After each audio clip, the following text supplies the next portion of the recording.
causing trouble for me. Is there such a good thing? Before leaving, Lord Su added, You, forget it. I'll head back first and contact a few city lords. I'll try to bring in some new guests at tomorrow's City Lord Conference. He waved goodbye. Su brother, thanks for helping with the advertisement. After Lord Su left, he called out, Ghost Child. The little guy quickly appeared. He tossed him some items. You can use these enhancement potions. Focus on your training. Then he added, I'm going to retreat again. He removed his strange attire and left, while Ghost Child began to drink the enhancement potion. As he soaked in the bath, he thought to himself, What I say, I do. Time to begin my bath. Then, seeing the bottle of enhancement potion pour directly into the bath, he thought, Who says bathing can't be considered a form of retreat? He submerged his whole body in the potion, feeling completely refreshed. The system notification popped up, showing that the player Yixai had used an S-level enhancement potion, increasing the body attributes of the mother planet, with all attributes rising by 1. Then, with each finger holding a bottle, he poured them in directly. The golden liquid flowed beautifully, and the system continued to notify that it had detected the player Yixai. Using the S-grade enhancement potion, the attributes of the body increased, with all attributes gaining a boost. Repeating this process eventually led to the notification of accelerated absorption of the enhancement potion. Looking around at the surrounding silence, he noticed that the system no longer issued any notifications. He couldn't help but ponder. Seems like the effect of the enhancement potion was coming to an end. The 10 S-grade enhancement potions had raised all attributes by just 5 points, and the increase would diminish further from here. He wrapped a towel around his waist and walked out, still lost in thought. 5 points was 5 points. He'd made up his mind. Looking at his basic attribute stats. Strength 174 plus 37, Spirit 174 plus 40, Constitution 169, C plus 33, Agility 169 plus 15. He smiled happily at his own thoughts. In just 10 days with the dungeon, his attributes had increased by not just 30 points. If people in the real world knew about this, they'd be both awed and envious to the point of death. As he exited the bathroom, he saw Ghost Child squatting down, holding a vial of potion, but not drinking it. He bent down, chuckled, and asked, Why aren't you drinking it all? So careful. Then he comforted him. Don't worry, there will be plenty more in the future. Watching the kid gulp down the potion, he shook his head helplessly. After saying that, he stood up and headed to his room, but not before reminding him, All right, go get some rest. We both need a good sleep. There's more excitement to watch at the City Lords tournament tomorrow. The kid responded, Mem. The next day, the bright rays of the sun streamed into the room, and the sound of a bell ringing woke him up. With one hand he turned off the alarm, the other clutching his head, unable to help thinking. My head's spinning. I didn't even drink that S-grade enhancement serum yesterday, so why do I still feel so dizzy? He shook his head a few times, then called up the system to draw a super surprise reward. The system interface appeared. Absolute Defense Shield. A special type item from the realm of illusions. It can block 100% of the damage from one physical attack. Holding the small shield in his hand, he asked again, a full 100% defense. Hugging it tightly to his chest, his emotions burst out. Oh my God, finally something good. Before this it only gave me junk. Rotten toilet paper, slippers, a mop handle. I was starting to think the super surprise was a scam. He wiped the moisture from the corner of his eyes and looked up again. Looks like today's my lucky day. Turning toward Ghost Child, he said, Come on, while the luck's still here. Let's check out the City Lord Assembly. Yes, sir, the boy replied immediately. At the venue of the assembly, the two entered a towering building and were greeted by 2 attendants. You must be Lord Lai of Tianxing City, correct? Welcome, please come in. The corridor stretched far and deep.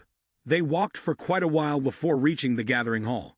Seeing the grand setup, he couldn't help but mutter, Damn, the City Lord Assembly is this intense. When people caught sight of him, they all froze for a moment, the same thought flashing through their minds. Is this the Lord Lai who killed the SS-class radiation creature and created the elemental cultivation method? Among the crowd of city lords, one waved his hand. Brother Lai. Then, the man intended to stop Mr. Su, but Mr. Su quickly walked over to him. Brother Lai, I'm over here. Come quickly. He called out to Ghost Child beside him. Ghost Child, it seems we've entered a competition. Looks like there's a good show to watch soon. The city lords he had helped came over to strike up a conversation. Old Lie, the skills you showed yesterday were extremely useful. Do you think you could teach me some more techniques now? Another person chimed in. Yes, that's right. This was not what he had expected. This situation was quite different from the show he had imagined. At this moment, Lin Zilu was being polite with the group that approached him. No, the rules have been signed. We can only teach you once the supplies have been delivered. No exceptions for anyone. Lord Su helped him out of the situation. That's right, Brother Lai. This is for your own good. Then, he slung his arm over his shoulder and continued walking. We still have matters to attend to, so we'll head out first. Once they reached a deserted corridor, he spoke again. We have a total of 28 underground cities, but after the recent upheaval, only 21 cities remain. He paused for a few seconds before adding, This City Lords Conference needs to be advanced. We could just say it, and it will be done. Not necessarily. This time the conference must be expedited. We have 8 city lords attending, while the conservative faction and the neutral faction only have 6 city lords. He asked in confusion. 1 city lord short? He answered, helping him remember. Did you forget? Fukawa Tian Dao City, the faction seeking revenge, has already been destroyed. Hearing that, he immediately asked, Does that mean this city lord conference must be progressive, and we can speak as we wish? He provided an answer, but it's not certain yet. The stance of the neutral faction and the mercenary group is still undecided. However, he was still pleased. As long as their strength was sufficiently apparent, they would understand his attitude. Fearing he might cause trouble, the man hurriedly advised, Brother Lai, you mustn't make a scene. This is the City Lord Conference. He agreed and responded, Don't worry, I always know my limits. Suddenly, someone called from behind Lord Lai. The newcomers were City Lord Sak Lai of Tian Duong City from the conservative faction, and City Lord Park De Shuang of Tian Bong City from the conservative faction. He scratched his head and asked in confusion, Gentlemen, is this Lord Su's introduction? The old city lord of his, City Lord Sak Lai of Tian Duong City. The 2 men beamed with pride upon hearing Lord Su's introduction. The other one declared that the underground city's enhancement, the festival attire, everything had been invented by them. City Lord Park De Shuang of the Origin Universe. City Lord Park raised his hand in greeting. The slaughterer, My dear, it's been a long time. He crossed his arms and responded, What is it you want? Realizing he had been belittled, the man said nothing. To ease the tension, both Mr. Saklai and Elder Su chuckled together. Ha! But Mr. Park, full of pride, couldn't stand the humiliation. The slaughterer initially forced them to leave for a reason. But no matter what, we are all part of the same family. I hope you can forgive me. Though he said that in his heart, he cursed the man 100 times. What a nuisance. What was that supposed to be? If it weren't for Elder Bay's request, it seemed like something clicked in his mind. I was wondering, why after entering the dungeon did you leave Tian Duong City, so far from where you were born? So it was because you were forced to. Well, that makes things easier. Then he probed further. Tell me, how do you want me to forgive you? Mr. Park was secretly pleased. As long as you come back, I'll give you the position of City Lord. With that greedy mindset of yours, I don't believe 1 Tian Duong City won't be enough to satisfy you. Even Lord Su sees this as a great deal. Tian Duong City is the 3rd largest city in the underworld. It's quite alluring. Brother Lai, you wouldn't be swayed by the conservative faction, would you? He folded his arms and responded, Are you being serious? Up until Tian Duong City, hearing this, the smugness was hard to hide. Of course, as long as Brother Lai agrees to come back, the City Lord position of Tian Duong City will be yours. With that thought in mind, it was indeed true that benefits were the most compelling. Lord Su was quite taken aback when he heard the 2 words. Fine then. Without missing a beat, he continued. Then you'd better quickly send someone back to organize the people of Tian Duong City, tell them to prepare and directly move to my Tian Xing City. Before Mr. Park could fully grasp the situation, he quickly responded, Okay, I'll have someone do it right away. At this point, he finally realized. Wait, to Tian Xing City? He shouted angrily. You're playing me. Meanwhile, the man just laughed. Playing you? And so what? Sak Lai, who was standing nearby, chimed in. Lai Hao Bo, don't forget you're the one who benefited from the bloodline of the Tian Bong tribe. That's how I reached the height I am today. He continued. If you return to the right path and join our conservative faction, I might overlook your past mistakes. I will allow you to return to our great Tian Bong tribe. After the scolding, he switched to threats. If Kor Sui erases you from the Tian Bong tribe's clan register, you will spend the rest of your life in regret. Using his height and imposing presence to overpower him, Lai Hao Bo relied on his stature and had the face to say, I have your bloodline. He thought, do you think I'm a stock that can hit bottom and rebound? The more he spoke, the more pressuring he became. If I submit to join your clan register, that would be the regret of a lifetime. Then Lai Hao Bo turned and left, leaving him furious and speechless. He snarled, You Lai Hao Bo, you will regret this. Lai Hao Bo did not turn back to be provoked. He said, wait until you have the strength to make me regret it, then we'll talk. The two men were left seething. Mr. Park spoke first. City Lord Sak Lai, if we cannot bring him under control, we must kill him. Mr. Sak Lai replied at once. Yes, we must kill him. During class, when Lin Zilu entered, someone guided the attendees. Please sit according to the nameplates. The conference is about to begin. 3 elders will speak. He sat down in his seat and looked around, then concluded, everyone seated here has an attribute rating of 249, which means the people in this room are all at the pinnacle of S-rank strength. Brother Su is not wrong. This conference is very important. The presiding elder was Elder Lai, and beside him, dressed in a suit, was Elder Bei from the conservative faction. The other was Elder Qian, representing the neutral faction. Elder Bei was the one to begin the meeting. He said, esteemed city lords, the situation that humanity faces today is extremely grave. It is far from as simple as it appears to everyone. Upon hearing this, the crowd began to murmur. The information has truly been sealed. What is going on? Elder Bei held a document in his hand and continued, you are correct in your assumptions.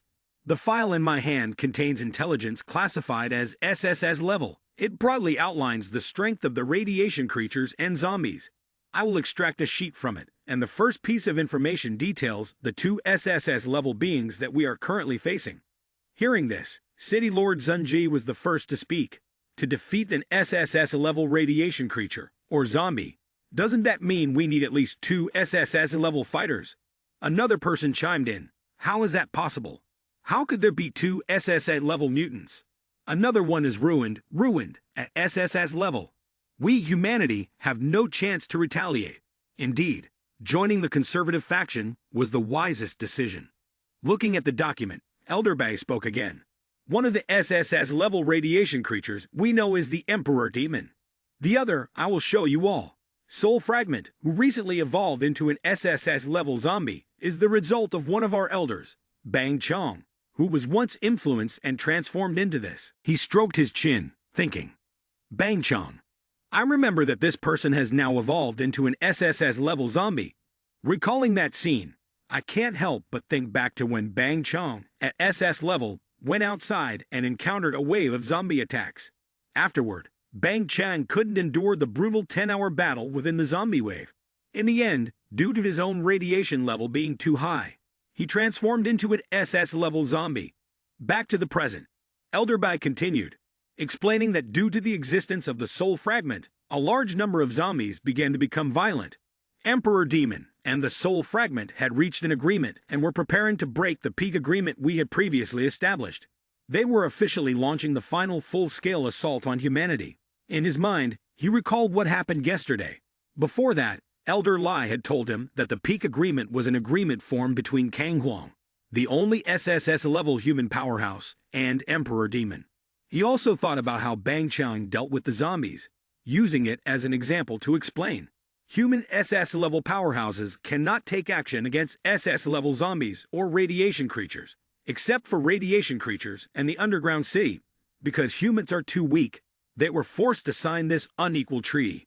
He continued to stroke his chin and thought, unlike radiation creatures, high-level zombies can perfectly control low-level zombies, so the difficulty would be greater.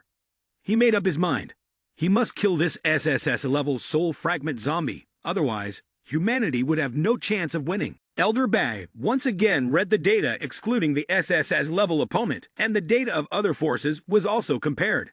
For the SS level force, there are 3 radiation creatures, 4 zombies, and 1 peak S level force.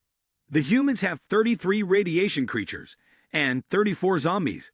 Upon hearing this, someone sighed, "There's no way to fight back, it's all over." Another person echoed, and he continued, "So I want to say, do we really need to sacrifice in vain?" Elder Bai was trying to draw Elder Lai into the conversation when he sternly demanded that they stop. "Enough, Elder Bai. Before the City Lord's conference results are out, please do not disturb the City Lord's thoughts on attending the meeting. Before the voting begins, all City Lord conference participants are requested to present their tactics and propose responses." Elder Lai directly stood up, preparing to speak, and his system activated. Ding! He received the temporary City Lord mission during the conference. City Lord to break the conservative faction's reputation before the conference ends. City Lord experience, plus 200. He pressed the system prompt and the mission board reappeared. Successfully accepted the temporary City Lord mission. The deadline is before the City Lord conference ends. Remaining time, 4 hours. Elder Lai spoke. "Ladies and gentlemen, there are 2 options on the ballot. One is to prepare all cities for full-scale combat. The first team will follow the Alliance's order to launch a full-scale war on the ground. The second is to defend, abandon the ordinary cities, concentrate forces in the large cities, and take advantage of the terrain to carry out defense. Meanwhile, non-combat personnel will continue to move down and work on the construction of deeper underground cities." Looking at the participants of the Congress, he continued, "After the City Lord makes his statement, the voting phase will begin. Those who are not City Lords will have 1 vote each. The City Lord's vote is worth 2 points, and the Elders' votes are worth 3 points. Now let us first invite the City Lord to speak." A person with green hair immediately asked, 20-some years ago, Kang Huang pushed back Emperor Demon, and eventually signed a peace treaty with us. Can we add another treaty now? Another person followed up. That makes sense. We can still continue to sign treaties. Lord Su angrily opposed. Back then, when Tan Huang City was at its peak, they forced us to sign an unequal treaty. Now that very unequal treaty, the irradiated beings, they want to tear it up. And now, with an SSS-level soul fragment, do you think they'll still agree to sign another treaty with us? He paused for a few seconds, catching his breath, then continued with a long speech. Today, we take 1 city, tomorrow we take 2, and eventually, we'll hand over all our human cities to others. Continuing to sign treaties will only weaken our own power. How foolish can one be to come up with such a plan? One person, unwilling to accept, protested. You, how can you insult us like that?" He clapped slowly, savoring the applause, and calmly faced the gazes of the others. He said, "Very well said." After placing his hands back on the table, Saklai remarked sarcastically, "Lord Li truly cares for the world, fighting wholeheartedly for humanity." He whispered, "But no matter how grand the title sounds, it still depends on the truth. What you said, is it correct?" Lord Li's expression remained calm as he slowly spoke. "I've heard that City Lord Tangsing, Lai Hao Bo, has mastered a secret elemental cultivation technique." At this point, his brows furrowed tightly and his tone grew stern. "If you could make this cultivation method public and free for all, allowing everyone on Mother Planet to practice it, then humanity's odds of victory against the radiated creatures would surely increase." Upon hearing this, several of those present quickly voiced their agreement. "Yes, that's right. Well said. If we are to fight, let's take action together." At that moment, Saklai lowered his head slightly, glanced briefly at Yaxi, then added, "Lord Li, I won't hide it from you. This elemental cultivation method of yours is actually a secret art our Tian Bongsi has studied for 1,000 years. However, for certain reasons, it was lost over time. Therefore, even if you choose to reveal this elemental cultivation method, we of the Tian Bong tribe would gladly support it." While the others still sat with folded arms, listening intently, Saklai raised his hand and closed his eyes, continuing in an impassioned tone.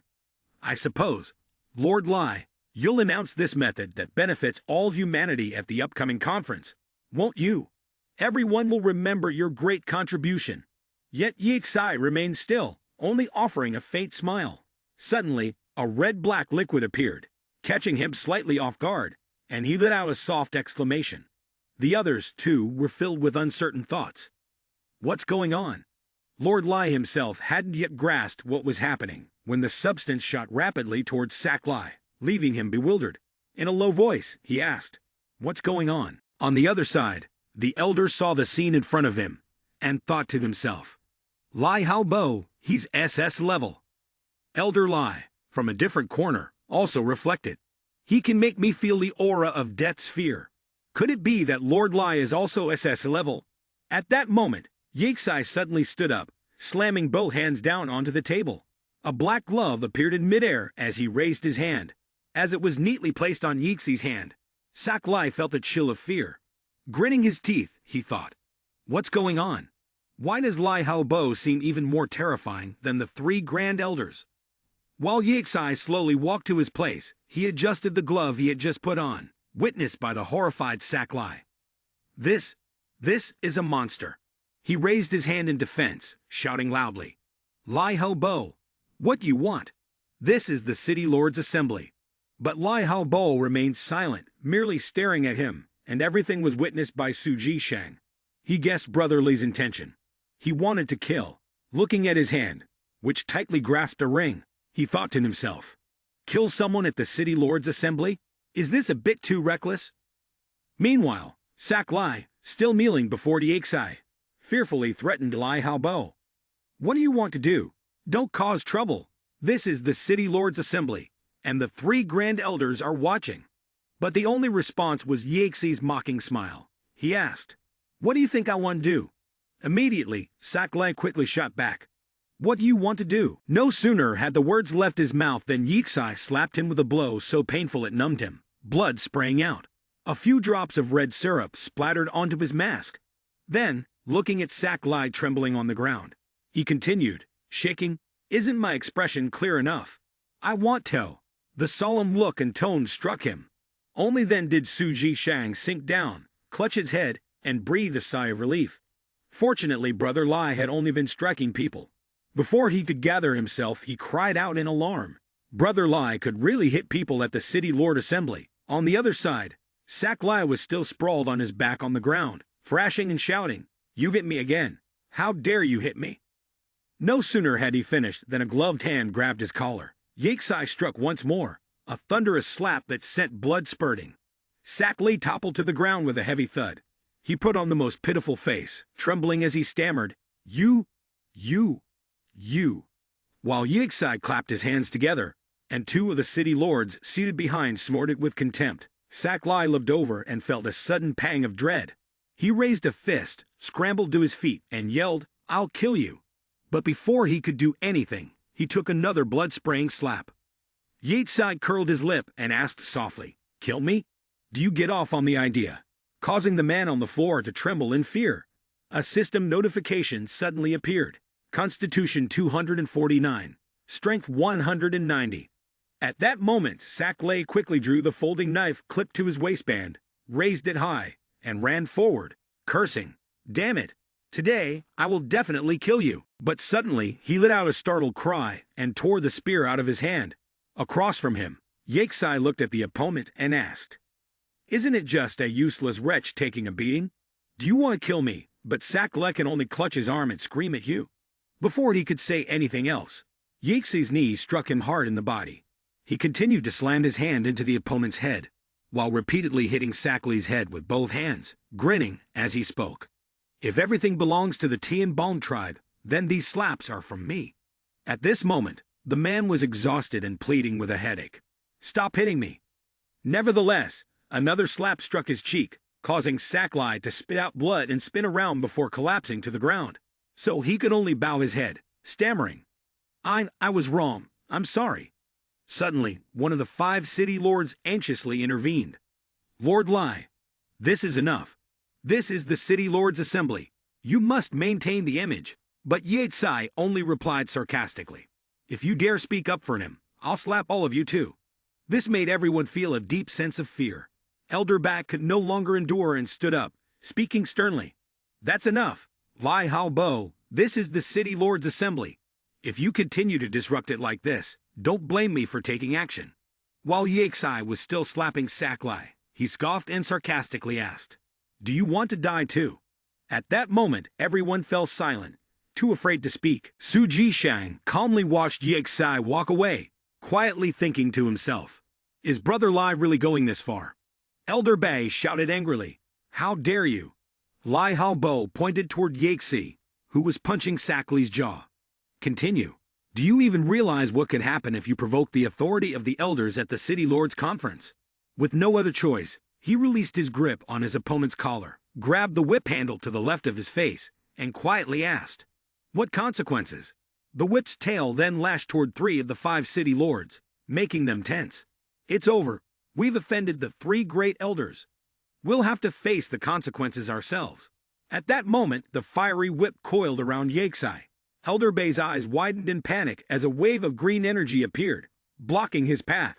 Everyone else present shared the same thought. This is just a casual strike. Is this really the destructive power of an SS-level attack? Elder Bei's gaze grew even sharper. Meanwhile, Yexai, with a faint smirk, mocked, "Tell me, why do you clench your teeth and shout, 'You're asking for death'?" Suddenly, a giant, steel-like arm surged forward, aiming directly at Yexai. Yet his expression remained calm as he swung his fiery whip, voice laced with malice. "You're the one looking for death." The 2 weapons collided with a terrifying explosion. In that instant, Yexai's fiery whip tore through the steel fist, splitting it in 2. Elder Bai stared in disbelief, shouting, "How is this possible?" Immediately, a large fire suddenly appeared in front of him. Suddenly, a hand unexpectedly slapped someone's shoulder. An old man with long silver hair, standing beside him, hurriedly spoke up. "What are you standing there for? Help save people. Do you want to see Elder Bei get hurt?" As soon as the words were spoken, 2 people on the right used their internal energy to put out the fire, and on the left, it was no different. However, no matter how much strength or manpower was used, the flames were not easily controlled. It continued to rush toward Elder Bai, causing him to be frightened once again. How could this be? He exclaimed in shock, and quickly took out his personal defensive shield to protect himself. However, the item quickly cracked. Elder Bai was struck by a sudden attack, and his body was engulfed by the massive flames, knocking him straight into the nearby wall. After a while, the flames finally dissipated, leaving Elder Bai lying there. He looked at Yexi, his voice filled with panic as he exclaimed, "Impossible! How can someone so young have such powerful strength?" The others who were standing by, watching from a distance, couldn't help but mutter, "Damn." Meanwhile, Yexi was still standing firm on the floor, and at this moment, the system notification finally appeared. "Congratulations, host, for completing the temporary mission in the City Lords Conference by damaging the reputation of the conservative faction. Reward, 200 City Lord experience." Lord Le, standing behind, could only silently stroke his beard. One of the 5 City Lords, along with him, was thinking to himself, he casually made a move that could severely injure an elder. Is this really the power of a human?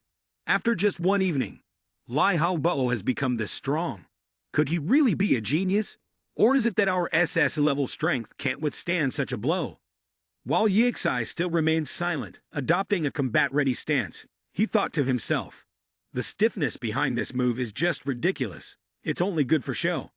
Saklai subtly twitched his ear, let out a grunt, and struggling to sit up, smirked mockingly. After a moment, he shakily pointed at the figure who had been slammed into the wall, and said, "Lai Haobo, you've really made an enemy of me." Saklai gritted his teeth, ignoring the blood spilling from his mouth, and shouted angrily, "Now you've been slammed into the wall by Elder Bai. If I were you, I'd be so embarrassed I'd just kill myself on the spot." But then, a familiar voice suddenly rang out. "Too bad, you've been disappointed." With a swift flick of Yexi's hand, Saklai staggered back, spitting another mouthful of blood everywhere. Yexi responded coolly, "The one who got slammed into the wall isn't me. It's your Elder Bai." Saklai, stunned, fell to the ground again, staring at the person who had been thrown into the wall and screaming, "What did you say, Elder Bai? You mean Elder Bai got slammed into the wall by you?" Upon hearing this, Elder Bai furiously pointed across and shouted, then quickly walked away, cursing. "Idiot!" Leaving Saklai still kneeling, he spoke meekly, cowardly. "Elder Bai, I I couldn't keep my eyes open. It was Lai Hao Bo. He beat me until I couldn't open my eyes. While Elder Lai did not intervene, he privately judged the youth. Although he had offended people by barging in, his ability was not ordinary. With him here, the plan should be fine. Yexi, standing in the center of the room, said coldly, "Does anyone else want to teach me the rules or remind me of consequences?" No one dared to speak up or retaliate, which pleased him. He praised, "Very good." Then he grabbed Sackley's collar again, lifting him high while threatening. "This man of mine has no other virtue, only pettiness. He repays grudges in full. You want to lecture me? Want to bind me with morality? How quaint. I will make this person regret having lived in this world." Sackley, clearly exhausted, trembled and pleaded softly to Lai Hao Bo, "I was wrong. We are all of the Tian Bong clan. Please spare me." Immediately he let go. Fortunately, the man's feet had already reached the ground, and he could play the part of the magnanimous one convincingly. "It's fine, I accept your apology. After all, those who provoke me meet only two ends." As he spoke, he extended the hand that held the golden sphere and continued, "Kill me." A fierce orange-gold aura swallowed Sackley's body. Only then did Yixai add, "Or I killed them." Those standing outside, who had witnessed the scene, could only stare in disbelief and wonder. Did he really kill the city lord of Tianbong? Elder Bei happened to witness everything and ground his teeth, speaking in a harsh tone. "This brat is being intentional. First, he kills the Northern Emperor's snail, and now he wants to kill me." Elder Lai, who was standing next to him, glanced sideways and spoke. "Elder Bai, you're overthinking it. As long as we fight for the cause of humanity, you're still our comrade." Upon hearing this, Elder Bai asked, "Are you threatening me?" and received a response along with the impulsive actions of the other. Elder Lai replied, "He is merely reminding you," then turned and walked away, leaving behind one last sentence. "Sorry for the delay. Let's continue the City Lord's conference." In the warehouse, those behind could only chime in briefly. Just then, Yexai sat down in a chair, and a notification from the system appeared before him. "Congratulations to player Yexai for completing the hidden mission. Punish the Northern Emperor's snail, eliminate an evil figure on Mother Planet, and obtain 3 level S enhancement potions." He silently thought, does the City Lord's Conference have any other hidden missions? Then the screen displayed a few lines of text. The City Lord's Conference contains many hidden missions, which the host must seek out on their own. As Yexai pondered this, he slowly began searching for hidden missions within the City Lord's Conference. Back at the conference table, Elder Lai spoke. "Everyone, when it was time for someone to speak earlier. Now let us continue." The City Lord of the conservative faction spoke up in opposition. "I cannot deny that Lord Lai of the progressive faction has extraordinary strength, but the power of one person has its limits. His ability cannot change the strength of irradiated creatures and zombies." After an alliance was formed, Lord Lai convinced the Bang Shang forces, who back then had SS-level combat strength, yet they couldn't withstand the irradiated environment, transforming into zombies.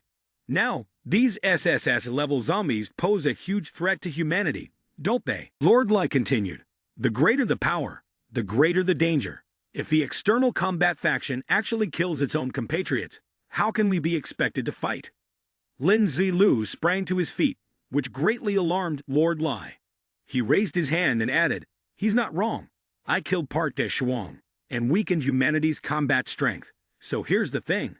Consider that useless Park De Shuang capable of simultaneously holding off 2 top-tier S-rank radiation creatures or zombies." Growing more pleased with himself, he continued, "Then I will kill 4 S-rank radiation creatures or zombies. Wouldn't that make up the strategic shortcoming left by Park De Shuang?" Lord Lai stammered, "If you can, then fine." He sank back into his seat with a bewildered look on his face. Lin Zilu glanced at Lord Lai and smugly added, "No." Lord Lai, taken aback, thought to himself, "Doesn't he intend to kill me and then go after those 6 top-tier S ranks?" He went on, thoughtfully stating, "The distribution of the 4 top-tier S ranks is different. I'd have to run back and forth, which is too troublesome. So here's what I'll do. I'll go out once to settle the fights and take care of the SSS rank soul fragment." Everyone fell silent, stunned by Lin Zilu's decision. Lord Su shouted, "Old Lai, are you crazy? What do you mean by killing 4 top-tier S ranks? That's too much hassle. Leave the SSS rank to him. The 2 elders fell silent, and the old man continued to shout, You don't need your life anymore. Suddenly, Elder Lai spoke up. Lord Lai, Lord Su is not wrong. I'm afraid you still don't understand how terrifying the power of an SSS rank is. Honestly, I won't hide it. Even if Elder Bai and I join forces, we're not enough to contend with a soul fragment. Moreover, the radiation environment of the outside world will infect us humans. Lin Xinlu smirked with a sense of pride. Elder Lai, do you think someone like me, in my current state, would be afraid of a soul fragment? I've been operating on the surface for so long. Do you think I've been infected to the point of turning into a zombie? With a tone of resignation, Elder Lai continued, You don't need to worry about other things. Just tell me, would an SSS rank soul fragment count as 4 peak S rank enemies or more? Elder Lai hesitated. Of course it would. But Lin Zilu immediately interjected. Then there's no problem. Let's vote. In a tone of helplessness, Elder Lai reluctantly agreed. Fine, let the city lords cast their votes. After a while, the voting results appear on the screen. 41 votes for attack and 18 votes for defense. Elder Lai slammed his hand on the table, declaring, The meeting has reached a conclusion. The majority voted for the attack. Leaping to his feet, Elder Lai shouted loudly, Then from now on, all cities will be on full alert, awaiting the signal from the Alliance to launch the assault. The city lords from the various cities immediately responded in unison. The spatial display screen showed the mission target bar. Lin Zilu secretly felt excited. It's here. Upon activating the final battle mission set on the target bar, the system opened the mission objective. Faced with the oppression from radiation creatures and zombies, the goal was for the human forces to secure the final victory and earn the player's reward in the battle.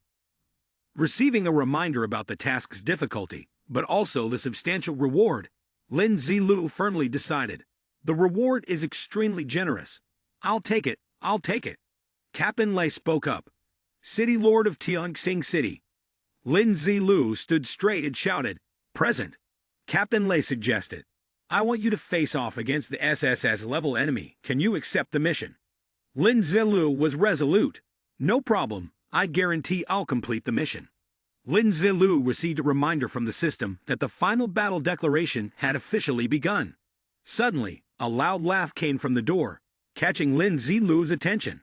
The voice from outside called out, Good, if you want to fight, then let's fight. The one destined to be the strongest human is truly passionate. One of the elders wondered, could this voice be? The 3 elders simultaneously rejoiced and shouted, Master Kang Wang, you're alive. The SSS level powerhouse, putting down what he was holding, continued, Yes, I'm fine. I heard this brat killed Fuka, so I came to deal with him. I'm too late. Beside him, Elder Les sighed in relief. It's good that you're all right. You are our key force to deal with the Demon Emperor. Kang Wang continued the conversation. As for the Emperor Demon, there's nothing to worry about. However, adding the soul fragment truly makes it difficult to endure. He looked at Lin Zilu beside him, satisfied. Now I hear someone is voluntarily offering to go kill the enemy and remove the soul fragment. How can I not meet this talented young man? Lin Zilu respectfully greeted him and expressed, shaking hands with Kang Wang, I've admired your renowned name for a long time, secretly evaluating you as a senior. Kang Wang was indeed not someone easily swayed. He casually discussed, now that 2 SSS-level monsters have been taken care of, humanity must unite and fight against the enemy together. I've heard that cultivating elemental techniques provides great assistance for humans in battling the radiation creatures for survival. With determination, he spoke firmly. Our alliance will take action and cover the cost for all the city lords present to train in elemental techniques. Lin Zilu felt a surge of excitement inside, thinking to himself, covering the fees for a dozen people means I'll make a fortune, and completing tasks beyond the city lord's quota is no longer a dream. Getting concrete benefits, you can't refuse. I agree, in 2 days, everyone will be able to grasp elemental power. Elder Lai spoke reassuringly. With Lord Lai's promise, our situation has expanded, and our resolve is firm. If we win this battle, our descendants can return to their homes, and humanity will usher in a new life. In this battle, Humanity will definitely win. In a different turn of events, after the meeting ended, Kang Huang calmly shared, I never expected that our first meeting would be here. Lin Zilu understood Kang Huang's thoughts and immediately said, Kang Huang, you are joking. We met yesterday at Elder Lai's place, which is also the reason why you agreed to cover the tuition for elemental cultivation. Amused by his response, Kang Huang continued, the young friend has already seen through my hidden move. Such strength gives me much reassurance. Lin Zilu, as if reading his mind, thought about the matter of him suppressing the injury within his body with less than a month left to live. This took him by surprise. He can even see this. Truly, the young friend is full of mysteries. After a pause, he added, this isn't the place for such talks. Follow me. The scene shifted to the pioneer of the new era palace. Kang Huang spoke. This is where I cultivate. No one else is here, so I'll go get a cushion for you. Lin Zilu immediately declined. No need, and then conjured 2 chairs right in the middle of the room, saying, Master Kang Huang, please sit. Intrigued by his cultivation method, Kang Huang excitedly remarked, is this the elemental cultivation method created by the structure itself? As he sat down, Lin Zilu replied, not bad. This is the application of spatial elements. Kang Huang was delighted. It's truly marvelous. Now, I fully believe you can handle the soul fragment. He then added, as for my health, I hope you won't speak of it to anyone. Moreover, I want to. Above them, someone was watching their conversation. Lin Zilu smiled and agreed. I accept Master Kang Huang's request, and in return, I also have something I'd like to ask of you. After a successful negotiation, Kang Huang replied, all right, I agree to the request of friend. 2 days later, Zai Lu wore a mask and demonstrated his technique for them. He turned to look at everyone and explained, all right, for now, the method to combine elemental skills is these things here. As long as you can combine them, it will significantly increase the damage. Having said that, Zai Lu extended his hand towards Elder Lai. Elder Lai, I'm done teaching. Where's the remaining half of my payment? Elder Lai was furious, but could not express his anger, clenching his fist tightly. All the stock that's been sitting around in the Alliance for decades has been swept clean by you. Finally, Elder Lai pointed to the medicine cabinet for him. Zulu grinned with satisfaction, while Elder Lai fumed with irritation. Thank you, Elder Lai. 50 bottles of S-grade enhancement potion, and 2 bottles of SS-grade enhancement potion. I endured. While Zai Lu collected the vials, Elder Lai looked on with a hint of reluctance, only able to hope that the young man could help delay the soul fragment. Wait until we wipe out all the zombies, then come and help us. Elder Lai closed his eyes, folding his arms as he reminded, Lord Lai, we will officially go to war 7 days from now. I hope Lord Lai will be well prepared. Zai Lu readily agreed without hesitation. All right, while I still have time, I'll enter closed-door cultivation first. However, he didn't leave immediately. He stayed behind to add, esteemed elders, there are still some secrets about my background that have never been disclosed. I have sent letters to all of you, and once you return, you will understand. We will meet again in 7 days. As Zai Lu turned to leave, Elder Lai unexpectedly leaned on his cane and stepped forward. He approached and, while asking questions, seemed to block him. Is there a secret you can't discuss here? Also, since you're going into closed-door cultivation, aren't you going to Tianxing City for management? Zilli Lu did not respond according to his wishes, but instead spoke vaguely. The elder could review the letter when he returned. With Big Fool in Tianxing City, there would be no issues. In the bathtub, Zai Lu glanced at his stats. Level 35. Strength 177 plus 37. Spirit 177 plus 40. Physique 177 plus 34. Agility 172 plus 15. As he thought, he ran his hand through his hair, hoping this time he could break through 250 and become an SS-class powerhouse. Zai Lu immediately reached out to grab the medicine. With countless bottles of yellow liquid and several rolls of paper appearing, his next small goal was to bathe for 7 days, fully absorb the elixir, and enhance his 2 skills. He calculated this in his mind while raising his hand. The yellow bottles instantly poured into the tub. He even took a bottle to drink. Zai Lu let out a satisfied sound, his cheeks flushed with pleasure. After feeling revitalized, he immediately unrolled several scrolls to study skills. While he was relaxing in the tub, Ghost Child beside him also drank a bottle. At this moment, the system immediately notified. Detection shows player Yixai used the S-rank enhancement potion Star of the Matriarch. Body attributes have been increased, with all attributes raised by 1. As Ghost Child drank a few more bottles, a flash of light appeared. Looking back, Ghost Child noticed Zai Lu was enveloped in a brilliant glow. It turned out that Zai Lu was in an ultra-absorption state. It took him 7 days before he woke up again. His body was gently lowered by the glow, slowly coming down. He vaguely turned to ask Ghost Child, "Has it been 7 days?" Ghost Child replied, "Mum." He immediately put on his clothes and mask. "Good, Ghost Child, we're ready to set off." He adjusted his mask and added, "They must have received the letter by now. They know my true identity." Zai Lu continued walking forward and recounted, "In this instance, I have been using the name Lai Halbo. I even forgot that I am the #1 ranked player in the world ranking. The time has come for me to meet people with my real face." Lin Zilu walked proudly and confidently. "I've revealed my cards. Starting now, I am Yexai Lin Zilu." The system notified. Strength 207 plus 43, Spirit 207 plus 40, Physique 207 plus 37, Agility 202 plus 15. Lin Zilu arrived at the base and had the system scan his identity. Ting City Lord Tiang Sing City. Lin Zilu confirmed his identity successfully, and the iron gates immediately opened, allowing Ghost Child and him to enter.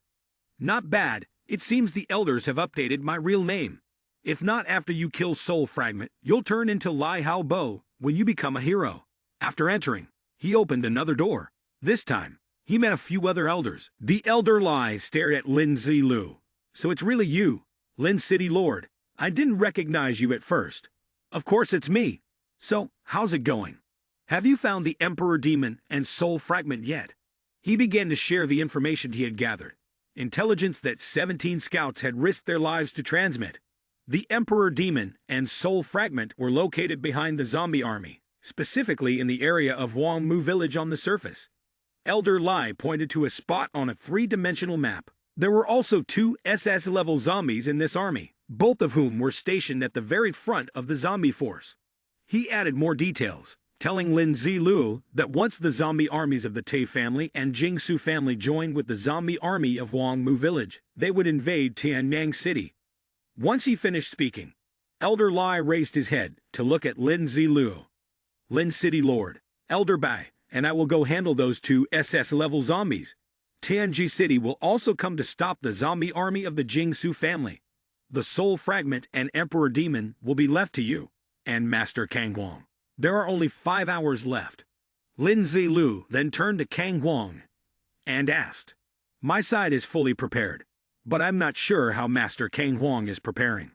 Kang Wang smiled and responded with confidence, "I have no issues either. I will definitely survive to witness the day humanity triumphs."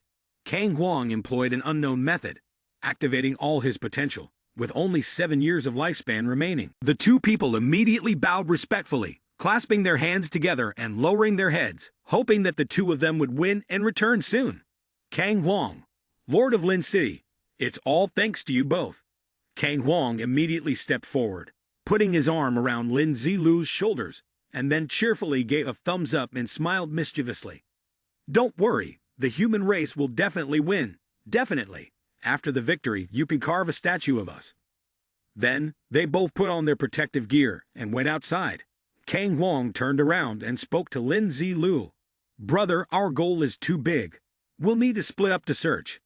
Zai Lu replied, "All right, let's split up to search. We'll meet up in the enemy's heart." Kang Wang agreed with his plan.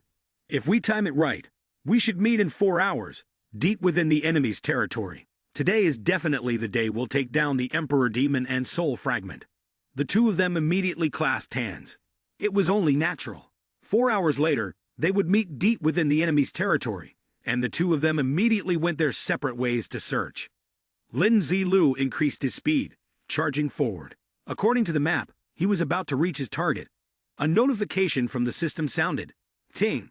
It reported that the host was about to engage in battle with an SSS-level zombie soul fragment, and the special mission Corpse Slayer was triggered.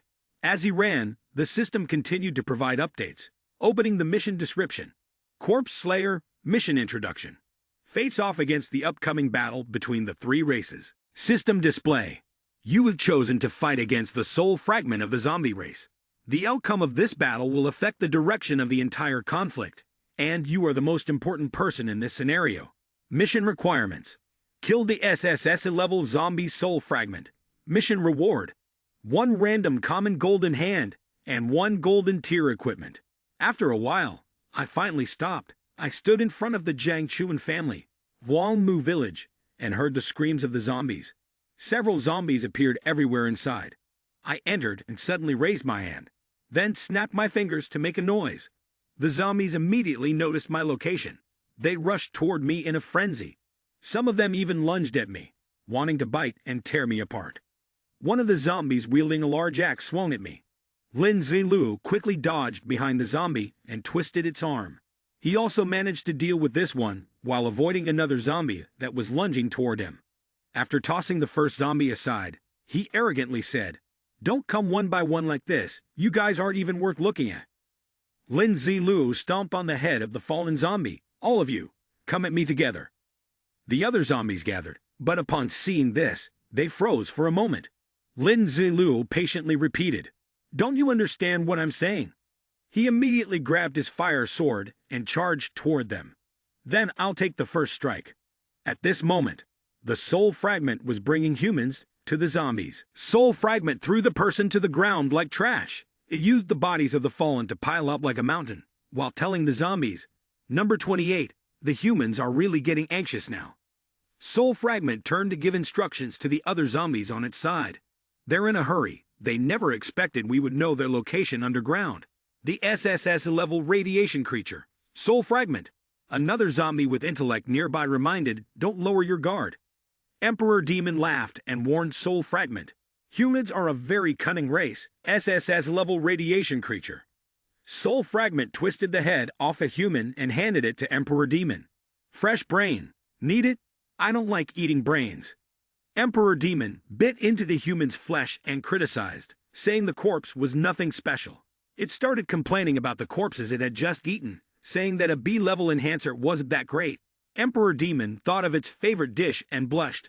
Only the body of an S-level enhancer could be considered a delicacy, with tender, flavorful meat and rich, fatty organs. Upon hearing this, Soul Fragment tossed the human head aside. "Hearing you say that, this brain seems tasteless then." Soul Fragment spoke to Emperor Demon about the future. "If the plan succeeds, after we break through Tianyang City, both S-level and SS-level will be able to eat. Perhaps we can even raise a group of humans to provide us with endless food." Emperor Demon was so excited imagining that he even hugged himself. Level S is fine, level SS is good, but the best would be level SSS. Kang Huang's body must be the most delicious. Suddenly, a loud noise rang out, causing them to turn and look. Soul Fragment was the first to sense the disturbance. "Someone is coming. Outside Guangmu village, someone is killing my slaves, and among them is an entity with peak level S power. Who else, besides Kang Huang and the 3 elders, could kill a level S?" Upon hearing peak level S, Emperor Demon became even more eager. Could it be that the one daring to come here is Kang Huang? Soul Fragment rushed ahead, dragging his slaves with him. Emperor Demon, seeing this, sneered. "Too impulsive." Then, with a powerful push of its legs, it dashed forward, following the group of zombies. Emperor Demon and Soul Fragment leaped high into the air, then landed at the site of the battle. But all they saw were remnants. No people. Damn it, did he escape? Is this person really that strong? One was focused on the battle. The other only cared about who was responsible. This person is weakening our high-level combat strength. Looking at the damage they cause, it must be Kang Huang. And moreover, it's Kang Huang during his prime.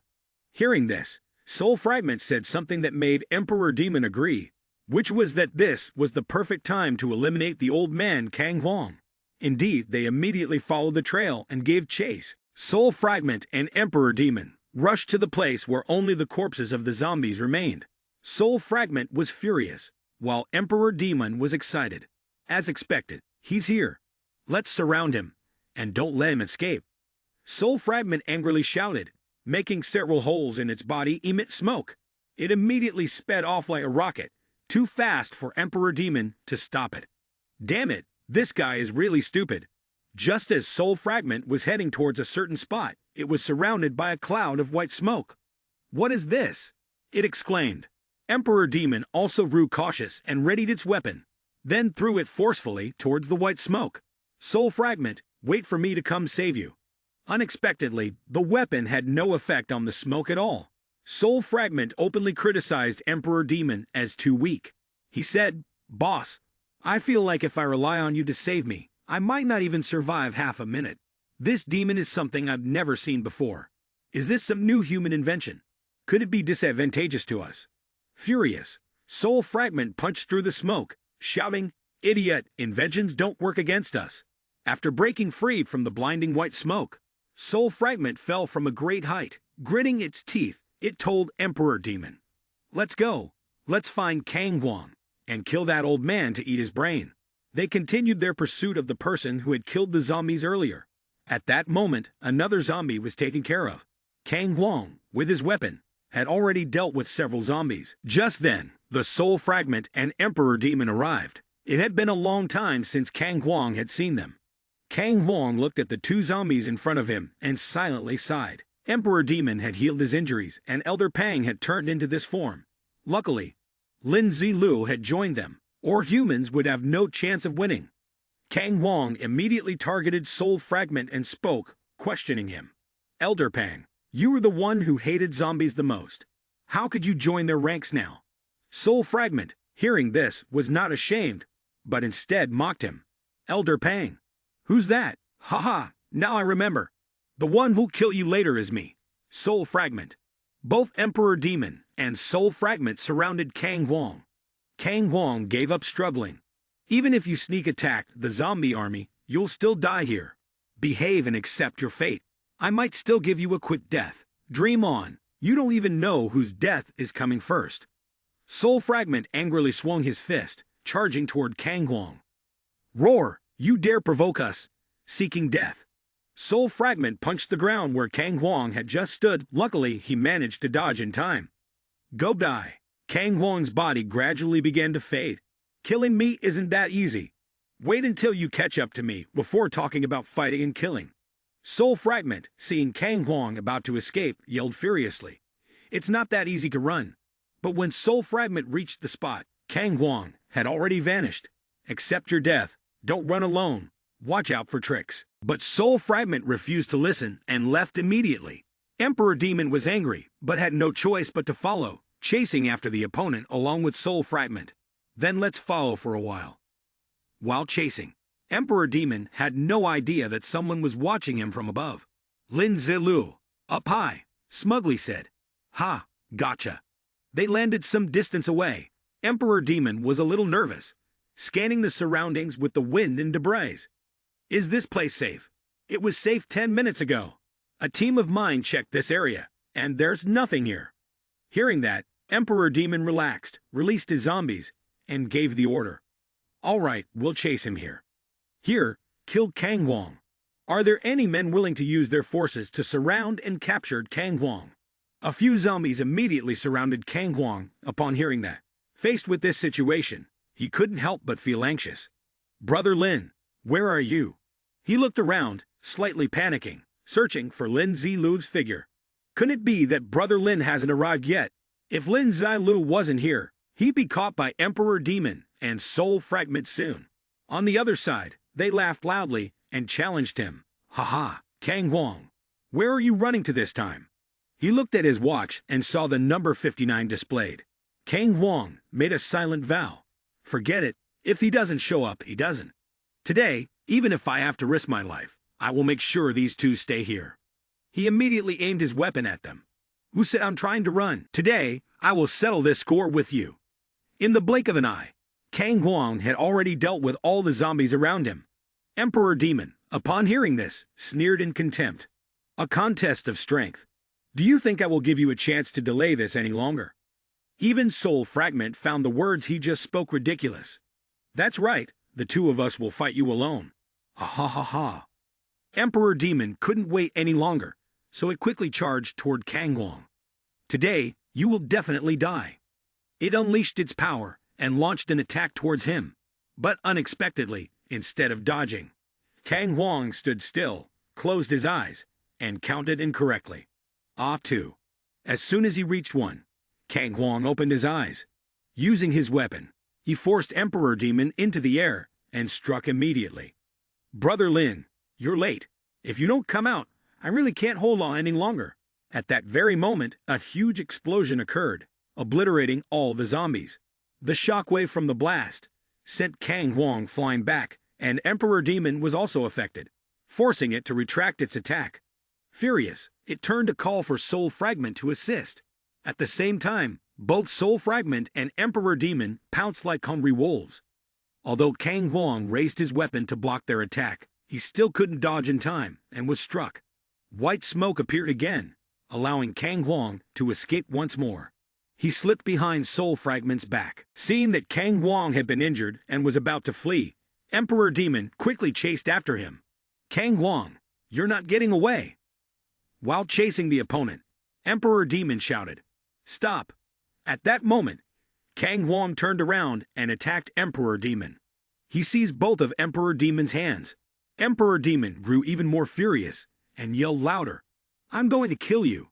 Suddenly, hearing Soul Fragment's words, Emperor Demon turned and looked at him in confusion. Humans ambushed our zombie army. My forces are in chaos now. What? At that moment, Lin Zilu also appeared. So you guys finally noticed. He stood atop a tree, leisurely looking down at them from above. Now you realize the army has been betrayed. Don't you think it's a bit too late? Kang Wong was overjoyed when he saw Lin Zilu arrive. Haha, Brother Lin is here. He spoke with increasing excitement. Today will definitely be your death day. However, Emperor Demon saw Lin Zilu as just another weakling like the others, so he called out to Soul Fragment, dismissing him as nothing more than an SS-level human. Go back and stabilize the morale of the troops. Lead them into battle. Kang Wong and this guy are mine. Wait for the reinforcements. Emperor Demon was extremely confident in his victory. He had already taken a blow from Soul Fragment earlier. How much longer could he last? But Kang Wong wasn't afraid at all, and even challenged him back. You can try. He swung his weapon toward Emperor Demon's injured hand. Emperor Demon looked at his wound in shock, unable to believe it. What? How is this possible? Where did you learn this trick? While Emperor Demon was still in a daze, the Soul Fragment was knocked back to its original position. Seeing this, it was even more stunned than it had been earlier. It hurt so much. Who caused this injury? Is there really someone who can hurt you? At that moment, Lin Zilu slowly walked forward. Of course, it was me. He made his appearance and couldn't resist sneering. The sensory abilities of your radiation creatures are ridiculously bad. How could you not notice someone as big as me? Soul Fragment immediately stepped back and got into a combat stance. This kid has SSS-level abilities. We must focus all our strength to kill him first. Emperor Demon agreed with Soul Fragment's decision. That's right, Kang Wong's power is already hard to handle. This kid seems to be a master who's just leveled up to SSS. If we can, it's better to kill him first. As soon as they finished their discussion, they charged at him. Die, you bastard! Lin Zilu remained calm and summoned his cat zombie signal horn. He blew into the horn, and flames immediately surrounded it. The cat zombie instantly appeared behind him. It immediately roared as Emperor Demon lunged at them.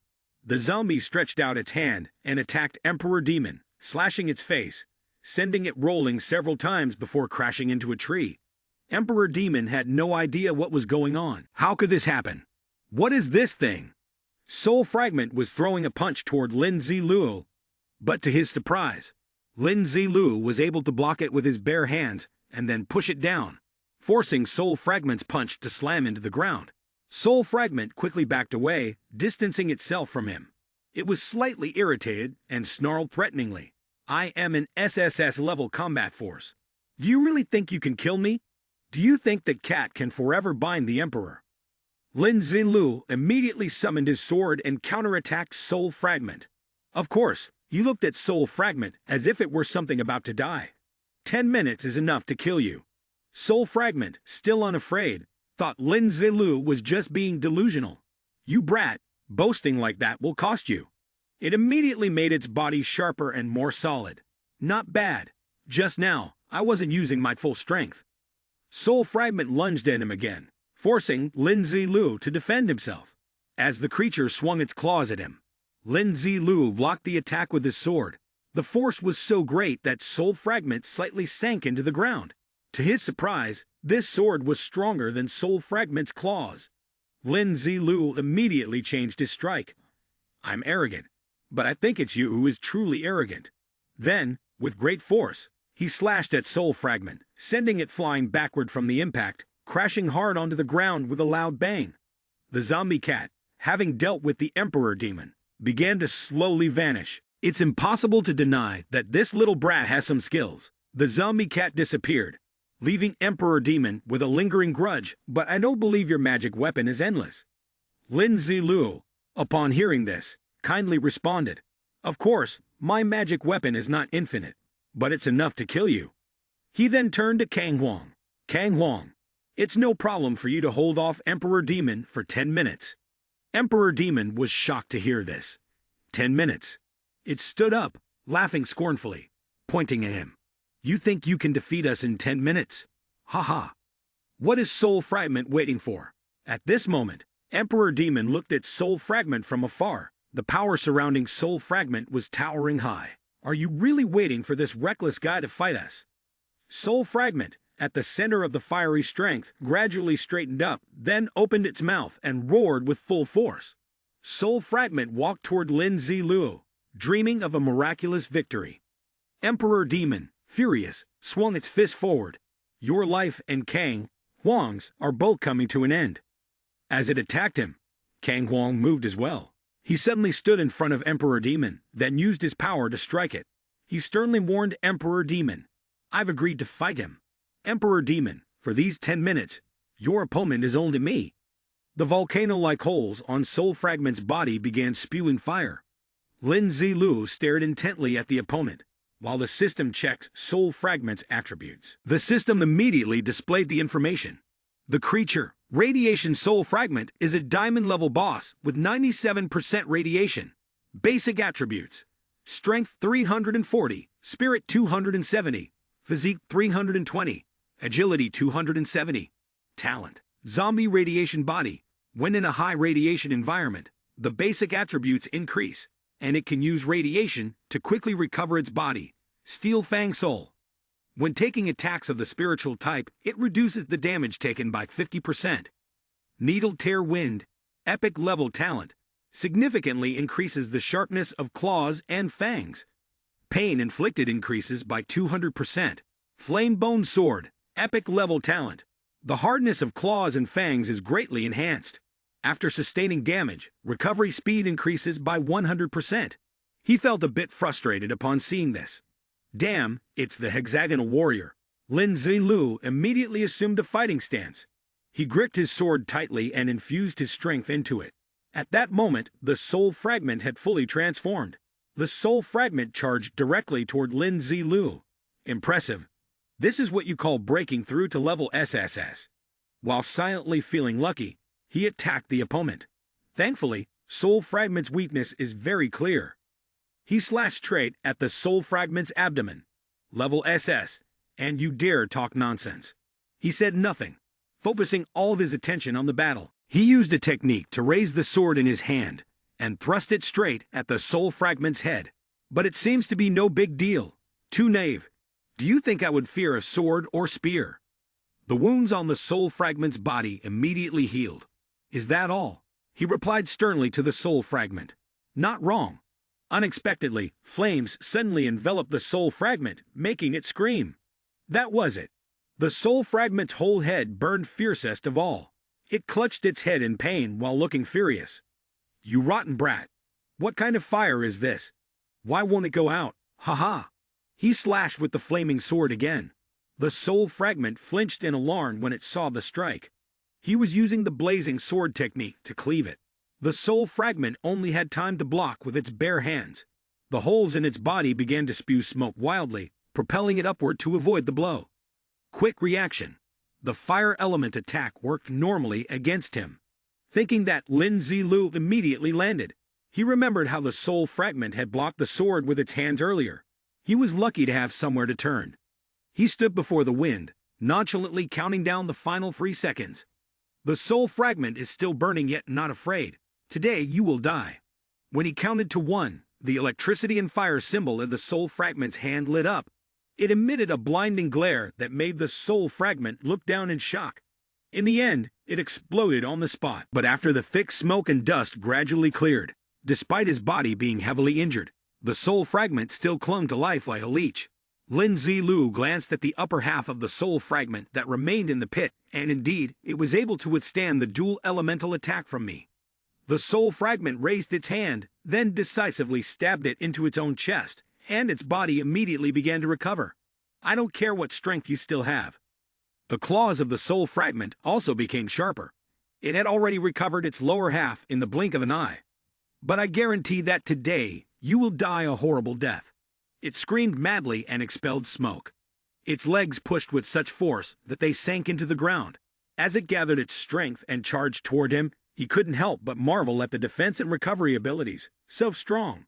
I wonder what kind of equipment will drop when it dies. He immediately extended his hand toward it and used the flowing water or streaming water shield technique. A massive water sphere instantly appeared, pure elemental energy. This magic-type skill consumed a certain amount of mental power to create an elemental shield at any location within a 2-meter radius around him. The defensive strength of the shield was 150% of the mental power consumed. Moreover, the shield would produce different effects depending on the different elements. He immediately cast more techniques. Lightning or thunderbolt shield, flame blaze shield.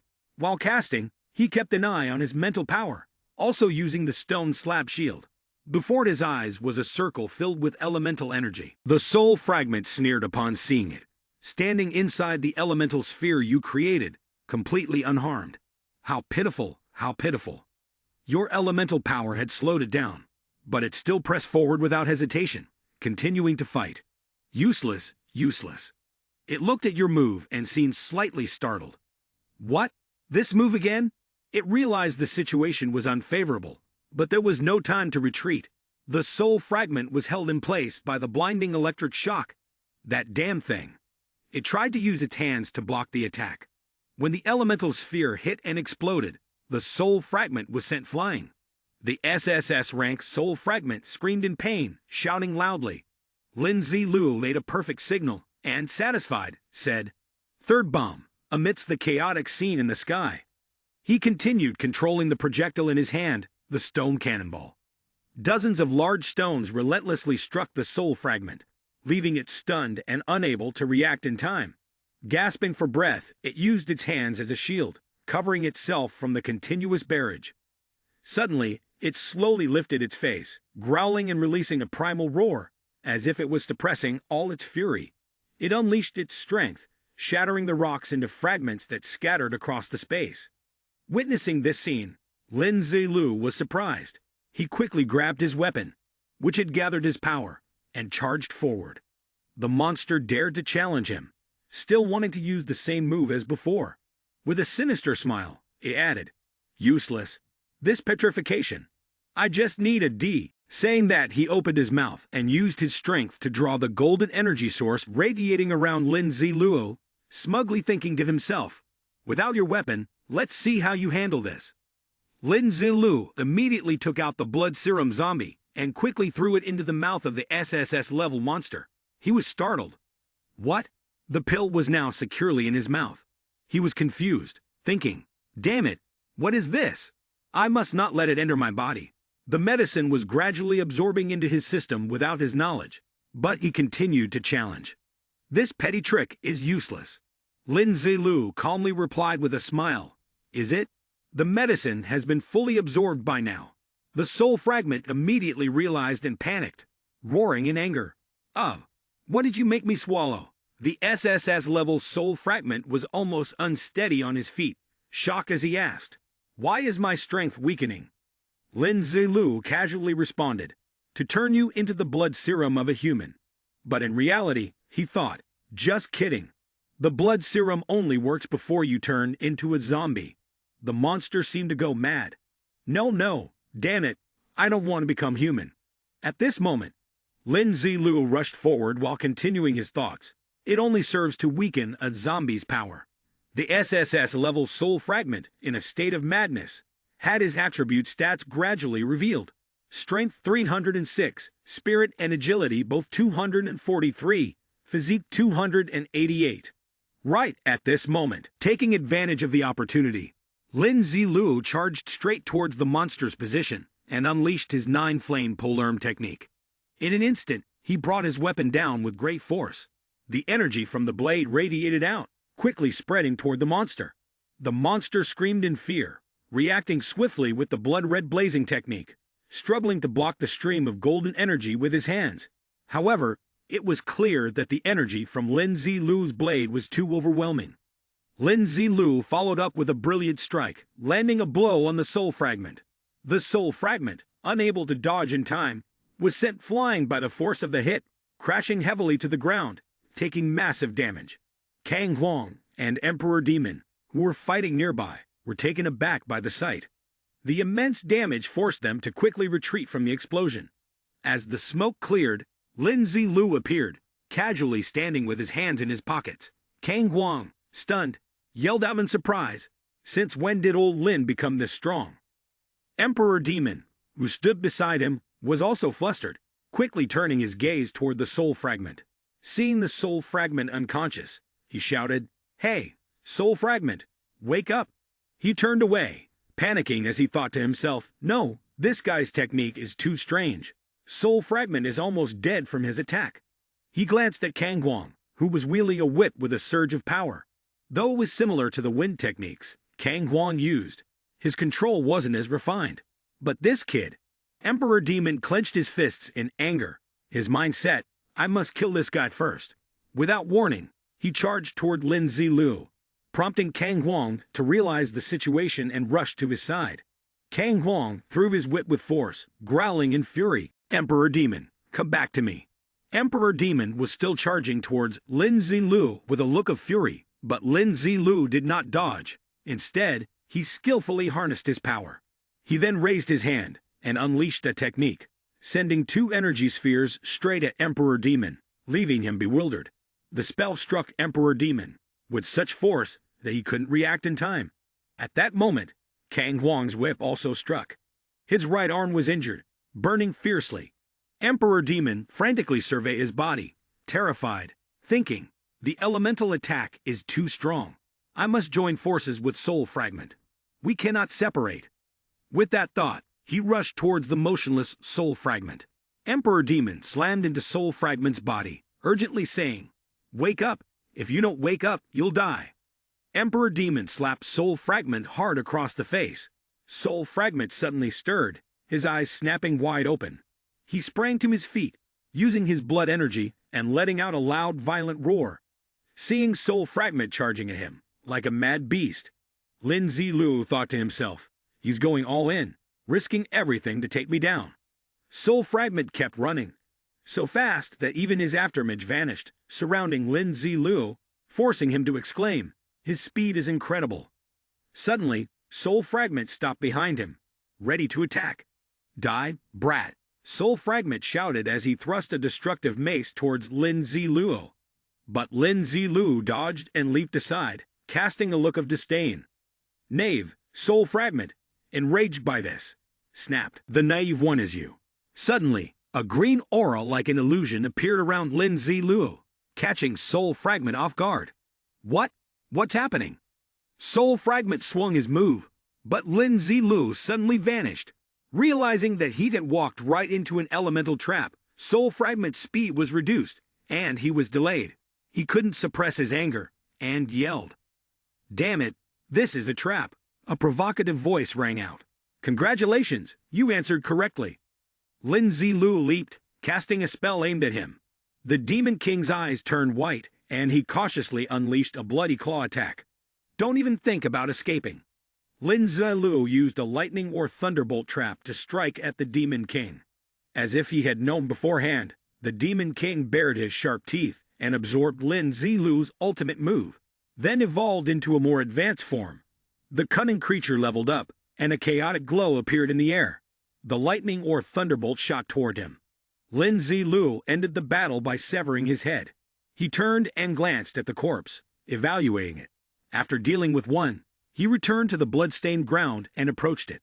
The mission was completed, and the system kept announcing, "Congratulations, host, for successfully killing the SSS-level zombie soul fragment.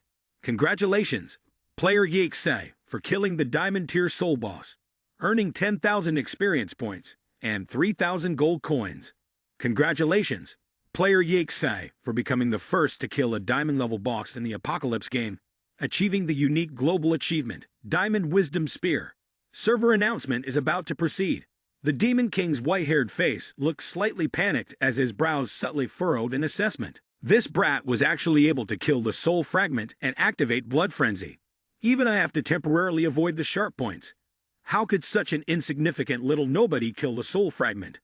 Suddenly, he took a full blow from behind, and immediately, either lightning or thunderbolt knocked him to the ground. "If you want to fight with Brother Lin, you have to pass through me first." Lin Zilu was grateful and said, "Thank you. I'll rest for a moment." The uncle, excited, kept attacking. "Brother, don't worry."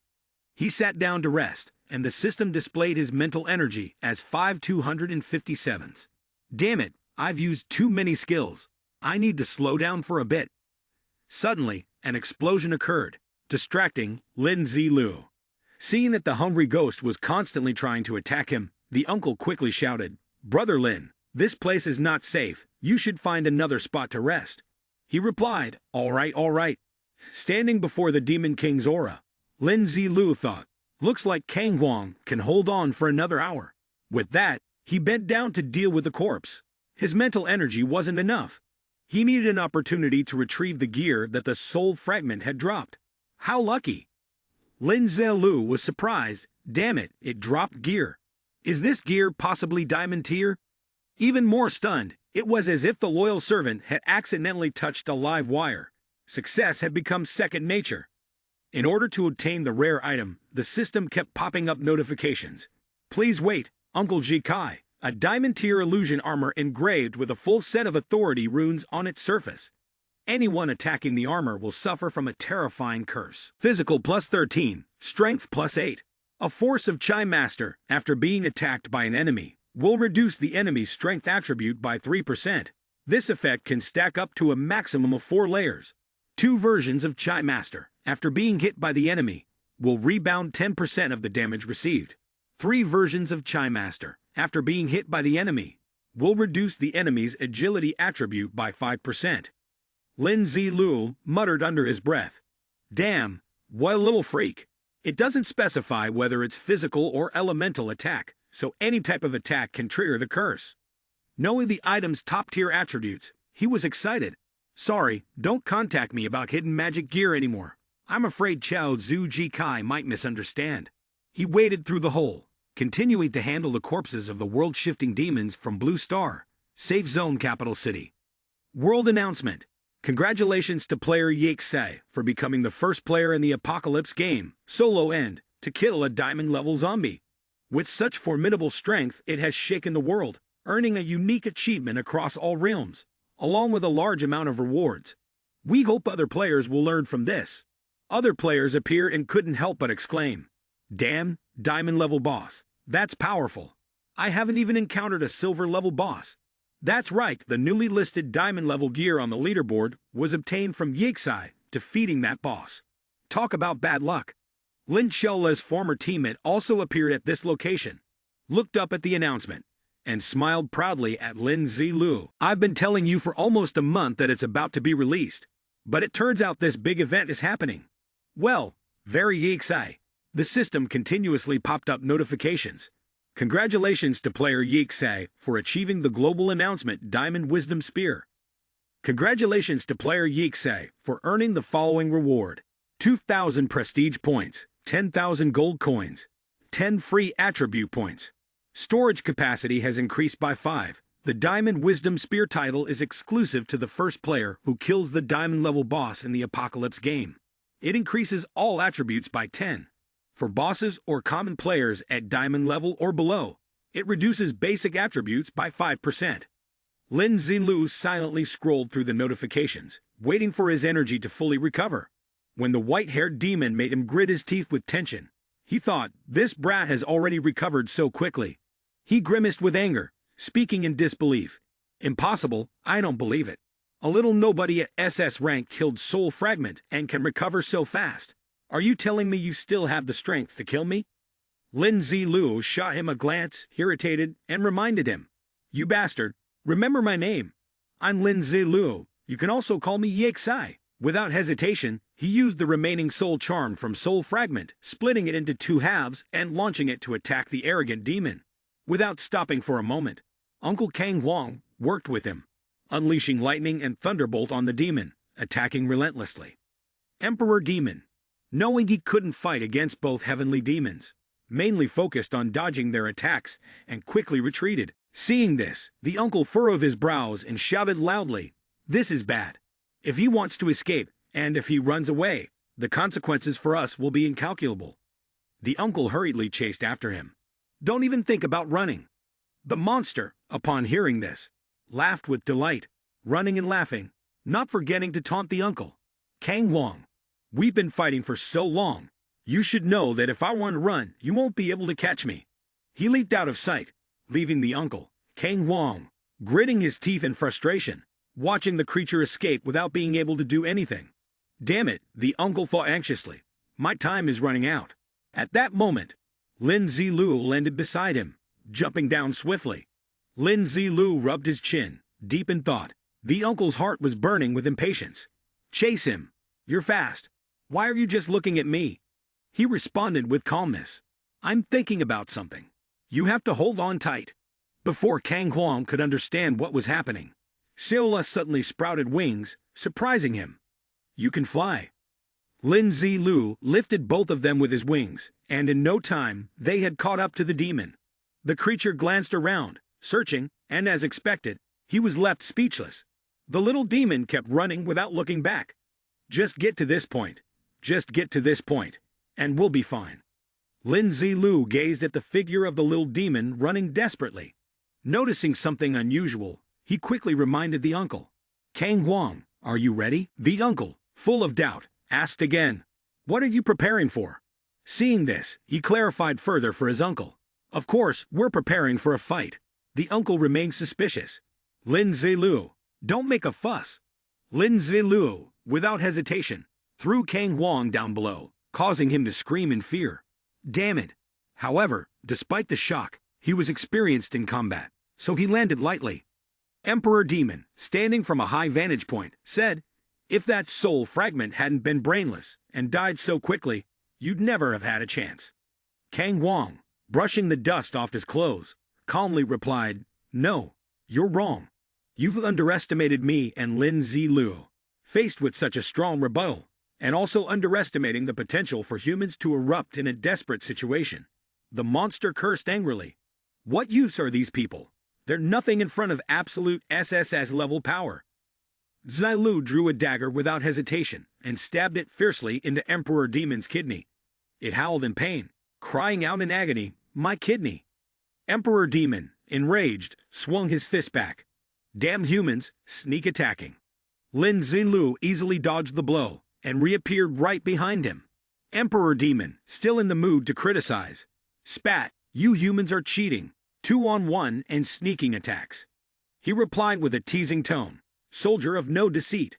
Suddenly, Emperor Demon unleashed an electric force, his eyes wide and nostrils flaring as he screamed, "To knave!" The monster charged toward Lin Zilu, and with a desperate attack from an SSS-level expert, it wasn't certain whether it could survive. The monster's agility was rapidly increasing, but Zilu still easily countered each strike. He moved behind it at lightning speed, and thrust his knife into Emperor Demon's body once again. It quickly turned around, cursing in frustration. Damn it! Suddenly, Lin Zilu dropped to the ground, aiming to stab his knife into the monster's large backside. Yet Emperor Demon refused to give up, continuing to fight. It growled and muttered, I will kill you. However, no matter how hard it tried, it was effortlessly pushed back by the opponent. The Emperor Demon, brutal and wounded by the knife, groaned and choked in pain. its eyes bulging in humiliation. As time passed, exactly 15 minutes later, Lin Zilu had slain the Emperor Demon. The monster collapsed to its knees, on the verge of falling. Its body crashed to the ground. Zilu ended the battle with a statement. "Now you know I'm not some insignificant nobody." He swung his knife, a flash of golden light appeared, and his blade severed the Emperor Demon's head, splattering blood everywhere. The head rolled on the ground, unrecognizable and in a pitiful state. Behind him, Kang Huang laughed loudly in delight. Someone nearby confirmed, "Emperor Demon is dead." He can only sit stiffly on the ground, repeating a few words. "Emperor Demon is dead." After the battle, the two of them, one old and one young, quickly ran away. Kang Huang turned and asked, "Brother, the Emperor Demon's soul fragment has been eradicated, but there are still the Steel General soldiers left. How do we win quickly?" The other party responded. His hand emitted a burst of power. Zilu shouted loudly, using thunder to break the darkness. Then, he released his power towards the zombies. They screamed in pain, their mouths agape. Kang Huang was astonished and praised. "Damn it, the elemental attack of Brother Lin is so effective against such a powerful group." He happily shouted, "Victory for us humans is almost at hand." A while later, many people had successfully defeated the monsters. They were so happy that tears flowed. Humanity had won. The human race had triumphed. Lin Zilu sighed with relief, and the system displayed a notification. "Congratulations, host, for completing the dungeon mission." Star of the Matriarch had written the chapter about Lin Zilu in their book. In June of the 136th year, the Killing Boss and the zombie race introduced the first SSS-level zombie, Soul Fragment, which has the ability to control all zombies. Soul Fragment and the leader of the radiation creature race, the SSS-level Emperor Demon, secretly schemed to produce more radiation creatures to search for the underground cities. This led to a total of 7 underground cities being destroyed, with casualties exceeding 1 million people, all within the same month. The group of City Lord Tian Xing from Lin Zilu City in the Eastern District killed the SS-rank radiation creature, Zhe Er, on the main road. This was the first SS-rank radiation creature to be killed by humans after the signing of the Pinnacle Pact. In July of 136 Era of Ruined Earth, Emperor Demon completely tore up the Pinnacle Pact, and the leaders of the Head and Soul Fragment launched the final battle to annihilate humanity. Nearly 50,000 zombies and 10,000 radiation creatures began to gather at various locations across the continent. Humans paid a terrible price to obtain crucial intelligence from the zombies and radiation creatures. Summoned 21 city lords to Chenyang to attend the City Lord Assembly. Through this assembly, the progressive faction of humanity established a strategy to take the initiative and attack the zombies and radiation creatures. Based on the slogan, "Humans will win," the final decision was made after 7 days of all-out warfare in preparation for the final battle. After the objective was set, Lin Zilu was the first to comprehend the method of elemental cultivation and taught it to everyone. This was an entirely new cultivation system. Specific details could be found in the records, including the complete elemental mastery. Elemental cultivation significantly enhanced humanity's combat strength before the final battle. 7 days later, the human leaders Kang Huang and Lin Zilu infiltrated the zombie clan's stronghold. On the 6th minute, when the ultimate battle began, Lin Zilu led the charge, beheading the leader of the zombie clan, Soul Fragment. On the 24th minute, the battle erupted, and Kang Huang fully exerted himself to kill the leader of the radiation creatures. A great battle with a score of 10-2, involving 4 SSS-level powerhouses, completely ended in 24 minutes. This battle also laid the foundation for the final victory in the Ultimate War. After the unprecedented battle concluded, Kang Huang and Lin Zilu brought the heads of Soul Fragment and Emperor Demon to the largest battlefield in Tianyang City. In an instant, the high-ranking zombies and radiation creatures suffered severe blows, and the morale of the humans soared. Eventually, under the leadership of Kang Huang and Lin Zilu, humanity succeeded in driving the enemies away. After this battle, Kang Huang, the leader of the human race, personally erected a memorial for these heroes, and furthermore, requested the construction of the final battlefield into a national hero's tomb, with a monument dedicated to each hero. After the battle, Kang Huang quickly departed. The Alliance wished to elect Lin Zilu, the City Lord of Tianxing City, as the new leader of the human race, but the result was declined. Zai Lu only cares about money, not the prestigious title.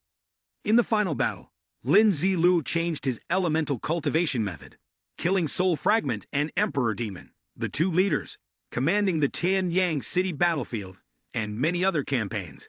His contributions had a significant impact on humanity's development. In the end, Lin Zilu was granted the title of Elemental Emperor, commemorating the beginning of an entirely new era, a completely new cultivation method, and a new world belonging to humanity. The City Alliance declared the end of the kill-and-boss era. The elemental age belonging to humanity officially began. Zilu closed the book and said happily, "This is my trick." Teasing the Dragon Matriarch star. Well, it can be considered up to standard. The system appeared again. The dungeon time is about to end. Host, please prepare to return to reality.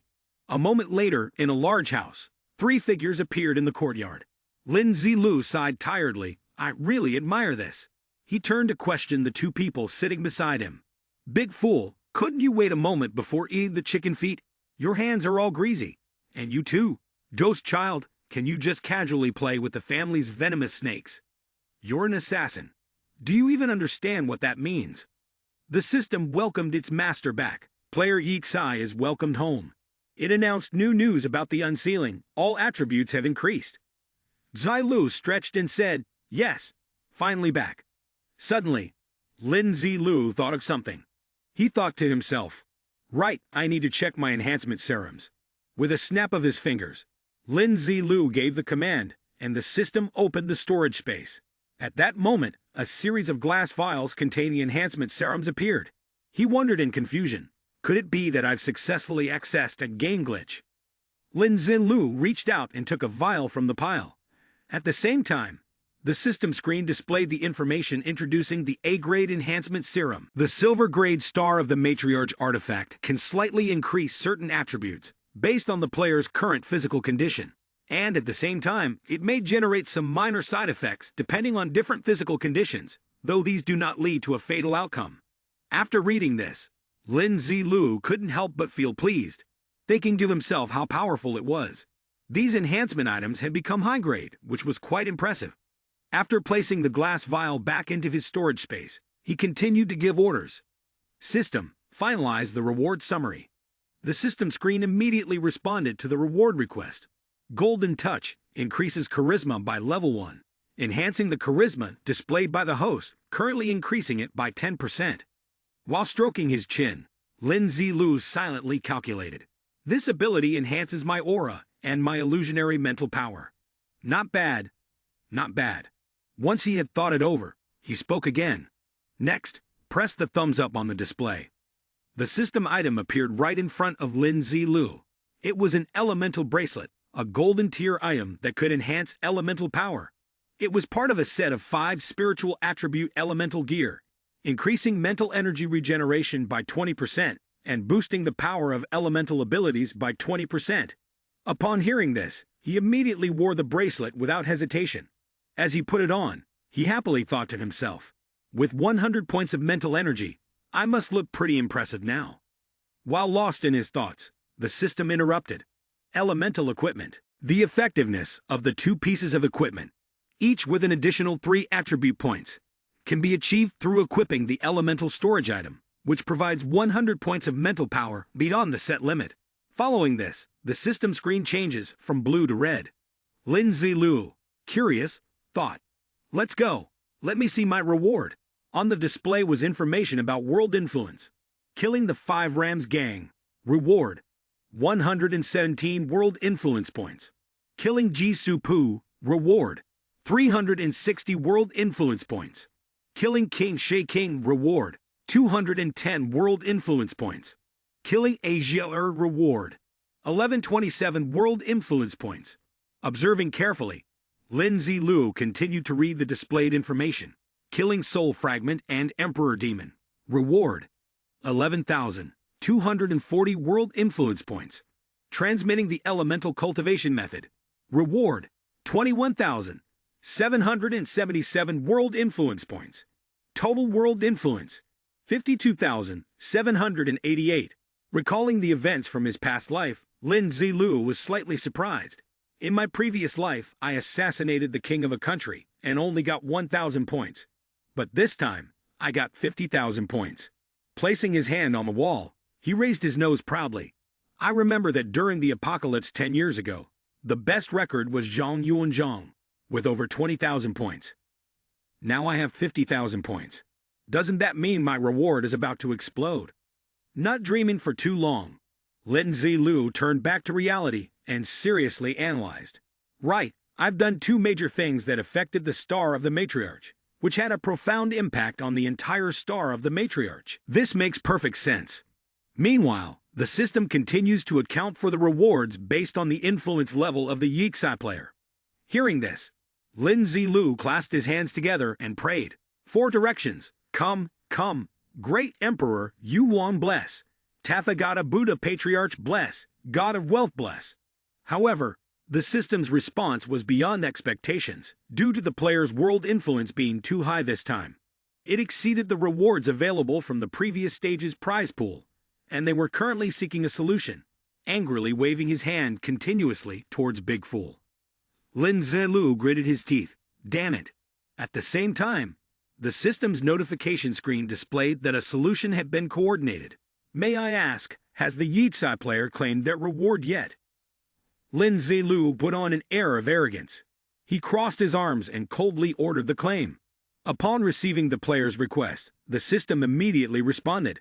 Player Yixi has received 250,000 experience points, 100,000 gold coins, 3,000 reputation points, 50 free attribute points, and 10 cubic meters of storage space. Upon hearing this, Lin Zilu gaped and asked in disbelief, Damn it, how much? 250,000 experience points. Wait, does that mean me? Before he could finish speaking, the mechanical voice interrupted. Congratulations to the player for reaching level 38, all attributes increased by 3, and 5 free attribute points gained. Congratulations to the player for reaching level 39, all attributes increased by 3, and he achieved 5 points in free attributes. Congratulations to the player for reaching level 43, all attributes increased by 3, and he gained 5 points in free attributes. Unable to wait any longer, Lin Zilu quickly checked, opening the Dragon Kingdom's level leaderboard. On the screen was the ranking of the strongest players in Dragon Kingdom, listed from highest to lowest. Rank 1. Yixi, level 43, Military Lord. Rank 2. Big Fool, level 31, Overlord. Rank 3. Ghost Child, level 30, Illusionist. Rank 4. Zhang Yuanzhang, level 26, Military Soul. Rank 5. Maple Leaf, level 25, Divine Archer. After checking, Lin Zilu silently thought, Nice, I'm about to surpass Zhang Yuanzhang by 20 levels, if I put in more effort and drink some enhancement potions. Before he could finish his thought, he pinched his cheek and reminded himself, Stop. How could I be so petty? Zhang is at least ranked 4th in Dragon Kingdom, I should respect him. He pressed the screen with his hand and thought to himself, I should allocate my attribute points first. In front of him was his personal stats. Basic attributes. No equipment. Strength 251. Spirit 251. Physique 251. Agility 251. After looking it over, he was pleased with himself. Not bad. Now I'm at SSS level powerhouse. Soul Fragment and Emperor Demon are just units of measurement. Suddenly, the reminder sound of the system echoed. Player Yixi, the reward for this task has been deducted. A total of 1,088 wish points have been deducted from you. Fire Surge. Please use your wish points to choose the items or equipment you need. Warm reminder. Wish points cannot be accumulated. If you do not claim your reward within the given time, all points will be lost. Countdown. 300 seconds. Upon hearing this, Lin Zilu was completely stunned. The system panel displayed the number 250. Lin Zilu was a bit confused. System, how many wish points are needed for an epic level pants equipment? Not waiting long, the system quickly responded. An epic level pants equipment requires 800 wish points. Would you like to exchange for it? Lin Zilu thought for a moment. While epic equipment was indeed valuable, Wish points were even more precious. It was important to exchange for something irreplaceable. After thinking for a bit, Lin Zilu realized, "That's right, what I'm lacking is the origin pearl." Lin Zilu asked the system, "What about exchanging for an origin of the Qian elephant?" The system started searching, rapidly processing the data. To exchange for the origin of the Qian elephant requires 10,000 wish points. The player's wish points are insufficient. Exchange cannot be completed. Lin Zilu was a bit surprised. "Is it that expensive?" The system displayed a reminder. The price of the item is not fixed within the game. It is determined by the time required and the difficulty of acquiring the item, along with the inherent value of the item itself. Lin Zilu quickly understood. That also means some props are very easy to obtain.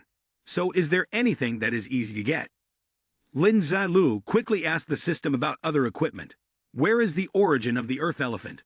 The system was searching for the origin of the earth elephant. Within a short time, the system displayed the information. Lin Zilu was excited. "Is there hope?" "System, may I ask if the origin pearl can be exchanged?" The system was about to check the origin pearl. Finally, the system's response came.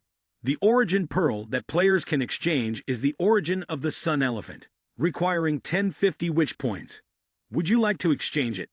Lin Zilu immediately responded, "Exchange." The system began to collect, asking the player to wait for a moment. In an instant, the origin of the sun elephant appeared. Along with it, there was a radiant blue light surrounding it, and suddenly cracks appeared on the outside of the origin of the sun elephant. Before asterisk boom asterisk, everything exploded. Roar! Who is it? The origin of the sun elephant appeared with its eyes glowing brightly. Roar! Who the hell is it? The origin of the sun elephant was furious, because its wind pearl had been taken. My wind pearl. Lin Zilu sat aside, grinning smugly. Wow, the wind is really loud today. Lin Zilu summoned a sphere, and everything around began to swirl, quickly arranging the beautiful elemental forces. Now he had 4 types of elemental powers: water, fire, wind, and lightning. Truly invincible. Lin Zilu stroked his chin. System, I want to exchange the remaining ones for spirit potions to recover my mental power. The system is currently collecting the prayer points, and it shows none.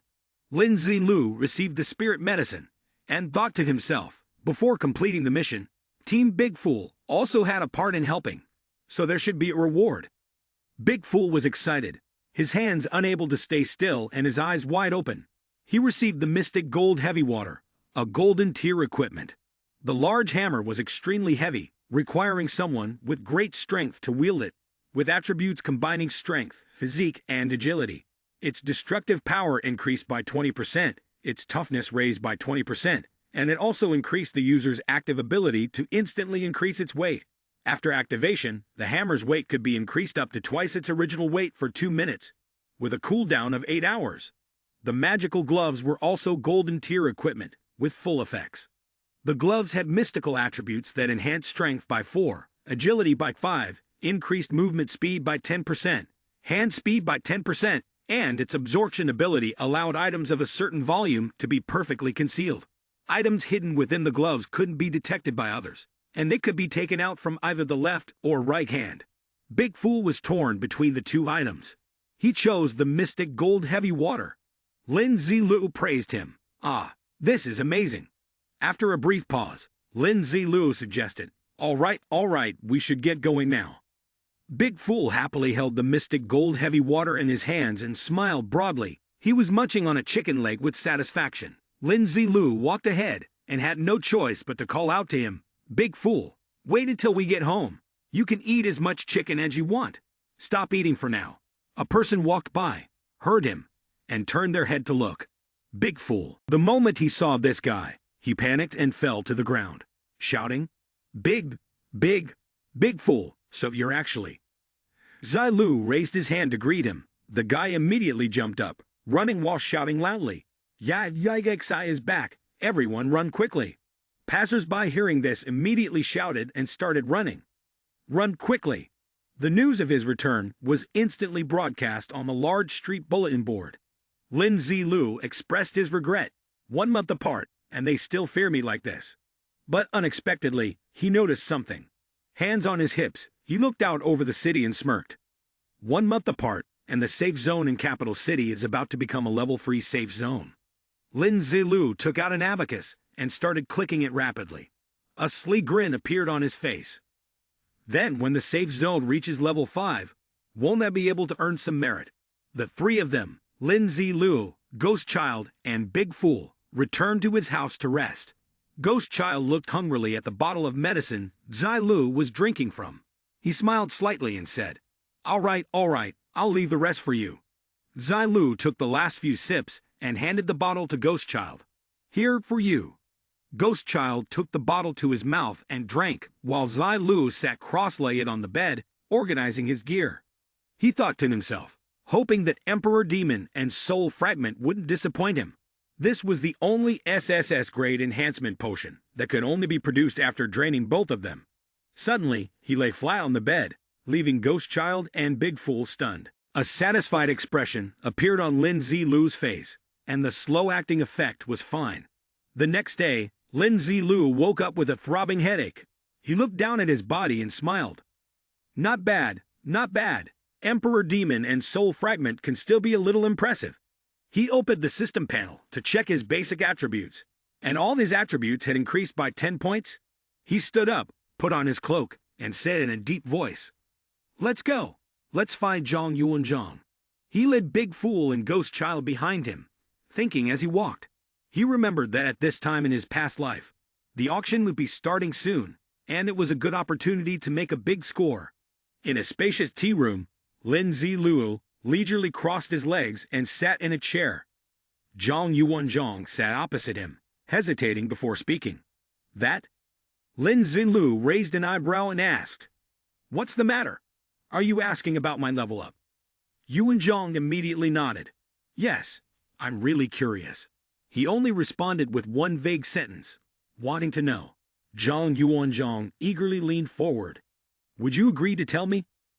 Zilu firmly held up 2 fingers. "The fixed price is 2 million gold coins." Upon hearing this, Zhang Yuanzhang immediately choked, coughing repeatedly. "Seriously? After a month, you're still trying to scam me?" He sighed and leaned his head back. "Forget it. I don't have 2 million, so what did you come to see me for?" Zilu's eyes gleamed with a bright light. "I came to see you because there's definitely something good. I thought of you immediately." Yuanzhang smiled wryly. "Last time when you sold me the Kuishi underground cave for 5 million, you said the same thing." Suddenly, Lin Zilu threw a vial over to him. "Take a look at this." Yuanzhang slowly examined it. An A-grade enhancement potion that can increase basic attributes. But then he immediately exclaimed in surprise, "Did you really give me this good stuff?" As soon as Zhang Yuanzhang finished speaking, Lin Zilu smiled smugly, thinking to himself, "Give you good stuff. Dream on. I just drank it until I felt like throwing up and sold it for money." Looking at the fool, Zhang Yuanzhang, fumbling around, Lin Zilu pretended, "Aren't we friends? If I have something good, I'll think of you right away." Zhang Yuanzhang, still fiddling nervously with the vial in his hand, hesitated. It was a must-have item, but it would also eliminate basic attributes permanently. He then slammed his hand on the table in determination. "With this enhancement potion, I'm sure you have a few more bottles. I want them all." Lin Zilu remained unfazed by Zhang Yuanzhang's greed. What, does he think he's someone special? Turning to one side, the sight before him was an array of cardboard boxes filled with enhancement potions, neatly stacked into blocks, leaving Zhang Yuanzhang stunned. His mouth hung open in shock at the enormous quantity. 3,000 vials. In contrast to Zhang Yuanzhang's strange reaction, Lin Zilu calmly reminded him, "General Zhang, mind your image."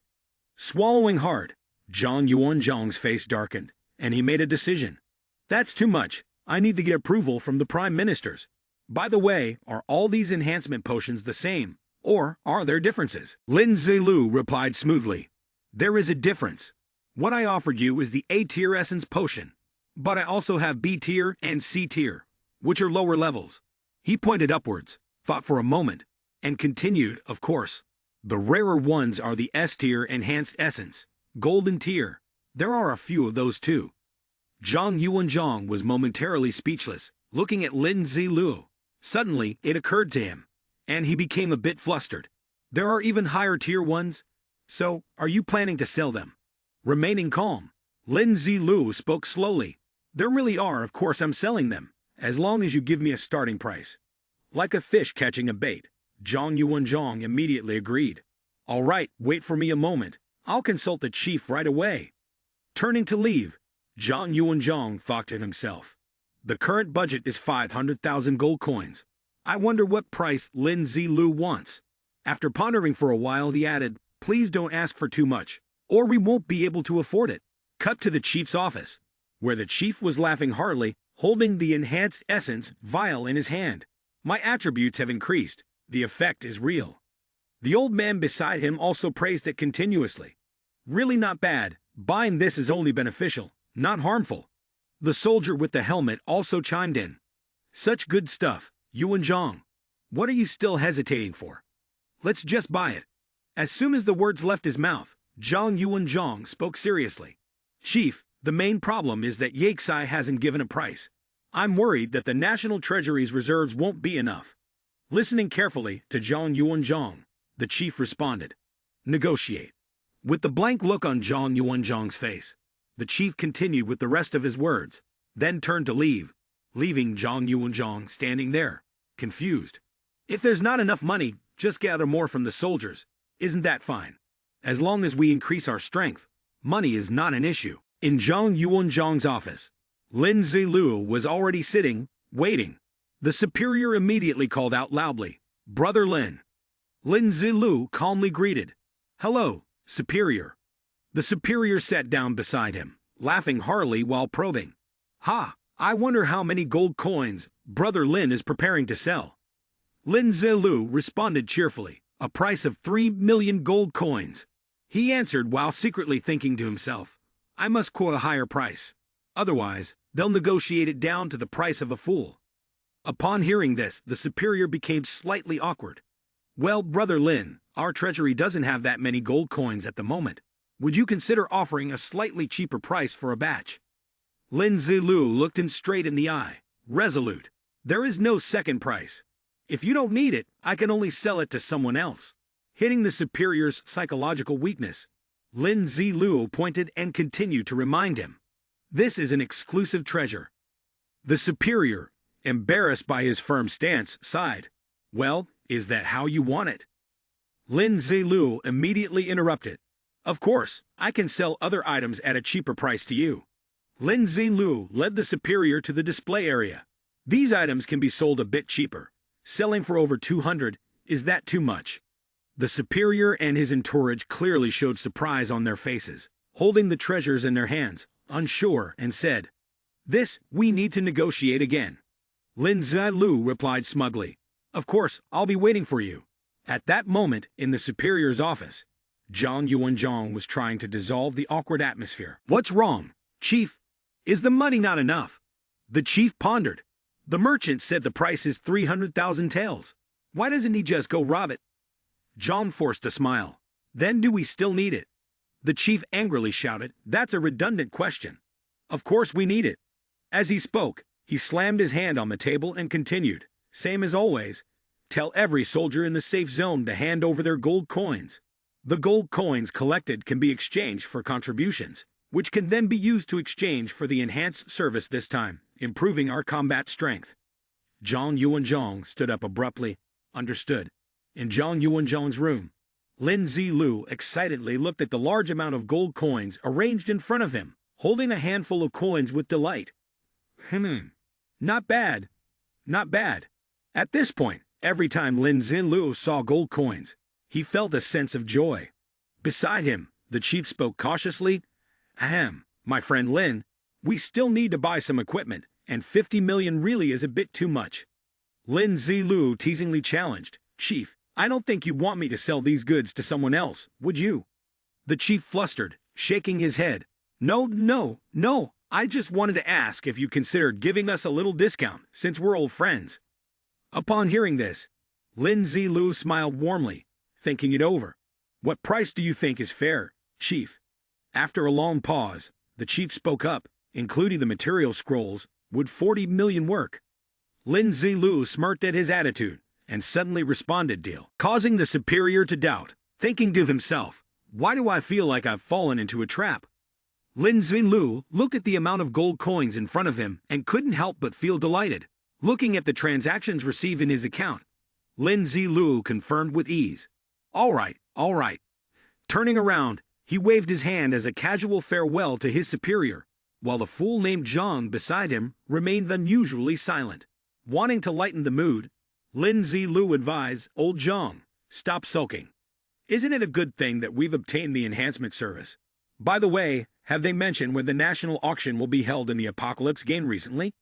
Feeling a weight lift off his chest, Zhang Yuanzhang responded, yes, that's true. 5 days from now, the national auction dungeon will appear. At that time, people from all regions across the country will be able to join. We are preparing to check out the local military districts and assess the situation. Having grasped Yuan Zhang's mindset, Lin Zilu thought to himself, just like in his memories, right after the auction, the next dungeon would be coming. Waving his hand as he left, Lin Zilu said indifferently, hurry up and increase your strength. This 40 million is sure to be worth it. We'll meet at the auction 5 days from now. A few days later, transactions continued to take place at the Yun family, with the account showing the receipt of 4 million gold coins. Then, the Yin family added another 4 million gold coins. Finally, at the Hexayan gathering point, the system recorded, added 2 million gold coins. In the blink of an eye, Lin Zilu's account had now increased to 50 million gold coins outside the safe zone. As they walked, Lin Zilu shared their thoughts. Big fool ghost child, I feel so exhilarated. I've never been this rich before. Meanwhile, the duo, Ghost Child and Big Fool, were too busy munching noisily on food. Turning around, Lin Zilu asked triumphantly, you guys don't get it, do you? Do you know how many chicken feet 50 million gold coins can buy? The response was only silence. Lin Zilu shouted loudly, a countless amount. But still, all they got was the sound of silence. Suddenly, from behind, the figures of bloodthirsty zombies appeared, advancing toward them, completely unnoticed by Lin Zilu. What's going on? At the moment of the zombie gathering point at 12 o'clock, Lin Zilu excitedly looked left, then right, observing the massive horde of zombies charging forward in chaos, and exclaimed, it looks like the zombie scale is pretty impressive. Lin Zilu laughed excitedly and questioned themselves. Over 5,000 of them. At that very moment, the zombies surged forward, one of them easily taken down by a swift kick from Big Fool. Ghost Child executed a special move to eliminate another zombie, apparently tired of attacking individually. Lin Zilu sighed. Killing them one by one is such a hassle. First, we need to gather the zombies together. Lin Zilu used their strength, created a large loudspeaker, and spoke. Once the zombies are gathered, have Kylan take care of them. Then, leave a minute to collect Kylan's scales. Actions speak louder than words. Lin Zilu said as she reached for the switch, slinging a large speaker over her shoulder, the sound of which blared with an overwhelming force. How lonely can you be? The music continued to echo into the pitch-black night. How empty can supremacy be? Alone at the peak, the zombies had gradually started to notice the sound. The cold wind blew endlessly, yet the music continued, resounding through the void. Lin Zilu, grinning in satisfaction, spoke aloud, that'll do for now. With the 9 Shatter Strike weapon in hand, she slammed it into the ground, causing the earth to crack open, creating a violent vortex right before the zombies' eyes. The cracked earth sent the zombies staggering, and one by one, they fell into the deep pit below. A mass of corpses gathered behind, surrounding her, but Lin Zilu stood unmoved. Head held high, she shouted loudly, divine beast, come forth. In the eerie silence, as she spoke, Lin Zilu placed a hand over her chest, and a flash of violet lightning surged and surrounded her. Come out. Kylan. A golden beam of light struck down with immense force. From within the golden light emerged a colossal creature, its head like a dragon, its body like a horse, growling, with glowing eyes and sharp fangs, exuding a mighty presence. The chaos of the scene, accompanied by the golden lightning, shook the heavens and the earth. Amidst the commotion, Lin Zilu's voice echoed. Kylan, the old boss is me. Kylan looked down as if searching for someone, and responded, "Who is it? Who calls me at this moment?" Lin Zilu panicked. "Kylan boss, save me, I'm surrounded by zombies." Kylan responded in surprise, "Is it you, kid?" Amidst the chaos, Lin Zilu's root was filled with joy and happiness.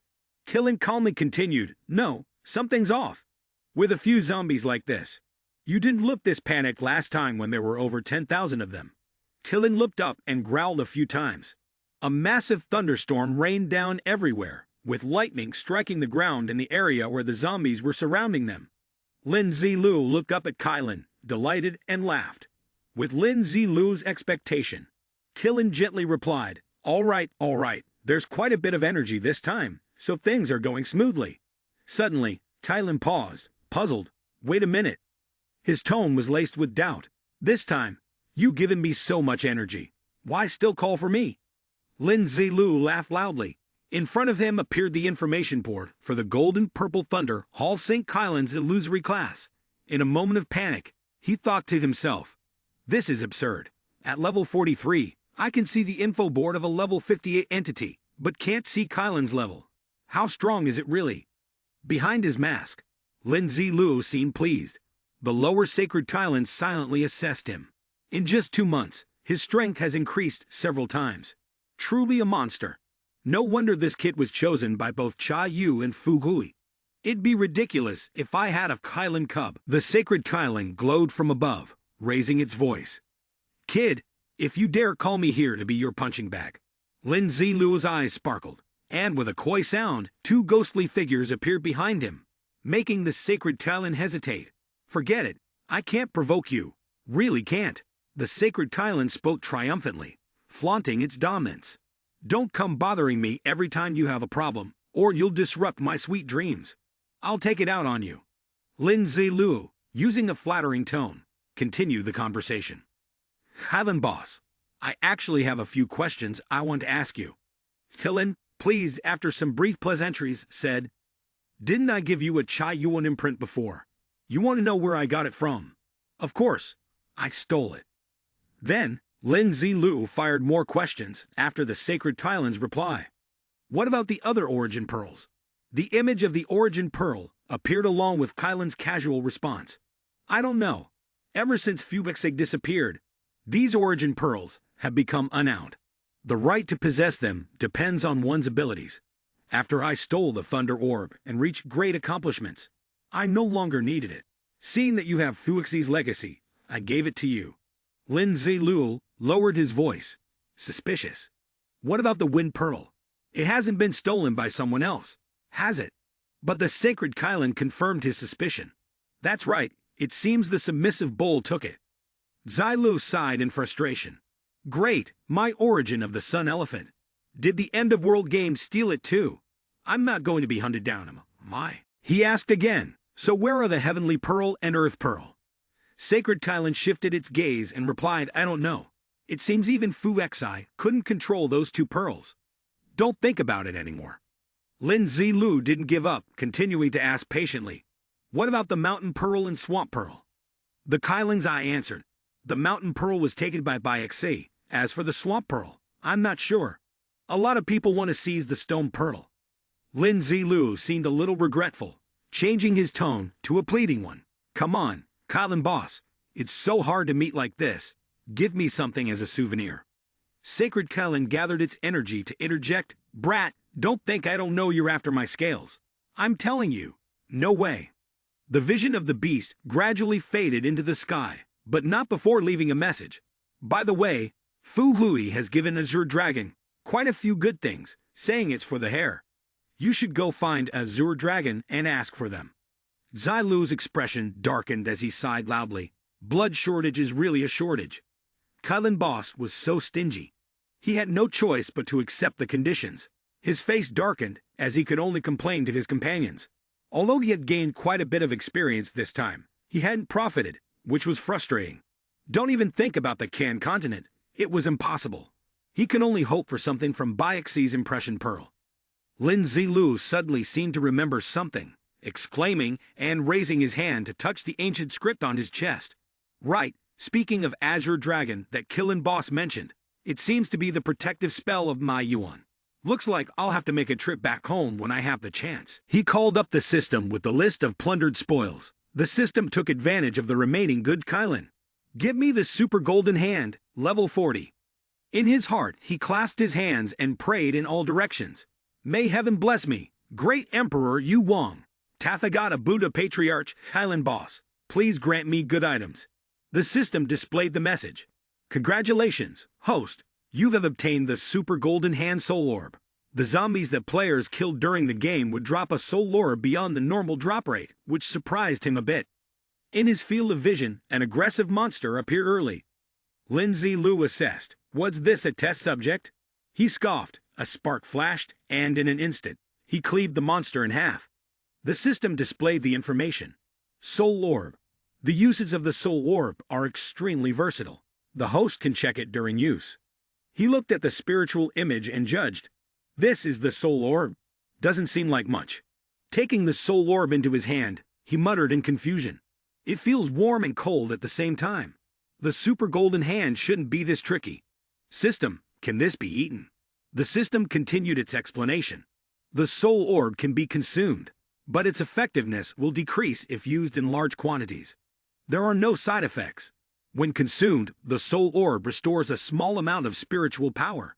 The effect of the Soul Orb depends on the strength of the zombie that was killed. True to his wish, he sighed. It's possible to supplement the spiritual power. Not bad, not bad. I'm really lacking this. Lindsay Liu chuckled a few times, then wickedly turned to give orders to his two companions. Big Fool, Ghost Child, overtime until tomorrow night. Both of them were only thinking about chicken legs after he set the condition. Lots of chicken legs, right? After their group celebrated and cheered with spirit, explosions rocked the city, followed by someone's voice. Big Fool, the zombie. Don't let it escape. Another explosion followed, with an urging voice. Ghost Child, chop off their legs, I'm coming to harvest. Several days later, at the safe zone, Lindsay Liu braved the cold, laughing loudly, confirming that Big Fool and Ghost Child nodded vigorously. That's refreshing. The group quickly headed to the busy streets. Zai Lu stepped forward and said, It's time, let's go join the super auction. He thought to himself, this super auction was indeed impressive. It was already packed before it even started. A group of security personnel guarded the entrance, and Zai Lu stood in the crowd, stroking his chin in contemplation. It might also be because part of my enhanced service leaked out. The central system displayed a notification, and upon checking, it showed that in the Dragon Kingdom area, the total number of people who had advanced to a new class had reached a certain level. Over 80% of the region has unlocked related dungeon instances. The method of participation is through the dungeon, and each dungeon requires 300 gold coins. Upon hearing this, the people in front of the hall angrily shouted, Damn it, 300 gold coins? Do you think we're idiots? Right, where are normal people like us supposed to get that much? Zhuan Lu quietly listened to the conditions. At the same time, in each district's safe zone, there will be a live broadcast of the auction's proceedings. All players who have not entered the dungeon can watch the live stream to follow the auction's progress. When participating in the dungeon, there will be lucky players chosen randomly by the system who will receive items such as materials, equipment, and props. Specific details will be announced upon entering the dungeon. We welcome all players to join. At this point, he silently affirmed, the super auction only happens once every half a year. Missing it would be stupid. He sneered with a mocking tone, his delighted laugh drawing everyone's attention. They quickly realized, muttering, Damn it, it's Yexai. If he joins the auction, he will definitely win big. If we can latch on to Yexai Boss, that would be great. What are you thinking? Yexai Boss is very fierce, you know. Lin Xinlu was startled and quickly denied the gossip, thinking to himself, clearly I'm as gentle as a lamb. A line of guards surrounded him, putting him in an awkward position. From a distance, a man appeared and spoke up. Lin Zilu, we prepared what you need. Lin Zilu took out a bottle of magic potion and exchanged it. Thank you. This is for you. The man replied, I really don't understand why you're changing the signature on these books to Lin Luo. What's the point? He laughed and casually answered, Of course, it's out of deep affection. However, in his heart, he was silently denying it. thinking, I can't exactly say I'm preparing to go into the next dungeon as a savior and reformer, can I? The man, seemingly resigned, furrowed his brow and accepted the exchange. Fine. If you don't want to explain, then forget it. By now, it was 10 o'clock a.m. at the Zilu Groot's competition center. After bidding farewell to the man, Lin Zilu said, "Well then, I'll take my leave now." The super level system now notifies the player Yixai about confirming the payment of 300 gold coins to enter the super level auction dungeon. For now, the number of players who have entered the dungeon does not exceed 100,000. Without hesitation, he replied immediately, "Yes, enter the dungeon."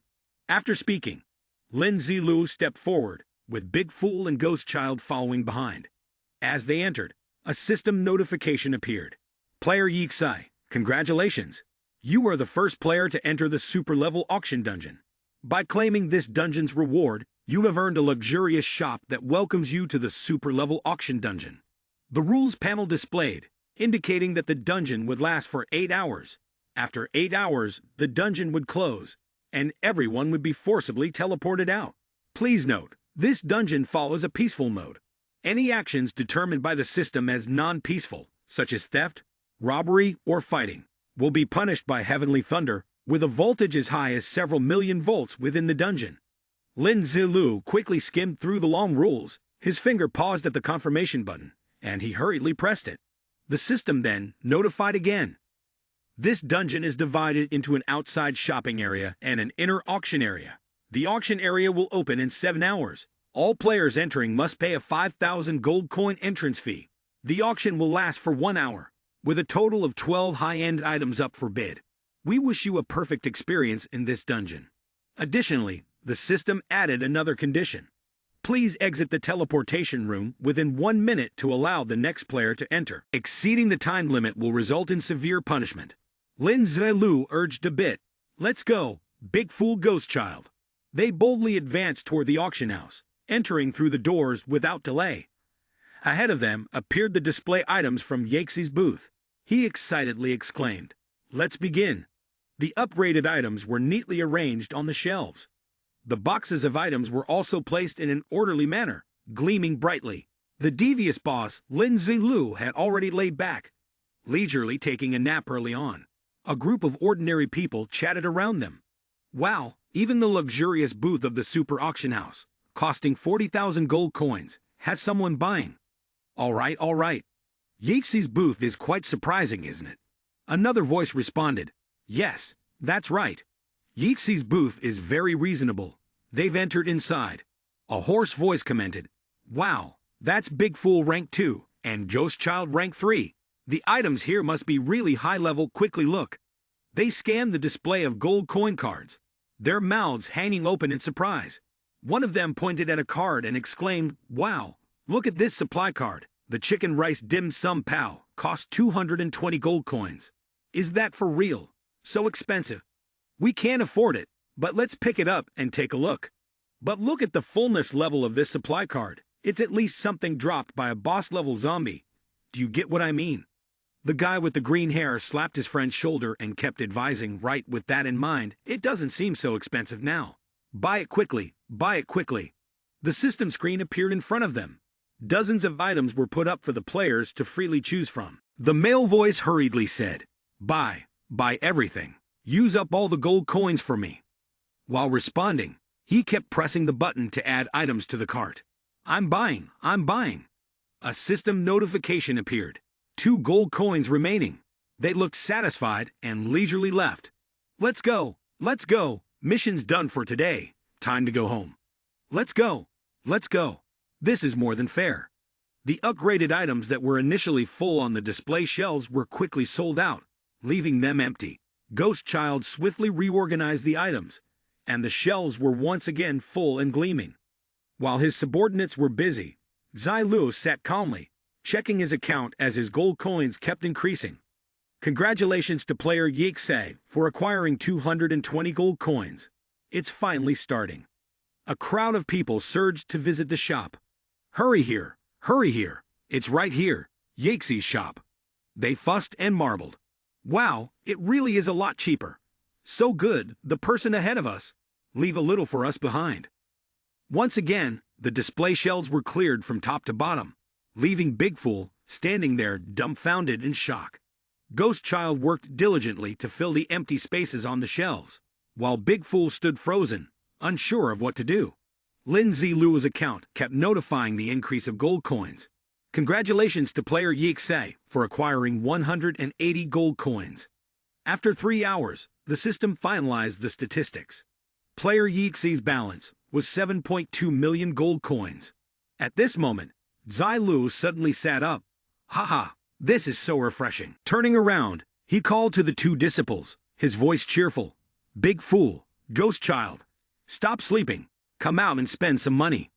In an instant, he exuded the aura of a male lead, looking at them and speaking bluntly, I'll pay tonight. They laughed dumbly for a few moments, their minds focused solely on getting toys and hot chicken legs. The 3 of them reached the door and ran into old Zhang, who was manning the stall next to theirs. Lin Zilu spoke provocatively, mocking, Ahem, old Zhang, don't be so angry. Isn't there still 4 hours left? Besides, 10,000 gold coins isn't too expensive, is it? Old Zhang's face turned green with rage. I could have taken this stall for free, and that would have been enough to satisfy me. You call your gang over quickly. I'm leaving now. No need to see me off. Outside the grand hall, they stopped in front of a store packed with people. We'll choose this stall first, Lin Zilu said. In his heart, he had already decided that this was the stall with the good stuff. Lin Zilu nodded in agreement after the system's enthusiastic introduction. A silver-grade space ring, a ring containing a spatial storage attribute, capable of holding up to 5 cubic meters, priced at 100,000 gold coins, and equipment restoration potion. The silver-grade Daoist priest could repair any damaged parts of equipment, also priced at 100,000 gold coins. Without hesitation, he added both the space ring and the restoration potion to his cart. So cheap, let's buy it, he muttered to himself. Just right for storing chicken legs for Big Fool's group.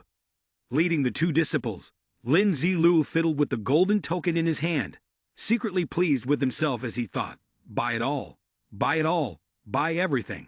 After all, I've already made a set. While Ghost Child and Big Fool diligently gnawed on chicken legs, Lin Zilu seemed to have come to a sudden realization. He looked at the system displayed showing a bottle of precious medicine. Isn't this the True Earth elixir? Lin Zilu turned to ask the shopkeeper, Boss, how much is this True Earth elixir? The shopkeeper's eyes lit up, and he raised 2 fingers to signal. Lin Zilu immediately agreed, pressing the button for 200, receiving 23. We'll take them all. The shopkeeper snapped irritably, clenched his fist, and shouted, Go, go, go. To what? This is a bronze grade 200 prop. Are you trying to rob me? Lin Zilu's eyes shone as his tone grew firm. That's true, he muttered darkly, stroking his chin, his words tinged with a hint of threat. I've robbed people before. This time, maybe. His sentence was cut off as the shopkeeper dropped to the ground, tears streaming down his face as he pointed at Lin Zilu, stuttering. Why you? The shopkeeper slapped his hands down on the floor in regret. You, brother, 1,200 gold coins for 3 vials. Lin Zilu patted the shopkeeper's shoulder, offering a polite thank you, while the shopkeeper continued to regretfully mutter, Haha, no need to thank me. A group of guards suddenly appeared, shouting loudly, Do you think this is your safe zone, capital city? What's the matter? Does the Yang Nai Li family still want to take action? Lin Zilu quietly eavesdropped in the crowd. Why is the Yang Nai Li family fighting with Zhang Yuanzhang's subordinates? He looked over at the group with green and red hair, silently evaluating them. The Yang Nai Li family isn't just Huadu, right? They have a base where people live too. His eyes scanned the room, and he noticed a one-eyed man. Wait a minute, isn't that Lai Yu? He fell into deep thought, realizing that Rongzhan Shi Jingshan also had Lai Kai. In the 10 years of the apocalypse, the 3 highest-ranking pillars of the Li family's existence, the second strongest war god in the entire country. Although in this life, due to the fall of the Li family, Lai Kai can only occasionally make it to the top 10 nationwide, he still has to find a way to eradicate the roots completely. One of Li Kai's people raised his voice, challenging. Go ahead, hit me, come on, If you have the ability, hit me. Jun Fang Hu Yang Day, with a cold face, crossed his arms and retorted, "Ha, why should I act? Your family has been destroyed. Why should I waste time with a rat like you?" The man was furious and quickly retorted, "You're quick with words. What good does that do? This stall doesn't even belong to you guys. You're just making trouble." Jun Fang smiled and replied, "Making trouble? Clearly, it's you." Lin Zilu's thoughts were interrupted as he realized the situation. Jun Fang wanted to rent this stall, but Yang Ne from the Li family blocked the way and wouldn't let him rent it. And in this dungeon, no actions were allowed. Even cursing was considered a violation of the rules and would lead to being struck by heavenly thunder. So Jun Fang had no way out. A powerful foot stomped down, shaking the ground. Who dares to provoke Jun Fang? The Breaker General of Jun Fang appeared, blocking Lai Yu's view. He sneered and said, "I thought it was someone important. Turns out it's just the Breaker General." Lin Zilu observed the situation. The future war god Breaker General, but even if it's the Breaker General, it's useless. This dungeon doesn't allow combat. Another soldier in Jun Fang's group spoke up, "Breaker General, in this dungeon." At this point, he looked at Breaker General's expression, but seeing no response, he fell into fear. He quietly left a signal and stepped back. Having noticed it earlier, he turned to the Daoist elder and asked, "Why are you here?" Lin Zilu bared his teeth slightly and replied, "Don't worry about me. Just tell me, do you want to share some of this anger?" The elder frowned and said, "Of course, the Lei family has indeed gone too far in how they treat others." Leaning closer, Lin Zilu whispered, "Listen, here's what you should do." Hearing that made Mr. Gao tense up. "Boss, are you sure about this? Hurry. If you hesitate, do you even want justice or not?" He hesitated, muttering, "All right, I'll give it a try. But if it doesn't work, won't the blame fall on me?" Lin Zilu reassured him calmly, "Don't worry, follow my plan, and you'll take down several members of the Li family. Besides, Zhang Yuanzhang will surely reward you." Somewhat convinced, he nodded. "All right, I trust you, boss." Lin Zilu smiled faintly, his thoughts quietly scheming. Haha, he intended to use this chance to deal with Lai Yi. Tension filled the air as neither the Breaker General nor Lai Yikong would back down. Jun Fang's men shouted, "Has your mind gone upside down? You bring shame upon your own kin." Lai Yikong retorted, "And what about you? If you got the courage, face me directly. Are all of Jun Fang's people this afraid?" After 10 minutes of commotion in the marketplace, a faint voice could be heard that stirred the crowd. "Please, make way, make way." An old man stepped forward, holding a small basin that gave off a strong, unpleasant smell. He smiled in quiet satisfaction. The noise and confusion grew louder. "Oh no, I'm going to faint. The smell is unbearable. Watch your step, or you'll step right into it." Someone accidentally kicked the pot, sending its contents flying through the air. The Lei family members gasped and scattered in alarm. Drops splashed onto their clothes and hair, and chaos broke out. The stench filled the air, mixed with groans of disgust and hurried footsteps. Jun Fang sat on the ground, sighing in defeat. "This is absolutely dreadful. I'm never doing this again." Breaker General gave him a blank look. "Unbelievable. You think Hu Yang won't get punished by heaven for this stunt?" Everyone exchanged uneasy glances before someone said, "Come on, just laugh it off. This is ridiculous." Several of them pulled off their soaked outer layers, revealing their strong builds underneath. "Ah, that feels much better," one said with relief. Breaker General frowned slightly. "What are you all doing now?" Just then, a bolt of lightning flashed across the sky, striking the dome of the central auction hall. The group froze, eyes wide in disbelief. A radiant beam fell upon one of them, and before anyone could react, they were all engulfed in light and vanished. The system had instantly removed them. Yang Di broke into a nervous sweat, muttering under his breath, "Was this really part of the boss's plan?" Breaker General raised his hand and nodded approvingly. "Well done." At that moment, Jun Fang's group burst into laughter, feeling more victorious than ever. Meanwhile, the Lei family stood in silence, faces pale with embarrassment as whispers and muffled laughter spread around them. Lin Zilu quietly smiled to himself. Hu Yangde had only meant to use the pot to make them retreat. He never intended for it to spill on anyone. Of course, before that, would it not be allowed for Ghost Child to carelessly drop a stone? When the Li family members took off their clothes, was there not a trace of resentment? Lin Zilu ordered his companions to leave quickly. Let's go. Unfortunately, Lai Yi ran too fast and nothing happened. On this side, Lai Yi, filled with rage, threatened, you wait for it. Yang Day, not willing to back down, retorted, do what? I just accidentally slipped and fell. Who knew you people would like to eat and even step up to gather? The Lai family members, surrounded by mocking laughter, could only grit their teeth. All right, think about what Zai Lu said. Keep the Li family members for a while until the auction starts, then release them. Immediately, Yang Day gave orders to his subordinates. All right, comrades, the auction is about to begin. Let's rest here for a while. They all echoed the order in unison. Lai Yi, looking at the guards, felt unwilling, muttering curses under his breath. Damn Hu Yang Day, blocking me from attending the auction. Did not come here for nothing. The smell around the Lai Yi group was so foul it reached the sky, and passers-by pinched their noses and pointed fingers.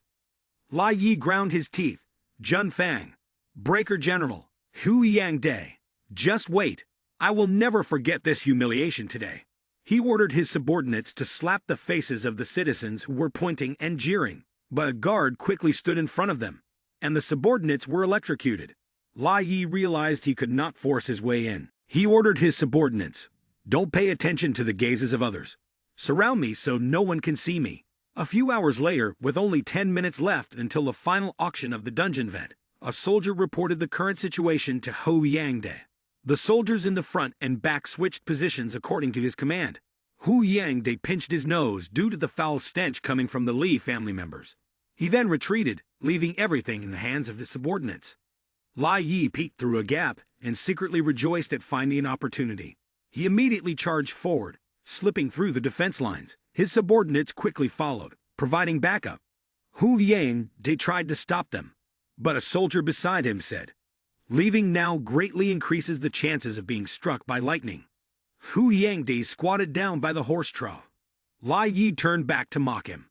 30 years in the east of the river, 30 years in the west of the river. Wait until I get out, you'll definitely pay the price. He smirked with satisfaction and dashed away. The soldier then reminded, they've already run too far. While Hu Yang Day felt a headache coming on, the soldier helped him up, his excitement palpable. So it was all an act earlier. I thought you made a real mistake. Hu Yang Day brushed off the dust and grinned wickedly. Now, they were just waiting for the grand final drama to unfold. At the auction site, people were coming and going, with crowds gossiping and discussing. The president of the Berserker Association, ranked 9th on the fame board, was a notable figure. The true elder, however, was the truly powerful one. In this city, he was a figure who could cover the sky with one hand. Lai Yi clenched his teeth. If it weren't for Yixi's destruction of the Li family, we would be the ones receiving everyone's admiration right now. He swiped his card and entered, the machine announcing that the player Lai Yi had spent 5,000 gold coins to purchase a ticket for the auction.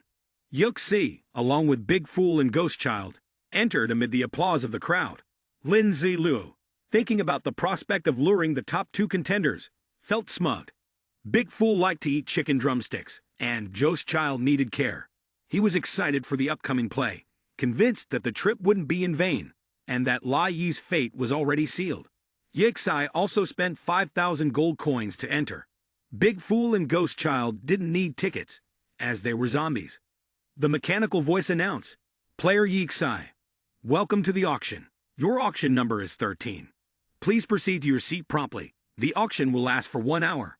We wish you success in obtaining the item you desire. He smiled wickedly, thinking to himself, Lai Yi, you better pray.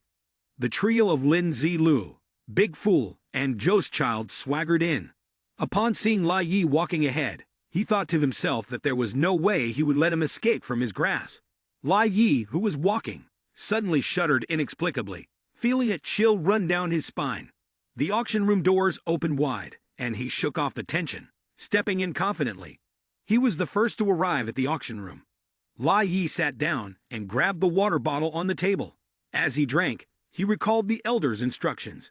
According to the information we obtained from the black market, there is an item in this auction that can help the Lei family head revive. All the family's resources have been pulled together, so we must secure this item. Lai Yi suddenly started, his eyes widening when he saw a familiar figure step in. Seeing Lin Zilu approaching, he was so angry that he crushed the water bottle in his hand, grinding his teeth and muttering, "If Yixai doesn't report this, he's no gentleman." The trio of Lin Zilu, Big Fool, and Ghost Child paid no attention to his expressive face. Lai Yi stared at Lin Zilu, trying to calm himself down. It wasn't that he hadn't reported it, but the timing just wasn't right yet. Lin Zilu sat down next to Big Fool, who was furiously stuffing food into his mouth. He felt helpless, unsure of what to say, since this wasn't a buffet. But Big Fool and Ghost Child kept eating. The auction robot stepped forward and announced, "Welcome to the 157 invited guests attending today's auction.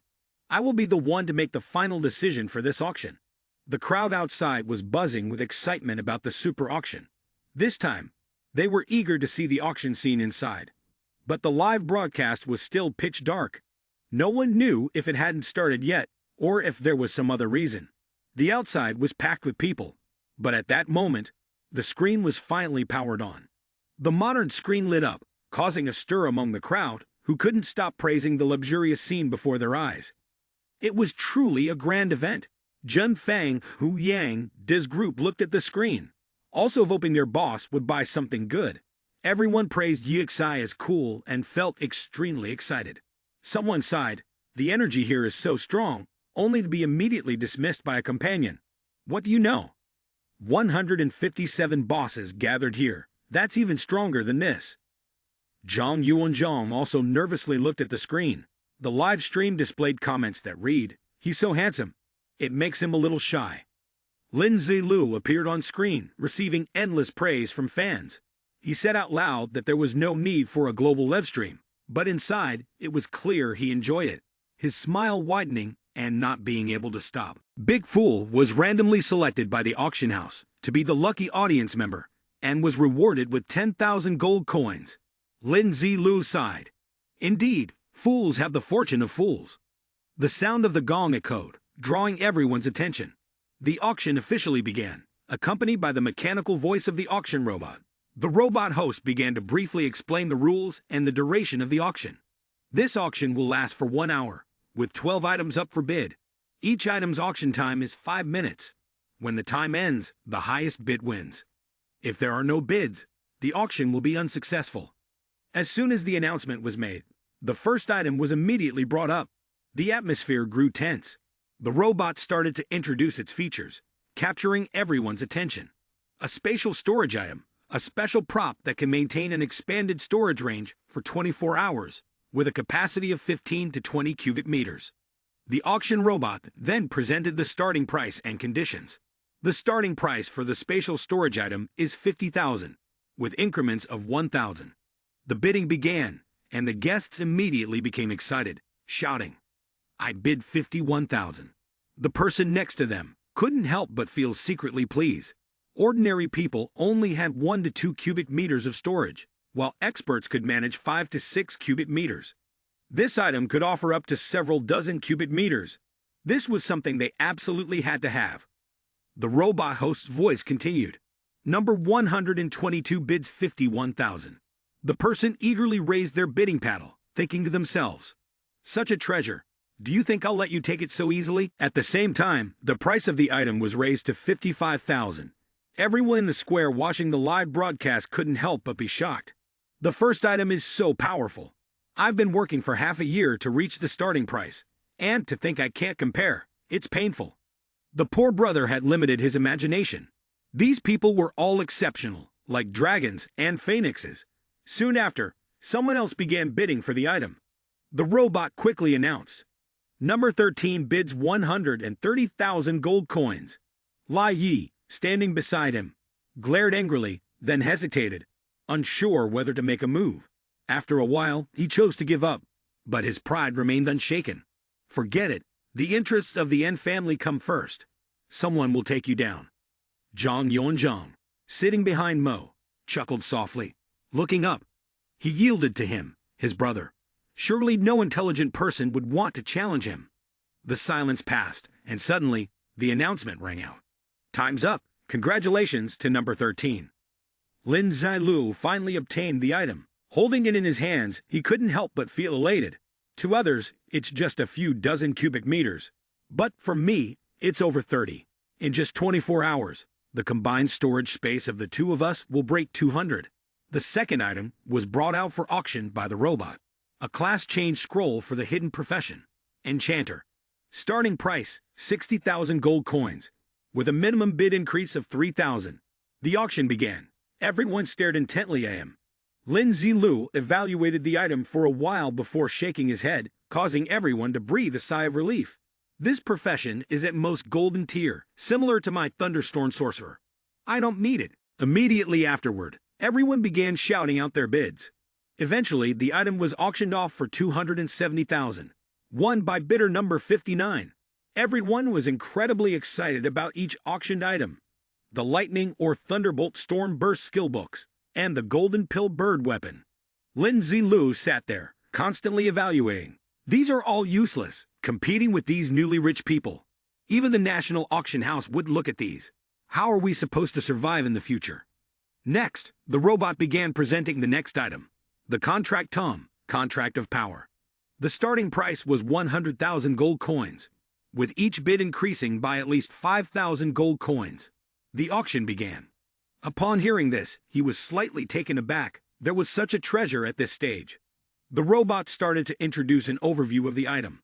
The contract master, contract power, was a special tool that could establish a connection through a contract, allowing players to bind together. Upon hearing this, Lin Zilu became increasingly interested. So this is the legendary team scroll. Lin Zilu continued evaluating the item being presented. Forming a team by oneself was naturally not an issue. But using the contract tom to form a team would be officially recognized by the official merchant and would grant many special benefits. The crowd in the square seemed to have realized the significance of the contract tom as well. From what I know, this is the first time this kind of contract has appeared in the Apocalypse game. I'm afraid it will be fiercely contested.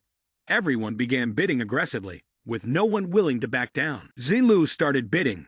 Number 13 offered 400,000. Everyone watching the live broadcast was buzzing, and the barrage of comments flying across the screen went wild.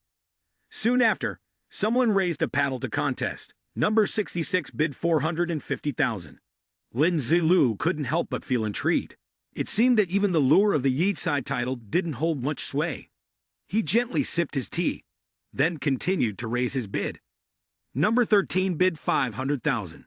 And Zhang Yuanzhang couldn't help but gape in surprise. Even the evil gold coins from Junfang capital city only amount to 500,000. I really underestimated his financial backing. Just as he was eagerly anticipating the item landing in his hands, the robotic voice announcing the bids caught his attention, and he turned in surprise.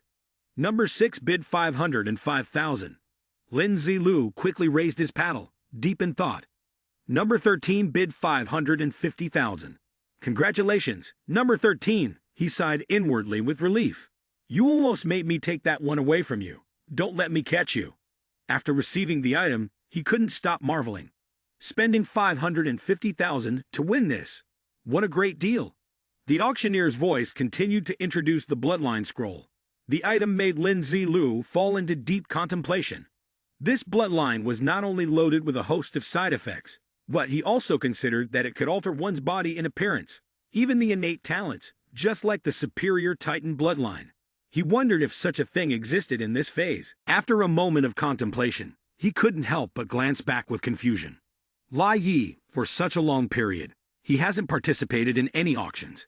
What exactly is he waiting for? Lin Zilu was very certain about his thoughts. Could it be that there's some insider information? The sound of successful bids echoed one after another. Congratulations to customer 77 for successfully bidding on item number 10 with 400,000 gold coins. The auction robot continued to announce. 10 items have been auctioned off. Due to the speed of the bidding, there are still 20 minutes remaining. Its eyes sparkled with excitement. Then the remaining 2 top-tier items will each have 10 minutes of bidding time. Lin Zilu eagerly anticipated the next item, wondering if it would be worthy of the phrase top tier. It seemed that this item was no ordinary one. A brilliant burst of light appeared after the robot's introduction. Lin Zilu was astonished when he saw it, and suddenly it seemed like he had realized something. He immediately turned to look at Lai Yi, who was smiling nervously. It seems this is what the Li family wants. I can't let this slip away. The voice announcing the item slowly rang out. Wish Golden Pearl, a special golden tier item. A unique artifact that makes wishes come true. Lin Zilu pondered as he listened to the explanation. The spirit pearl would develop based on the wish of the player, and after 30 days, it would transform into an artifact. Zhang Yuanzhang, who was beside him, wore a worried expression upon hearing the robot's announcement regarding the use of the spirit pearl's power. This is too extraordinary, an artifact that grants wishes. The benefits for us are immeasurable. In Lin Zilu's mind, many images appeared of Lin Zilu Mini screaming to buy this special artifact, which made him fall into deep thought. Lai Yi clenched his hand with a triumphant smile. As long as he could wish for an item that could resurrect, wouldn't 30 days be more than enough? He sat there, as if understanding the other's desire, and sneered slightly. You really think a doomsday game would have an item that brings people back to life? Lin Zilu was lost in memories of the past. Once someone had used a diamond-grade witch spirit pearl to do something similar, but it only produced a drug that could simulate death. The opponent still managed to seize his body. He couldn't help but marvel silently. Only by reversing time could even the Dark Emperor replicate a physical form. The auction hall erupted with excitement. Lin Zilu remained deep in thought, but how could you possibly know such secrets? The auctioneer robot's voice rang out again. Wish Spirit Pearl, an item that makes wishes come true. Starting price, 200,000 gold coins. Minimum raise, 10,000 gold coins. Bidding begins now. At the signal, the crowd scrambled to place their bets. Lai Yi ground his teeth and held up his bid paddle. The entire clan had sold off their assets awaiting this moment. Zhang Yuanzhang wouldn't be outdone and placed a bid. For the comrades who died for me, I won't let the Li family leave them in ruin. He frowned at Zhang Yuanzhang's bid, but then smiled softly and raised the price again. As long as the clan head lived, everything would improve. He would crush those wicked scoundrels in one go. Immediately, the entire hall fell silent at the sight of his 1 million gold coin bid. Zhang Yuanzhang sighed in disappointment as he assessed the entire situation. The entire gold coin expenditure aimed at acquiring the Blessed Pearl is not in line with the interests of our capital city's safe zone. Comrades, I owe you all an apology. He then turned his gaze toward Lin Zilu, silently thinking, Yaksai must see this.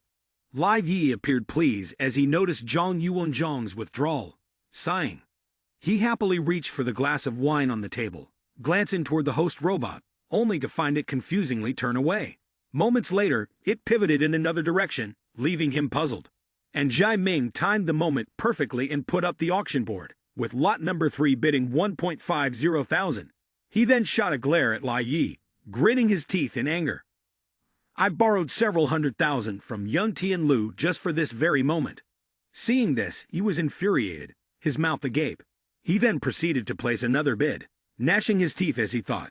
Even if the entire Li family starves to death, as long as the family head is resurrected, it will all be worth it. His actions left and Jai Ming speechless. The entire hall fell into a deep oppressive silence. The atmosphere began to stretch into a long, heavy pause. Lai Yi quickly broke into a smug smile at the sight. Meanwhile, Lin Zilu, beside him, quietly chuckled, shattering the silence. He immediately put up another bid, with lot number 13 placing a bid of 1 million gold coins.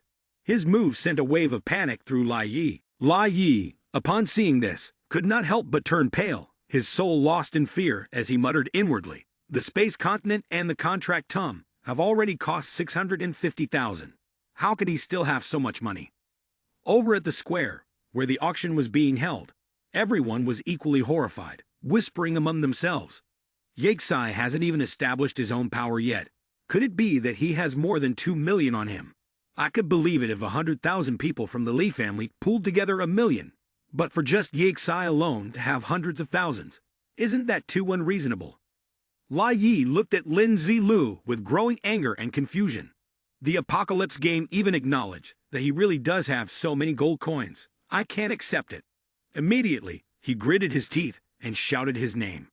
Lin Zilu turned to look at him, replying in a calm tone. "What do you want? Is something the matter with you?" He looked at him, finding the situation rather amusing. Even if your entire family sold everything, it wouldn't add up to 1.5 million, and with your little gold reserve, it still wouldn't exceed 1.8 million. Do you really think you can compete with me? Lin Zilu sneered, glancing at Lai Yi with contempt. You're really just a piece of trash. As the countdown ticked down, Lai Yi became increasingly anxious. He raised his hand to wipe his brow, deeply contemplating. After a moment, he gritted his teeth and continued to bid. For the sake of the family head's future, I must do this. Lot 12 bids 1,600,000. Lin Zilu watched with great amusement as Lai Yi glared at him, clearly furious, silently threatening. I've remembered this grudge of raising the price. It's not that I won't get even. It's just not the right time yet. And Ming sat there, thoroughly confused. What's going on? Has Yixe given up? He can't be without money. Zhang Yu and Zhang couldn't help but be stunned as well. From our side alone, we've already gathered 3 to 4 million gold coins. What on earth is happening? The time was up. The robot's announcement sounded. Congratulations to customer number 12 for successfully bidding on the Witch Spirit Pearl. Hearing this, Lai Yi couldn't help but be startled, his eyes widening. Immediately after, he suddenly collapsed to the ground. Lai Yi laughed wildly. Master, you've been saved. Lin Zilu, who was standing ahead, rose, drawing his attention. He quickly unsheathed the long sword from his back, wearing a mysterious expression that sent a chill down Lai Yi's spine. On the live stream screen, Lai Yi's face was filled with excitement. Our sacrifice has all been worth it. Master is wise. It's not that vengeance hasn't come, but the timing wasn't right. His voice grew more urgent as the spirit pearl was brought before him. Suddenly, a beam of light sliced through the air. Before Lai Yi could react, a sword struck swiftly across his neck. In an instant, his head was severed. Lin Zilu had acted swiftly, cutting Lai Yi down before he even grabbed the spirit pearl. The viewers watching the live broadcast were horrified by the scene, their mouths agape, unable to speak. And Ming stared wide-eyed at the scene. Zhang Yuanzhang, on this side, was equally shaken, and the whole area was in chaos.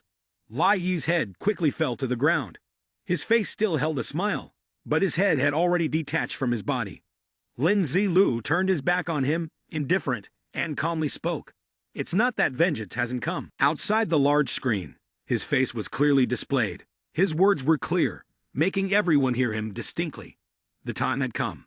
The people of Tianlian City all looked up in unison, some even unable to believe their eyes. They discussed among themselves while staring at the screen, observing intently, their emotions a mix of surprise and happiness. Compliments for Lin Zilu quickly appeared on the screen. Zhang Yuanzhang's face was filled with extreme fear, silently blaming himself. Has he gone mad to take action in the dungeon? Alongside this thought, the scene of Ming hurriedly searching for an escape route unfolded. Flustered, he thought, especially since it's a dungeon. Even insulting people will get struck by lightning. The lightning flashed brightly, the sky was violent, and it struck repeatedly. Hu Yangde's land was in panic as he ordered everyone to run away from the scene. The lightning grew more intense, as if it wanted to consume everything. The game's notification echoed. Meanwhile, Lin Zilu remained calm. Player Yixe killed someone right in front of everyone. He still held the sword in his hand, standing tall as the reprimanding notification continued. Severe violation of the peaceful method rules of the Super Auction Dungeon. About to face the highest level of Heavenly Thunder punishment. By this time, everyone had reached the door, but the current situation was far more critical. The door wouldn't open, trapping the crowd inside. The sky grew darker, and thunder from all directions gathered in one spot. The lightning now struck the building, and everyone, filled with fear, backed away. They could only stand there in terror, waiting for a chance to survive. Zhang Yuanzhang, from a distance, found it incredibly puzzling that Lin Zilu still showed no signs of movement. Lin Zilu raised his hand and nonchalantly covered his mouth as he yawned repeatedly. Suddenly, a bolt of lightning, brimming with immense destructive power, came crashing down from the sky. Everyone knew that the blue light was beautiful, but it could kill in just a few seconds. Lin Zilu stood in the center of the storm, showing no pain. On the contrary, he wore a mysterious smile on his lips. Suddenly, he raised his hand, as if preparing to do something.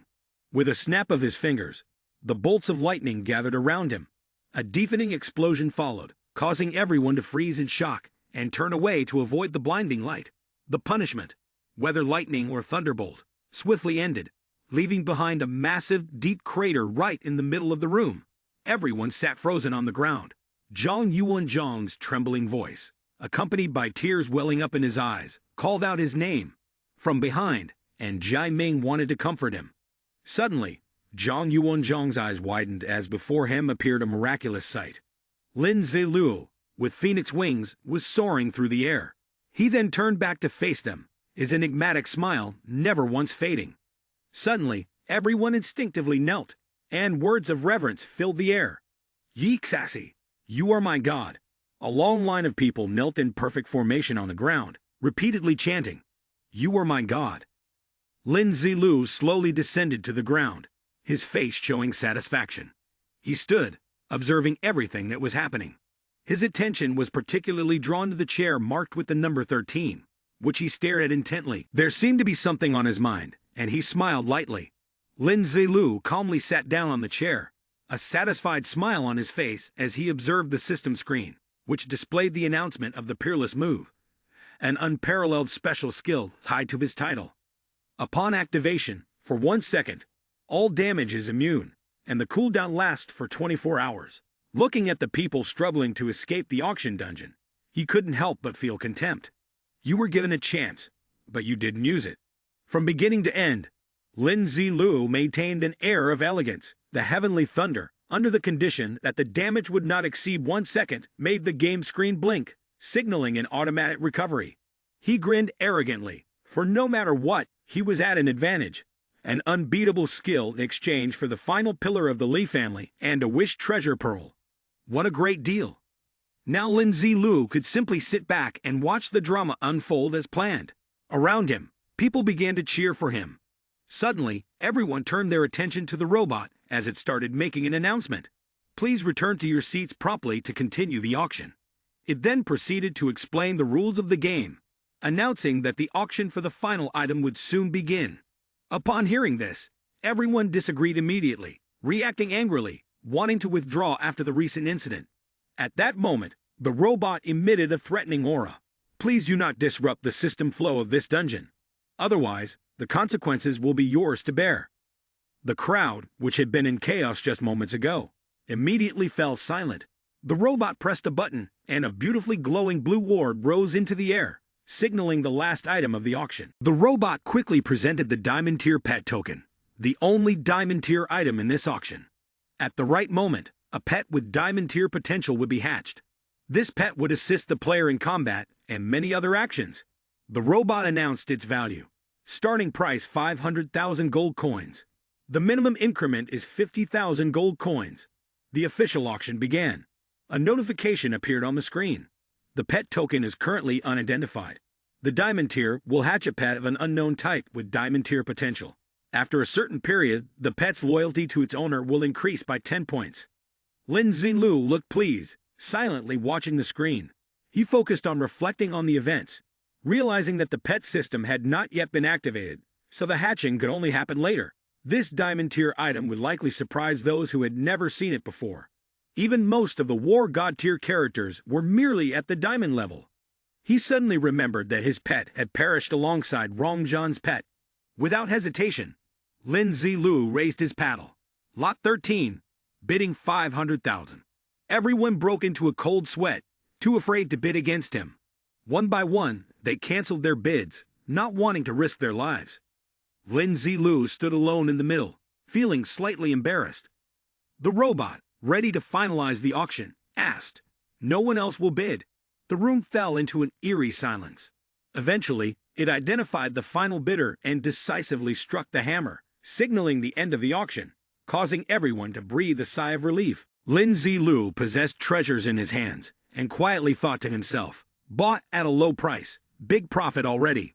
This time, not only did his physical self rise, but the gold coins also rose significantly. Zhang Yuanzhang saw him sitting calmly and slowly walked over. "Glad you're okay. I was really worried about you, he said. Lin Zilu rubbed his head and replied, It's just luck, General Zhang. With a concerned tone, he said, I'll go out and disperse those crazy fans first, to prevent them from bothering you. Lin Zilu didn't refuse and agreed. He looked at Ghost Child being teleported, carried on Big Fool's back, and teased, You've been drinking so much, are you trying to grow taller? Gao doesn't rise anymore. The three of them walked outside together. Lin Zilu couldn't help but wonder, could it be that even the janitor is one of my crazy fans? As soon as they stepped outside, the system politely notified, Player Yixi, thank you for your participation in this super auction instance. We look forward to your next visit. The afternoon sunlight shone down, and Lin Zilu's mind drifted to the next plan. It would definitely come soon, but for now, he was going to harvest the legal gains from this one. In the quiet night at Lin Zilu's house, he focused on reading all the praise and adoration in the comments online. Lin Zilu silently felt heartache. With this rate of spamming, can't they give me some gold coins? The screen quickly closed. His spirit was now cheerful, and he didn't take it out again. He was waiting for the effect time to pass. So much storage space, it was truly refreshing. He silently observed the beautiful blue orb in his hand. Lin Zilu's face showed a satisfied expression as he looked at the notification. His hands tightly gripped the paper, and his eyes gleamed with determination. In his past life, he had never used it. This time, he had to make the best use of it. The neatly written signature was placed on the paper. Since the system had set a requirement, if he wanted to fill in the upper limit later, he could simply add it through the supplementary contract form. He stood to the side, watching Big Fool and Ghost Child diligently sign their names, feeling a little guilty. I'm manipulating them into signing voluntarily. I hope this doesn't break any rules. A bright red flame suddenly appeared, accompanied by a series of system notifications. Player Yixi, congratulations! You have completed the contract of power with players Big Fool and Ghost Child based on your role as the contract master. All three focused on their shared space ability. Lin Zilu silently vowed to become a battle god faster than his past life, leaving chicken drumsticks for Big Fool and milk for Ghost Child. Golden light streamed around them, signaling the final contract skill, borrowed strength. The system also highlighted the usage time and cooldown period. He rested his chin on his hand, pondering. Although it only lasted 10 minutes, the steel was well made, used on the blade's edge, with a hidden energy reserve. He smiled fondly at the sparkling gem in his hand. Lin Zilu closed his eyes tightly, thinking he needed an item that could teleport him to manhwa. The dragon suddenly felt something was wrong. Panicked, it started running, only to be chased by him. The orb floated above his feet. Lin Zilu's house focused on the faint, glowing light, which grew dimmer and dimmer before finally extinguishing completely. With a look on his face, as if contemplating a favorable outcome after 30 days, Lin Zilu raised the green orb in his hand and sighed. Given the energy of this orb, using it as a teleportation tool to manhwa was already at its limit. It was a pity that some people, unaware of this, still offered up their lives. He stood up sluggishly, thinking about the pet system. Before opening the pet system, he probably wouldn't need to use it. Surprised to see a notification pop up on the screen, he saw that the cooldown for the world-type dungeon was still 1 day away. The weariness in Lin Zilu's eyes was clear. Completing a dungeon in 30 days shouldn't be an issue. So now, what should he do? He quickly jumped onto his comfortable bed and settled in for a long, restful nap. A day later, the sky was clear and cool, and numerous messages discussing him appeared. As was the usual habit of everyone, Lin Zilu read through them all from top to bottom, his heart growing increasingly irritated as he muttered, I'm a god, and yet they treat me like a plague god. They say they like me but don't truly feel that way, do they? He opened the door and awkwardly explained to Big Fool, I ate too many emperor crabs earlier, and now I have a stomachache. The three of them quickly entered the space. With an air of confidence, Lin Zilu strode into the room, choosing the world-type dungeon mode. The screen issued a warning about his participation in the world dungeon. Without hesitation, he quickly confirmed it. The system continued to categorize and process the request, then presented the fee. He was taken aback and exclaimed, 200,000 to return home. Lin Zilu pondered for a moment. Unfortunately, the name of this dungeon didn't reflect the specific issues. unlike the second risk dungeon of the Broken Earth. The last time, he only knew that his identity was likely that of a slave. After a long pause, when the screen still hadn't responded, it started blinking to catch his attention. Finally, he was forced to raise his hand and press the agree button. After that, the system began notifying him that the payment was successful and the game was ready to begin. Lin Zilu's face suddenly changed color as he was confronted with something that seemed terrifying. He couldn't help but panic and shouted, "Why is it this type of game?" A meteor was falling from the sky, heading toward the city, drawing the attention of everyone around. The system announced, "The game has started." The name of the game, The Last Struggle of the King Star Slave Race, referred to a planet with highly advanced technology. Everyone focused intently to listen to the storyline, but in the year 1999, the host decisively pressed the start button for the battle. A spacecraft, the size of a city, flew in and collided with the planet. Giant rockets launched into the sky as all the nations of the King Star Alliance simultaneously launched a military strike. The meteor carried an incredibly destructive energy, radiating throughout the city. The system left 4 words: "Try to stop it." Suddenly, the meteor exploded, turning the sky a fiery red. Objects rained down, accompanied by the system's indifference. But it had no effect. At this moment, an issue also arose in space. After the collision, the backup room on the spaceship malfunctioned, and an unknown toxic gas spread throughout the atmosphere. Worse still, humanity was no longer human. They became infected and transformed into zombies, craving human flesh. The story continued. They no longer fear pain, still retain their intelligence, and are ready to slaughter each other. Amid such massacre, humanity, now nothing more than food, had reached the brink of extinction. Even if people are terrified at this moment, death is inevitable. The high-ranking leaders immediately reacted, issuing a series of laws to protect their own rations. Thousands of zombies marched forward in long lines, searching for humans. They lay motionless, in a state of unconsciousness, soulless. The sight of humans crawling on the ground could easily be seen in shops and stalls. 200 years passed, and gradually, most humans had grown accustomed to a life of livestock and slavery. Within the city, a few survivors remained. They wore armor, floating in midair as if observing something. A group of humans who no longer cared chose to carry out the final battle in the ruins. All 3 of them, Lin Zilu included, listened attentively from beginning to end. They called themselves the Resistance. The main quest would be unlocked once they officially joined the Resistance. Finally, a notification screen appeared, listing all the details they needed to note, with a mission deadline of 60 days. Lin Zilu fell into deep thought, recalling the past. In his previous life, most people assigned to this type of scenario had simply given up and left. The main reason was that on Blue Star, due to the existing regulations, no one used firearms in combat anymore. It was an extreme disadvantage. He further analyzed that in technological-type dungeons, one could rely on science and technology to become extraordinarily powerful. But once they left the dungeon, everything would be gone. Lin Zilu glanced at Bigfool, realizing he couldn't pass on his cultivation techniques here. The technological dungeon's elemental system only allowed one to earn rewards through science. Suddenly, an idea flashed through his mind. The face was clearly joyful, as they had figured out a solution. But in this life, they already had an external storage space, beyond the limit that could be accessed in the dungeon. What would happen if they took things like external mecha skeletons outside? Without waiting too long, a notification popped up, inviting the player to enter quickly. Lin Zilu skipped in cheerfully, accompanied by Ghost Child and Big Fool, feeling excited. Moreover, the enemies were a type of zombie, so there was a high chance of getting useful items to spend. A multi-dimensional space appeared, filled with dazzling blue light. As always, the game announcement rang out. Congratulations to player Yixei for successfully entering the dungeon of the final struggle of the slaves. It also informed them of all the changes taking place within their bodies. Lin Zilu felt a bit reluctant. Last time it was a metal room, and now they were directly entering a prison cell. This was too much.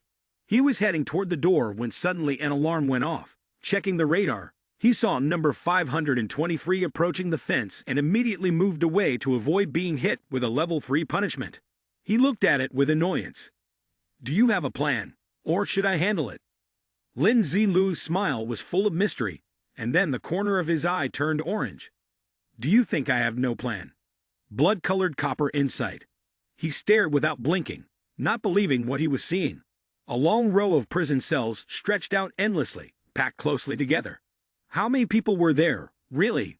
Lin Zilu lay leisurely on the bed, his eyes tightly closed, thinking about the task in this dungeon. It seems impossible to forcefully leave and trigger the main quest's resistance army. Now, it was the turn of the newcomer to enter the boss's room. He focused intently. Suddenly, Lin Zilu's eyes widened, as if he had just remembered something. What if he encountered something tough to handle? He would probably freeze, his feet going cold. A harsh, grating announcement blared through the loudspeaker. "Damn it, you pigs! Why aren't you awake yet? You have 10 minutes. If you can't gather in the conference hall of your floor in time, every pig on that floor will be turned into sausage." Upon hearing this, everyone quickly followed the order. Lin Zilu seemed annoyed by his current condition. His physical fitness was passable, but compared to a zombie, he was weak and couldn't even withstand the wind. People were gathering from all directions, which made it easier for him to silently estimate that this group probably had no less than 3,000 people. A girl stood on the railing, observing the crowd as they approached. From above, she arrogantly called out, "When you hear the voice of the master, you better get off your bed and gather. If you're a bit late, you won't see tomorrow's sun." A bunch of pigs. She seemed dissatisfied and continued, "Even if the master agrees to spare you, I will still turn you into sausages." Lin Zilu, standing to the side, didn't bother looking at her smug face, but silently thought to himself, "Asterisk bandits asterisk."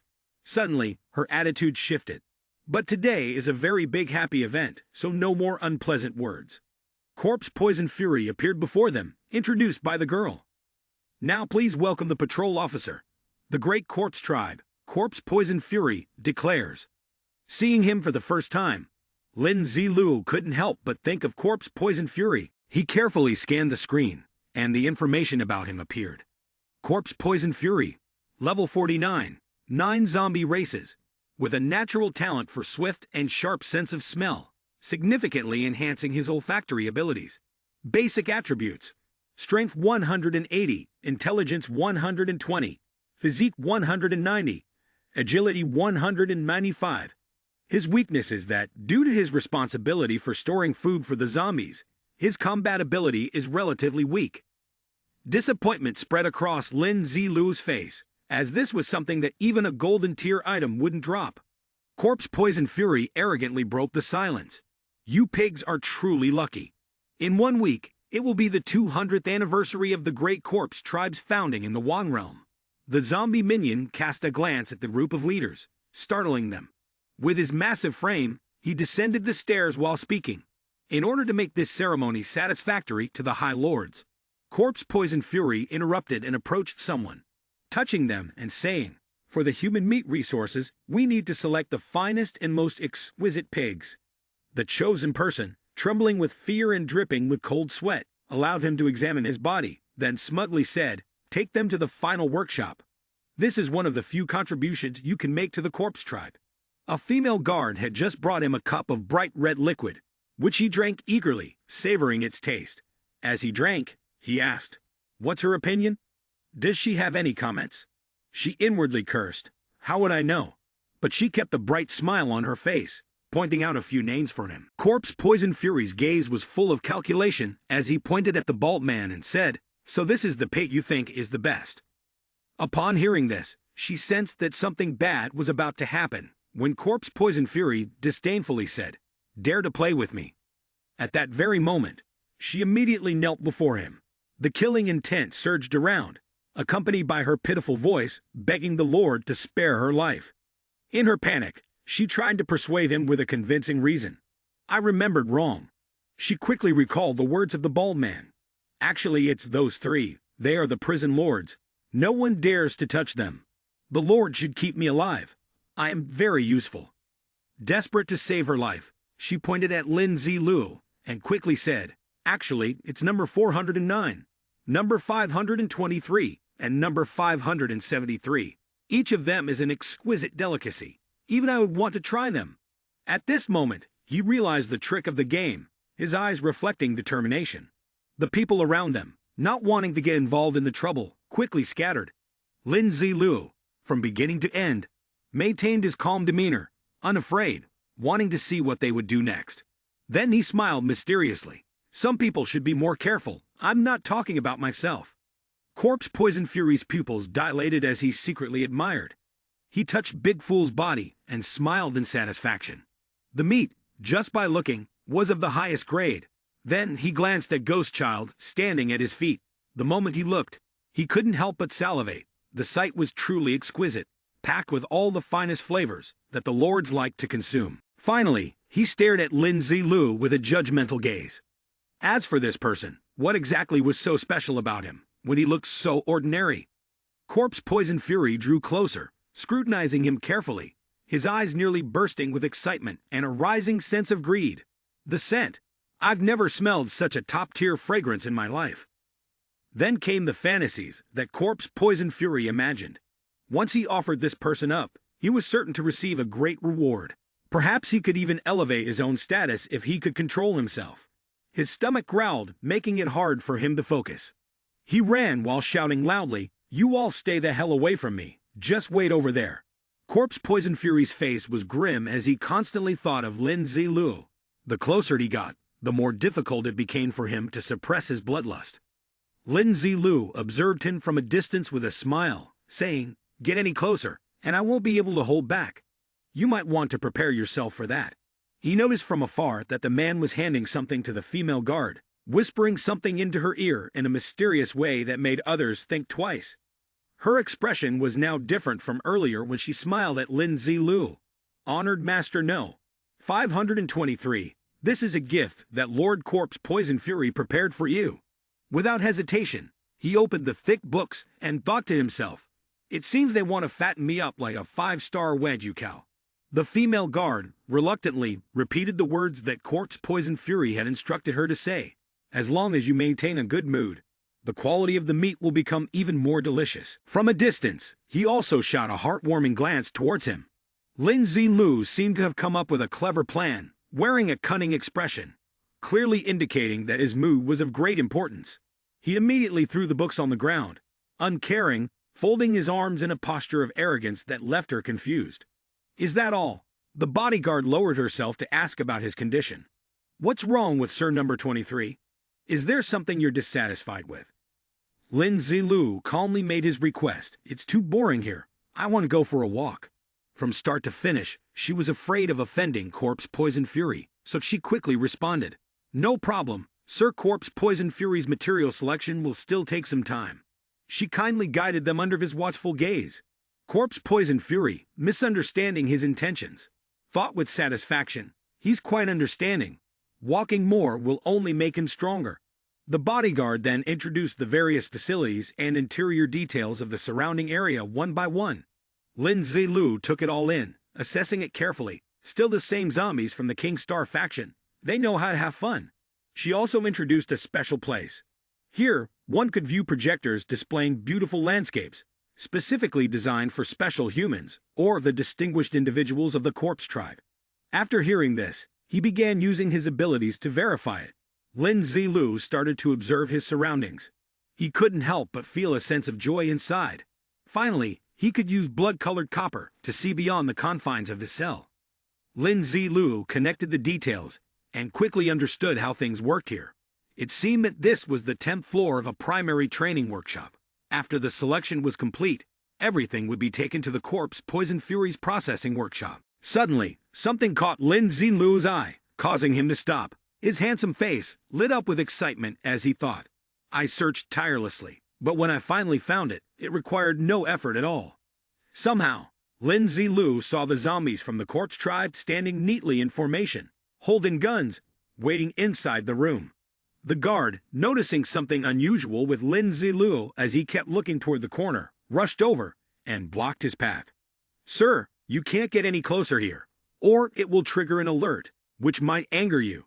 After hearing this, Lin Zilu pretended not to understand what was happening, making the guard nervous, thinking to herself, revealing them now wouldn't be a good idea.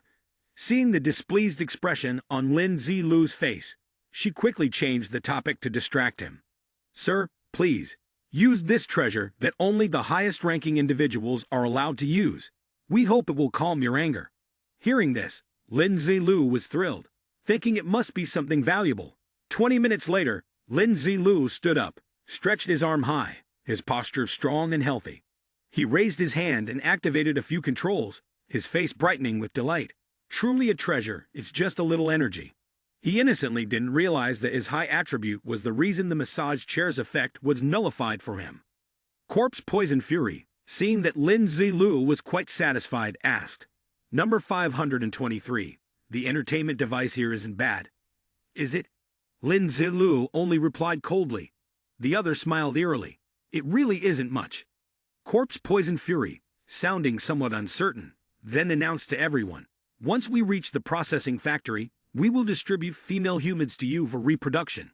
Your ancestors enjoyed this process very much." They listened and immediately became eager, their eyes shining. Of course, what Corpse Poison Fury most wanted to target was Lin Zilu, and he continued, especially focusing on all the high-quality women among humans. He widened his eyes, showing anticipation, but in his heart, he couldn't stop mocking. "The best breeds have already been claimed and nurtured by you guys. If it's that terrifying, I'll cooperate a little."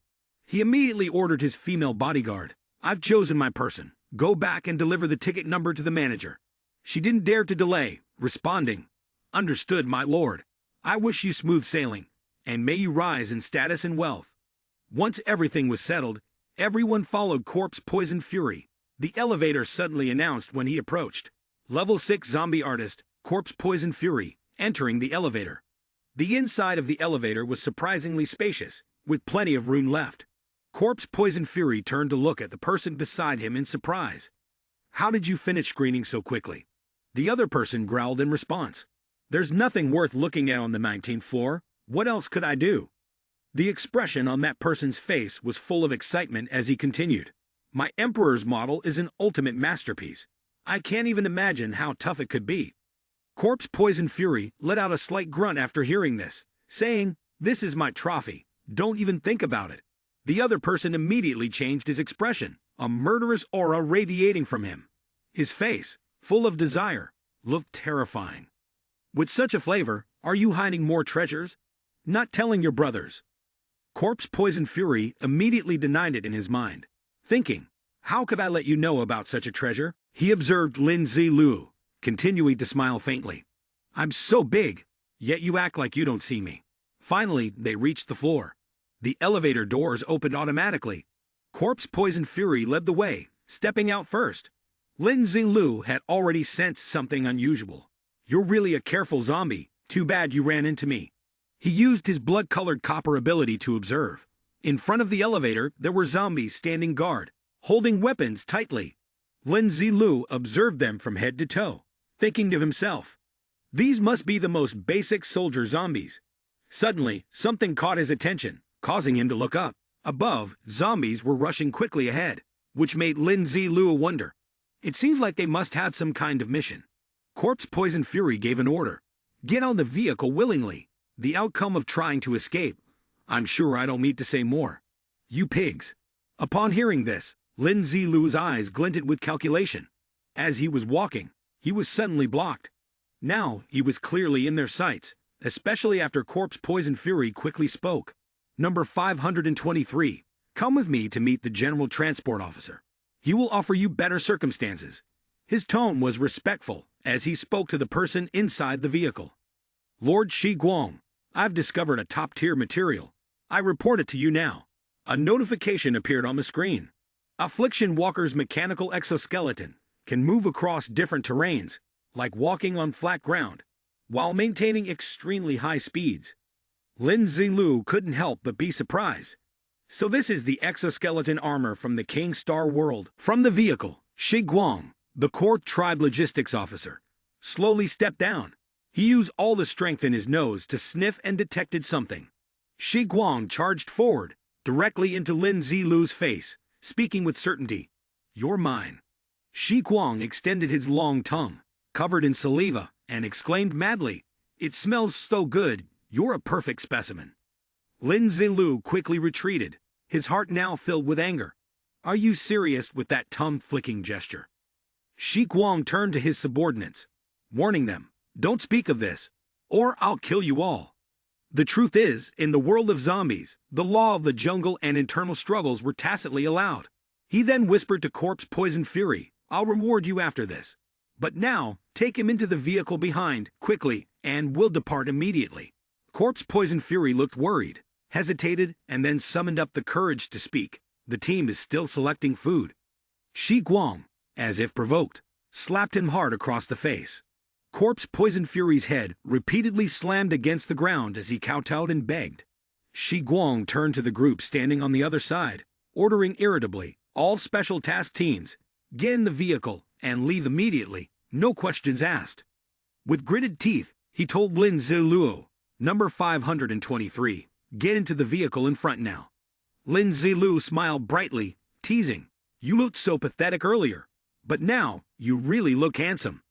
Corpse Poison Fury, hearing this, was too angry to retort. Suddenly, something strange caught Lin Zilu's eye. He stared intently at the driver beside him, thinking to himself, "Has the people of King Star fallen to such a state already?" From the back, Shi Guang gave an order, "Move out immediately." The line of vehicles quickly drove off one after another. Someone observing from afar said, "Captain, something's not right." They'd already started to pull back on a large scale. The captain, equally puzzled, asked, "Move out now. There are still plenty of vehicles that aren't even full yet." After watching for a moment longer and sensing something amiss, the captain immediately ordered someone to contact the outer squad and report the situation. He, too, had noticed something suspicious. One vehicle was under unusually tight security, clearly treated with great importance. It seemed they had discovered a prodigy with exceptional potential. The two of them, delighted, began to discuss cheerfully. "Doesn't that mean his mecha compatibility rate must be incredibly high?" "Exactly. Looks like this operation of ours might really be worth it after all." Then the voice on the other end of the line suddenly asked, "An early operation?" The captain confirmed, "Yes, earlier than planned. The location's the same, but the convoy has already traveled quite a distance." Lin Zilu's leading vehicle finally reached the gates. Sitting inside, he couldn't help but feel uneasy. The rebel army hadn't moved yet, and he was about to be sent off to give birth. Suddenly, a loud explosion erupted ahead. Flames burst forth, blocking their path. Thick smoke billowed upward, and the scorching heat spread rapidly. Shi Guang immediately kicked open the car door and rushed out, shouting furiously, "Damn it! What the hell happened?" After that, he focused and gathered his strength. With streams of blue light radiating around him, Shi Guang moved towards the fire, taking action. A mysterious source of blue energy emerged, and the blinding light was so intense that it suppressed the raging flames. Lin Zilu sat in the car, unmoved. He thought in confusion, where did these people learn this method of rescuing hostages? It was time to act. Lin Zilu drew out his powerful sword. Shi Guang had detected something, and his face shifted to one of alarm. He poured all his strength into a single effort, concentrating his firepower, quietly muttering, "This isn't good." Shi Guang then unleashed a powerful surge of energy from his palm. The strength emitted a blue light. As he activated his power, he mumbled, "Caught up with me. Lucky I have the Affliction Walker mechanical retreat." He laughed triumphantly and shouted, "So the target is me. But unfortunately, you guys aren't even close to being my match."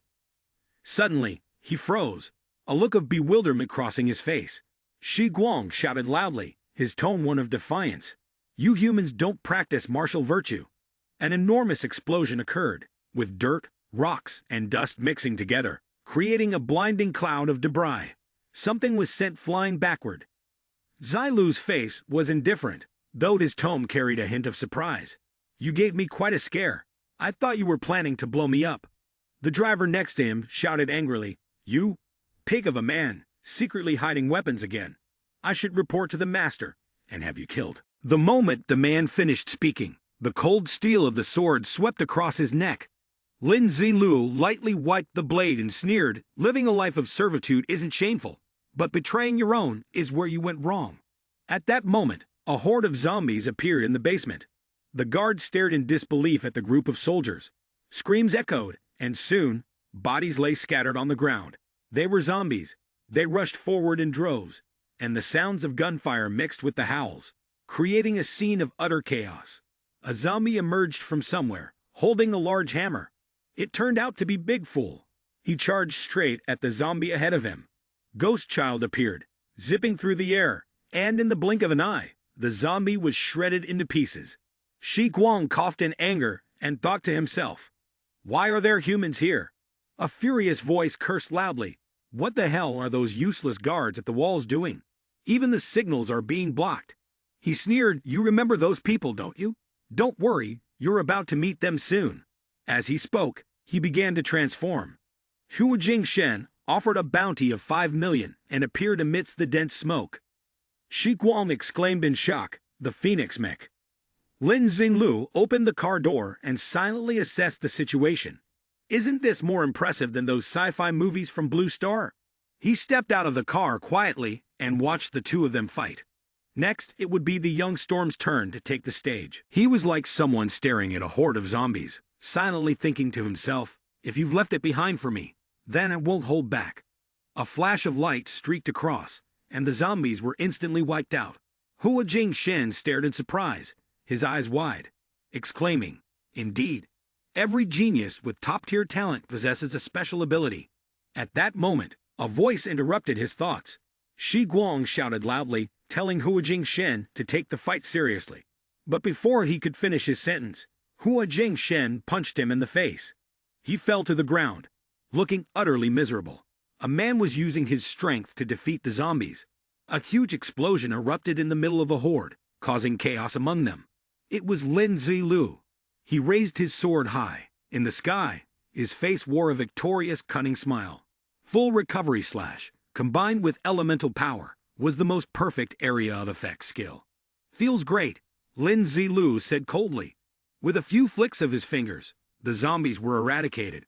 Shi Guang, shocked, had beads of sweat dotting his terrifying face. He shouted at the person in front of him, "Shi Guang orders you to ignore those miscellaneous people and kill number 523 immediately." Shai Hong Lai, the deputy transport officer in charge of logistics, had combat power second only to Shi Guang. Hearing this, he quickly responded. A burst of purple energy radiated, enveloping his mechanical arm. Shai Hong Lai looked excited. "Now I get a chance to experience the supreme taste of this person." At that moment, Lin Zilu had also set his eyes on him, giving him a glance. His face betrayed contempt. Thinking to himself, "Once you're warmed up, you're literally asking for death." At that moment, a system panel appeared in the air, introducing Shai Hong Lai briefly. Lin Zilu stared at the name before him, full of questions. This console had already assessed an SSF rank, yet this was only a squad leader. A gleam of blue passed through his eyes as it scanned the name from head to toe. Lin Zilu clenched the sword in his hand. His mechanized prowess transformed 1,000-fold, matching the Julie Marshall ring. "Consider yourself fortunate to have met the real thing." Shai Hong Lai roared contemptuously, "Traitor, I'll tear you limb from limb. At least your death will mean something." Lin Zilu sneered, "Are they so covetous of your body?" Both sides fought with all their might, but Shai Hong Lai truly was no match. His weapon was soon damaged by Lin Zilu's sword. He trembled, unwilling to accept defeat. How could he possibly be weaker than him? Lin Zilu pressed the attack on Shai Hong Lai, ignoring whatever thoughts raced through the other's mind. Shai Hong Lai quivered, grinding his teeth. Then a warning sounded, snapping Shai Hong Lai back to reality. Scan detects opponent about to draw blade. Please retract force immediately. Lin Zilu looked down on him and curled his lip. "You can try to retract your force, but regrettably, you won't be able to retract it completely." Fierce twin slash was unleashed just as his blade sliced across the man's body. Shai Hong Lai stared at the weapon in his hand in alarm. That same warning voice kept sounding, as if revealing something to him, and he shouted, "It's over." Shai Hong Lai couldn't react in time and could only helplessly scream. Lin Zilu's handsome face now showed a hint of menace. He formed a large shield to protect himself from the explosion. The people standing around were all wide-eyed in astonishment. Shai Hong Lai was not dead, but he had been badly injured. He gritted his teeth, panting in fury. At this moment, the shield cracked under a powerful force as Lin Zilu formed a ball of energy in his palm. Shai Hong Lai was stunned, stammering, "What kind of advanced technology is this?" The object quickly flew toward him, accompanied by Lin Zilu's words, "This is a secret that cannot be revealed." A blinding light enveloped the air. Shai Hong Lai was struck and sent sprawling, too weak to resist. Lin Zilu leaped up, his eyes unwavering. Now let me see if you can still predict my movements. He swung his sword towards Shai Hong Lai, creating a beautiful arc of blade that sliced toward him. He couldn't react in time, and could only scream. The strike sped toward him, glowing a fiery orange-red. The 9-flame slash spear carried a terrifying force, causing him to stagger back several steps. After blocking the blow with his shield, he sneered, "Is this really your full-strength attack? It's my turn now." Suddenly, Shai Hong Lai froze as if he had realized something. "Why am I slower now?" Lin Zilu held something in both hands, his tone calm as he replied, "You're not even close to being able to withstand my full-strength attack." With that, he hurled the 2 objects forward. You arrived in front of Shai Hong Lai, surprising him to some extent. Suddenly, 2 objects resembling glowing stones expanded, and they created a magical force that immobilized him, leaving him only able to shout in anger.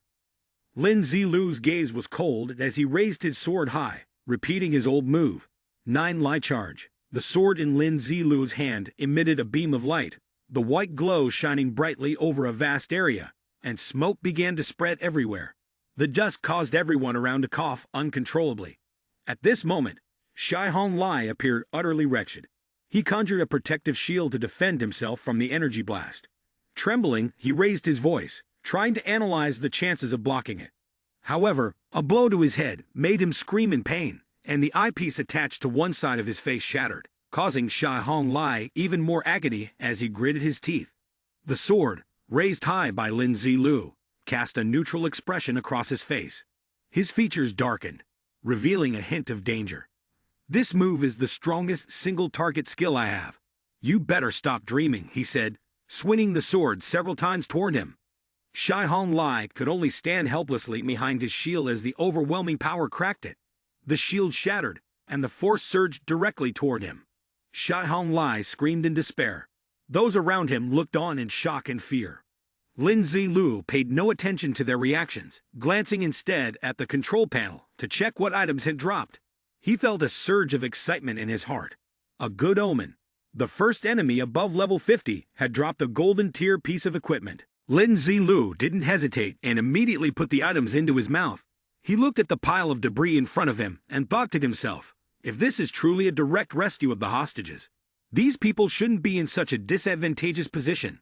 Lin Zilu quickly rushed forward. His current condition wasn't ideal. His skills had already been cooled down, so he decided to deal with the mob first. Upon seeing the person in front of him, a question flashed through his mind. Isn't this corpse Poison Fury? With a handsome face, Lin Zilu gave a slight smile, his tone gentle. Long time no see, should I greet you? Breaking away from his thoughts, Lin Zilu swiftly performed a stunning sword strike, ending corpse Poison Fury's life. His head fell to the ground, with a trace of astonishment still visible in his eyes. Lin Zilu teased, "Hello, it's been a while." Corpse Poison Fury's soul cursed angrily.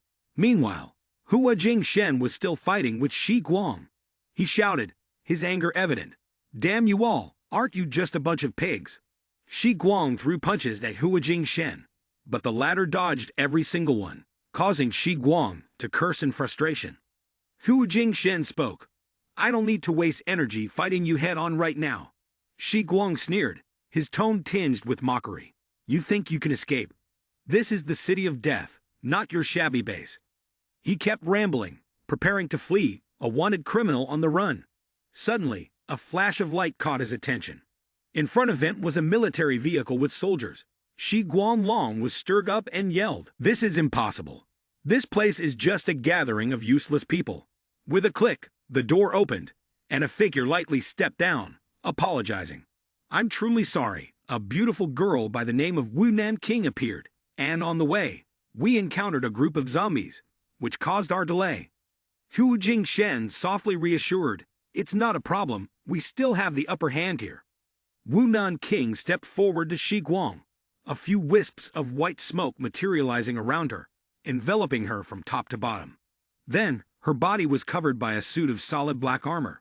Shi Guang, disgusted, shouted, "Another person with a complete mech suit. What exactly are you all trying to do?" Wunan King ignored his words and ordered her subordinates to provide support. They quickly obeyed the command, and her eyes gleamed with a cold, vengeful light. Her hand, surrounded by a magical circle, manifested a large and long weapon. Only then did she finally address him, saying, "Of course, we're here to take your life."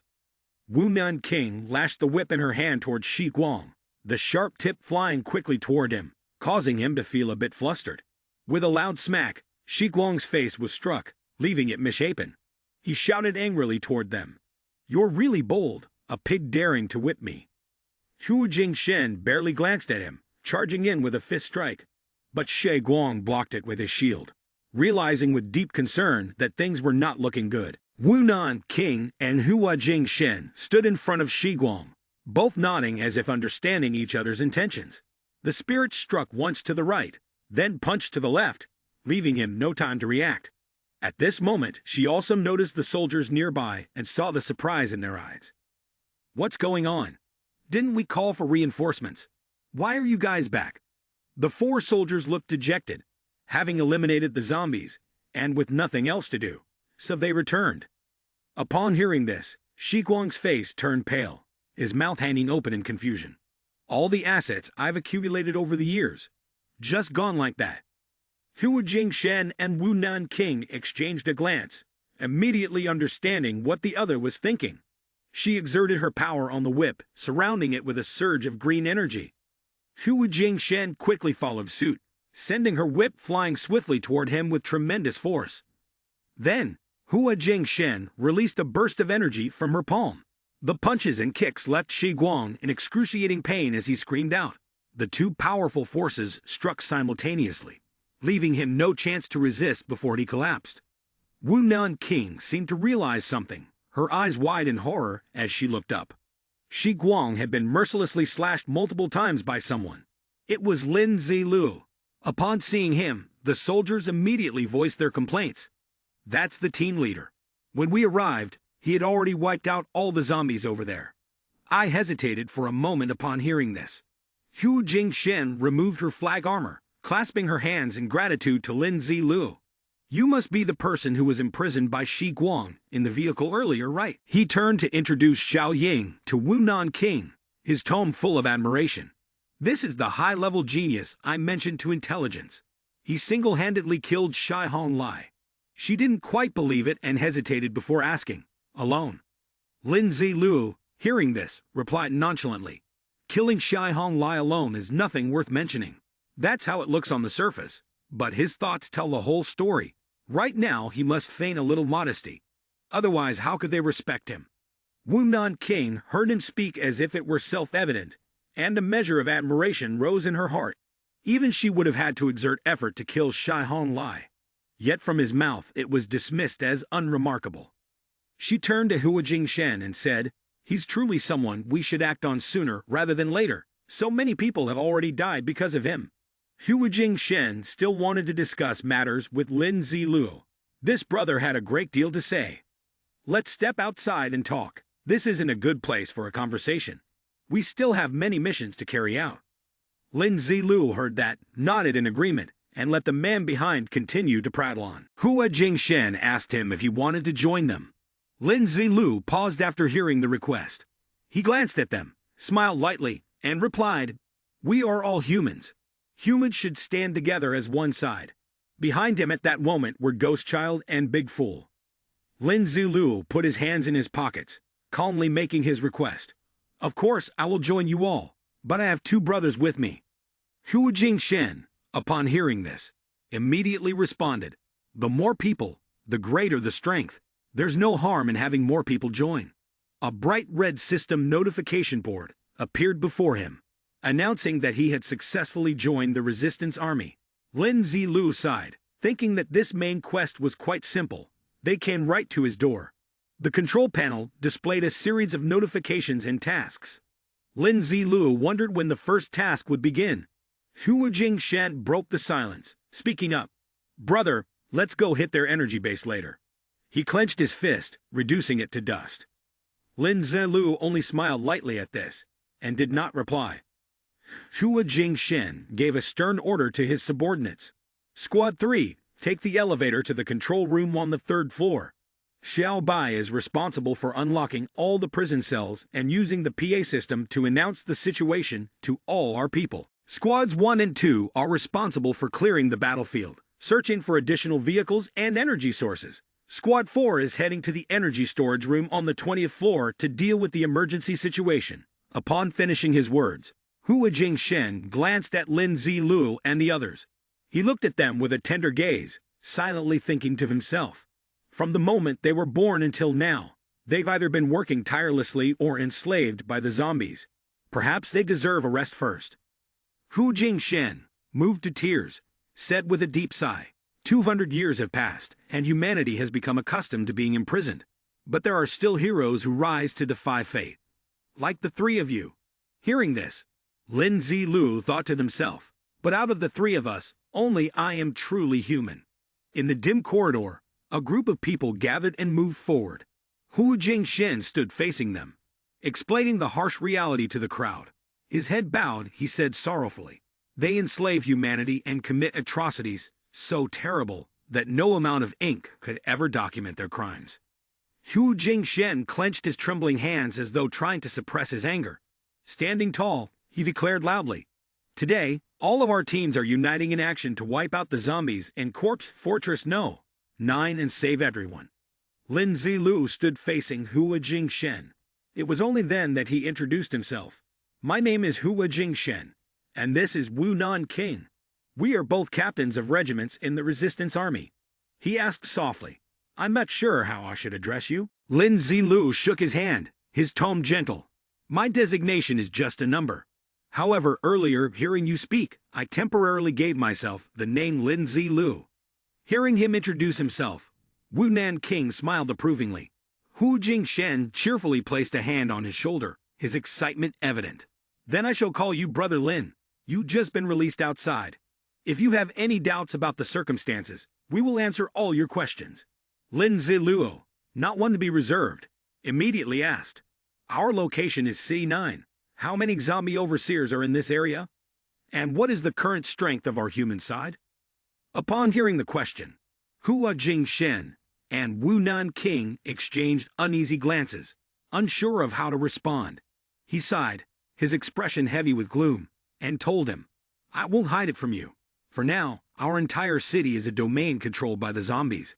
He began recounting past events. Back then, a spaceship crashed onto King Star. The impact from that crash directly destroyed 2/3 of the continental region. Hua Jingshen then detailed the havoc wrought by the zombies. 1/3 of the previous area fell under the control of the zombies. They established the Corpse Emperor at the center and built 10 corpse fortresses around it, numbering them sequentially. He continued explaining the purpose of these structures to Lin Ziluo, while Hua Jingshen expressed the hardships he and his teammates had endured. After listening to the entire account, Lin Zilu stroked his chin thoughtfully. Humans on Mother Planet, for all their faults, at least still had underground cities. King Star, a human who doesn't even have a city. Hua Jingshen continued to explain.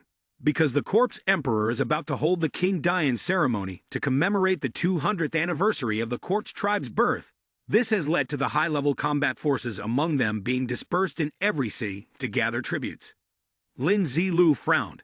Even though humans are united, it's merely a matter of seizing the opportunity to sneak into 2 cities. With the distance being what it is, it's easy to spot them. Seeing him like this, Wu Nan King forced a smile and spoke up. But there's no need to rush. Haven't we already initiated an operation this time? Lin Zilu gave a light smile, expressing his own opinion. I have a feeling the strategy of offense and defense is about to change for the 5 captains. At that moment, a soldier came forward to report to Hua Jingshen. Captain, the security measures for all the floors have been activated, but most of the humans have no intention of resisting. They're hiding in the cells and won't come out. Hearing this, Hua Jingshen's face grew heavy, and he ordered the team to gather. Military vehicles began moving in sequence. His calm voice continued steadily, this time, after tearing through the face of the zombies. These warriors who voluntarily joined us are the best reserve personnel we have. Wu Nan King, her face full of concern, asked, what about the humans who refuse to follow us? Shouldn't we deal with them? Lin Zilu didn't look at them, resting his chin and gazing out the side window. We should still discuss blowing up the energy source base, he muttered to himself, somewhat annoyed. In the apocalypse, don't pretend to be a saint. The zombies lay scattered across the ground amidst a pile of broken debris. Inside the vehicle, Wu Man King was driving, while Hua Jingshen sat beside her. Suddenly, she pressed the accelerator hard, and the car sped forward. At that moment, two patrol soldiers walked by outside the vehicle, and then he briefly introduced Lin Zilu. Our mission assignment this time is very clear. Each team has its own specific task. Lin Zilu asked, so what exactly is the energy source facility that I'm responsible for? Hu Jingshen quickly explained, whether it's the electric power for laser weapons or the external structure of the mechanical armor, all require the energy blocks they generate in order to activate. Lin Zilu speculated that if they kept a small portion, it could be used as a hidden reserve energy source. According to Hua Jingshen, once they destroy the energy source facilities in cities 9 and 10, the zombicide's energy production would be reduced by 30% to 40%. This was the greatest gain Hu Jingshen expected from this mission. Lin Zilu thought to himself, it seemed that these energy blocks could be compared to oil on Blue Star. They were a strategic resource. At that moment, the system suddenly appeared before Lin Zilu, checking to see that the host was about to engage in the mission to destroy the energy source facility, and it issued a special task. The system then began explaining the task, which caught him by surprise. Last time, it suggested that he casually modify the gear, and this time it had indeed fixed that issue. Nothing new, really. As long as there was a reward, Lin Zilu could handle it. Any gear in the elemental set was worth more than any golden tier gear that might drop from Shai Hong Lai. While Lin Zilu was deep in thought, Hua Jingshen spoke up. Brother Lin, get ready. We're almost there. He wondered if he needed to use the regular laser weapon. Lin Zilu glanced at the sword beside him and smiled. No need. This is enough for me. Hua Jingshen was stunned, surprised that someone would refuse a laser weapon in favor of just a sword. He shuddered internally, recalling that this long sword must be the legendary mechanical armor's fate-bone weapon, something rare and unattainable. Eventually, they reached their destination, and Wu Man King immediately slammed on the brakes. They were standing before a large wall, unable to assess the situation inside. At that moment, a team member approached from behind. Captain Heroic Flower asked me to wait here and report to everyone. Wu Man King, confused, couldn't understand what the unexpected situation was. The team member explained that they had underestimated the zombies' firepower, so they had not used up all their energy. Wu Man King, furious, shouted, the city's defense measures haven't even been secured yet. By the time reinforcements arrive, will the Imperial City come and wipe us all out in one sweep? Hua Jingshen seriously inquired about the situation on Old Tan's side. The team member replied, Captain Qin didn't have a new solution and told me to wait here and report to everyone. Wu Man King frowned, feeling completely out of options. Behind them, Lin Zilu coughed a few times, signaling that he had something to say. He suggested sending his people, but in his mind, he thought, don't waste time, I'm on a mission. Upon hearing this, Wu Man King scolded Lin Zilu harshly. Do you think you can sneak in and ignore the warnings? Do you have no sense of boundaries? He immediately asserted his own abilities, causing Wu Man King's face to darken. Then, she pointed at the sky, her voice faltering. Control the central control room.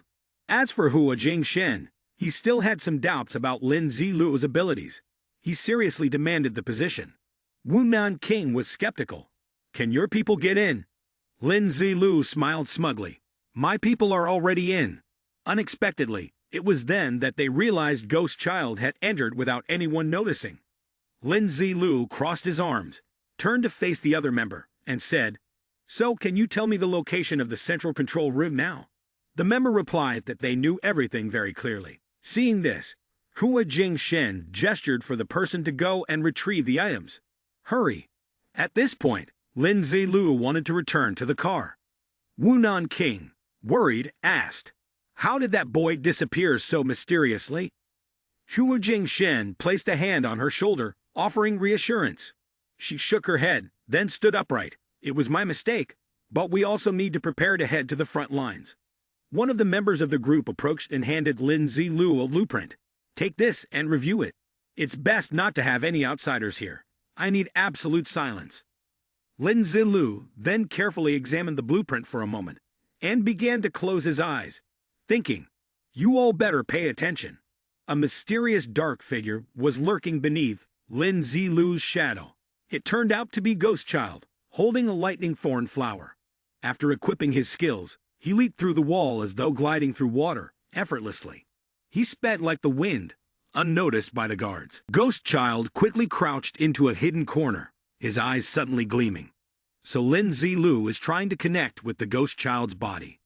Lin Zilu was still unfamiliar with this new body, as it was his first time. Before he could think much, he controlled Ghost Child to run off to another spot. When a guard came close, he directed Ghost Child to hide against the wall. He darted towards the door like a gust of wind. Here, the many ghost children, with their small bodies, were very convenient for avoiding detection. Ghost Child quickly hid in the shadow of the guard. Fortunately, due to the large number of guards, Ghost Child was able to switch between shadows several times. Eventually, Ghost Child made it to the cave entrance. It was also fortunate that the soldiers were distracted by the battle at the main gate, so they didn't notice the intrusion of Ghost Child. Lin Zilu continued to control the Ghost Child's body to open the ventilation pipe. He bypassed the ventilation pipe with his small body, and eventually, Ghost Child reached another tunnel. He cupped his hands together and used a technique to make himself transparent. Ghost Child closed his eyes as if he could see through the map in his mind, guiding him to the control room. But when he entered a room full of laser beams meant to detect humans, fortunately, as a zombie, Ghost Child was undetected. Lin Zilu felt that even in his past life, he could never have done what Ghost Child was doing. Finally, they reached their destination. Through Ghost Child, Lin Zilu discovered that in the center of the room sat a zombie in front of a computer screen. The screen displayed the message, "All operations normal." The zombie, thinking simply, believed nothing was wrong. The other person also turned and replied, "This place has been operating smoothly for over 10 years without any errors. How could something like today happen?" A zombie sitting in front of the computer screen grumbled, "Things are different now. The pigs dare to attack the energy base. We need to be more alert." While the zombie was still rambling on, General Hai, who had placed us here, clearly valued us. "Why aren't you paying attention to me?" But this time, the zombie's words went unanswered. Suddenly, Ghost Child appeared from behind and pressed a knife to the zombie's throat, causing the zombie to panic and almost press the alarm button. However, before it could do so, Ghost Child's knife severed its head from its neck. At that moment, Ghost Child quickly put on a pair of gloves and decisively kicked the zombie off the chair. Then, he sat down at the desk and began typing proficiently. Meanwhile, Lin Zilu suddenly widened his eyes in confusion, then wrote something on the blueprint he was holding. Lin Zilu got out of the car, handed the blueprint to a team member, and instructed him to find someone who knew how to operate the equipment. He then announced they were preparing to break through. Long silently sighed, feeling completely clueless about all this high-tech equipment. The team member spoke up, "It's only been 10 minutes since I gave you the design blueprint." Lin Zilu cut him off and said, "Go right now." Soon after, another person, along with Hua Jingshen and Wu Nan King, arrived. Lin Zilu immediately handed the blueprint to that person. "Take a look. Is the control panel supposed to look like this?" The person received the blueprint and rejoiced. This is exactly the control panel. They quickly began marking the various control buttons on the board. At that moment, Hua Jingshen suspected that Lin Zilu might have been infected by the zombie toxin. Otherwise, how could he possess such a profound spiritual connection? He felt a twinge of unease. Finally, it had come. "Brother, did you notice something unusual?" Waving his hand, he explained, "What spiritual connection? It's merely an internal dialogue with them." Hua Jingshen rationalized why Lin Zilu had this ability, particularly because he was the heir of the heavenly selection. He smiled faintly. "How did you manage to rationalize your judgment of my abilities?" "Let me find the exit first." Hua Jingshen began to recount. "Once the virus chamber is breached, everyone will be infected, most turning into zombies, while a few transform into something new. Each person's body undergoes changes, acquiring certain special abilities. Wu Lai Yai is the heir of the heavenly selection and can even gain recognition from the supreme mechanical armor. Hua Jingshen pointed to Lin Zilu's sword as an example. He lifted the sword, examining it carefully, thinking to himself, so reasonable that even I believe the Ring of Nine Flames is quite compatible with the supreme mechanical armor. By now, the team members had completed the blueprint and handed it to Lin Zilu.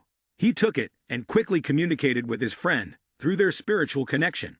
Hua Jingshen and Wu Nan King spoke in unison. Wait until we finish transferring the mechanical armor. Lin Zilu was delighted with the mechanical armor, and, if given the chance, was determined to claim it. As they completed the transfer of the mechanical armor, Lin Zilu closed his eyes. After opening it, Lin Zilu had gained control over Ghost Child's consciousness. All the sensory detection systems and high-voltage electric stimulation systems had been shut down, prompting Hua Jingshen and Wu Man King to act immediately. In the blink of an eye, the two of them had scaled the towering wall. While Ghost Child remained under Lin Zilu's complete command, every camera system, energy storage warehouse, armory, dormitory, and personnel had been secured under Lin Zilu's control. He closed the car door. Lin Zilu leaped 2 steps, cleared the wall, and silently thought, finally, it's time to close the trap on the dogs. Shy Hai sat in front of the model block, deep in thought. He laughed loudly, then ordered the subordinate beside him. Quick, go get the energy core from my warehouse. Turning to the subordinate on his left, Shy Hai commanded, release it and strike without hesitation. Don't ask me about losses. In his mind, he calculated. Now it's kill without confrontation. Let humans bear the consequences. The subordinate, as if sensing something, quickly reported, it seems the 2 generals on the human side have withdrawn. Shy Hai couldn't help but be startled by this. He pondered silently, so how should I settle this account? The system continued to flash danger warnings relentlessly. He kept his gaze fixed on the alert panel, while the energy cage closed with a muted thud. Observing everything, Shy Hai wondered aloud. Does this situation with the wall mean that our defensive measures have been shut down? The subordinate beside him panicked, exclaiming, General, it's not good. The defense system has been deactivated. He looked over and immediately shouted, Yun Hai, what's going on? Shy Hai stood up and growled. At times like this, they turn off the defense system. Useless fools. Ghost Child was currently sitting in the control room, surrounded by the flesh and blood of Wong. A subordinate standing nearby trembled as he reported to Shy Hai. General, the energy storage warehouse has been sealed off. Many of our people are trapped inside. And now the energy blocks can't be transferred. He anxiously observed the situation, which was gradually heading toward a deadlock, then muttered, the central control room must have fallen, but Shy Hai won't allow anything to be destroyed. He quickly gave a clear order, Shy Bao, you stay here. I'll go back to help protect the energy base. I arranged for so many guards. How did they manage to sneak in? He couldn't stop wondering. Meanwhile, a Tang corpse had spotted Lin Zilu sneaking in, and immediately shouted, intruder ahead. In his heart, he sneered, thinking that Lin Zilu was alone, and didn't even have a mechanical armor. Zilu easily dodged and blocked the shot, then swiftly charged forward. With a few strikes of his sword, the Tang corpse fell. Wu Nan King spoke up, tense. Look, the main energy production equipment is right ahead. Lin Zilu glanced over and replied casually, I see. On the other side, Ghost Child's hands were rapidly tapping, as Lin Zilu was controlling his consciousness. Their group swiftly made their way further in, only to be stopped by the Tang corpses. They all simultaneously shouted one word, kill, and immediately, a barrage of bullets was fired in their direction. A moment later, dark blood spilled everywhere, and the zombie collapsed like a corpse at her feet. Lin Zilu stood before a massive system and asked, is this the device that generates energy? Hua Jingshen furrowed his brow, slowly taking out the blue cube. He looked at it, a bit puzzled. Brother Hua, what materials does this energy-generating device use? I can't see anything. He turned around and explained. As long as you put something that can generate energy into this thing, after extraction, you'll get the purest energy block. Lin Zilu stared at the system, silently contemplating. His storage space should be able to hold it. Doesn't this mean it's like carrying a nuclear power plant with you? After thinking for a moment, he turned to ask him, wait, Brother Hua, if that's the case, why not just give this device directly to us humans to use? Hua Jingshen sighed and replied bitterly, "But the zombies could think of this too, so every device can't be moved. We can only destroy it." Lin Zilu gazed at the system with regret. Hua Jingshen regained his composure and reassured him. "However, the Corpse Emperor has a factory that produces these. Before they are assembled, they should be able to be moved." Lin Zilu felt a quiet sense of relief inside. Infinite energy was almost within reach. A subordinate entered to report, "Captain, all bombs have been installed. They will detonate at 3:30 p.m. He tensed and announced, 30 minutes left. We should withdraw now." As everyone was leaving, Lin Zilu placed something into the blue cubes, not wanting to leave empty-handed after coming this far. In the hallway, zombies were scattered everywhere, with black blood flowing across the floor. Suddenly, they stopped in their tracks. He glanced around carefully and silently confirmed there was an ambush. Wu Nan King, puzzled, turned to Hua Jingshen and asked, "How did you know?" He slowly explained to her, 3 laser guns are missing from the hands of these zombies." Nanking immediately felt uneasy upon hearing this. Lin Zilu glanced over at him, secretly impressed. He hadn't expected his observation and memory skills to be so sharp, but there was still something overlooked. The right side of the face had slightly tilted. The angle of the elbow had widened, which could only mean this area had been previously handled by humans trying to restore the scene. He observed the surroundings and began to analyze the situation slowly. A voice echoed from not far away. "I really didn't expect this. Just taking a few more weapons, and you've already been exposed. No wonder you're the man recognized by mechanical armor." Shy Hai, along with a group of Tankorps, approached them. A subordinate standing beside whispered to Zilu, "Brother Lin, Shy Hai is one of the 12 great generals of the zombie army, and he also manages City 9 and this base." Hearing the words great general, Lin Zilu became slightly curious. The subordinate then explained more succinctly. "Simply put, he's a zombie with a complete mechanical armor, one of the strongest beings protecting the 11 cities." Lin Zilu quickly found Shy Hai intriguing. He calmly listened as Hua Jingshen imparted more knowledge. The physique of humans and zombies is different. Last time, 3 squad leaders with mechanical armor were only able to match 1 zombie general, so be cautious. The zombies suddenly surged forward, accompanied by greenish beams of light shooting towards them. The group quickly scattered to avoid the laser blasts. Wu Nan King lightly landed on a corridor, surveying the surroundings before muttering to herself, "This is the only way left, just a few more minutes. How the hell are we supposed to get out of here?" The zombies aimed their guns at the others, continuously firing, but they couldn't hold out long before collapsing. The soldier, who had just faced off with the zombie, tried to dodge the constant attacks from Shy Hai, but lost his footing. Hua Jingshen panicked and shouted loudly, "Xiao Feng, Xiao Yang." Shy Hai laughed loudly in satisfaction and mocked him. "You're that angry just from killing 2 of your subordinates? You should know my fury after you attacked my energy base." He quickly spotted Lin Zilu, who was in the midst of a killing spree. Without hesitation, he leaped forward to engage him directly. Lin Zilu blocked his way and asked Shy Hai, "Aren't you going to fight him? Or do you plan on ambushing me?" At that moment, Wu Man King managed to wrap a whip around Shy Hai's leg, yanking him hard, causing him to stumble and fall flat on his face. Hua Jingshen loudly commanded, "If we can't get out, then so be it. If we can hold them off, then at least our lives will have some value." Lin Zilu approached from behind. Hearing this, he didn't bother speaking up, just holding his thoughts inside. "Boss, if you don't want to live, I still want to."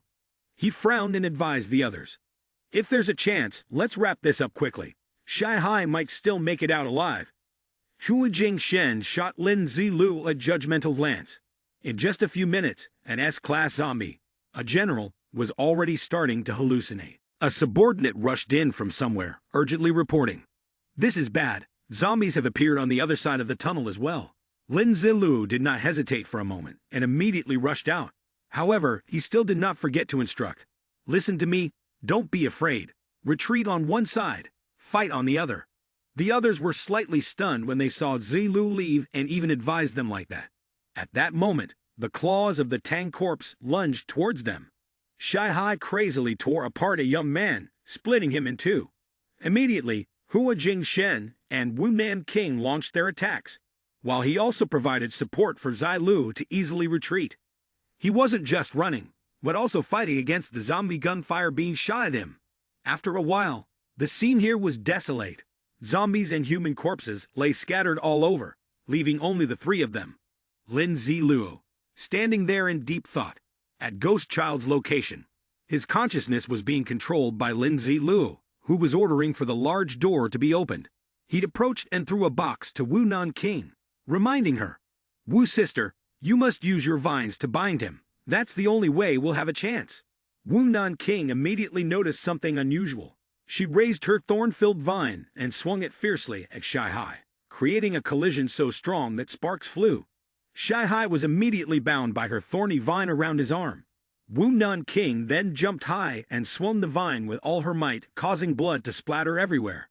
At this moment, Lin Zilu also raised his sword, looked at Wu Nan King, and shouted, "Wu sister, hold on for a moment. Controlling Shy Hai has already exhausted you." Both Wu Nan King and Lin Zilu were still doing their best to defeat Shy Hai. At that moment, a sudden footstep quickly approached, followed by a leap into the air, delivering a powerful punch to his stomach. Shy Hai looked down and saw Hua Jingshen had landed a punch. His teeth gritted in anger. However, he was not scared. He simply turned around and gave Hua Jingshen a sharp look before swiftly delivering a strong kick toward him. But there seemed to be something that caused him to hesitate and glance at Shy Hai. As for Lin Zilu, seeing this series of events, he had to suppress his laughter, his face turning red. It turned out that Hua Jingshen's punch and kick had not caused Shy Hai any harm at all. Immediately, Lin Zilu returned to his serious expression and said, "That's enough. You secretly ordered Ghost Child to close the door." Wu Man King also cast a glance in that direction. Shy Hai turned half of his face, smiling as he said, "Are you trying to run?" As soon as the words left his mouth, two horns on his back shot out, blocking the door and preventing it from closing. The two horns, with sharp thorns, formed a cross as they pierced into the ground. Then, they continuously shot glowing thorny rays toward Wu Nan King and Lin Zilu.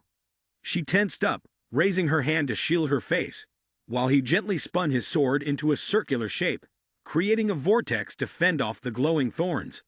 Hua Jingshen observed the scene in front of him, came to a conclusion, and in that moment, he began to prepare for an attack.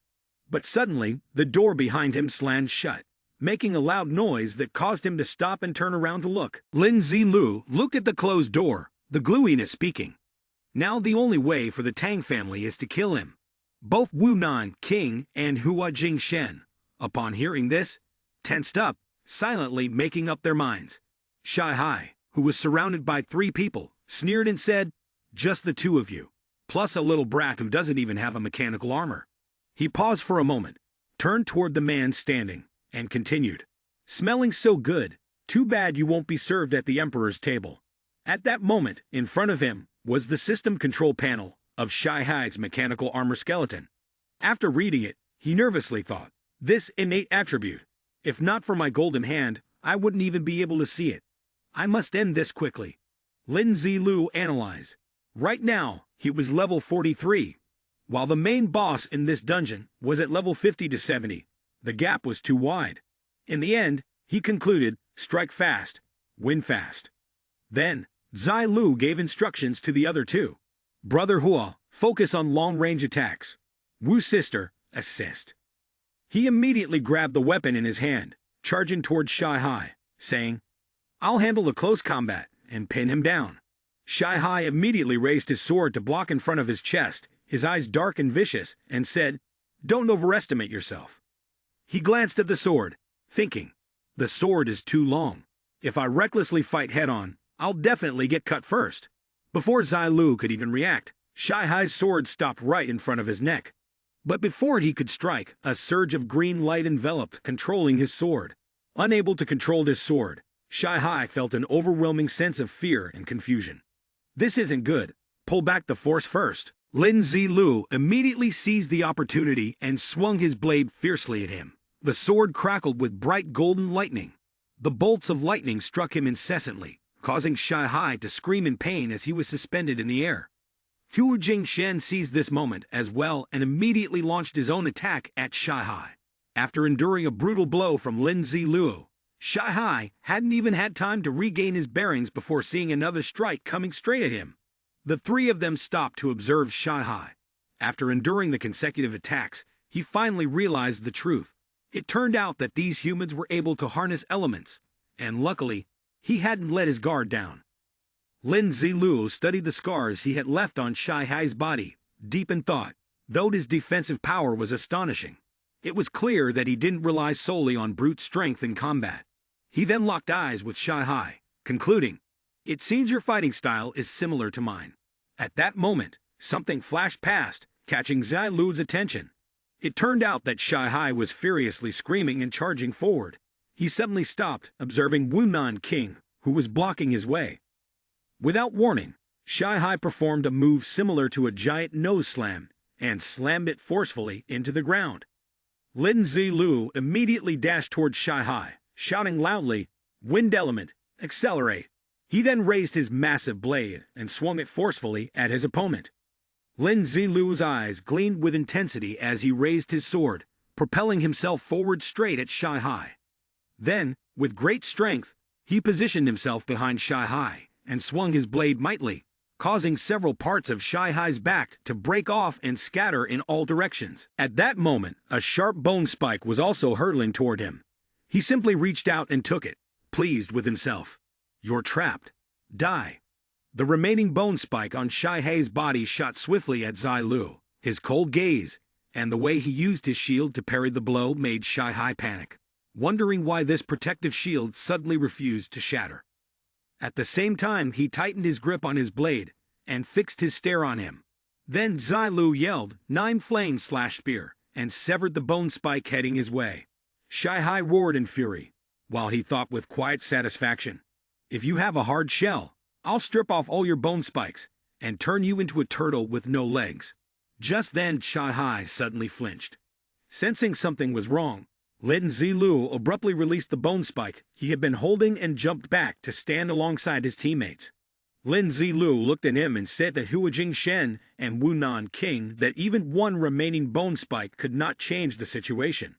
Now he attacked Shy Hai's shell. Hua Jingshen said, "As long as we hold Shy Hai in place, I'll incinerate him." Hearing this, Wunan King responded in agreement.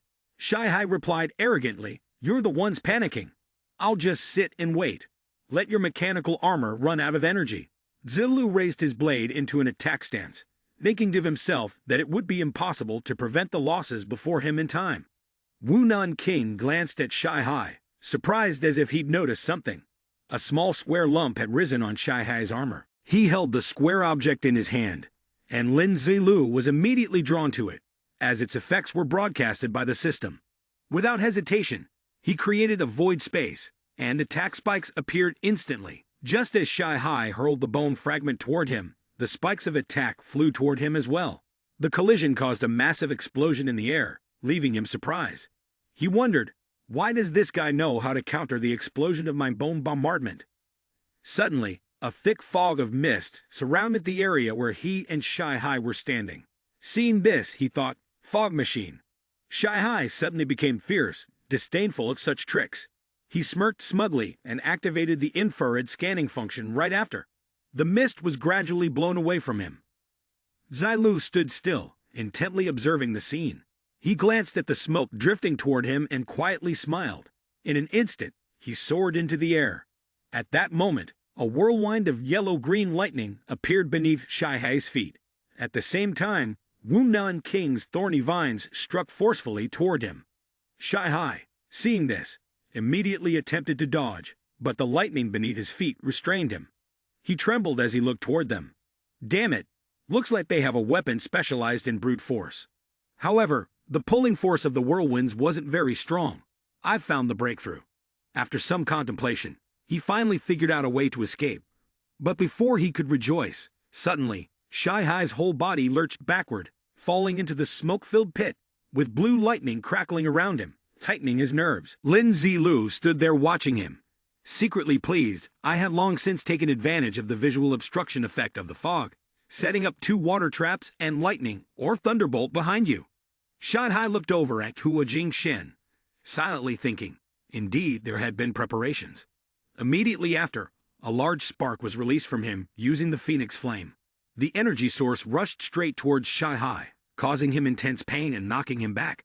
He quickly braced himself with his hands in front of his chest, angrily thinking, "Impossible. I can't lose to a bunch of pigs like you." He then raised his arm and shot a small sharp spike toward Huo Jingshen. The spike immediately blocked the phoenix flame, causing the man to be completely stunned. The flame, now blocked, grew larger and louder with each passing moment. Unable to withstand it, the phoenix flame finally malfunctioned, leaving Huo Jingshen with a dark expression and filled with concern. Immediately, red air currents slowly surrounded him, causing Huo Jingshen to tense up and look at Shai-Hai with a worried expression. He was using the flower bone curse. The look in his eyes made Huo Jingshen immediately fall into a state of fear, collapsing to the ground. But just then, Lin Zilu appeared behind him, raising his sword and charging forward. Lin Zilu, still using his magic, swung his sword down heavily onto the ground, creating an immense force. As he seethed with anger, he thought, "Dare to come near me? You're asking for death." Shai-Hai, witnessing this magical display, couldn't help but feel fear. The power emanating from Lin Zilu's sword grew, and the blue magical energy continued to expand. Seeing this, Shai-Hai was terrified and shouted, "What the hell is going on?" He still coldly looked at him and used 9 Lie Shatter Strike. Lin Zilu glanced at him and thought, "Your mechanical armor is also a kind of equipment." The power from his move gradually began to transform Shai-Hai's body. It caused Shai-Hai's body to crack and break into pieces. He immediately charged toward him, grinding his teeth and shouting, "I can't die." Seeing that he couldn't win, Shai-Hai cried out, pleading, "I can't die. I'll give you as many death tokens as you want. Please, spare me." Lin Zilu ignored him and immediately infused his small soul to enhance his combat strength. Shai-Hai witnessed his series of actions, but didn't hear any response, so he fearfully continued, begging in a pitiful tone, "I've been greedy for so many years, I can definitely satisfy you." After drinking the small soul infusion, Lin Zilu refreshedly spoke, "Looking at your arrogance, is this how you look without the turtle shell?" With that, he swung his sword powerfully, creating tremendous pressure. Zilu's cold gaze locked onto Shai-Hai. Then he leaped forward and struck a heavy blow, severing his head from his body. Shai-Hai's body slowly began to sink into the misty smoke. Soon after, Lin Zilu saw the system notification. "Congratulations! Player Yaksai has killed a diamond-level boss," followed by a series of items. One of his hands was still tightly gripping Shai-Hai's head, thinking to himself, "Finally killed that damn turtle." Then in the mist, he raised his trophy high and announced, "Shai-Hai is dead. This place is about to explode. We need to leave quickly." Right after hearing and witnessing the scene before them, the two were incredibly surprised by Lin Zilu. He was the first general of the corpse tribe to die in battle against humans since the tribe's creation. Before they could regain their composure, Huo Jingshen immediately grabbed the head of Shai-Hai. Suddenly, Lin Zilu hoisted both of them up and quickly ordered Ghost Child to open the door, then sprinted away to leave the area. But as they were about to step out the door, he suddenly stopped. It turned out that outside the door, countless red laser beams were being aimed at them by a group of people. Zilu, remaining calm, used his magic to gaze at the group before him, smirking as he thought, "I can't let them delay us any longer." Seeing this, Huo Jingshen immediately donned his supreme armor. Without giving them a chance to react, he swiftly lifted the two of them and jumped toward the door. Ghost Child used magic to pass through the barrier wall, looking toward the open space ahead. At that moment, Lin Zilu and the others were leaping over the barrier to escape the area.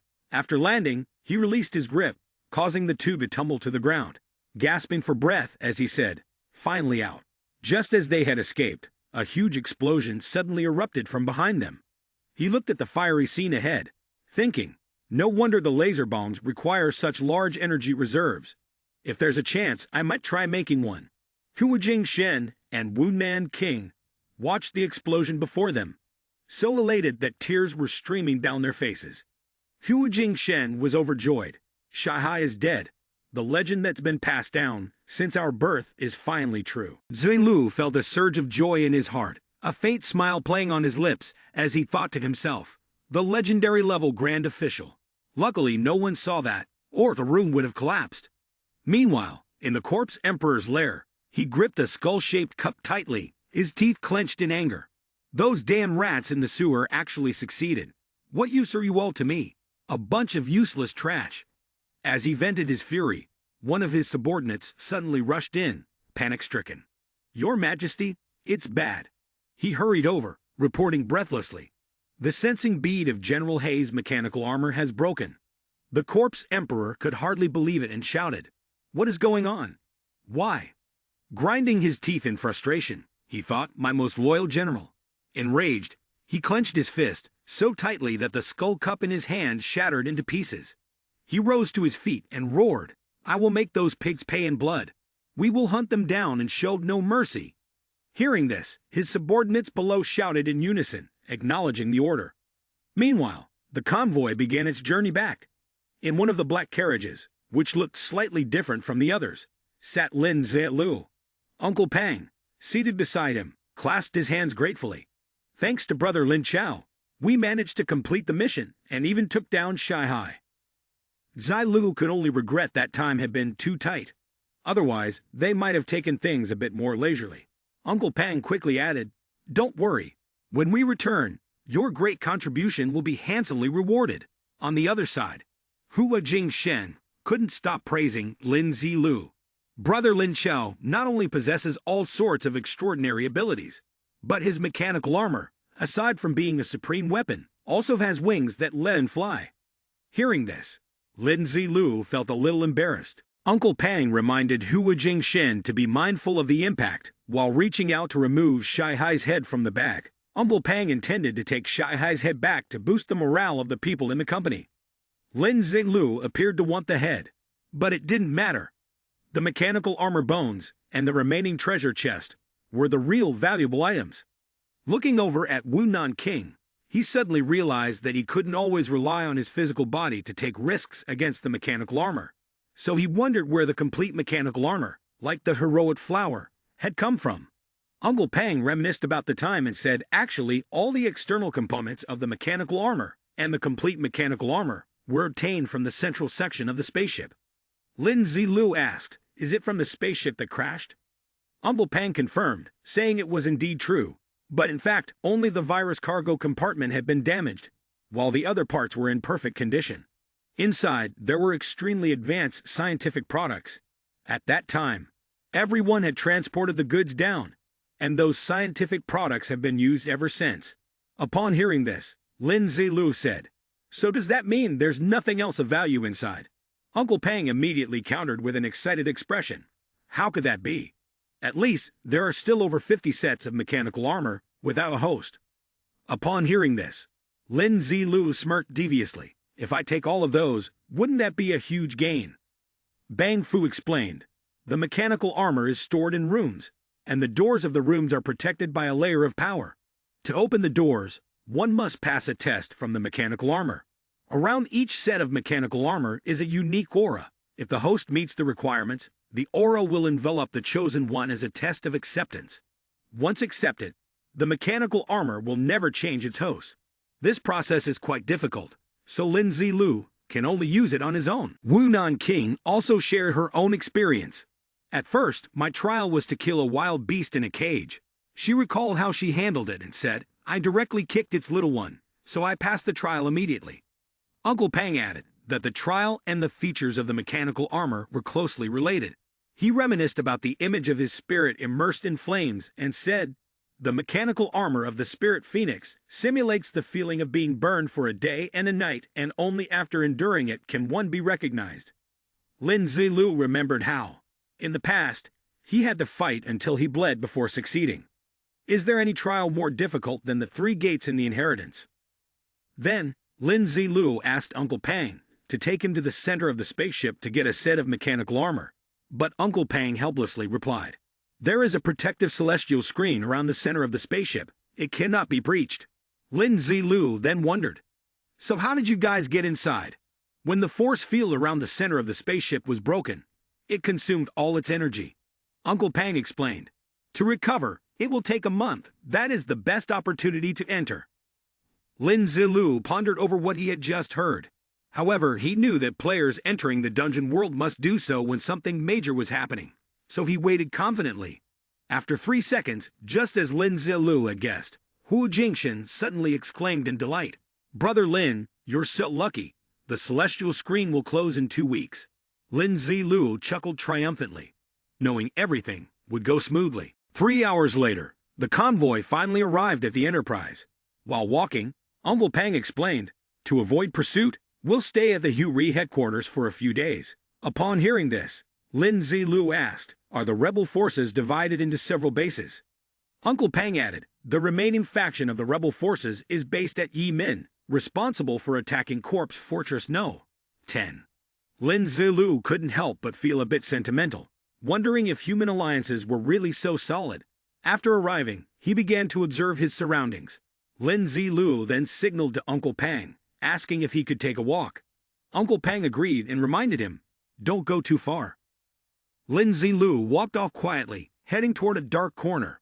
When he was sure no one was around, he took out the mechanical armor shell of Shy Hai and used fire elemental energy to burn it.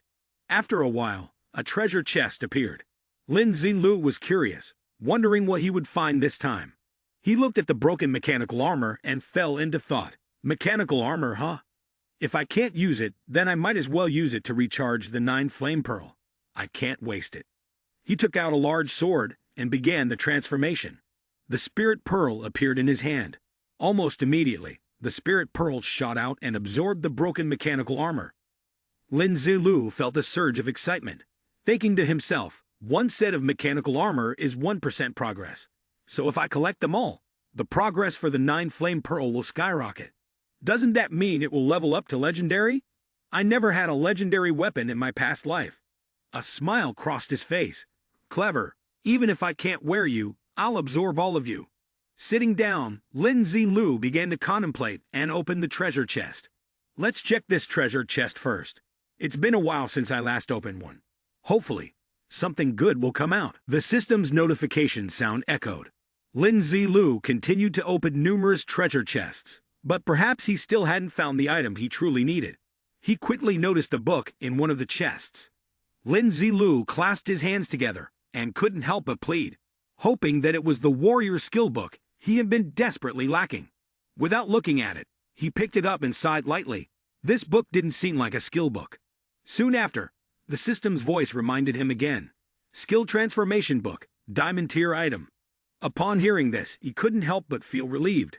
It turned out to be a more valuable skill transformation book.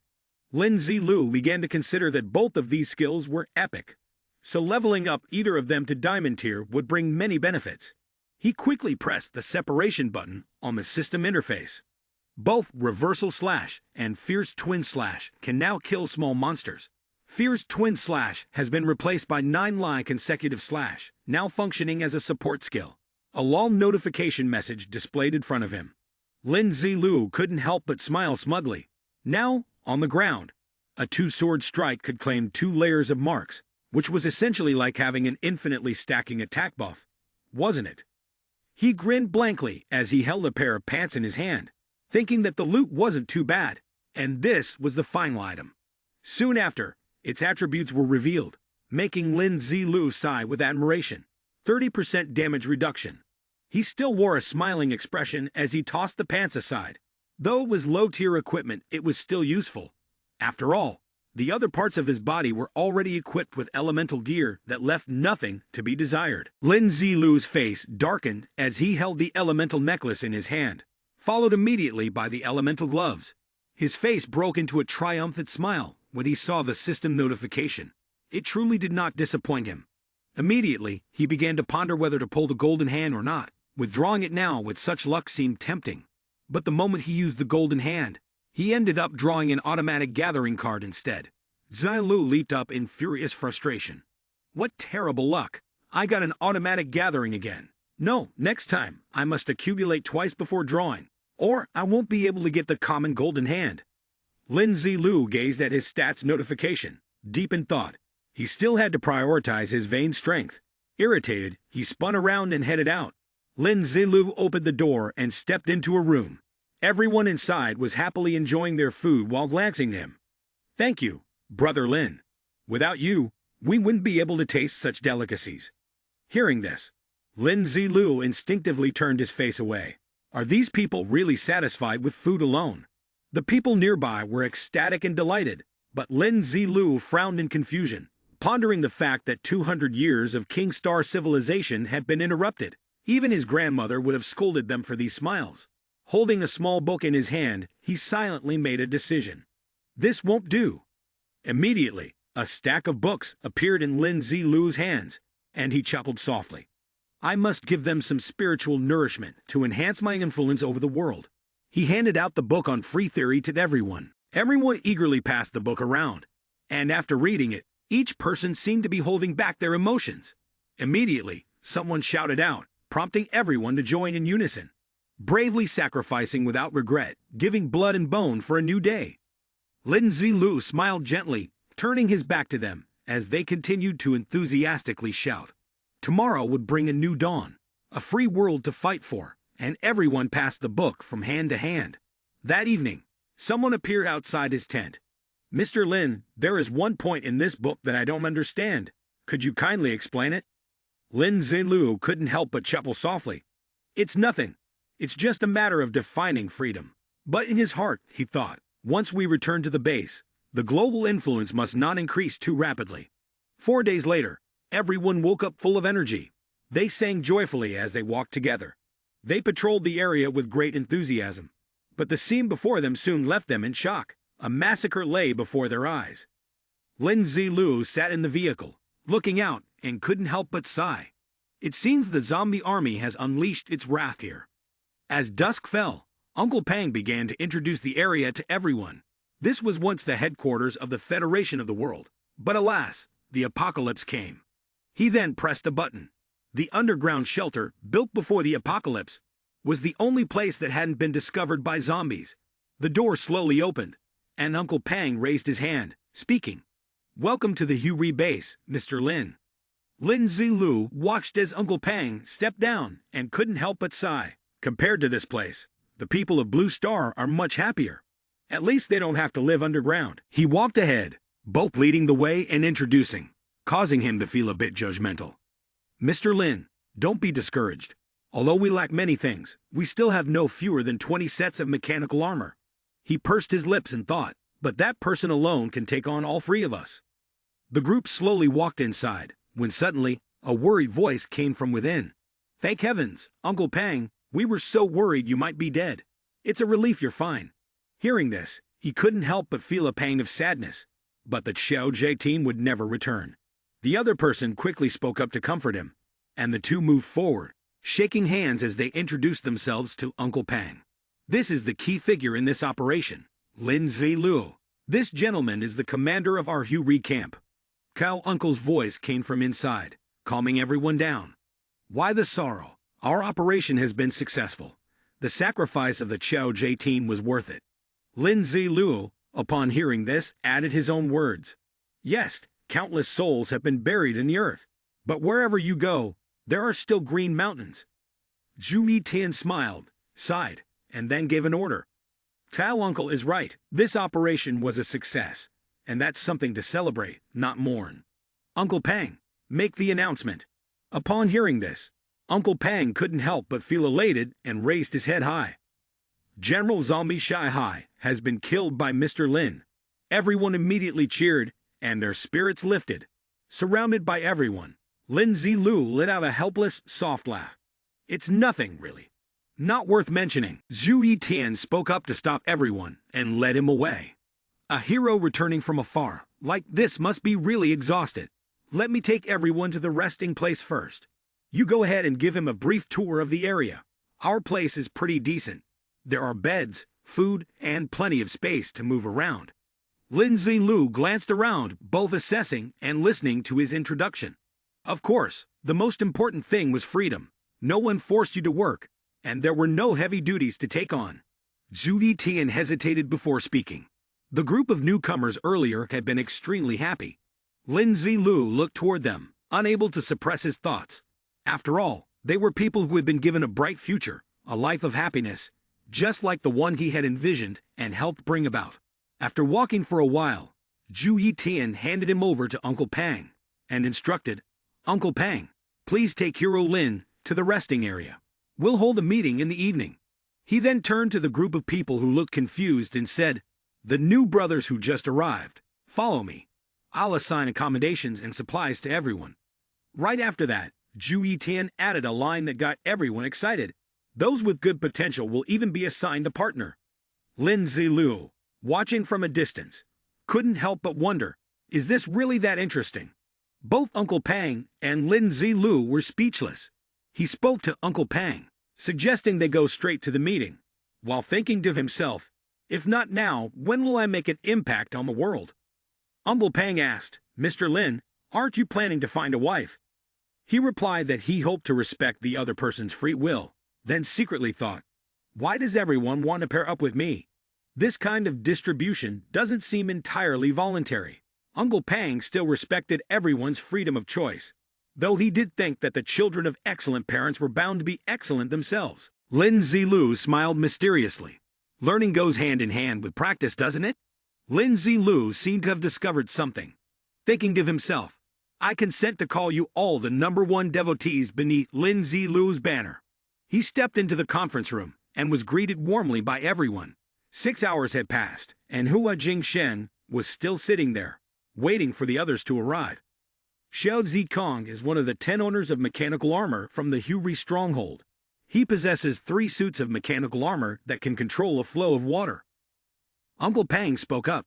It could simply be a delay caused by a sandstorm. Hua Jingshen hoped the same.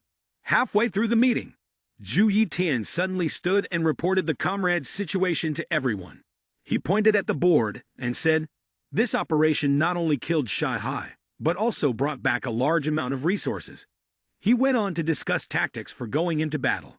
Suddenly, Lin Zilu clapped, drawing everyone's attention. He rose and asked, "I want to ask, when the corpse tribe holds the King Dian every 200 years, is it held only at the corpse emperor?" Then the two of them discussed which corpse fortress had weak strength. Lin Zilu feared that if they attacked the corpse emperor's reinforcements, they would arrive quickly and capture them all. Zhu Yitian sighed, "They'll probably be here within an hour at most." Lin Zilu slammed the table and sprang up. "Then today I will teach you a military stratagem called Feign East, Strike West." The others still did not understand Lin Zilu's meaning. Someone at the meeting asked, "Do you mean attack a decoy target, then suddenly strike the real one?" Lin Zilu explained that they needed to wear the enemy down. He continued explaining, "Corpse Fortress number 8 is heavily defended, but what if we attack Corpse Fortress number 5, over there in the distance?" Zhu Yitian anxiously replied, "The red-eyed assassin reinforcements are also coming to attack Corpse Fortress number 5. Lin Zilu proposed using 40,000 new recruits as a diversion. All you need is for them to know how to retreat. Then your main force will strike at Corpse Fortress numbers 8 and 6. To prepare for the possibility of failure, Lin Zilu devised a decapitation strategy, which Hua Jingshen was the first to approve. Lin Zilu was filled with determination, and he emphasized the importance of having a firm grasp on the details of the battle. For instance, how to extend the diversion, how to conduct the main force's attack. This is the military strategy that I, Lin Zilu, have summarized for Dragon Kingdom. Lin Zilu also introduced another kind of military strategy called Mantian Guohai, crossing the sea with a plan. After speaking, he clapped his hands together, signaling for everyone to understand the 16 characters. Lin Zilu declared loudly, "It's simple. When the enemy advances, we retreat. When the enemy halts, we harass. When the enemy tires, we strike. When the enemy retreats, we pursue." Upon hearing this, one person in the meeting raised their hand, trembling, and asked, "Why didn't Lin Zilu mention the details of the decapitation action?" Lin Zilu smiled, "Because I plan to lead the team myself." Upon hearing his response, everyone felt reassured, and no one spoke further. Lin Zilu then stated seriously, "I have finished presenting my plan. Who agrees and who disagrees?" In the end, everyone agreed with Lin Zilu's plan. Zhu Yitian began preparations. In the darkness of the camp, he would send someone to relay the message. First, the 1st Battalion will take responsibility. Zai Lu couldn't help but sigh, thinking to himself, truly worthy of being the heir of the heavenly selection at its peak, far surpassing all of them. Lin Zilu was at ease, and this mysterious Eastern wisdom would surely frighten any fool when he received the mission order for a counterattack from the system. Then, the system began to explain the mission, started its assessment, and found that he was about to enter the Corpse Emperor's domain, completing the disruption. Therefore, it specially issued a mission to take advantage of the situation. The system continued to elaborate on the mission, prompting Lin Zilu to want to accept the task in its entirety. Zhu Yitian is worried about you, because the Corpse Emperor has CCTV coverage and thermal sensors, so sneaking in would be difficult. Lin Zilu promised he would find a way to infiltrate. Zhu Yitian hurriedly clarified, "You misunderstood me. We have some cloaking suits from an ancient civilization that could be useful for you during the mission." Upon hearing Zhu Yitian's words, Lin Zilu was intrigued. He immediately knew they were valuable items, so he agreed, though it required approval from the company commander. Zhu Yitian asked, "Do you want to be a squad leader?" Lin Zilu responded calmly, "My two brothers, and I can form a team. No need for additional personnel." Zhu Yitian continued, "You've misunderstood. Since the squad leader is in trouble, I intend to have you take the position of company commander for the 5th company." Originally, Lin Zilu had planned to bring along his two brothers, so he reluctantly accepted the role of company commander. He figured this would fulfill the mission. Meanwhile, in another location, Hua Jingshen was quietly angry. The company commander position was only a step below the battalion commander. Zhu Yitian then handed Lin Zilu a card, and the latter quickly left. Lin Zilu smiled, Commander Chu walking slowly behind. "If there are other good items, that's fine too. I'm not picky." The system reappeared and assigned Lin Zilu the role of squad leader, which made him smirk. This task was similar to the City Lord mission on Mother Planet, so he could use his old tactics. A while later, at the 5th Squad's assembly point, Lin Zilu spoke clearly. "I believe that only by following the progressive ideas of Mr. Day and Mr. Kai can we take the next step forward." As everyone was praising Lin Zilu, he secretly thought to himself, "Speaking of ideology, I've gathered the essence of my household's teachings." On the other side, a group of people were planning to eliminate Lin Zilu. He suddenly turned around and saw a few weapons aimed at him. One of them spoke up, "How can someone without a mechanical armor even be worthy of being a squad leader?" Lin Zilu disdainfully ignored the remark. From behind, Ghost Child and Big Fool wiped out the group, and the scene left everyone astonished. Lin Zilu reaffirmed, "If anyone continues to sabotage the unified front against the zombies, they will be executed without mercy." The entire squad shouted in unison, "The captain is absolutely right. Fighting zombies is the top priority. Anyone who's only thinking about positioning is truly asking for trouble." Then, Lin Zilu urged everyone to hurry up and train to eliminate the zombies. Watching them practice, he thought to himself, "With an additional several dozen cubic meters of experience, I'm almost at full capacity." A squad member approached to deliver an order for Lin Zilu to go to the conference room. He wondered quietly, "Are they preparing for action?" Zhu Yitian arrived holding a camouflage cloak and reminded him to be careful. Lin Zilu quickly went back to prepare. Zhu Yitian informed him that he had already found the guide Lin Zilu needed. He then told the person to wait for him in front of the door in half an hour. Zhu Yitian sighed, "What should I do if something happens to you?" This is the invisibility cloak, along with tools to mask sense, and a map of the Corpse Emperor's architecture. Lin Zilu silently promised himself to keep these items safe, then tossed the two invisibility cloaks to Ghost Child and Big Fool. Finally, the three of them donned the cloaks and made their way to the Corpse Emperor. Just as Lin Zilu was about to push the door in front of him and leave, a voice suddenly called out from behind. He was slightly surprised to see who it was. The kid had an epic-level talent that reduced his presence.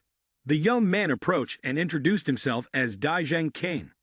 Lin Zilu smiled and told him that he only needed to take him to the checkpoint. Daizheng King, of course, happily agreed. Lin Zilu thought for a moment. Killing the Corpse Tribe's general would offer assistance. But this kid had no stealth skills whatsoever. After presenting his identification and the array, a long staircase appeared, leading outside. As the highest-ranking person, Lin Zilu volunteered to take the lead. confirming that it was safe before notifying the others. He summoned a small, exquisite purple box. The metal box flew out and, in a very short time, transformed into a massive vehicle. Lin Zilu glanced at it and thought, Xiao Wu holds the core technology. No wonder he can throw punches and kick recklessly. They quickly got into the car, and the vehicle roared to life, speeding down the main road like a bolt of lightning. A stray corpse tribe wandered along, seeing absent-mindedly, completely oblivious to the car, hurtling toward him at an unimaginable speed. He leaped and sang on the road as naturally as ever. It wasn't until he sensed something amiss that a gust of wind swept past, and the corpse tribe spat out a mouthful of blood before collapsing. They reined in the car upon reaching a vast meadow. Dai Zheng King instructed everyone to follow him, as the vehicle could go no further. In no time, Lin Zilu was at a loss for words at Dai Zheng King's turtle-like pace, and suggested that Big Fool carry him. True to expectations, Big Fool bore a person on his back, yet his pace on the ground was hardly slower than that of the car. Under the cover of night, the group finally reached their designated location. Dai Zheng King whispered that they couldn't advance any further without risking detection. Lin Zilu also lowered his voice and asked, "Does he know their shift change schedule?"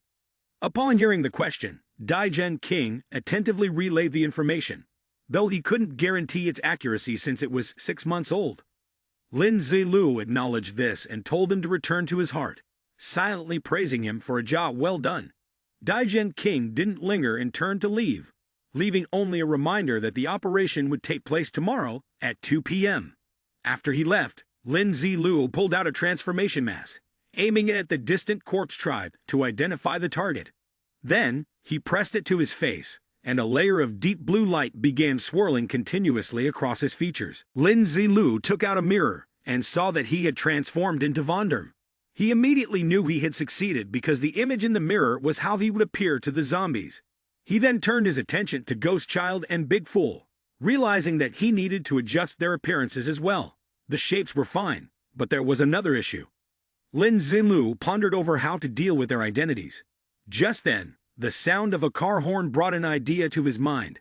He smiled, thinking to himself, it was like finding a needle in a haystack when you're already half asleep. Inside the city gates, 2 members of the Quartz tribe were discussing goods. After confirming there were no living beings in the vehicle, it was allowed to pass. The Corpse tribe driver drove off, though his inner frustration was evident despite his outward calm. The gatekeeper was no different. He silently swore to deal with the driver harshly next time. As the silhouette of the Quartz tribe driver faded in the rearview mirror, a knife suddenly emerged from the shadows, pressed against the driver's neck. His red eyes widened, as if unable to believe what was happening. Lin Zilu gripped the dagger tightly and looked at the person in front of him, silently mocking them for having an identity. Lin Zilu glanced at the barrier before him with a slight sneer. The planet had advanced technology, yet the defense measures were so primitive. Suddenly, several steel pipes appeared along both sides of the city walls. They simultaneously fired beams of light toward the city gate, emitting a dangerous aura, causing Lin Zilu to silently retract his earlier thoughts. One of the Corpse tribe members confirmed the goods, pulling Lin Zilu back to the present. For the sake of the mission's success, he played his role and introduced the product perfectly. Being flattered by Lin Zilu and promised benefits to prevent the zombies from causing trouble, Lin Zilu and the ghost children easily passed through. He slowly drove along the road, and in his mind, the system's reward notification echoed for unlocking an ultra-difficult dungeon. Lin Zilu looked at the reward points, feeling a surge of joy inside. The car slowly reached a place known as the human meat market. Seeing the naked humans caged like animals, Lin Zilu's heart sank. Is this what it's like to witness a race becoming food? He stroked his chin and pondered casually, fearing that it was only when one saw the tragic death of their own kind that fear and courage could be activated. While taking notes about the location of the human meat market, Lin Zilu silently calculated his next move, then drove off. The next target was the conference hall. After a long, uninterrupted drive, Lin Zilu stopped the car. He looked at the strange statue outside the square, mildly surprised that such an odd figure was supposed to represent the Quartz Emperor. Before he could be lost in thought for long, a zombie requested that he follow the given directions. During the goods inspection process, The zombie urged him to hurry and asked for his name to officially register him. Lin Zilu introduced himself as Corpse Silence, which startled the zombie, who was confused as to why he was working as a cargo truck driver. Lin Zilu cursed himself inwardly for forgetting that only high-ranking zombies from the Corpse tribe had two-syllable names. Fortunately, the zombie quickly rationalized the situation, coming up with an excuse that Lin Zilu was here to see the Corpse Emperor for an unspecified matter. Lin Zilu went along with it, knowing that his smooth passage was due to the reverence ingrained in the bloodline of the Corpse tribe for the Corpse Emperor. He pointed at Big Fool and Ghost Child, questioning, "Did both of them follow you as well?" Lin Zilu smiled obsequiously and explained that they were both his friends, and they had come to the Corpse Fortress, this time to see the world. The zombie suddenly changed his tone. "Then there won't be any transport assistance money. You should send it to your branch office." Lin Zilu broke out in a cold sweat, looking at the zombie who seemed suspicious, silently sighing because he hadn't received this intel. Fortunately, he didn't seem to press the matter further and forgot that his place was small. This was the new technology from the Corpse Emperor, so it wasn't too bad for him. Lin Zilu narrowly escaped and kept thanking him profusely. After leaving the warehouse, Lin Zilu and the others decided to split up to act since they were short on time. Lin Zilu stopped at a stall, indicating that this was his first time in the Imperial City, so he didn't understand much. The zombie vendor was quite enthusiastic, urging him to ask if he didn't understand anything. Lin Zilu waited a moment, and then asked if there was a fun place to visit in the city. The zombie recommended a restaurant, but Lin Zilu waved his hand, saying he was looking for something more fun and interesting. The zombie hesitated for a moment, saying that he couldn't think of anything off the top of his head, which made Lin Zilu inwardly remark how cautious this zombie was. But on the surface, he remained extremely polite. Perhaps moved by Lin Zilu's sincere demeanor, the zombie thought for a while before saying, "Actually, there is something, but you might not like it." Lin Zilu pretended not to care and said that as long as it was fun, he would like it. The zombie fixed his gaze on the stall, then asked, "Have you ever heard of suggestion? Some goods that are not convenient to circulate in the market will appear in the black market, and there may even be duels to the death between people." He tried to suppress his excitement as he told Lin Zilu. He had finally obtained the important information, but still had to appear indifferent, merely responding with a casual acknowledgement. Lin Zilu stood in the vast hall, ready to buy his entry qualification for the black market. The vendor left the counter, leaving behind a request for Lin Zilu to follow him, without even looking back. At a door, the man spoke again, asking him to put on a mask. Lin Zilu said nothing and complied, following the person ahead of him into the black market. He handed a large zombie bag to the gatekeeper, silently thinking to himself, "Fortunately, it's for the exam. Otherwise, I really wouldn't be able to bear it." Watching the zombies crowd around the arena to watch humans kill each other while eating food made from humans, Lin Zilu couldn't help but sigh. The Corpse tribe really knows how to enjoy life. His train of thought was interrupted by the appearance of someone. Seeing the young man, his face filled with murderous intent as he stepped forward, Lin Zilu knew he had found the last piece of the puzzle. A group of zombies were gathered devouring human flesh in front of a stall. The shopkeeper, in a very bad mood, waved them away. They didn't even show any respect and argued. The Corpse Emperor said the human meat is free all day. One zombie said, "King Dian is about to begin," and ran off. The rest, hearing this, indeed abandoned their meal and followed suit. At 2 in the afternoon, in the central arena of the royal city, all the seats had been filled. The noisy hustle and bustle was silenced when a welcoming voice rang out. The projection of the Corpse Emperor appeared in the sky, slowly speaking formal words of greeting. Under his leadership, the Corpse tribe gradually became filled with excitement, shouting and responding in enthusiasm. From above, he looked down at his people and said, "This time, all citizens with potential are welcome to follow me to the central spaceship." His words quickly stirred up a storm of excitement among the crowd. They could hardly believe their luck in being granted such an opportunity. However, at that moment, a zombie stepped forward to report, "City No. 5 has been attacked by humans, which caused the Corpse Emperor to erupt in anger." Shaixiong, the city lord of City No. 5, angrily stood up from his chair and knelt, seeking permission to lead the troops and reinforcements. Lin Zilu quietly sat in a corner of the arena, smirking, knowing that the fun had only just begun. His hand, hidden in his coat pocket, pressed a button, and the statue of the corpse emperor above the arena seemed to respond, glowing brightly. With a loud explosion, the statue shattered into 5 or 7 pieces in a grotesque manner. Zombies nearby activated their defensive skills to block the supercharged lightning bullets flying out from the explosion. As the shattered pieces fell, a foul-smelling liquid, tainted with the stench of human waste, leaked out. The corpse tribe was enraged to the point of almost suffocating. Then, an unexpected twist occurred when a series of loud curses aimed at the corpse emperor rang out at full volume. This was followed by another explosion, accompanied by mocking shapes and derogatory words appearing in the sky over the King Dayan ceremony. Inside the palace, the corpse emperor sat on the throne, his face flushed with anger as he shouted at his subordinates, "Quickly investigate who did this." Somewhere in the imperial city, Lin Zilu smiled awkwardly, shifting the blame to corpse silence. On the other side of the mind link, the young man Lin Zilu had met on the arena the previous night also sensed the disturbance. He gritted his teeth, as if making a firm resolution. Although the action this time was a desperate gamble, they had to charge forward with everything. They had to seize the chance for freedom. As he spoke, he pushed open the gate of the arena and led the group toward the light. They had seized weapons from the unconscious zombies, and the whole group fled in unison. At that moment, the young man was certain he hadn't been deceived. They quickly reached the exit, where a lone zombie was standing guard. The zombie reacted swiftly, pointing its gun at them and pulling the trigger. However, the energy core had long been stolen by Lin Ziluo, rendering it completely powerless and ineffective.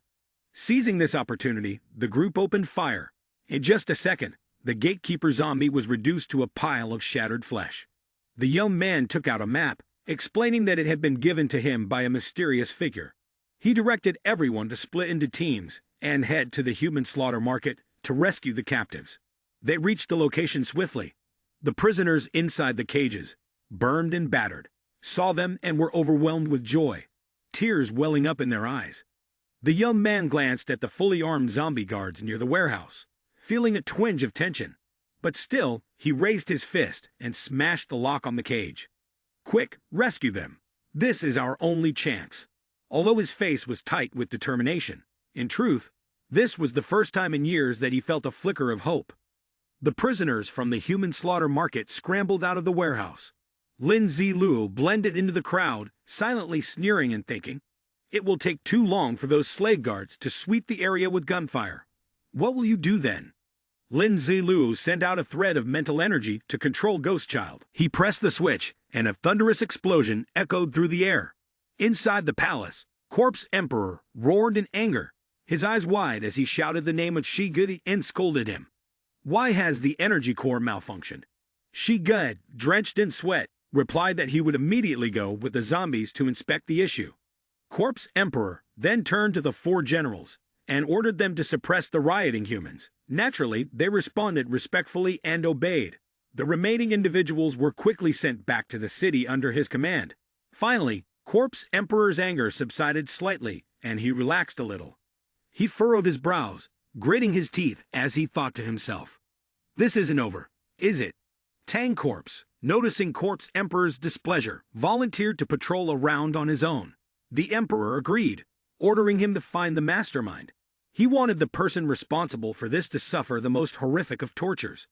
Meanwhile, Lin Zilu smirked faintly as everything unfolded just as he had planned. He didn't even know who the prey was and who the hunter was. But as long as he wiped them all out, no one would ever know that he had infiltrated their ranks. Tang Corpse received a report from his subordinates, confirming that they had observed everything, but found no trace of any person. He knew that this human should not be underestimated, so he activated the mechanical armor. He leaped into the inspection room, kicking aside a subordinate who was focused on the screen, deep in thought. Afterward, Tang Corpse pressed the switch, and the system emitted a welcoming sound. The secret door gradually rolled up, revealing a figure standing on the other side. From the aura and weapon, Tang Corpse quickly identified them as human. Lin Zilu was also assessing Tang Corpse's stats. After confirming that his opponent was an agile fighter, he gained an extra boost of confidence. Outside, Tang Corpse suddenly questioned, "Lin Zilu is the one causing trouble, right?" Inside, Everyone became extremely cautious as they noticed he hadn't summoned his mechanical armor. Lin Zilu thought to himself that the zombies in this instance dungeon were truly troublesome. He then jumped up and swung his sword, deciding to strike first. Perhaps it was the first time Tang Corpse encountered someone who didn't adhere to reason, so he was caught off guard and raised his hand to block. The mechanical armor's hand made contact with the sword's path, immediately cracking, but it wasn't a big problem, as it quickly regenerated to its original state in the blink of an eye. At this moment, Tang Corpse regained his composure and unleashed his ultimate skill, the Pain Claw, to retaliate. Unfortunately, his attack only struck air, because Lin Zilu had already sensed that he was attempting to grab him. Just as Lin Zilu withdrew his hand, Tang Corpse continued to use several skills, but all were repelled by Lin Zilu's fire. He looked at the mechanical armor, now smoking, confused because it was no longer relying on the armor, but still had the ability to manipulate elements. Tang Corpse coldly said, "You are the heir of the heavenly selection among humans. Then I must kill you no matter what." Tang Corpse squatted down, preparing for a full-force attack. A streak of light flashed.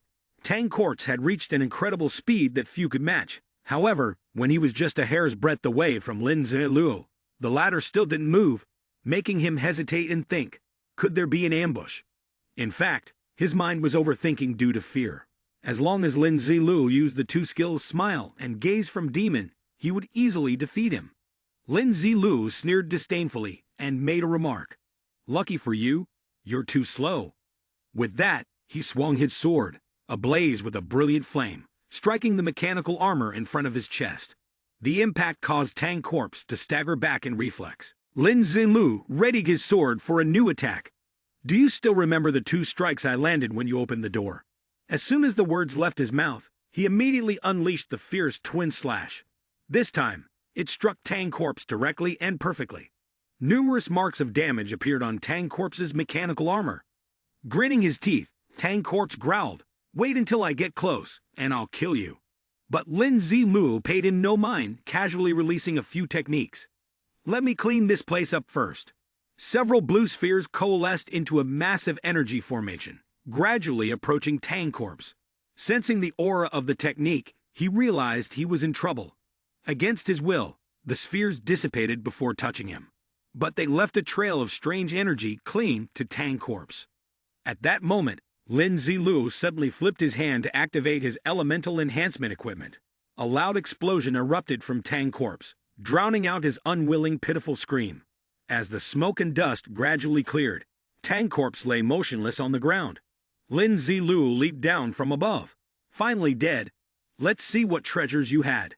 Yet just as it seemed Tang Corpse was dead, he suddenly opened his eyes, a smug expression spreading across his face, as if to say Lin Zilu was far too inexperienced. He swung his hand, attempting to assassinate Lin Zilu at point-blank range with a sharp iron blade. But was Lin Zilu going to let him succeed? He moved one step faster, slashing down with his sword, causing Tang Corpse to immediately spew blood. Once again, he collapsed onto the tile floor, muttering in frustration. Lin Zilu lightly pushed aside the mask, and the eyes hidden beneath revealed nothing but contempt. Inside the palace, the Corpse Emperor was listening to his subordinates report that half of the rebellious humans had been suppressed and assured that the remaining ones would not be able to escape. Upon hearing this, he coldly uttered a few words of disdain. At that moment, another zombie rushed in, urgently announcing that Tang Corpse had died. The moon is high outside, and with the resounding shouts, the situation at Energy Facility No. 3 has emerged, signaling that tonight will be a sleepless night. Back to Lin Zilu, he was intently looking at the information of the scroll of lava stone, wondering if it was really necessary to waste a diamond-level scroll. After a moment of internal struggle, Lin Zilu took out a salt orb and a blue vial from his spatial ring. He sat in a corner, surrounded by a pile of items. The system functioned within 2 minutes, and after leveling up, an attribute interface appeared. This time, Lin Zilu decided to increase his mental stats first, followed by what he had been looking forward to. System, quickly remove the diamond-grade equipment. The screen in front of him displayed the information for the Flying Gecko armor. Lin Zilu recognized it as a speed-based equipment. He chuckled and remarked, "If I wear this, Newton will probably come back to life just to be angry. At this moment, a group of corpse tribe warriors appeared outside the secret chamber's door. They were arguing fiercely about what had happened to Tangcorpse. While they were arguing, a set of mechanical armor, strangely familiar, was suddenly thrown in. Upon closer inspection, they were even more shocked because it was clearly the Grand General Tangcorpse. Before they could be stunned for long, a series of skills were deployed at lightning speed, leaving them unable to react. Lin Zilu clenched his fist, and a coincidental explosion erupted, causing the enemies to be reduced to nothing but shredded flesh and bone. Lin Zilu found Ghost Child and Big Fool enthusiastically exterminating zombies. He felt excited, his goal nearly complete. A few minutes later, as the group of people fled from the corpse fortress, Lin Zilu, Ghost Child, and Big Fool quietly disguised themselves and blended in. He looked at the young man he had decided to choose as the leader of the group, feeling a sense of pride in his judgment. At that moment, the man coincidentally turned his head, his face filled with hope, as he pointed toward the city gate. "We're almost there," he said. As Lin Zilu walked with the crowd, the system issued a mission to assist with the escape. Lin Zilu looked at the mission board, with its tempting rewards, and quietly dismissed his initial intention to ignore it. The group followed the map until they came to a large pit and stopped. One person recognized it as the drainage system and regretted, realizing that in order to escape from here, they would have to pass through a workshop full of zombie soldiers. Lin Zilu seized the opportunity to approach. "Only halfway through. Actually, if we clear just a short path, I can lead everyone out," he said. The young man leading the group, seeing him, joyfully called him a benefactor. Lin Zilu didn't respond, but extended his hand and used a skill on the drainage system. A staircase began to slowly appear, leading downward. "No, you and my two teammates will lead a group of people with good shooting skills ahead to support the team behind, while the rest will follow me." Lin Zilu assigned tasks. He led the way down the drainage system. The people above, upon seeing the scene below, hesitated. The area was filled with filthy water, unfit to step into. "Is this small matter going to trouble Lin Zilu?" He gently raised his hand, and the dirty water below quickly parted, revealing a small pathway. The group saw this and cheered, praising him as a god. He continued to lead the group forward. Lin Zilu pointed at a wall, commanding everyone to shoot at it. He felt a bit frustrated that he didn't have the ability to control the earth, as it was taking so much time. Lin Zilu stood outside, watching his group fight the zombies in boredom. As he observed, he guessed that this place had probably been exposed, so they had to speed up. He timed his move and reminded everyone to prepare, also telling them to run quickly once they were outside. He glanced back, coldly saying, "It's their own lives." The water rushed in, but he quickly manipulated his energy to split it into two directions. Lin Zilu was stunned by the immense drain on his mental strength and shouted at them to run faster. As the group ran with all their might, he remained still, blocking the flow of water. Outside the corpse fortress, the once calm river suddenly surged as a series of people rose from beneath the water. Lin Zilu, observing the continuous system notifications, felt as though his soul had ascended. He had never felt stronger than he did now. All his exhaustion turned to dust, but he still didn't forget to remind the others. "Hurry up and get out, don't dawdle." Above them, large groups of zombies stared at the sky in boredom. Suddenly, one of them panicked as it spotted a group of people emerging from the river, and it shouted a warning.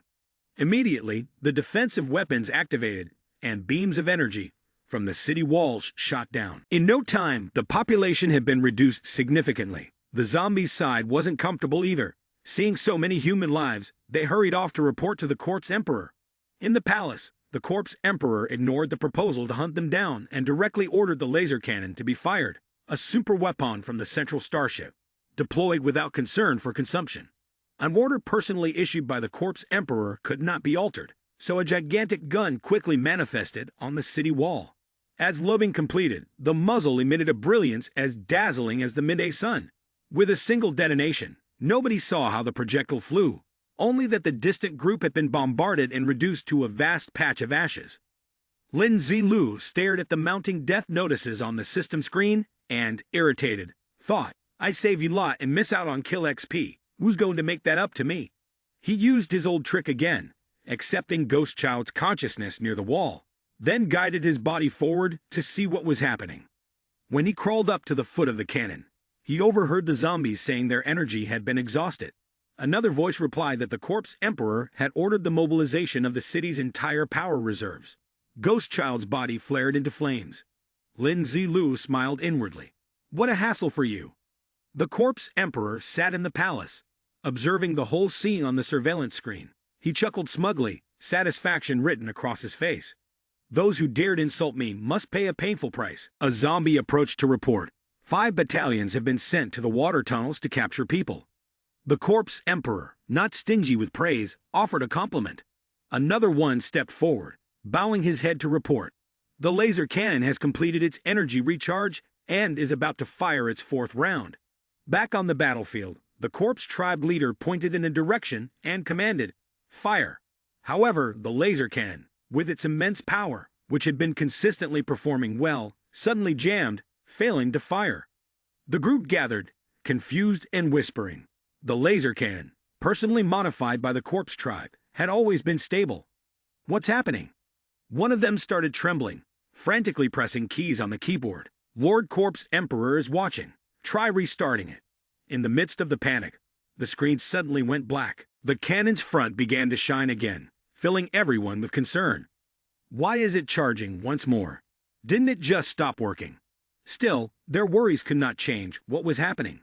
The energy sphere moved forward and struck the city wall. Its great force slowly weakened the tall barrier, and fragments began to fall around the area.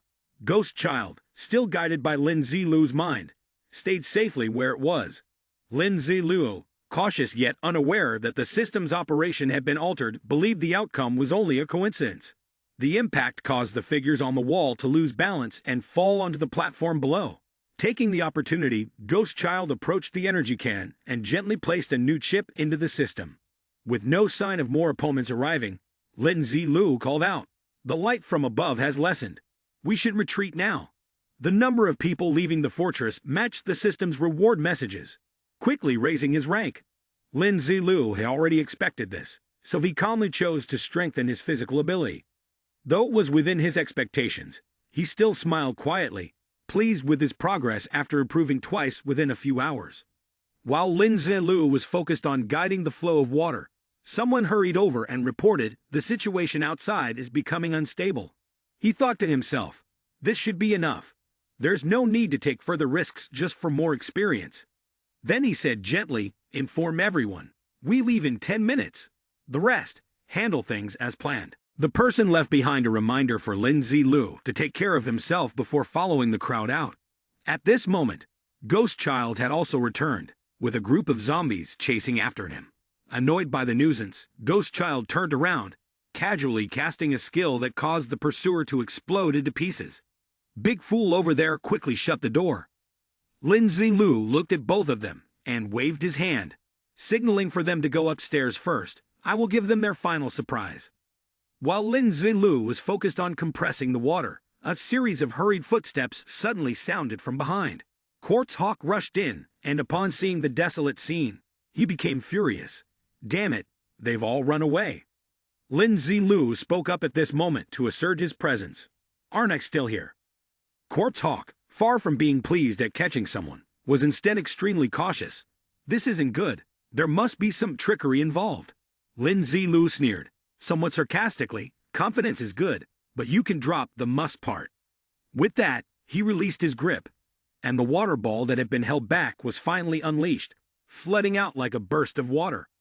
Quartz Hawk instinctively took off into the air, but his subordinates were not as fortunate. They were submerged under the rushing water, their voices hoarse as they called for help. Lin Zilu flew out from the water, with a pair of dazzling wings behind him. His expression now seemed slightly displeased as he thought to himself, there were no less than 300,000 rebels, and now only 3,000 remain. The longer they live, the more experience points I will gain.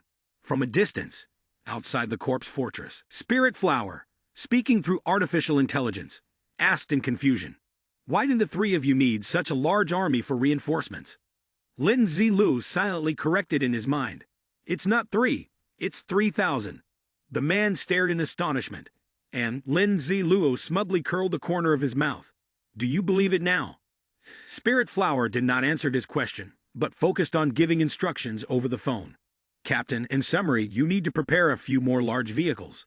After speaking, he pointed at the large group of people behind and asked, Zai Lu, why are you bringing so many people? Zai Lu casually replied, to take care of some minor tasks that aren't worth mentioning. Thinking of Tang Corpse, he smiled and listed a few recreational activities, strolling through the streets, enjoying the scenery, handling a gambler. The man panicked and asked again, You mean Tang Corpse is one of the 12 great generals? Zai Lu gently responded, He must be. The answer made Spirit Flower widen his eyes in shock, mouth agape, unable to say anything further. At Corpse Fortress No.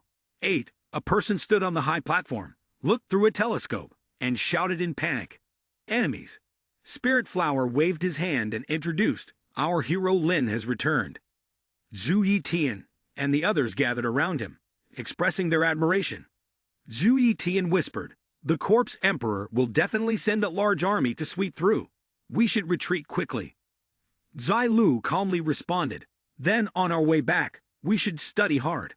In his heart, he silently assessed, This is a great opportunity to expand our influence in the world. The car sped down the road, with everyone inside discussing the plan. Zai Lu confidently took on the task of leading them in, his mind already calculating. The zombies for the mechanical armor squad are all mine. The car stopped at the border of the wasteland. Zhu Yitan spoke up, analyzing the situation. This time, the zombie army is incredibly aggressive. Surely there must be someone in charge of the rear guard, like a battalion commander, right? He didn't answer, silently opposing the idea. Staying in the rear guard this time seemed no different from walking into certain death. Zhu Yitian directly assigned Uncle Pang the task of leading the 5th Defensive Battalion. While he would allocate heavy weaponry to them, Uncle Pang questioned, Why not split them into smaller squads like we did before? He explained, Not this time.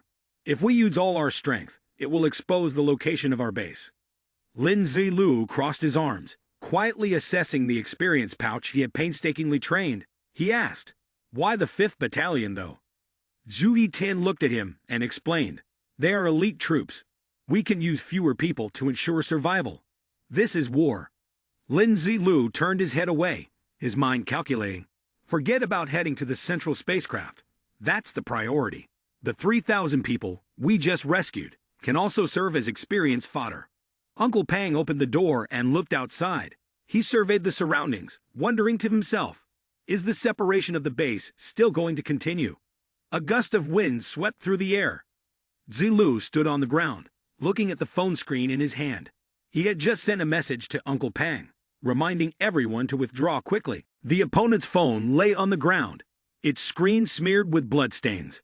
Uncle Pang was currently holding onto a zombie, its head no longer intact. The Corpse Emperor's directive was to kill everyone and charge forward. Lin Zilu, unaware of this, kept staring at the phone screen, lost in thought. Zhu Yitan turned his back and informed the two. The metal door mechanism this time is completely locked. No one, including myself, has the authority to open it. He quietly considered the situation. Once he completed the main mission and the instant's dungeon, he could return to Blue Star. But he couldn't leave without the mechanical armor. He whispered to Spirit Flower, What was the method you mentioned for entering the central part of the spaceship? Spirit Flower responded in a low voice, We have a secret passage that allows us to bypass the zombie lords and reach the spaceship directly, but it might be detected by the zombies on board. Upon hearing this, Lin Zilu felt a sense of excitement in his heart. It was time for the covert operation he liked best. He pushed open the door, and in front of him was a large crowd of fans cheering nonstop, but he told himself, it didn't feel like anything special. The atmosphere at Blue Star was much bigger than here. Lin Zilu said to Zhu Yitian, Boss, arrange accommodations for these 3,000 people. They'll follow me from now on. He then accepted his duty as a company commander. At the training field, Lin Zilu sat in a chair, observing everyone practicing together. He was savoring the hot drink in his hand while contemplating. With the experience of being a team leader, along with the contract mission, it's time to withdraw. Suddenly, a large red electronic board appeared in front of him, displaying the congratulations for leveling up along with the rewards. Zai Lu looked at the content on the notification board, his heart secretly rejoicing. Leveling up again, only 4 months since my rebirth. This is really fast. He was so happy that his eyes squinted into a smile, and he shouted out loud, increase the training intensity, prepare for war in case of a bad harvest.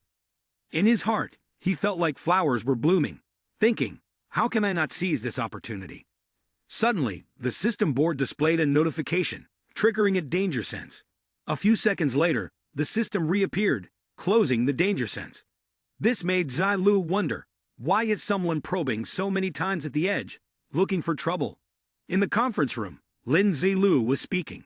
A 10-day lockdown is too short. Starting after a month is the best. Safety is the most important thing. He excitedly knocked on the table and continued, in the life and death struggle of humanity, I must seize the chance to survive. Zai Lu emphasized, after this operation, I will leave. You all are the new recruits of Commander Chu. Zhu Yitian smiled brightly. Why are you so embarrassed? Lin Zilu thought to himself, my experience is enough now. Don't think I will snatch your position anymore. The group walked long distances outside the battlefield, and the corpse emperor was determined to seek vengeance. Members of the corpse tribe were excited. People like them had never had the chance to board the main battleship before. Everyone said, how can we achieve something so extraordinary? A member of the corpse tribe is here to report that the Lord Corpse Emperor's current spaceship has no special features. The Corpse Emperor is determined to continue into the interior. This time, the corpse tribe must inherit the 2 complete sets of mechanical armor inside the spaceship. Suddenly, a pair of binoculars popped up from the ground, scanning the surroundings for a moment, before halting. A hidden basement appeared. Yutian instructed Spirit Flower, you go back to the camp and bring the others into the spaceship. Captain Lin, and I will scout ahead. Zhu Yitian was excited. In fact, this passage was the location of the camp that had been completely destroyed by zombies, so normally the zombies didn't pay attention to this place. The group arrived at a large pit, and Lin Zilu was surprised. Are we really going to use the 9 flame pearl to absorb everything? The group entered, and inside, many people had already perished. Zhu Yitian knocked on the wall. These are all people from the camp. What's so uncomfortable about the night? Come here and knock on this hollow section of the wall. Zhu Yitian continued knocking. The wall opened up, and he explained, this is a secret passage built by ancient civilization, leading directly to Shancheng. Follow me. Shancheng was the original site where the spaceship had finally crashed, and it had been damaged as well. Lin Zilu looked at the door as it slowly disappeared. Zhu Yitian placed his hand on the door. We're here. First, don't make any noise. He thought for a moment, and then asked, are the checks ready? Once again, we need to go inside with me. After everyone confirmed they were ready, the door opened, and a gust of wind blew through, making him frown. Lin Zilu was surprised to see that huge thing above his head. Zhu Yitian entered first, and everyone followed. As soon as Lin Zilu stepped inside, the system announced the successful activation of the final journey. The question popped up, would you like to accept the mission? He silently laughed and accepted. As expected, besides the main storyline mission, there's also a new mission. While Lin Zilu was walking, the system continued to notify background of the target and rewards for the final journey. After hearing it, he reluctantly thought, isn't this forcing me to be a bandit? No choice now. Meanwhile, Zhu Yitian kept rambling. If it weren't for it, the king of the realm star would still be ruled by humans. Without it, how would I end up in this dungeon? Lin Zilu looked at the test tubes right in front of them and smiled maliciously. Zhu Yitian walked ahead. The ship's cabin, equipped with mechanical armor, had to pass a special inspection. Because the spaceship was so large, we divided it into 3 basic levels according to its structure. He opened the door in front of him. Inside was a pile of junk, accompanied by his explanation. The lower level is the junk area, food production room, and storage for clean items, which are generally kept tidy. The middle level, which is the technological area, is our main destination on this journey. The upper level resembles a pre-civilization city and is primarily used for living. A person raised their hand and asked, so where did the extraterrestrials who originally lived there go? Zhu Yitian replied, no one knows. According to the records, when it fell, There was no sign of any life forms. Lin Zilu was stunned. Why had they disappeared from the mortal realm? It seemed like a covered mission. Zhu Yitan led everyone to this location, where all communication equipment would be useless. He warned them to be cautious, as there might be zombies during their search. Spirit Flower suggested, "Why don't we head straight to the technology zone?" Lin Zilu nodded in agreement and surveyed the area. The faint space became apparent, and he frowned in discomfort. There were several places where he couldn't see clearly. Was there an invisible force here blocking his way? Lin Zilu put a few soul orbs in his mouth when suddenly a noise caught everyone's attention. They quickly hid. Lin Zilu peeked out and saw a zombie horde breaking down the door. They froze for a moment, staring inside the room. One of them was attacked by Lin Zilu and his group, causing the whole pack to scatter in panic. Ghost Child quickly stabbed a zombie. Big Fool swung a hammer at the one in front of him, then used his sword to slash at two others. Ghost Child acted decisively, while Big Fool smashed another zombie's head, spraying blood. Two more were decapitated. Spirit Flower, witnessing this scene, asked in confusion, "How are you guys so skilled?" Lin Zilu silently chuckled to himself.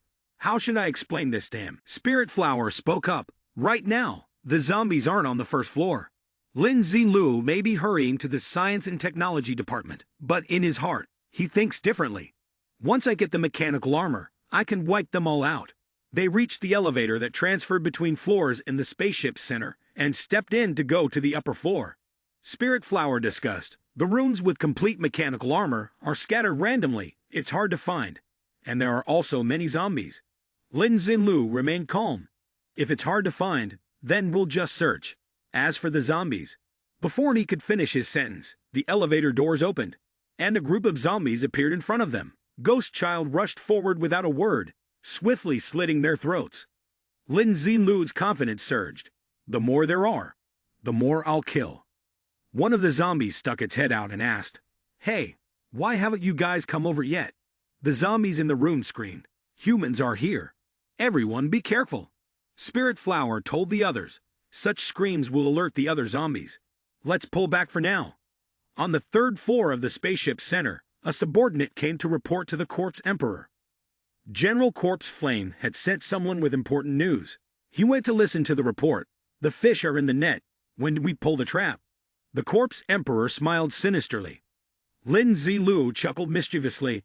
"Looks like we've been discovered." At the same time, he thought to himself, "If you don't stop me, I'll kill them all." Spirit Flower sighed.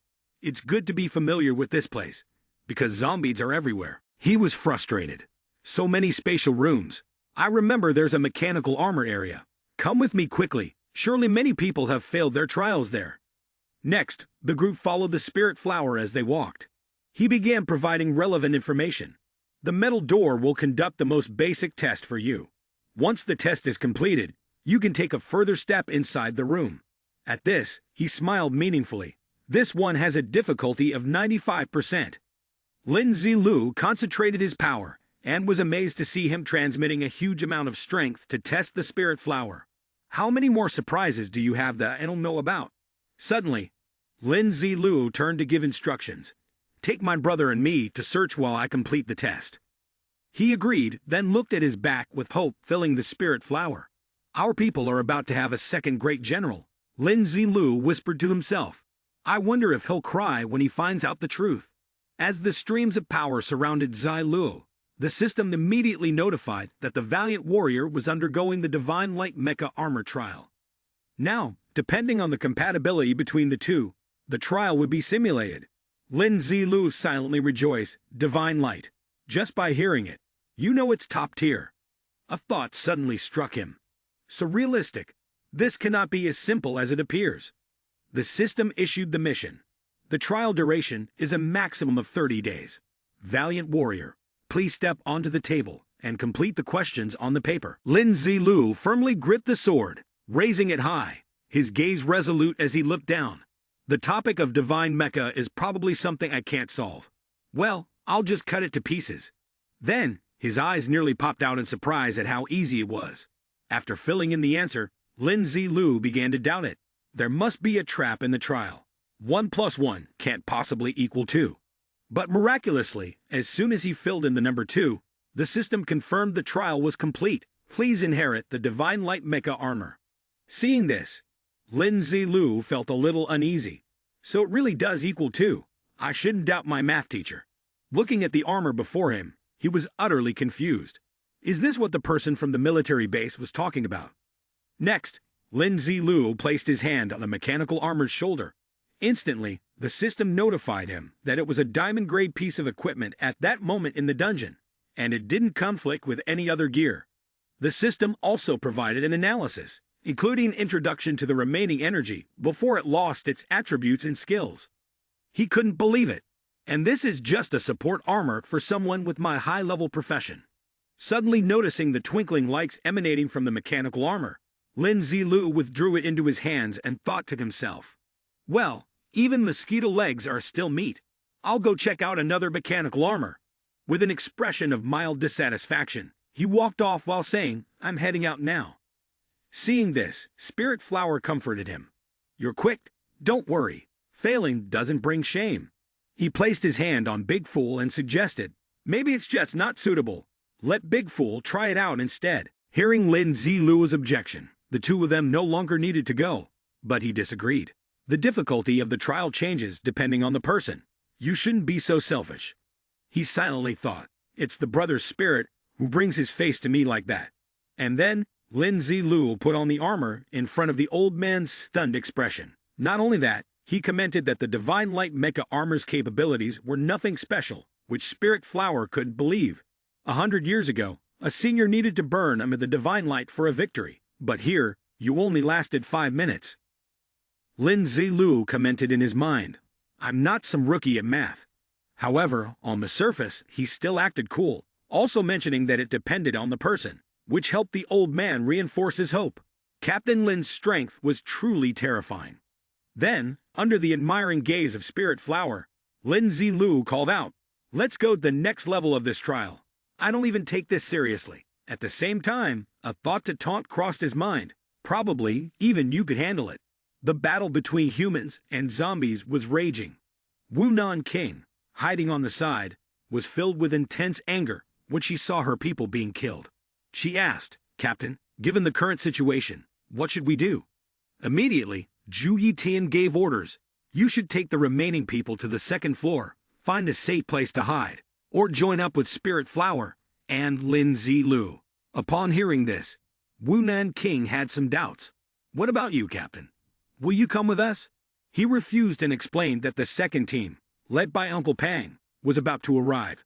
I need to go out and stop them from getting inside. She replied confidently, I will go find Captain Lin.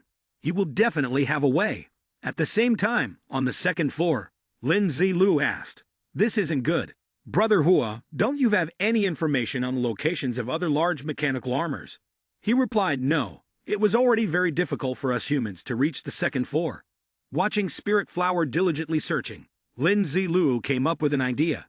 You humans don't know, but zombies do. With that thought, Lin Zilu created magical energy in his hands and asked for more information. Do you understand the movement patterns and behavior of zombies? He responded, that is part of the relevant training to improve combat effectiveness against zombies. Hearing this, Lin Zilu pushed the energy in his hands toward them and said, that's enough to understand. Just imitate more, and you'll figure it out. Then, everyone transformed into zombies, and Lin Zilu began to explain the detailed plan.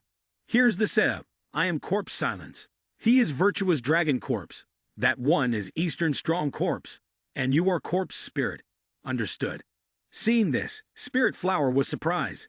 Corpse Silence, brother. So this is why you joined the Corpse Emperor.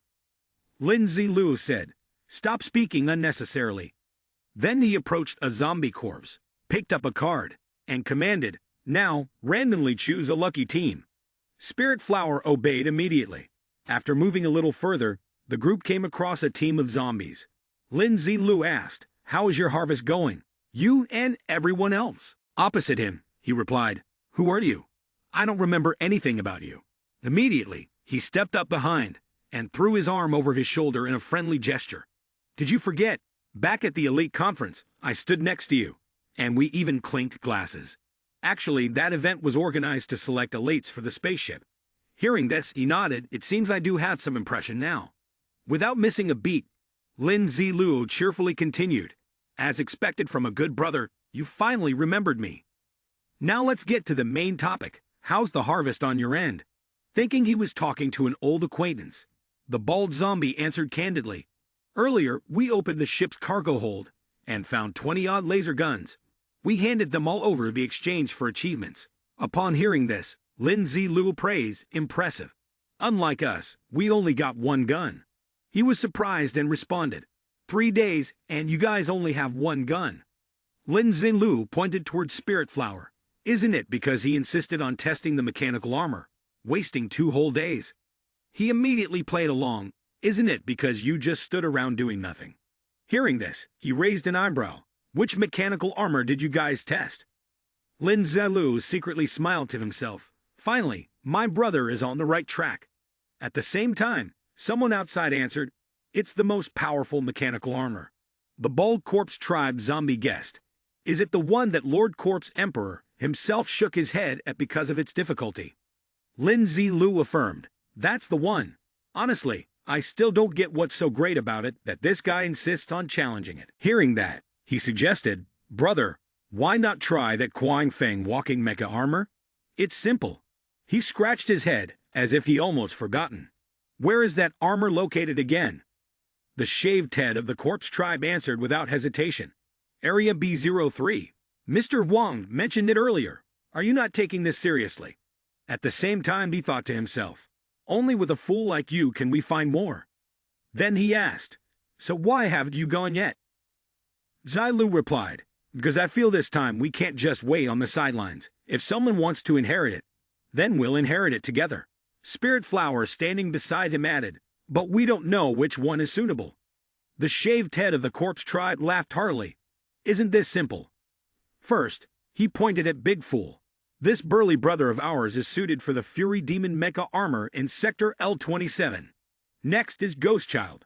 This smaller brother fits the Shadowless Mecha armor in Sector P36. Finally, Spirit Flower should head that way. And as for you, insist on challenging the A13 sector. Who knows? You might succeed. After he had indicated each person, he put his hands in his pockets and said, all right, then we're off. But we need to borrow one thing. Borrow what? Asked the shaved head of the corpse tribe. Then there was a single slash across his head. Lin Zilu gripped the blood-smeared sword and smiled faintly. To borrow your head for use. He explained his action and ordered, just kill them all, so no one knows we sneaked in. Move. Spirit Flower pointed to the door and said, Big Fool, brother, come and try it. Lin Zilu raised his hand. Let me try first. Do you intend to stop me? The captain of the mechanical armor team immediately knew this was more suited for Big Fool. If he tried, the difficulty might increase. The door opened, and Lin Zilu stepped inside, reassuring, I'll be quick, just wait a moment. He chuckled quietly, wondering if things would turn out differently from what he expected. The system still announced, just like before, that there was 30 days to complete the question on the paper on the desk. Lin Zilu rumbled, the layout is unchanged, they're really cutting corners. But as his eyes landed on the question paper, it's a multiplication of 2 by 2. Lin Zilu sighed, they even upgraded it to multiplication. Or maybe it's just for Big Fool. Seeing him raise his answer to 3, the system issued a warning. Valiant warrior, if dissatisfied with the wrong answer and figuring out the correct one, could rewrite the answer. But Lin Zilu firmly declared, this is the answer I want. The system immediately notified him that because Valiant Warrior hadn't performed well this time, the difficulty would be reduced in the next round. We hope you continue to strive. He smiled, predicting, it'll be reduced to 1 + 1. Then Big Fool placed his hand on the screen of the door. Outside, Lin Zilu commanded, you two head to P36 first. There's a shadowless mecha armor waiting there. Immediately, the two left, while Lin Zilu smiled gently. At that moment, he focused his gaze outward, seeing through the scene inside. The scenery and the system's notifications for Big Fool were completely different from the test desk, maintained for 1 whole day. Valiant Warrior had to eliminate all the raging demons that appear in the simulated location. Suddenly, a lion charged at him, and he immediately struck it with a hammer. Seeing this, Lin Zilu silently assessed. The strength of this raging demon is below Big Fool. Dealing with him should be easy. Then, he made a guess about the test that caused the corpse emperor to shake his head. Surely, it's not just basic arithmetic, is it? Suddenly, Lin Zilu was distracted by a loud noise coming from the passage ahead. It was Wunan King fighting with a zombie. Out of nowhere, the system popped up a notification. Player Yixai has encountered a skirmish between humans and zombies, triggering the combat mission on the spaceship. At that moment, the zombie was sent flying. Just in time, Lin Zilu caught him and thanked him. I'll report your contribution to the higher-ups. Then, the zombie charged forward to attack, and Lin Zilu shouted, "Take this." Immediately, he was struck by Lin Zilu's whip. Angrily, he turned around and cursed. "This guy, you're wearing a mechanical armor to block the zombie's attacks. Yet you're screaming. Damn it, are you trying to rebel? Why are you helping humans?" The zombie's head snapped back, and Lin Zilu commanded, "Combat simulation mode, activate." Along with the painful screams and threats from the zombies, Lord Corpse Emperor would surely kill all of them. The sound of the system awarding experience points and gold coins echoed for completing the mission. Once the task was done, he returned to his original outfit and asked, "You guys have already reached the second floor so early," Wunan King reported. "We fell into the trap set by the Corpse Emperor, suffered serious injuries, and the captain is alone, stopping Uncle Pang from coming in here to seek death." Lin Zilu ordered, "Quickly tell them to find a cabin to hide in, and you and Xu Hong, after arranging for them, come to me." Wunan King obeyed. Then, he raised his sword high with a determined look in his eyes. "Then I'll have to brace myself and play along with you guys." Lin Zilu helplessly watched Wunan King and the others wander off. Then he handed them a piece of paper and instructed, "You all go to the first floor to check the news about Uncle Pang. I'll go ahead and scout." Lin Zilu turned and couldn't help but chuckle softly. "Sneak away, I should still go alone." He walked away, slowly moving forward. Ahead, a group of zombies appeared, gathering in place, which startled him.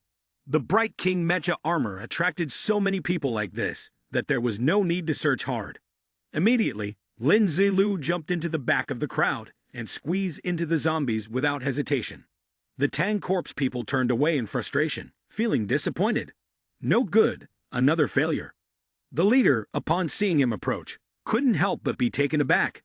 He then sneered, "Even someone like you can get in now." Immediately after, he was utterly surprised, awkwardly laughing as he asked, "What's your name? You really have brought some dignity to our corpse tribe." He smiled and replied, "The name is Corpse." Silence. After Lin Zilu entered, their urgent voices rang out, "Quick! Go report to the Corpse Emperor." The system's reminder tone rang out, leaving him somewhat puzzled. It has been detected that a valiant warrior is undergoing the Bright King Mecha armor test. This time, it won't be a simple two-variable linear equation, will it? The system's voice continued to announce updates, following the progress of the valiant warrior's body coordination during the simulation test. Lin Zilu stepped into a vast empty space. It seemed that this time, he would have to fight. The system's voice continued to report, scanning the physical data of the valiant warrior participating in the test. After hearing the system's report of the results, he couldn't help but be astonished. Once the scan finished simulating the subject, a humanoid figure was reconstructed in front of him. Soon after, the replicated figure became clearly visible before Zilu. He couldn't help but look at the copy and continuously praise it. "I really am ridiculously handsome." The system's voice rang out again. Vessel Beyond, Demon Slaying Bracelet, Elemental Ring. All these appeared simultaneously on the copy, leaving him astonished. Forget about golden tier equipment, even diamond level gear being simulated. This ability was truly a bit defiant of natural order. A hint of discomfort flashed across Lin Zilu's face as he thought, "This is bad. Even epic level items can be simulated." He swung his sword hard at the protective ring, but it seemed to have no effect. Lin Zilu looked at the copy with worry and exclaimed, "This time, it's over." A shockwave of sound echoed throughout the entire base. The Corpse Emperor stood amidst the shockwave, immediately throwing the cup onto the ground with great force, causing it to shatter. He gave an order to his subordinates. unable to suppress the triumphant laughter in his heart, commanding the entire army on the first floor to evacuate the spacecraft, while also calling for the elite reconnaissance team on the second floor to halt their mission. The inspection of the Bright King mecha armor still caused such a large disturbance. Inside the room, a strange object appeared, and a large zombie shouted a warning. "Hey, don't go over there." He waved his hand in warning. "If you get any closer, you'll melt." The entire spacecraft in the sky was shaking as a strange liquid began spilling out. The guarding zombie was now startled to see it. The liquid spread toward the door, where the Bright King mecha armor was being inspected, even crawling up the door. Lin Zilu and his clone stood inside, both wearing serious expressions. He raised his sword towards it and smiled faintly. "Let's begin then." Lin Zilu glanced at his clone, and a long string of information about him appeared in the system's notification. He clapped his hands lightly and smiled. "So this is how I appear in the eyes of others." The two stared at each other, preparing to fight. Lin Zilu quickly moved forward and attacked. Suddenly, a notification popped up, leaving him stunned. "Why is my hack gone?" Both of them leaped into the air, charging at each other with fierce combat. They both used identical moves, and it was difficult to determine a winner in that exchange. Lin Zilu was deep in thought upon seeing this, as even the defensive method was identical to his own. The mimic swiftly slashed forcefully, pushing him back. He quickly raised his sword and struck down. Lin Zilu immediately used a blocking technique, the powerful flames from his opponent striking towards him, but were blocked. Lin Zilu immediately counterattacked, striking fiercely at the clone. He quickly responded with a move identical to Lin Zilu's to stop it. As they fought, Lin Zilu couldn't help but remark, "So ruthless. Not a single moment of rest." The battle between them had a massive impact, and his attacks were again blocked. Both he and the clone continued using identical moves, making him increasingly anxious. "This won't work. This isn't the way," he thought to himself. "I need to try changing my weapon and see how it goes." The clone skillfully dodged Lin Zilu's saber. A small, powerful knife struck towards him. The two of them fought fiercely, with Lin Zilu's attacks all being blocked while he was able to stop the clones. Lin Zilu quickly dodged backward, unable to help but murmur. The speed of reaction is terrifying, not even 0.0 seconds of delay. He immediately used a new move. The more one calculates, the more they become bound by these things. The clone also threw out the same move. Seeing this, Lin Zilu was furious. "How dare you secretly learn this trick? Even such a contemptible move, you're copying?" The two clashed violently. He struck to block, and the clone blocked his strikes. Right after that, Lin Zilu swiftly moved toward the center and brought his hand downward in a firm motion. The shield appeared once more, forming a gentle layer of protection. Lin Zilu noticed the faintly amused look on the clone's face, a quiet unease stirring within him. That same subtle expression. It had learned even that. He took a slow breath, reminding himself to remain calm and focused. Moments later, Zilu regained his composure and began thinking about how his movements were being mirrored. The clone followed his actions with perfect accuracy, and the two continued exchanging moves in seamless rhythm. Lin Zilu touched the clone's face lightly and thought, "What about this?" He continued with a series of steady, focused movements. In time, one of them connected, and as the clone tried to recover its balance, another move followed, leaving faint marks on its face. A quiet spark of realization rose within Lin Zilu. This was the simplest form of Wang Baquan, a technique relying on pure instinct and natural flow. The clone's expression grew calm yet intent. It intercepted his movement and gave a soft laugh. "Your way of fighting is rather unusual. Now allow me." Lin Zilu was quietly surprised at how easily Wang Baquan had been countered. He stepped back slightly and murmured, "What's happening here?" Then he closed his eyes, took a deep breath, and opened them again, activating his perception ability. Before him, he saw the image of the imitator's eyes glimmering softly with light, and at that moment, Lin Zilu finally understood. Analyzing the label of the Crimson Corpse Leaf can predict the moves, also relying on the sharp increase of the midship's power. In the end, after grasping the opponent's superpower, this was just a trivial matter for him. Wang Baquan predicted, "I know where your weakness lies." With that, Lin Zilu laughed loudly and activated the fog generator. He was confident that victory was already in his grasp. If my predictive ability can't surpass yours, then let's just abandon it altogether.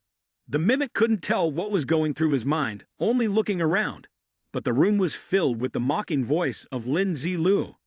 Be careful with your dog's eyes. Immediately, the mimic fired in the direction of Lin Zilu's voice. To his surprise, the shot almost landed in a fatal spot. Seeing that Lin Zilu was still unharmed, though his movement was a bit slower, the mimic had no choice but to activate his inferred sensing ability. And that was the moment when the mimic fell into the trap that Lin Zilu had set. Lin Zilu immediately noticed, quickly drawing the sword in his hand and swiftly slashing at the mimic's neck. The blade struck directly at his windpipe, causing a burst of black, murky fluid to spill out. The mimic, who had just received a slash to the neck, remained calm as Lin Zilu casually jumped back. However, it seemed that Lin Zilu's strike had no effect as the wound miraculously healed. Lin Zilu wasn't surprised at all. Just like I said, the faker of your house, when it's the imitator's turn to strike, he doesn't forget to return the courtesy. I'm like you. I'll use every advantage to the fullest. You can't escape now. Lin Zilu remained calm as he witnessed the scene. You're asking for death, while the imitator played a trick with his eyes. When the imitator saw Lin Zilu enveloped in golden light and charging towards him, he too covered his weapon with golden light. The imitator easily gripped the weapon, but suddenly the light began to fade. It turned out that Lin Zilu had only created a smokescreen earlier. At some point, he had grabbed the imitator by the neck, something even he hadn't expected to do. He pinned the imitator down and maintained the upper hand. We have the same body. How can you break free? Everything had been part of Lin Zilu's plan from the beginning. As he activated the fire mode, he smiled and asked the imitator one last time. Now you can predict how many times I'll hit your face in the next minute.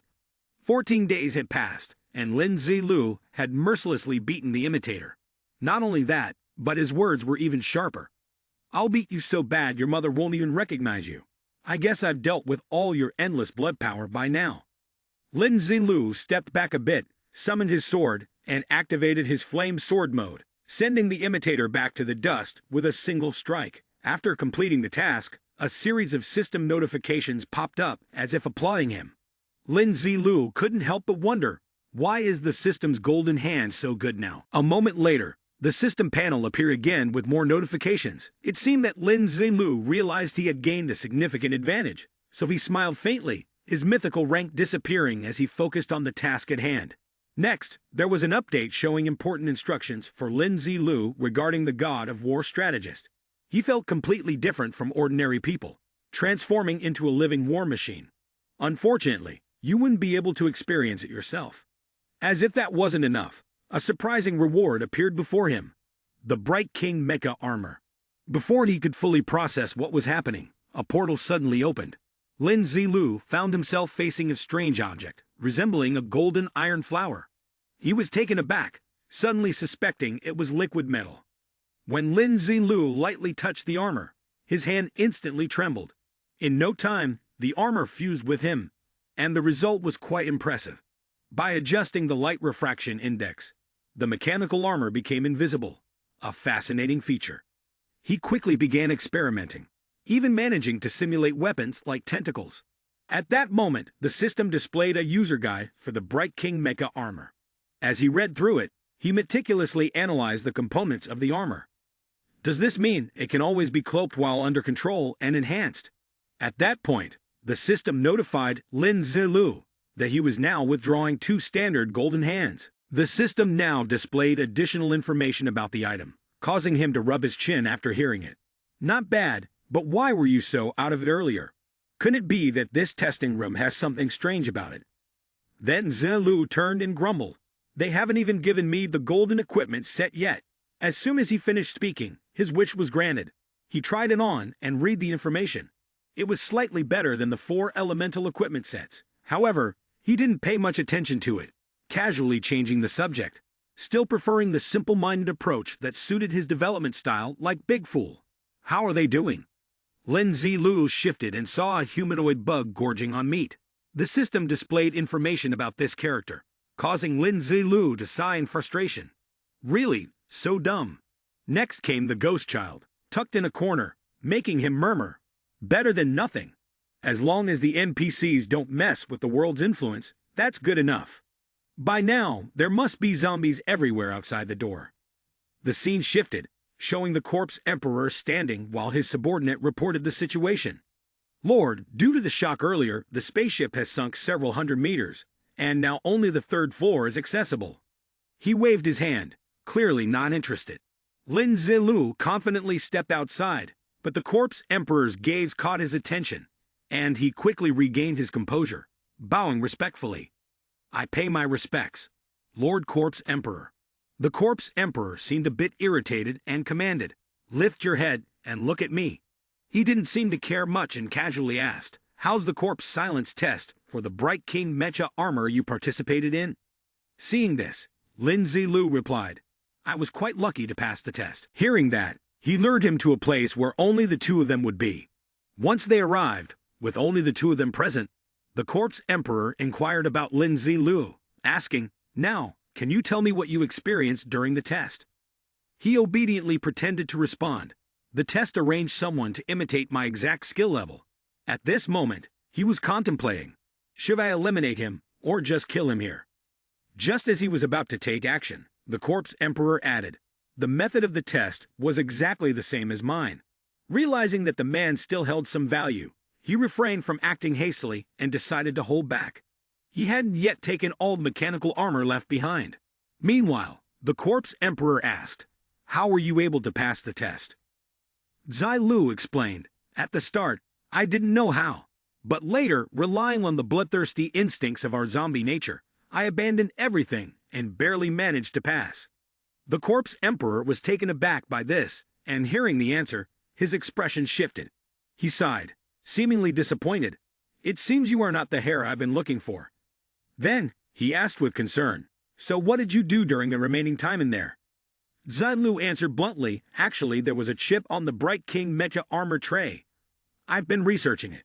Upon hearing this, the corpse emperor's eyes widened in shock. He suddenly asked, "What is the chip inside?" Lin Zilu responded without hesitation, "It's highly classified information related to this spaceship." After hearing that, the corpse emperor's face changed immediately, and he demanded, "Give it to me right now." Quietly pondering, could it be that what I'm waiting for is not a person, but this chip? The glowing piece of metal in his hand, he raised it up, his red eyes fixed on it as he spoke. "It's this piece of metal. Inside it contains a large amount of top-secret information." The corpse emperor took it, placing it into a compartment on his hand. The shiny card fit perfectly into the small slot. A few seconds passed, and nothing happened. He couldn't help but feel astonished, speculating, could it be that only the Bright King mecha armor can read this information? He placed the card back into Zilu's hand, saying, "Now, you try reading it for me." Zilu curled the corner of his mouth, smiling inwardly as he silently calculated, "Let's see how I'll deceive you." The corpse emperor cautiously asked, "What kind of top-secret information is it?" When the response was that it was related to divine mecha, he asked further, "And what's behind it?" Zai Lu raised an eyebrow, replying, "The spaceship also mentioned something about granting me certain privileges. As long as I go to the inspection, I can quickly pass the mechanical armor inheritance." Though he outwardly said, "Now I'll go with you to inherit the mechanical armor," inside, he felt a doubt creeping in. Why do I feel like something's not right? Afterward, the corpse emperor led him to the testing area. Along the way, other zombies who saw them gawked in disbelief, so surprised that they rubbed their eyes and muttered to themselves, "I must still be asleep." When they arrived at a large gate, they were met by a corpse tribe member who introduced them. The content of this mechanical armor test is to challenge the shockwave. By enduring the shockwave attack for a certain period of time, he decided to give it a try. Zai Lu stepped forward, placed his hand on the red button, and the door opened. Didn't they say the more mechanical armors there are, the harder it gets? Is that all? Corpse Emperor, who was behind him, was half doubtful, silently wondering, could it really be true? He entered the room, glanced at the paper on the table, and fell silent for a moment. Looking at the math problems meant for first graders in front of him, he inwardly sighed, thinking that the difficulty really had increased. After filling in the answers, Zai Lu approached and touched the armor, Still feeling something strange. Am I really this strong? This test feels absurdly easy. He reported cheerfully, My lord, it seems to be true. The emperor looked at him with doubt. Is it really successful? Is that all? Then he solemnly declared. Corpse silence. Now you have special privileges along with the bright King Mecha armor. Your previous status no longer suits you, so I've decided to grant you the title of Grand General of the Corpse Tribe. Zai Lu immediately knelt and raised his hand to accept the reward. I truly never dared to imagine such a day. Thank you, my lord. The emperor turned and walked away, not forgetting to remind him. You must first inherit all the mechanical armors with corpse wood, then come to me for the Grand General Inheritance ceremony. Zai Lu quickly obeyed the order. As soon as he met Corpse Wood, the latter congratulated him and invited him to search for the mechanical armors. He smiled with his eyes squinted in response. Corpse Wood walked ahead, his heart in turmoil. That annoying guy was clearly someone who didn't even have the slightest aura of a strong zombie. He silently replied, Because I'm a terribly stupid human. After walking for a while and spotting a group of zombies, Zai Lu immediately approached, raising his hand and volunteering. Please wait a moment. He sighed inwardly. This is so hard. I need to quickly fill in the correct answers. Zai Lu held the box in his arms, looking at the disheveled face of Corpsewood. He smiled brightly, feeling lucky. He happily left, secretly satisfied with how much use he had been. Corpsewood watched him step through the door. Then he shouldered a large bag and walked out. Seeing the other person's reaction, the corners of Zai Lu's mouth lifted smugly, and he silently thought with pride.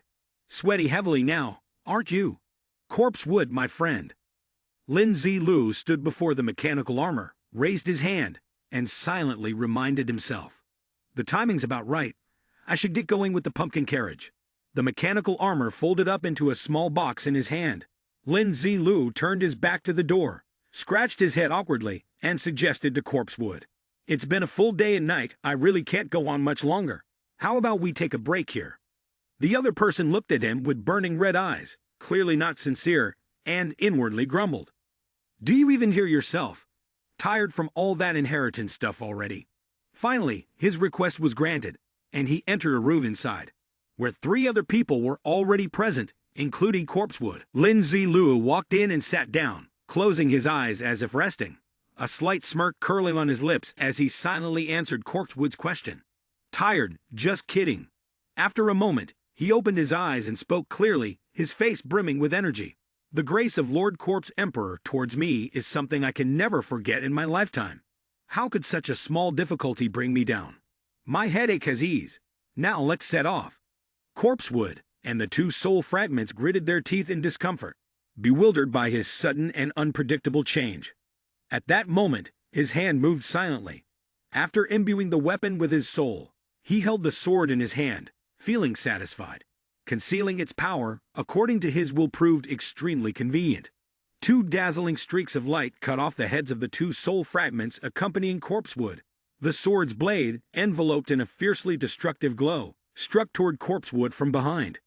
Giant wood mecha armor tensed under the attack, and the powerful sword pierced through its body. Lin Zai Lu held the hilt with a confident smile, silently asking. The 9-flame slash spear, enhanced with suppression attributes, and the 3-tier elemental combat method. Can you withstand it? Moments later, a red system panel appeared, congratulating him on successfully defeating the boss. Much to his reluctant amazement, I haven't even unleashed my full strength, and it's already fallen. Next, he wrapped the head. Corpse Origin, seeing this, called out in astonishment. Lin Zai Lu cheerfully told Corpse Origin to run ahead, while he stayed behind to cover the rear, using a golden piece of wood to strike down the now wrapped head. With his other hand, he conjured spheres of fire. They quickly ignited and burst into flame. Suddenly remembering he'd left something behind, he turned back with a smile and said, I'm only concerned with smashing him, not with you. Lin Zai Lu stepped forward slowly, opened the hooded sack, and inside appeared the head of Corpse Advance. He asked in a concerned voice, Corpse Advance, are you all right? Corpse Advance groaned, managing only a single whole word. Oh, the 2 large heads in the corner of the wall spoke up. Corpse Silence. You take Corpse Advance ahead. I'll stay to guard the route. These pig people are truly bold and arrogant. The other head, equally excited, kept cursing. Corpsewood, we ambushed here today precisely to kill you. Corpsewood deserves to die. You killed my people. I will definitely avenge them. 2 zombies are trying to run from here. We can't let them escape. Chase them. When he finished speaking, he shouted, let's hurry and report this. The ones across are too strong. As he shouted, he dragged Corpse Advance away. The 2 large heads, hovering in midair, dove down together and settled into the arms of Ghostchild, who was kneeling on the ground. As for Lin Ziluo, he was still panicked. They've already looted all the mechanical armor I packed into the sacks over there. What do we do now? Corpse Advance, being dragged along, also shouted. With so many mechanical armors, we must report this to Thai immediately. Corpse Emperor was carefully instructing and reminding to handle the entire squad over there and report to all squads that they must not approach during this time. While speaking, he was interrupted by Corpse Silence. Corpse Emperor spoke to calm him down. Don't rush, take your time. What happened? Lin Zilu ran over, anxiously reporting, my mechanical armor was completely taken by humans. The pupils in Corpse Emperor's fiery red eyes widened, his face darkened in disbelief, his eyes burning with fury, and his hands clenched into fists, raised high in front of him.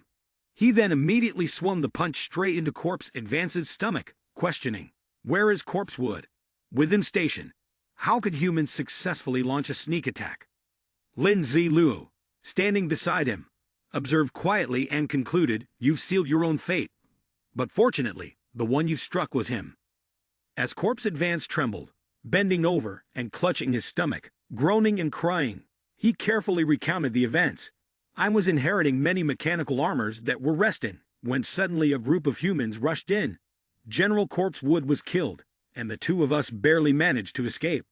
Corpse Emperor stood across from him, exuding an incredible oppressive force, asking again, with your strength, what kind of humans would possess this kind of power? He answered, I only remember one person wearing a black cloak with a mask. The answer made Corpse Emperor's face grow even angrier, his teeth gritting, as though he had already deduced the answer in his mind. As expected, you've come. After a moment's thought, the Corpse Emperor loudly commanded, immediately dispatch all available Grand Generals to this place. A short while later, the Corpse Emperor seized the man at the front, and as they walked, confirmed, no mistake, it's this brat. The man who had been controlling the water beneath the sewer clenched his teeth as he stared at the captured man. It seems we're about to find the root of all these troubles. We must capture him live. They reached a large door. The Corpse Emperor reached out and touched it, and the mechanical armor transformed into a mechanism. A loud bang rang out, and the choking smoke slowly began to clear. Inside lay Corpsewood, eyes open, with glaring crimson characters written across his belly. Unsurprisingly, they were taunting slurs and insolent challenges. When he finished reading, the Corpse Emperor's face turned as black as a pot bottom. He tightened his fist to restrain his fury. A moment later he barked, summon all zombies. Lock every exit. He must be captured. As for Lin Ziluo, I assign you to lead 100 elite troops to search. You must apprehend the one who possesses the mechanical armor. Lin Ziluo accepted the order with confidence. This subordinate will capture every one of those swine. Having said that, he led a large number of zombies and set off, shouting their objective at the top of their lungs. Spare not a single one of the swine, especially the one in the black cloak and mask. Lin Ziluo carefully reviewed the background and reward details on the system board, silently setting his own goal. He had to find a way to seize every reward. Suddenly, Corpse Advance appeared and reported, General, the cabin door won't open. He reminded in a stern voice, I need to sense the position of the mechanical armor. Don't disturb me. Zilu used the mental connection technique, seemingly linking successfully. A man nearby suddenly turned and spoke to those around him. Listen to me. If you follow me later, we can avoid the zombie search. A round of applause rang out as he raised his arm high, giving a clear direction. The machine zone. I've sensed the existence of the mechanical armor. Follow me quickly. In the first room, Lin Zilu and the group of zombies stood before the large door. He analyzed based on his own experience. It seemed humans had stealth technology. I had once been forced to surrender because of this. As soon as it opened, all of them crowded into the room. Corpse Advance, holding a black device, suggested, Why not use this to scan once? The next second, Zai Lu gave him a slap across the face, never forgetting to teach him a lesson. You are the shame of zombies. Even if your wealth is vast, you'll lose it all because of you. Do you understand saving? His eyes looked far off, and the zombies immediately cheered in agreement. The general truly has foresight. He nodded in satisfaction and sternly reminded, remember, as my subordinates, you must always keep in mind the principle of energy conservation and responsibility. They all echoed in unison. Energy conservation. Zilu led the way into the room, with the zombies following behind. He turned to look at them, praising, not bad, just like that. All the other compartments should do the same. In the seventh compartment, he observed the formation and commented, still not enough. Lin Zilu gave the order. Form a square formation. Walk with discipline. You should be able to find your true self this way. They followed the order, lining up and starting to take even steps. Corpse Advance, though somewhat perplexed, reluctantly complied. He observed them with a serious expression before breaking into a satisfied smile, secretly pleased. Success. This time, the reward will be plentiful. Lin Zilu carefully asked Corpse Advance, humans are truly crafty. You've recorded everything from the runes we searched, right? Corpse Advance confidently handed him a stack of documents. This is my responsibility. Please take a look, General. Lin Zilu didn't take the documents, instead cautiously reminding him, make sure the records are thorough. We don't want the others wasting time searching again and getting bored. After giving the order, Lin Zilu suddenly sensed the mecha armor of Chennai and said, follow me quickly. But Corpse Advance stretched out his arms to block him and awkwardly explained, General, we're only responsible for Zone B. We can't go beyond our authority. Upon hearing this, Lin Zilu slapped him hard. He then shouted, why are you so stupid? Finding the mechanical armor is the greatest loyalty to the Corpse Emperor. Corpse Advance lowered his head and replied, understood. Lin Zilu led the zombies to the nostalgic zone, and upon encountering Corpse Silence, he asked with a puzzled tone, Corpse Silence, why are you here in the zone I'm responsible for? Lin Zilu hurriedly responded, I can sense the mechanical armor now. There's no time to waste. Follow me quickly. He opened the door, constantly reminding everyone, be careful, humans are very cunning. Seeing the empty interior, Corpse Remnant asked in discomfort, did you sense wrong? He answered, impossible. Zai Lu picked up a box. This is the box of my mecha armor of Chennai. This must be a human's trick. Everyone, stay alert. Corpse Remnant, who was behind him, asked, brother, can you still sense the position of the humans? Lin Zilu turned around, pointed and quickly said, over there, there's also one here. Let's split up. Upon hearing this, Corpse Remnant quickly closed the door and turned to leave, thinking proudly that this time there was a high chance of victory. However, after just a few steps, he was blocked by electric orbs that released dense currents in the air and quickly pierced through his body. He then screamed and ran over, elder brother. Zai Lu caught Corpse Remnant, who showed no signs of life. He cried bitterly, why did you have to leave like this? Come with me to kill them. He raised his hand and released 3 orbs into the center of the room. The name of the orbs was Enchanted Bullet Orb, a silver-grade item, which could quickly produce fog and, in particular, reduce the vision of all creatures and slow their movement speed. Zilu, holding his weapon in panic, ran while shouting, this is bad, they're trying to escape, follow me, brothers. In an instant, everything was enveloped in thick fog. He smiled faintly and spoke aloud, as long as we break through the fog, we will have achieved something big. Lin Zilu gripped the sharp gleaming sword in his hand, speaking with a joyful expression on his face. This is bad, there are people blocking the rear. Everyone, be careful. The zombies in the fog expressed their gratitude one after another. In the next life, we still want to be your subordinates. The general charging ahead is really too considerate. A moment later, he emerged from the dissipating fog, his body seeming to lose all strength before collapsing to the ground. Corpse Advance rushed over in concern from a distance. General, it's good to see you're all right. Zai Lu suddenly turned around, crawling on the ground while muttering in self-loathing, cursing his own impotence, and mentioning the cursed figure in the black cloak with a mask. Struggling, he continued to issue orders. I must consider whether this is the only chance we have. Keep following me and chase them down. Hearing this, Corpse Advance was terrified and sought an excuse to escape, claiming to report to the Corpse Emperor. Meanwhile, the zombies behind him, on the contrary, spoke in unison. We swear to follow the general to the death. He glanced at the faces of unwavering loyalty and determination, then turned away with a wicked smile. Meanwhile, at Ghost Child's location, he was setting up a formation on the ground with a man. Lin Zilu curled the corner of his mouth, inwardly pleased as he murmured, "Once you lose your conscience, even sweeping up experience becomes faster." In Zone S, Lin Zilu suddenly caught sight of Heavy Corpse, and with a tear-streaked face, said, "Heavy Corpse, elder brother, Corpse Remnant, he was killed by humans." Heavy Corpse immediately asked back, "The humans are coming. Aren't they about to rush to where I am?" He replied, "Exactly. And there's that terrifying one in the black cloak and mask." He turned and began to walk away, outwardly telling him, "I'm not as foolish as Corpse Remnant.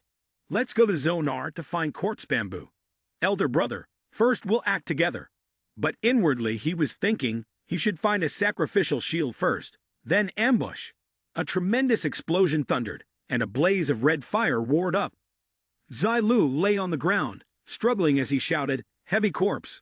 Corpse Bamboo, I have failed you."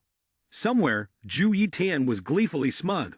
With the zombies still chasing the humans, he slaughtered them as easily as crushing an ant. Lin Zilu painfully pushed himself up off the ground, and, his voice trembling slightly, said, "Brothers, don't worry about me. I must go avenge them." The zombies responded enthusiastically. "With such a mighty general, we cannot disappoint him." They surged forward, another huge explosion rang out, and they were hurled in different directions. He lay on the ground, forcing himself to shout encouragement, "For the Corpse Tribe, for the Corpse Emperor. Spare them not. Keep pursuing." Corpse Advance, in panic and urgency, ordered the two zombies standing near him. "Quick, summon the teams from the 3 areas. UBW, I need to go and deliver the message." Zilu frowned, secretly disgusted. "You're really a little too afraid of death." A fist slammed angrily into the wall. "There are only a few dozen humans. Have we been played by them like this?" Corpse Emperor angrily retorted.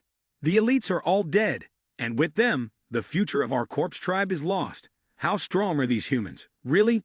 In the end, only Corpse Silence managed to survive and return. The two zombies approached him, reporting carefully, "Clearly, we set up the heavenly net and earthly web, but it seems these humans could predict them. Damn, it's as if they could even guess the color of your underwear." Corpse Emperor glanced at the one lying on the ground, and silently praised him. Thankfully, Corpse Silence had managed to recover so many mechanical armors.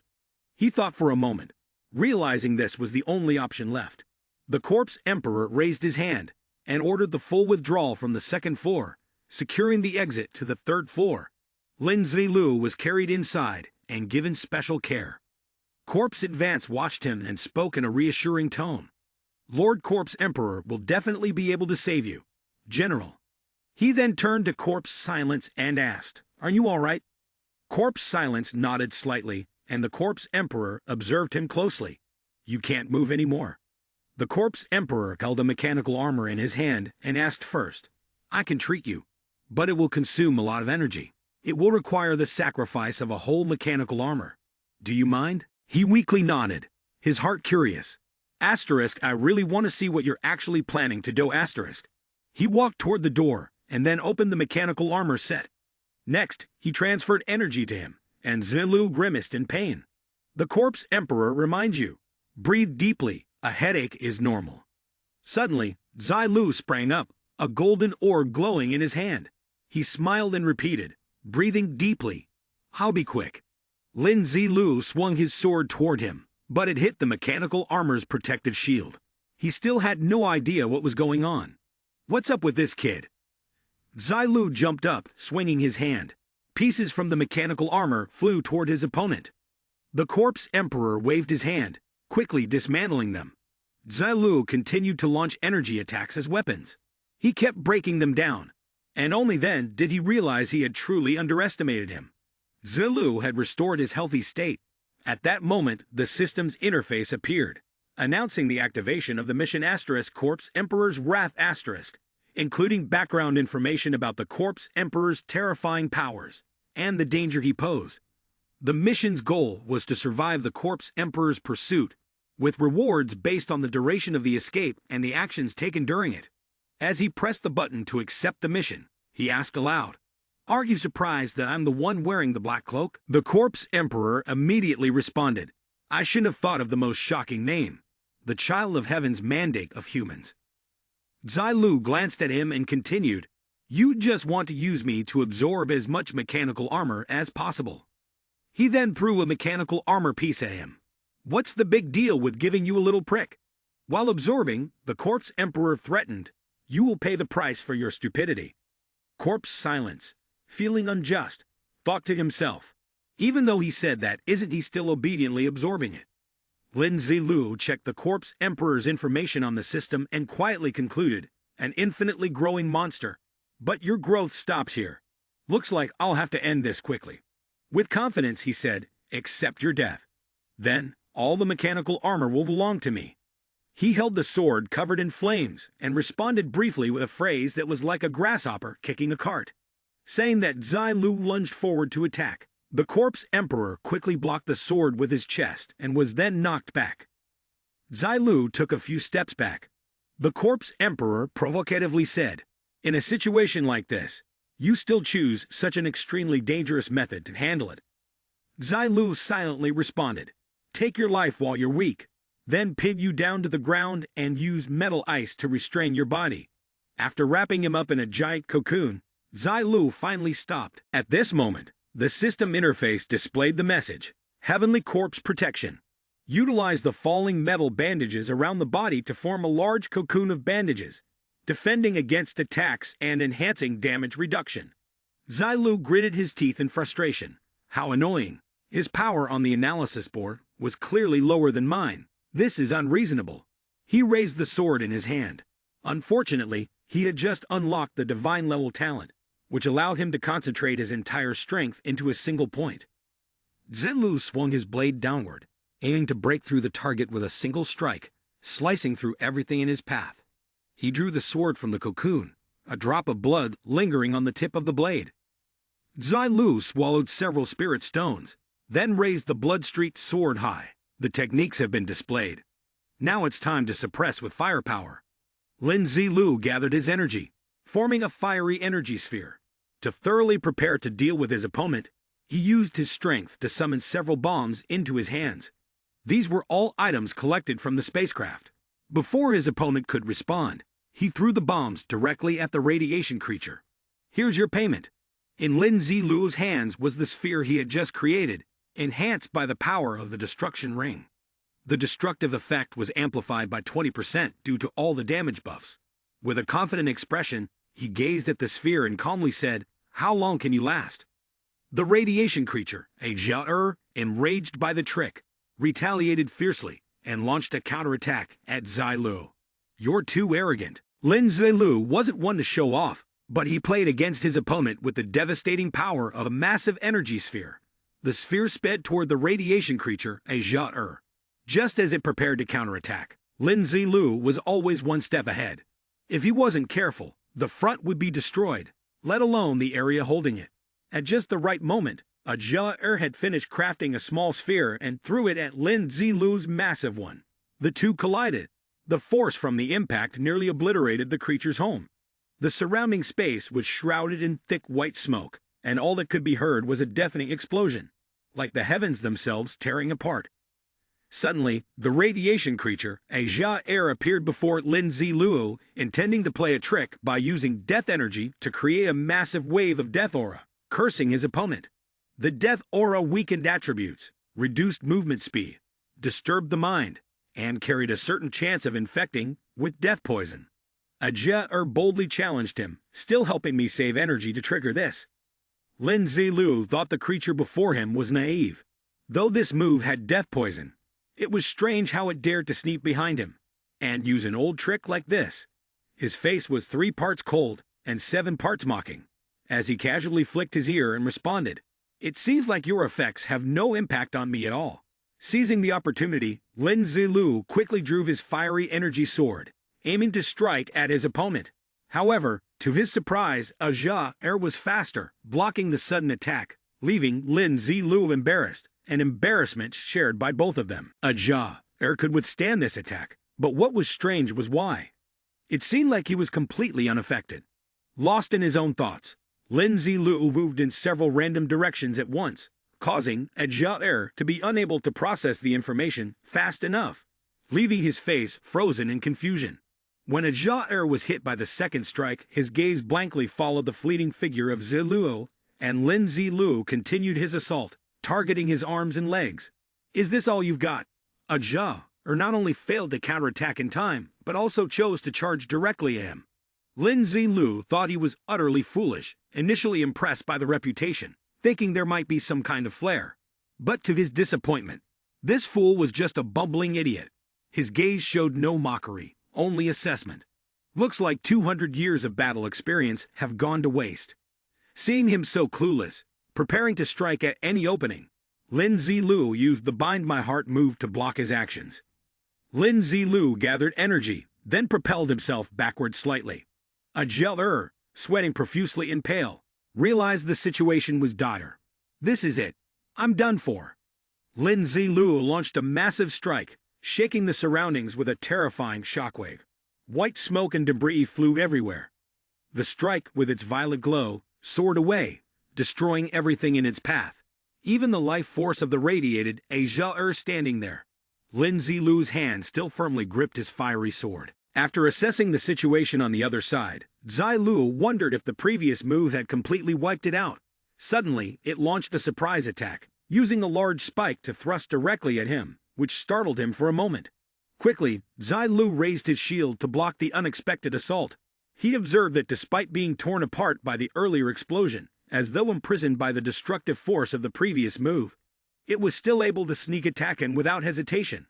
Figuring out what it was up to, he sneered and said nonchalantly, "Couldn't you have brought this out a little sooner?" It shamelessly clung to life while upgrading itself to a new level. Not only was its armor still intact, but it now had two large tentacles sprouting from its back. Looking at its arms, the armor revealed several small creatures wriggling all over, a sight that repulsed him, making him feel like he might vomit on the spot. Does the mechanical armor also develop into metal parasites?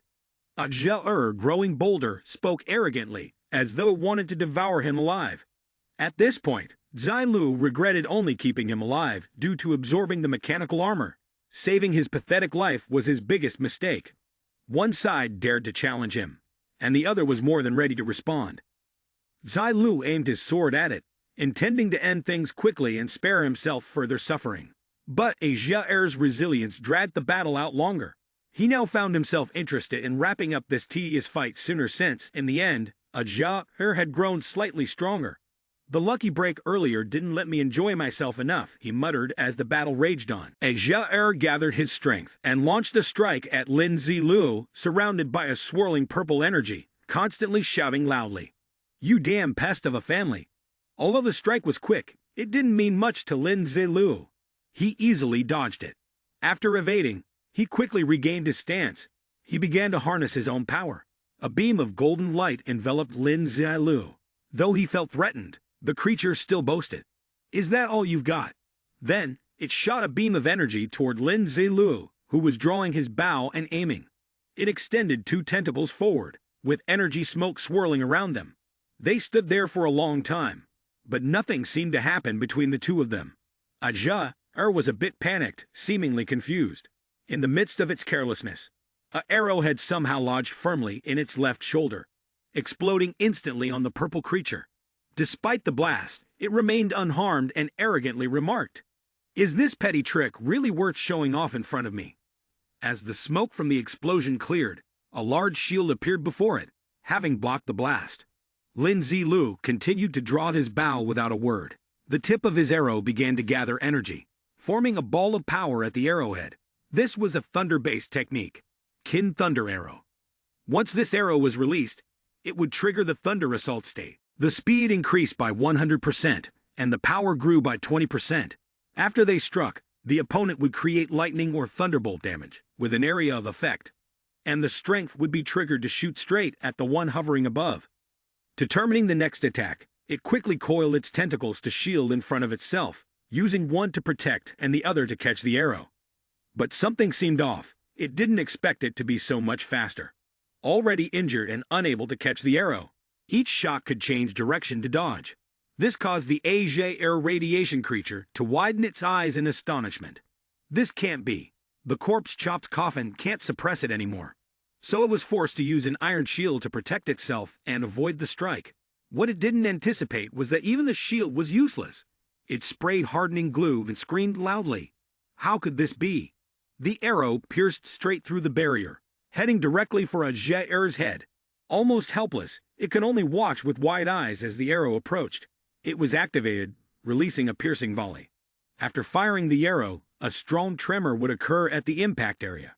From high above, Ajair fell with a loud thud to the ground. Now it could only lie there, trembling, struggling to speak. Before I have divine-level talent, this really isn't possible.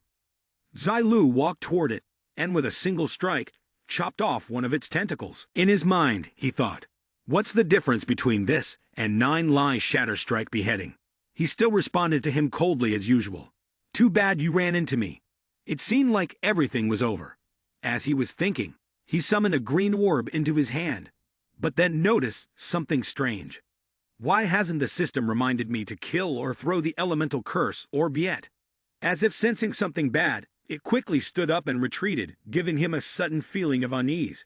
One side of his face was injured, and Ajair used energy to envelop it. It sat down on the ground, not sure what it was doing, only a force surrounding it.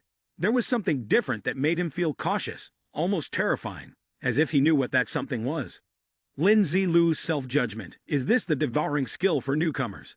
Using the skill, he conjured another item, and thought to himself happily, just in time to clear out the inventory. Suddenly, a stone appeared above his head, followed by something being activated. A diamond-grade lava ice scroll. Elsewhere, 2 soldiers stood in front of a door. One of them sensed the disturbance and asked with some concern, "Such a big noise, should we go inside and check?" The other soldier calmly replied, "It's always like this, don't worry about Lord Corpse Emperor." Back to the fight. Lin Zilu seemed to have noticed something, and was a bit surprised. A red analysis board appeared before the demon perception. Sense of touch, epic rank. Devouring demon. After reading the information above, his interest in the purple monster grew. Now this one had the qualification for a real showdown with him. Another battle was about to take place. Ajair began to lash out with its tentacles towards him. To his surprise, a pair of dazzling golden wings suddenly appeared behind him, and he began dodging the attacks. "Damn it, Octopus Doctor," he muttered. While fighting back, he also started a mental conversation with it. "Now that you've discovered me, you won't be able to survive this." It continued to strike, forcing him to leap and dodge, though he couldn't avoid it forever. Lin Ziluo, with his royal bow, mocked, "Last time you were so arrogant. You remind me of myself." The bow was now drawn, aimed directly at the irradiated creature, Ajair. He looked at it with the gaze of a victor, as if a king observing something inferior, and smirked, saying, "But do you have the power I do?" A large stone came crashing down onto the ground. When Lin Zilu lifted the rock, the zombies began to dissipate. He looked over at the scene and suddenly noticed something. Confused, Zilu picked up the chip. Then suddenly, the system's voice rang out. "Congratulations to player Yixai for defeating the epic boss, the king. Congratulations to player Yixai for being the first player to defeat an epic-level boss." The system voice continued. "Congratulations to player Yixai for reaching level 50. Since the second promotion task has not been completed, further level-ups cannot be continued in the near future." Lin Zilu put the chip away while the system's voice still echoed. "For now, the reward for the mission cannot be calculated and will be combined with the world's influence." The system continued. "Host has killed the Corpse Emperor, completing the Vermilion Emperor mission. Reward acquired." Lin Zilu was extremely confused. What exactly is going on with the Corpse Emperor? Immediately after, he stretched and chuckled lightly. "First, give me the 2 regular golden hands." The system's congratulatory messages rang out continuously. Upon hearing this, he couldn't help but feel delighted, thinking to himself, If the store's membership collaborates with my unparalleled body, doesn't that mean I could become a merchant? Soon after, Lin Zilu smiled and ordered, "Give me the parts of the destruction set as well. Its attributes are identical to the destruction gloves." He clenched his fist and couldn't help but marvel. 2 pieces of equipment were already this strong.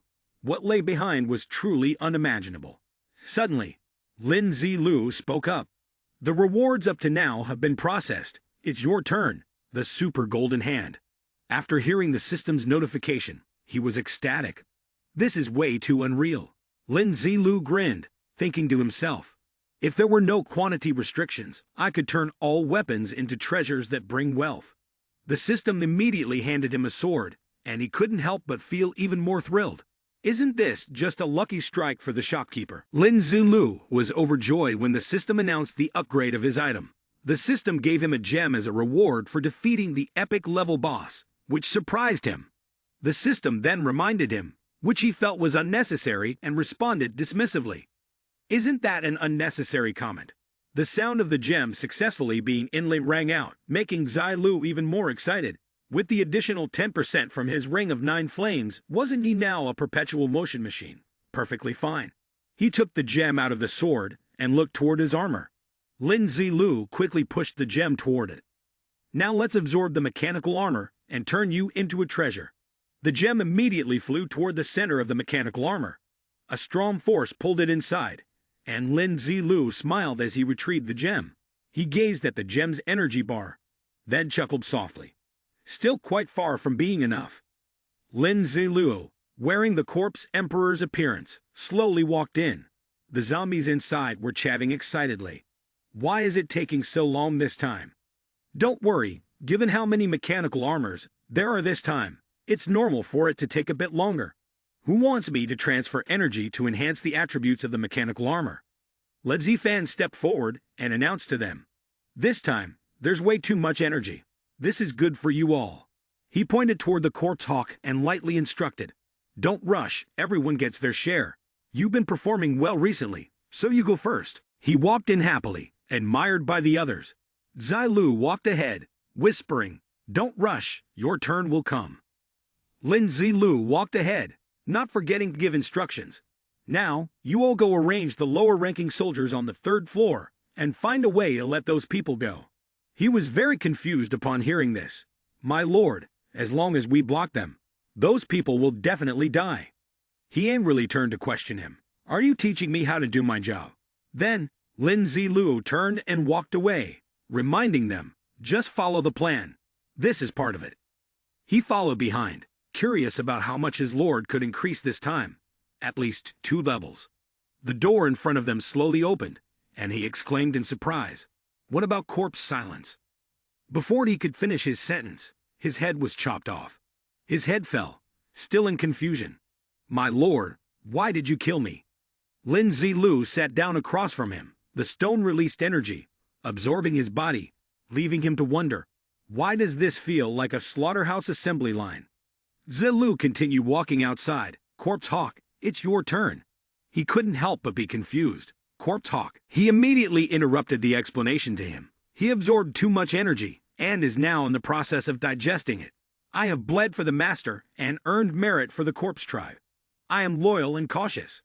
Lin Zilu immediately glanced at him, causing him to feel fearful. This time, the energy from corpse silence has satisfied me. Don't be afraid. A moment later, he stood in front of the gate, muttering incessantly, Such bad luck, only a supply card dropped. Lin Zilu stepped forward to inquire about the result. Has the evacuation work been completed? He said, It's done, my lord, but is my energy enough? Upon hearing this, he couldn't help but laugh out loud, then patted him on the shoulder and whispered, Don't worry, it's enough. After a busy day, all the generals were reunited with the corpse emperor. Zilu slowly walked from inside to outside, his mood lifting as he realized everything had finally been settled. He turned to speak to his teammates. Hurry up and retreat. The 2 of us need to assist Captain Lin. Don't worry about us.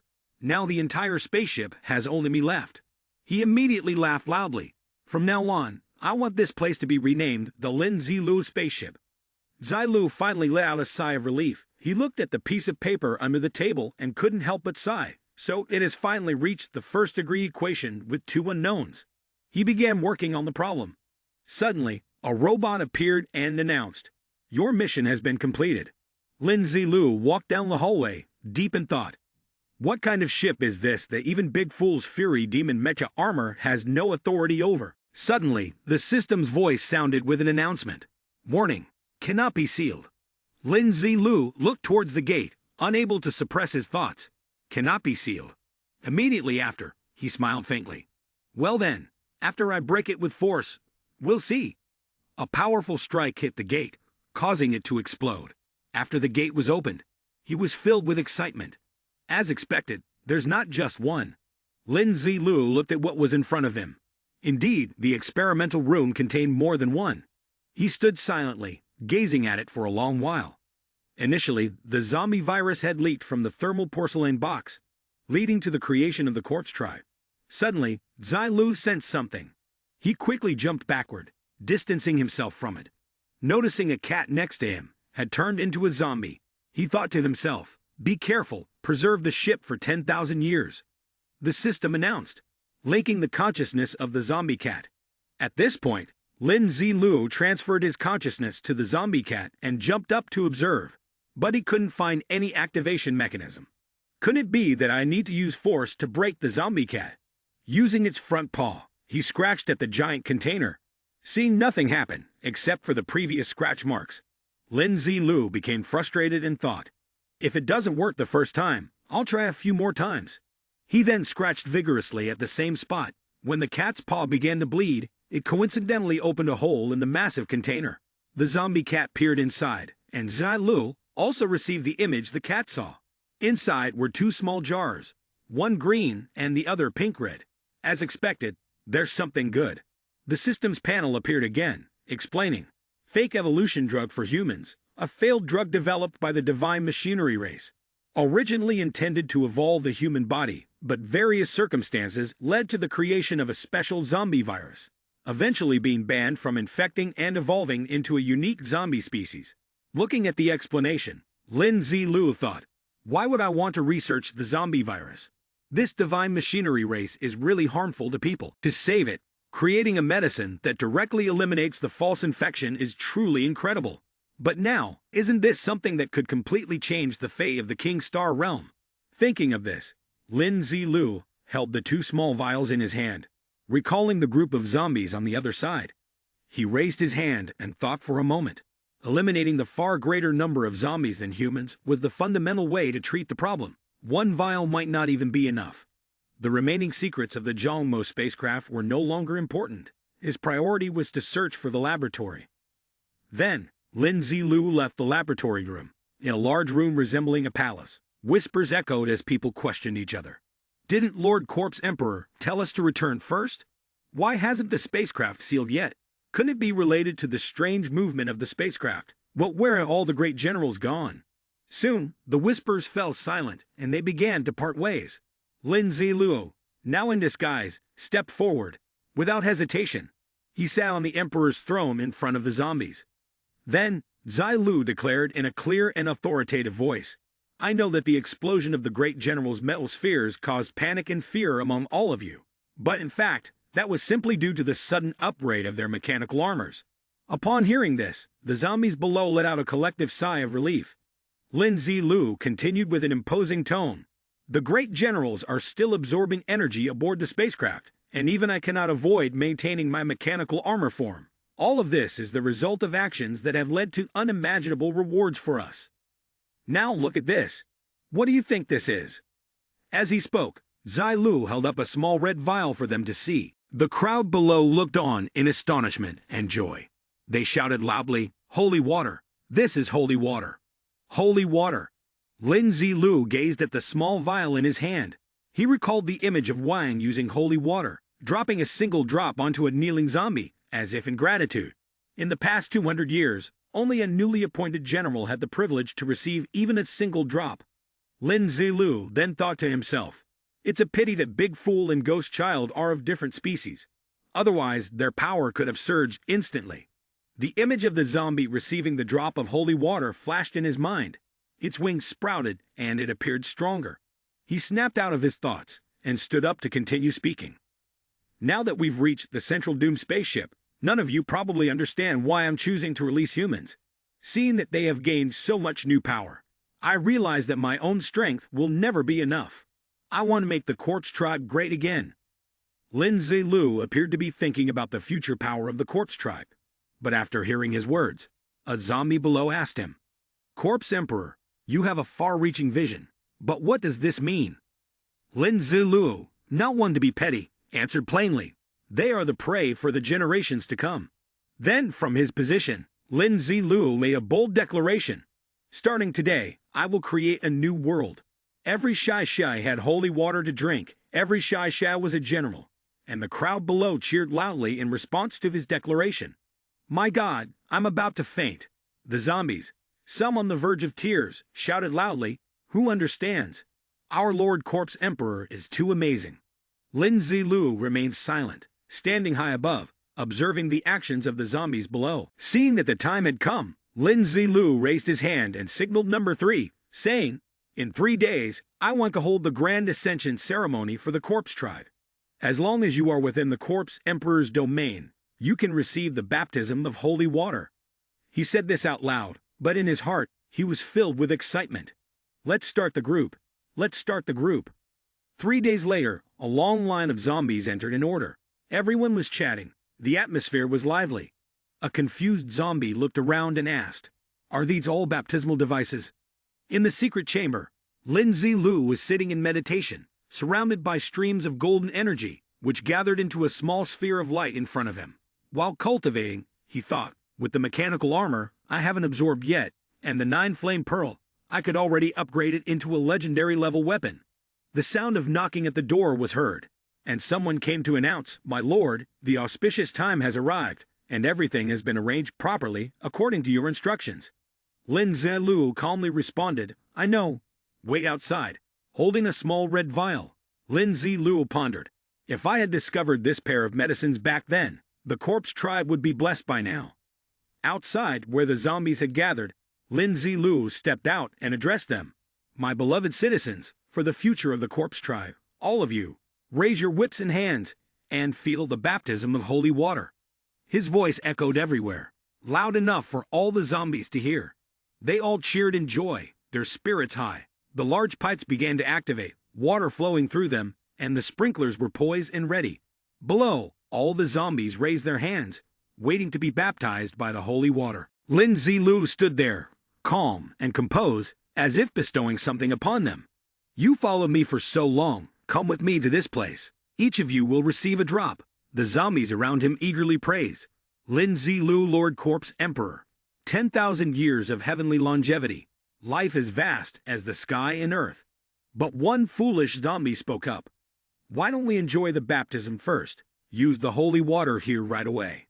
The zombie next to him, quick to react, punched the foolish one and shouted, "How dare you question the Lord? Kill him without mercy." Once the matter was settled, the zombie clasped his hands and bowed, fawning. "Lord, the traitor is dead. Can I have his share?" Lin Zilu generously responded, "Of course, you're truly a loyal dog." Hearing this, the zombie was overjoyed, barking a few times to show his loyalty. Afterward, Lin Zilu turned and entered the building. The sound of the door closing resonated before the zombies outside. Lin Zilu calmly said, 10 seconds left before the baptism. Call them all to come and pray." The zombies began counting down the remaining 10 seconds. As they reached 1, Lin Zilu inside also began pressing the red button on the wall. Lin Zilu extended his hand and released his power. A shield-like object appeared in front of him. The Underworld King Shun armor. He concentrated his power, creating multiple shields to surround him. The elemental defense of wind, thunder, water, and fire. The zombie minions watching this scene were confused, not understanding what was happening. Then they felt something was wrong. The ground beneath their feet began to crack, and a huge explosion sent the zombies flying. One zombie was blown backward, toward Lin Zilu, and at this moment, it had reverted to its human form. He turned his attention to the side and shouted in shock, "Why is there a human here?" But when he saw Lin Zilu raising his hand towards him, this man quickly pleaded, "My lord, just give me the holy water. And even if you are a human disguised as one, I will remain silent. A loud bang echoed through the room, clearly signaling that the man had been eliminated. Looking at the zombies lying around, Lin Zilu calmly remarked, "It's time to equip ourselves." The nozzle started to release water, which was pink in color, falling onto the zombies who were eagerly waiting below. One of them, unknowingly, asked, "I heard holy water tastes like sweet strawberry, right?" The man beside him scoffed, "Have you ever even tried it?" A man from the corpse fortress responded earnestly, "I was once a bodyguard for General Shai Hai. I heard him mention it before." But the man next to him mocked, holding up a funnel, "You go ahead and enjoy the world first." Then he inserted the funnel, attempting to collect as much holy water as possible. The others saw this and cursed him, hitting him. "You're breaking the rules, you bastard." However, his body suddenly trembled, and he stood frozen. Then he collapsed to the ground. The others, confused, asked, "Can't you handle a hit like that?" "I heard that after drinking it, the body shakes involuntarily. Let me see if this really is holy water." But upon a closer look, the man who had used the funnel had stiffened and lay motionless on the ground. A few others quickly realized and shouted, "Wait, this guy didn't level up. He's dead." The foolish bodyguard from earlier looked around, stunned. The zombies were scrambling to find an escape route. Some were frantically running. "This is bad. His body seems to be especially resistant to holy water. He's about to be burned to death. Run quickly, there's something wrong with the holy water." The guard hurriedly took off his jacket, quickly stuffed it into the funnel from earlier, and then put it back on his head. He held the funnel on his head with one hand and ran. While running desperately, he shouted, "The corpse tribe is finished. Run quickly." At the same time, the rebel squad attacked the corpse fortresses, which were left with no defense capabilities. They were equipped with armor and weapons, and advanced into the city. Lin Zilu calmly stepped out, thinking that there might still be a few lucky survivors. "Ghost child big fool, look at you guys." He closed the door to the room he used for cultivation, and secretly felt pleased. Finally, he could focus on absorbing without worries. Suddenly, he noticed something. He picked it up, and it was Zhou Yun Quan's diary. Lin Zilu wondered, "Corpse Emperor's treasure. Why is there a human's diary here?" He opened it and read, stopping at one page, stunned. "Is there another player here?" He quickly shouted, "What on earth is the system?" Immediately after, Lin Zilu angrily said, "I want to finish the dungeon," but the system only apologizes, saying it couldn't find 523 Blue Star SG 968. Lin Zilu sighed, closed his eyes, then opened them again, continuing to read the diary. The writing started from today. "I am the Corpse Emperor. This is my sacred throne." That's when he became confused. What on earth had happened? The more Lin Zilu read the diary, the less he knew what to say. He closed the diary and walked out of the room. It seemed like he had no choice but to visit the sacred throne of the Corpse Emperor's palace. On his way, Lin Zilu casually sent a few zombies on their way, his face still expressionless. Why couldn't he leave? Everything else seemed fine. Lin Zilu stood there, staring at the sacred throne for a long time. After a while, a zombie ran over, a small funnel perched on its head. Upon seeing him, Lin Zilu instantly appeared behind it. A blade pressed against the zombie's neck and demanded, "Who are you? Why have you come here now?" To prevent the zombie from escaping, Lin Zilu kicked it in the stomach, sending it flying backward. Its body slammed into a column, causing it to spit out blood. Still, it struggled to scream for mercy. "Great hero, spare my life. I usually don't eat humans. I only eat vegetables." Lin Zilu stared at it, commanding, "Go on." The zombie quickly explained, "I was originally a bodyguard of General Hai. I once overheard him talking about the secret of the sacred throne. Now that the Corpse Emperor is in chaos, I wanted to take this opportunity to see if it was true." Lin Zilu asked, "What secret?" The zombie recalled the scene and explained to Lin Zilu. General Hai charged into the Corpse Emperor's palace. The Corpse Emperor was sitting on the sacred throne, and from the throne, tentacles reached out, wrapping around his head. At that time, because he was carrying out the number 9 report to the subordinates in an urgent situation, the general rushed into the Corpse Emperor's palace. Never wanted to witness this scene. Lin Zilu was interested in continuing to give orders to the zombie. What was his state at that moment? Buy me a room and show me, but the zombie, timid by nature, hinted at a refusal. This is the sacred throne of the court's emperor. I can't exceed my authority, the zombie said. But Lin Zilu wasn't one to easily back down. He shouted loudly, I told you to sit, then sit. The zombie complied and smoothly fell into the sacred throne, sitting there. Suddenly, his hand brushed against a small red button, startling him. As the button was fully activated, an electric current enveloped the zombie, causing him to scream in pain. Lin Zilu seriously observed the scene. He sat back in the sacred throne as the zombie's body, now burnt black, was sent on its way. A notification appeared, and with it a figure materialized before Lin Zilu, successfully passing the corpse emperor's virtual illusion test. Lin Zilu was astonished. What? That person was the corpse emperor before. The figure spoke, I know you're probably as clueless as I once was. Please, listen to me. Outside the central doomed spaceship in the spaceship's laboratory, someone asked, has the zombie virus from this planet been fully distributed? We should prepare to leave. Two people in white coats replied, almost, just a little more time. At the King Star's military strategy meeting room, General had clearly stated that there was a huge threat lurking in our atmosphere. The president, sitting next to him, angrily responded, how dare they cause trouble in our territory? We must show them who's in charge. Fleet after fleet of spaceships appeared, attacking a green barrier, with explosions of varying sizes erupting from their cannon fire, continuously, without pause, followed by an attack on a spaceship hiding beneath the protective shield. The mysterious figure earlier was furious. Then how about adding another interesting mechanism? The spaceship fell, causing the laboratory to shake, and finally, a massive explosion. Meanwhile, Lin Zilu was questioning the court's emperor. What exactly are the mechanical gods? His shattered soul responded, I just found out that I'm not the only one with a golden finger system. You must have one as well. Upon hearing this, Lin Zilu was stunned and shouted, what? Is there someone else? The corpse emperor explained, but to leave this world, you must drink the evolution potion. Only on the central doomed spaceship can you find the answers. The longer you wait, the more vague your memories will become. Drink it quickly. Hearing this, Lin Zilu pondered as he looked at the small red vial in his hand. He sighed, knowing there was no other choice. He decided not to resist anymore and opened the vial.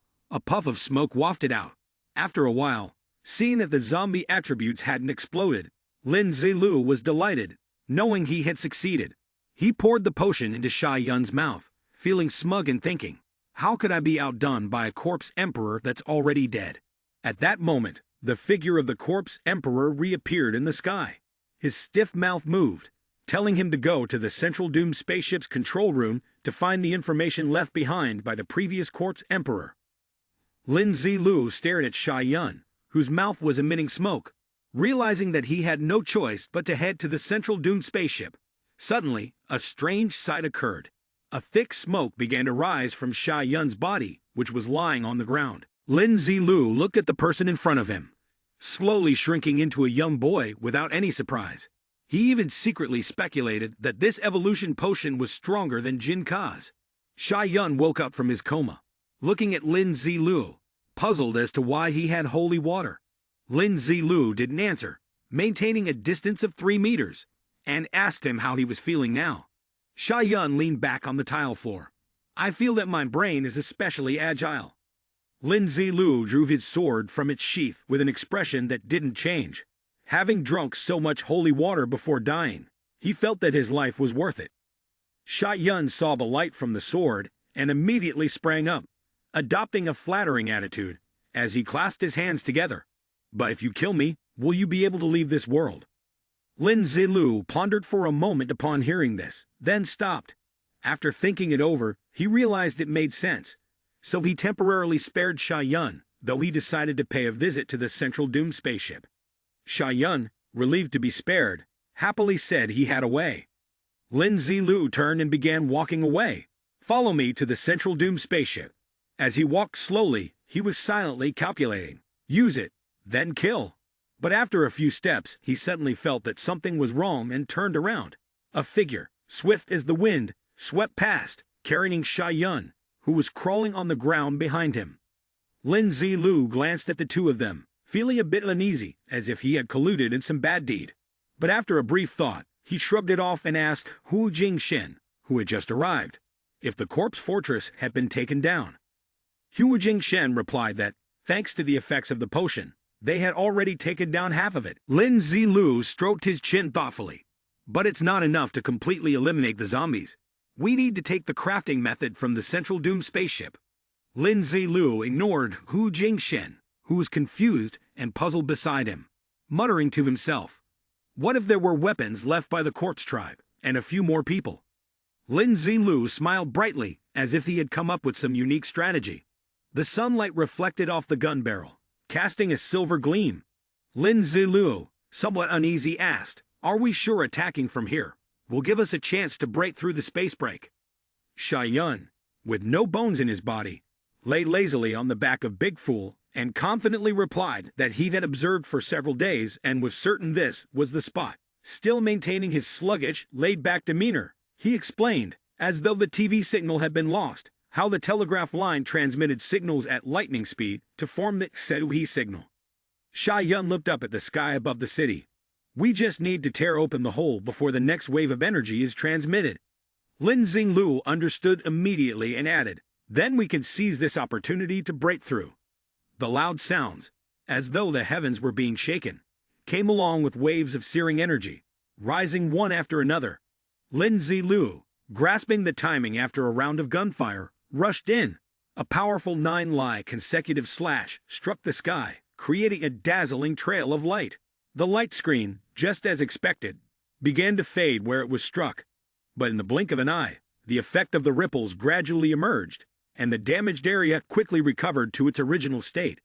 Lin Zilu saw all of this, but he was not discouraged.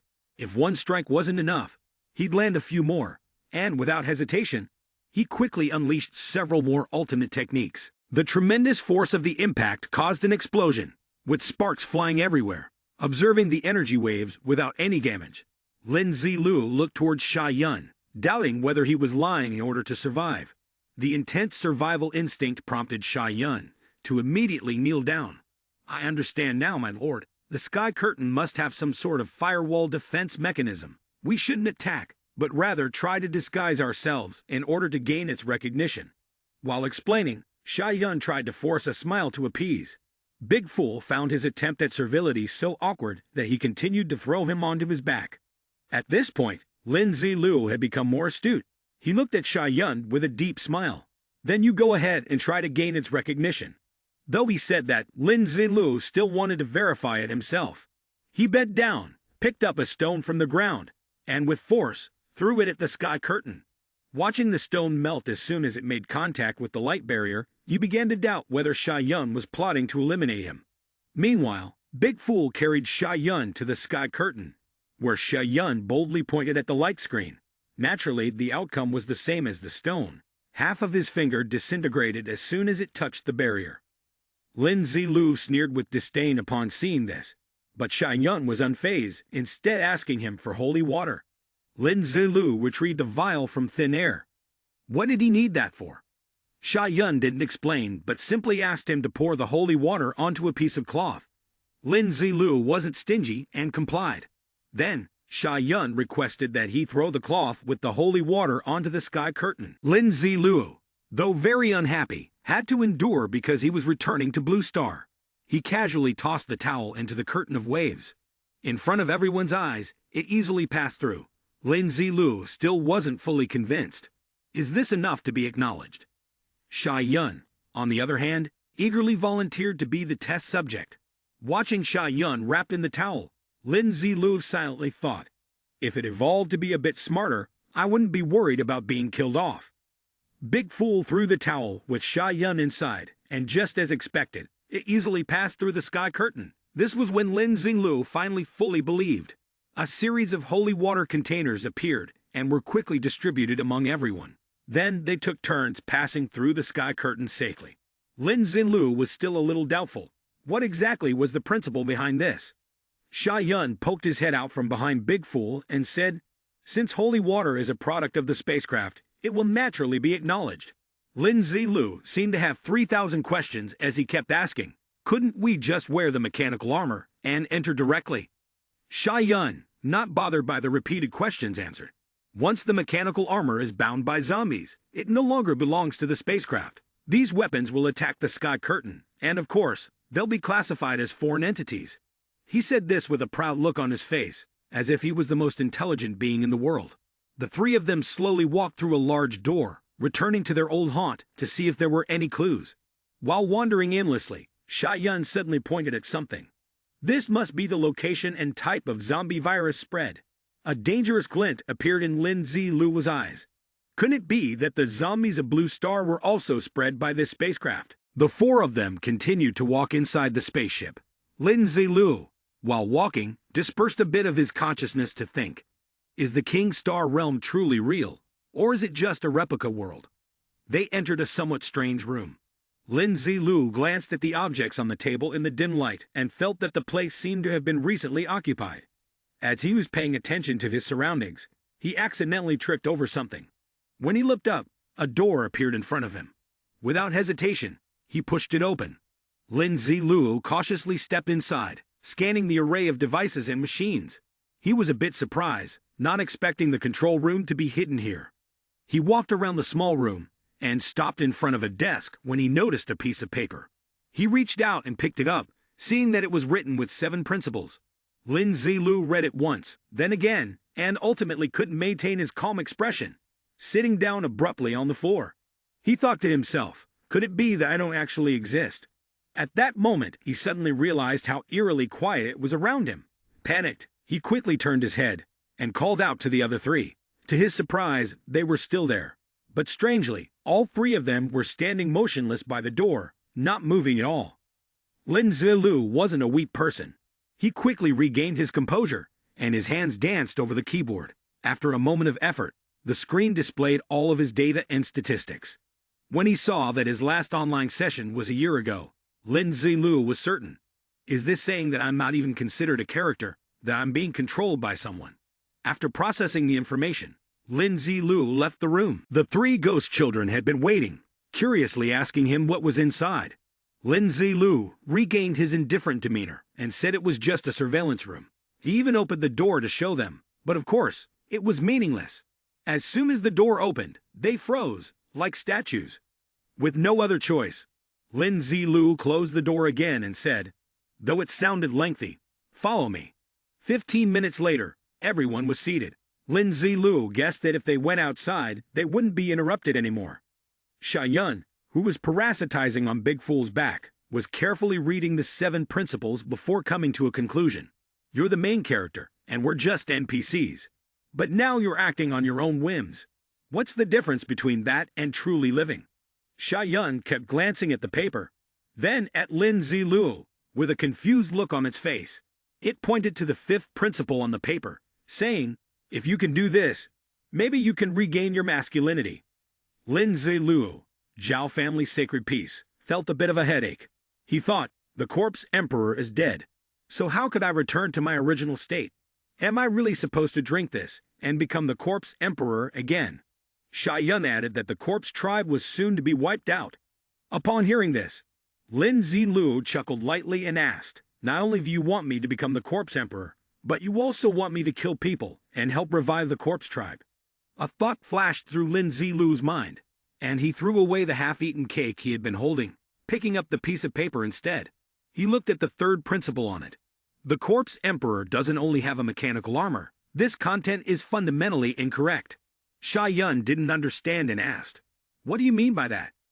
Lin Zilu pointed to a distant monitoring screen, which could observe the entire spaceship, implying that this was what we were entering. The 3rd floor has someone, and this piece of paper might not necessarily be trustworthy.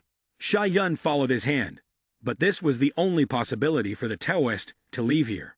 Lin Zilu didn't seem worried at all, and he even smiled. That was just the 2nd possibility. Expand your brain, study the teleportation device they used when the Central Doom spaceship crashed. Lin Zilu gave a deep, inscrutable smile at Sha Yun. Lin Zilu sneered coldly and chased after him, asking, isn't it a good thing that it has become smarter? Sha Yun, while running, bumped into the person in front of him. Lin Zilu directly spoke, It poured the drug in. Then Shy Yun's eyes widened. Very quickly, his body started to mutate. A long beard grew underneath him.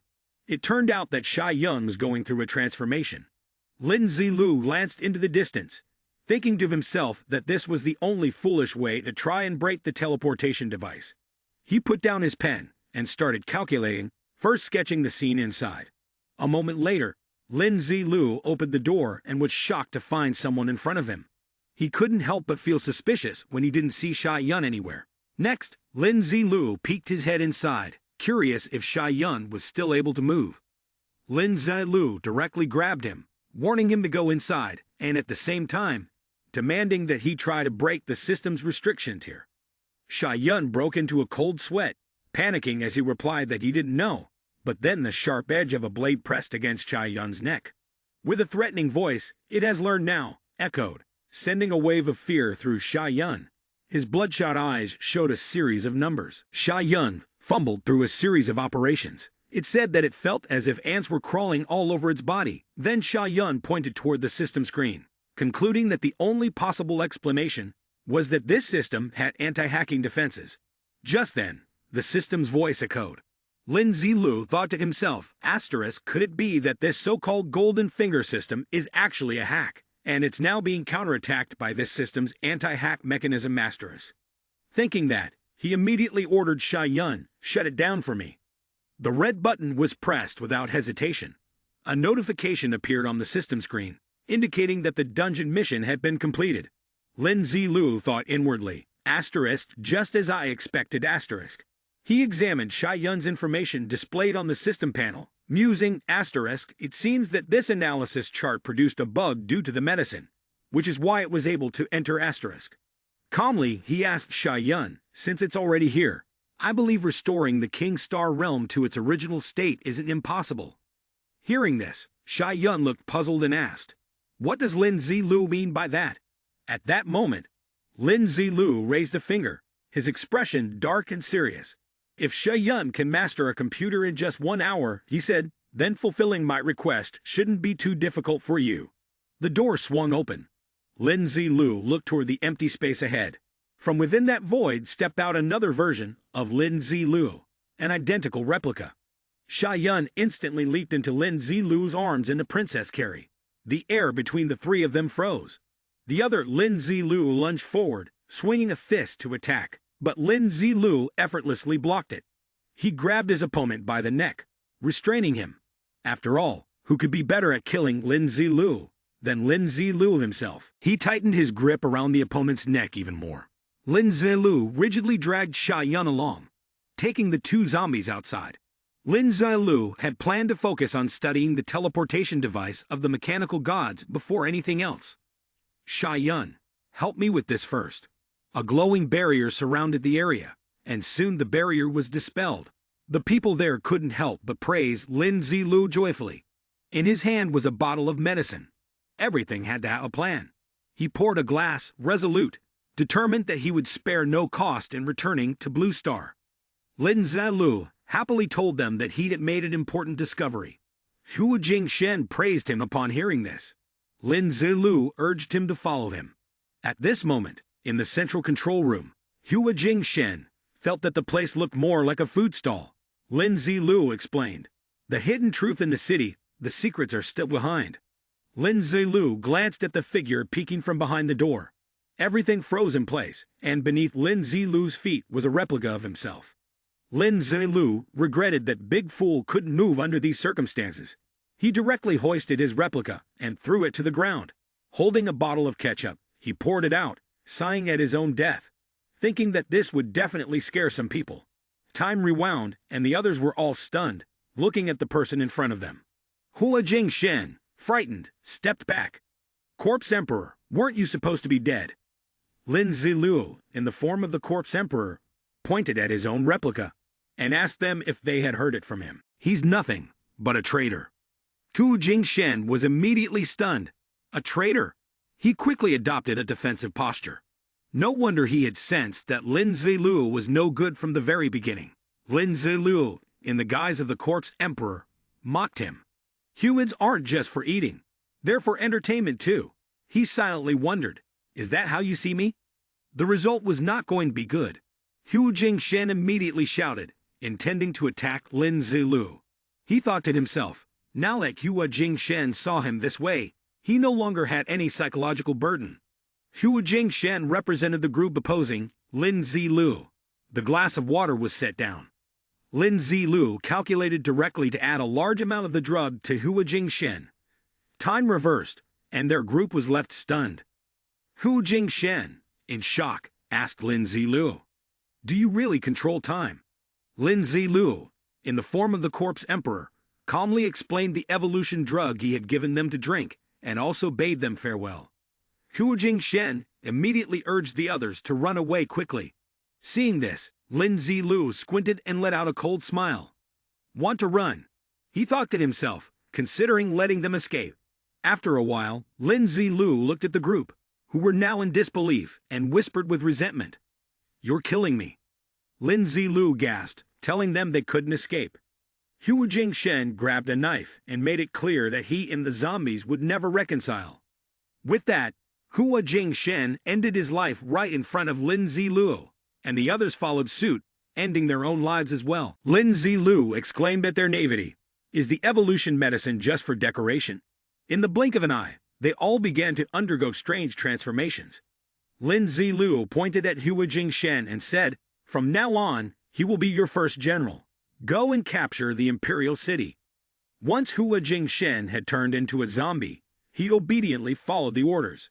Lin Zilu reminded him not to chase after the fleeing humans, secretly pleased, thinking that there was hope of successfully restoring the dungeon state. Lin Zilu entered, and behind him, Sha Yun's voice sounded, "Is it about to come true?" At this point, Sha Yun also reported that he had found a way to open the portal. Sha Yun turned to inform him, "My lord, first, I know why you were imprisoned here." Lin Zilu casually replied, "Tell me." He furrowed his brows seriously and explained, because in the original Lai Yuan design, the corpse emperor, by nature, would never die. But since you activated the hack, it was possible. Upon hearing this, Lin Zilu silently pondered. No wonder, after killing the corpse emperor, the data files had to be temporarily adjusted. Sha Yun finally concluded, as a result, a bug was created, and the system couldn't reset the dungeon, causing the issue to occur here. Lin Zilu, somewhat puzzled, turned to ask, "So, there was more than one corpse emperor who experienced the same thing as I did?" He quickly agreed, and once received affirmation, he speculated, then is he dead? At that time, he didn't even leave behind a corpse. Sha Yun thought for a moment before replying, "He must have taken the opportunity to forcibly reopen your portal. I only realized this after seeing the system's explanation." Lin Zilu slammed his hand down in anger, gritting his teeth as he asked, "So you mean, even if I could get out, I'll be taking over someone else's world?" He broke out in a cold sweat and murmured, "This bug will really lead to that kind of situation." Sha Yun fell silent, curious. "So can one still return through this passage?" Sha Yun frowned and replied, "It is possible, but the price to pay is very high." Upon hearing that, Lin Zilu cast a sidelong glance and asked, "What is the price?" He slowly projected an image, and then said, "We have pinpointed the location of the master's world." He looked and hurriedly said, "So doesn't that mean we can go back?" Sha Yun warned with difficulty, "But my lord, you are a hack, and I am a bug. If we take this special route, we are very likely to be purged." Lin Zilu knit his brows, silently wondering, if they were converted into data, they would have no means to fight back. What could they do? Suddenly he slapped his hand. Lin Zilu looked at Sha Yun with a bright smile and asked for his opinion. "What if we simply shove everyone from King Star into the passage?" He looked at him and replied, "Then they won't be so easily purged. However, because the zombies carry this planet's special virus, they would also be considered targets for extermination." Zilu quickly grabbed Sha Yun's hands, elated. "Why didn't you say so sooner? Let's send all the zombies from this planet back to Blue Star." He anxiously warned that the Central Doom spaceship might not have enough computing power to digitize everyone. Sha Yun chuckled softly and ruffled his hair warmly. "Don't we have you?" At the Corpse Emperor Hall, their zombies stood packed in dense rows, lying on the conveyor belt to be digitized. Sha Yun's hands were 100% recharging and operating at full productivity, working so hard that it felt like he might evaporate. The corpse emperor stood beside him, loudly proclaiming, "My people, I know of a wonderful paradise. Follow me, and we shall go there." Hu Jingshan stood on the side, cheering everyone on. The corpse emperor pondered deeply for a moment. He wondered if giving him another vial of evolution potion would truly suppress the other zombies' bloodlines. One by one, the zombies lay on the conveyor belt and were sent into the process. Each of them smiled brightly, ready to be digitized. In front of the Blue Star Dungeon selection room, a group of people ran out, shouting incessantly, "Something big has happened. Everyone, run quickly." The people outside were in a state of confusion, not understanding what was going on. Zhao Yunyi stood amidst the chaotic crowd running away, his curiosity growing as he wondered what had happened. Someone must have sneaked into the King Star dungeon. Suddenly, he froze in shock at what was unfolding before him. A loud sound came from the smoke, and a person quickly jumped out in front of Yunyi. Lin Zilu joyfully shouted, "I'm back." He slowly stepped onto the ground, feeling a deep sense of joy within him. Finally, he had returned. He turned his face to survey the situation behind him. Lin Zilu looked at the chaotic scene and silently gave thanks. Luckily, there were countless bulletproof shields like you guys. He stood up and asked Zhao Yun, "I never thought I'd be able to come back. Did you expect it?" Zhao Yun was momentarily taken aback by the question. Yun Yu's voice was low and somewhat guilty as he spoke. "How exactly did you manage to come back? I was imprisoned for 200 years at that time." Lin Zilu, holding a sword, shot a cold glare before lowering his voice. "Now the bird is out of my world." Upon hearing this, he smirked. Zhao Yunyi fell silent, then sighed regretfully. "I fear you won't have a chance to leave anymore. Or perhaps you could kill all of us. But you're not strong enough to challenge us." Zhang Yuanzhang chuckled softly and called out, "Yegsai brother, as you said, an intruder from another realm has indeed appeared." Hearing the words Yegsai brother, Lin Zilu was irritated, because if that person was considered as such, then who was he? In anger, Zilu gritted his teeth and shouted, "You imposter!" He wanted to rush forward to deal with him, but the soldiers had already blocked his way. Zhao Yunyi turned around and ordered, "This little monster is for you to handle." Zilu was taken aback upon hearing this. His brows furrowed as confusion and anger surged inside him. Could it be that this person had completely replaced him? Zhang Yuanzhang stepped forward and commanded, "Back off, alien." Lin Zilu fell silent upon hearing his words, his body tense with contemplation. Then, he began casting magic, an indescribable power emanating from him. He declared in a clear voice, "If you no longer see me as one of your kind, then I will show no mercy." Lin Zilu forcefully swung his sword, unleashing a powerful strike. In a single move, he swept through their ranks. Immediately after, Zilu closed the distance and continued to slash and kill relentlessly. As he closed in on Zhang Yuanzhang with terrifying speed, it left him dumbfounded. At that moment, Lin Zilu still felt a twinge of reluctance deep down, for they had once been friends. He quickly reined in his blade. The other man shut his eyes and tried to dodge. Zhao Yunyi was horrified by his madness. How could this man kill so quickly? In an instant, he executed the tail-cutting survival technique. His hands twitched, turning purple and sinewy, his nails growing into sharp points. His whole body changed markedly. Zhao Yun himself snapped his left arm, all the while laughing wildly. Faced with those actions, Lin Zilu could not help but be puzzled. A surge of power slammed down where he stood. Zilu swiftly unleashed blood-colored copper. The surroundings became a deep crimson. He kept his guard raised, scanning warily. After searching for a while and still not finding Lin Zilu, he grudgingly admired him. "You run well," he said. A dense killing intent radiated from him, hatred silently taking root in his heart. "You dared take my place.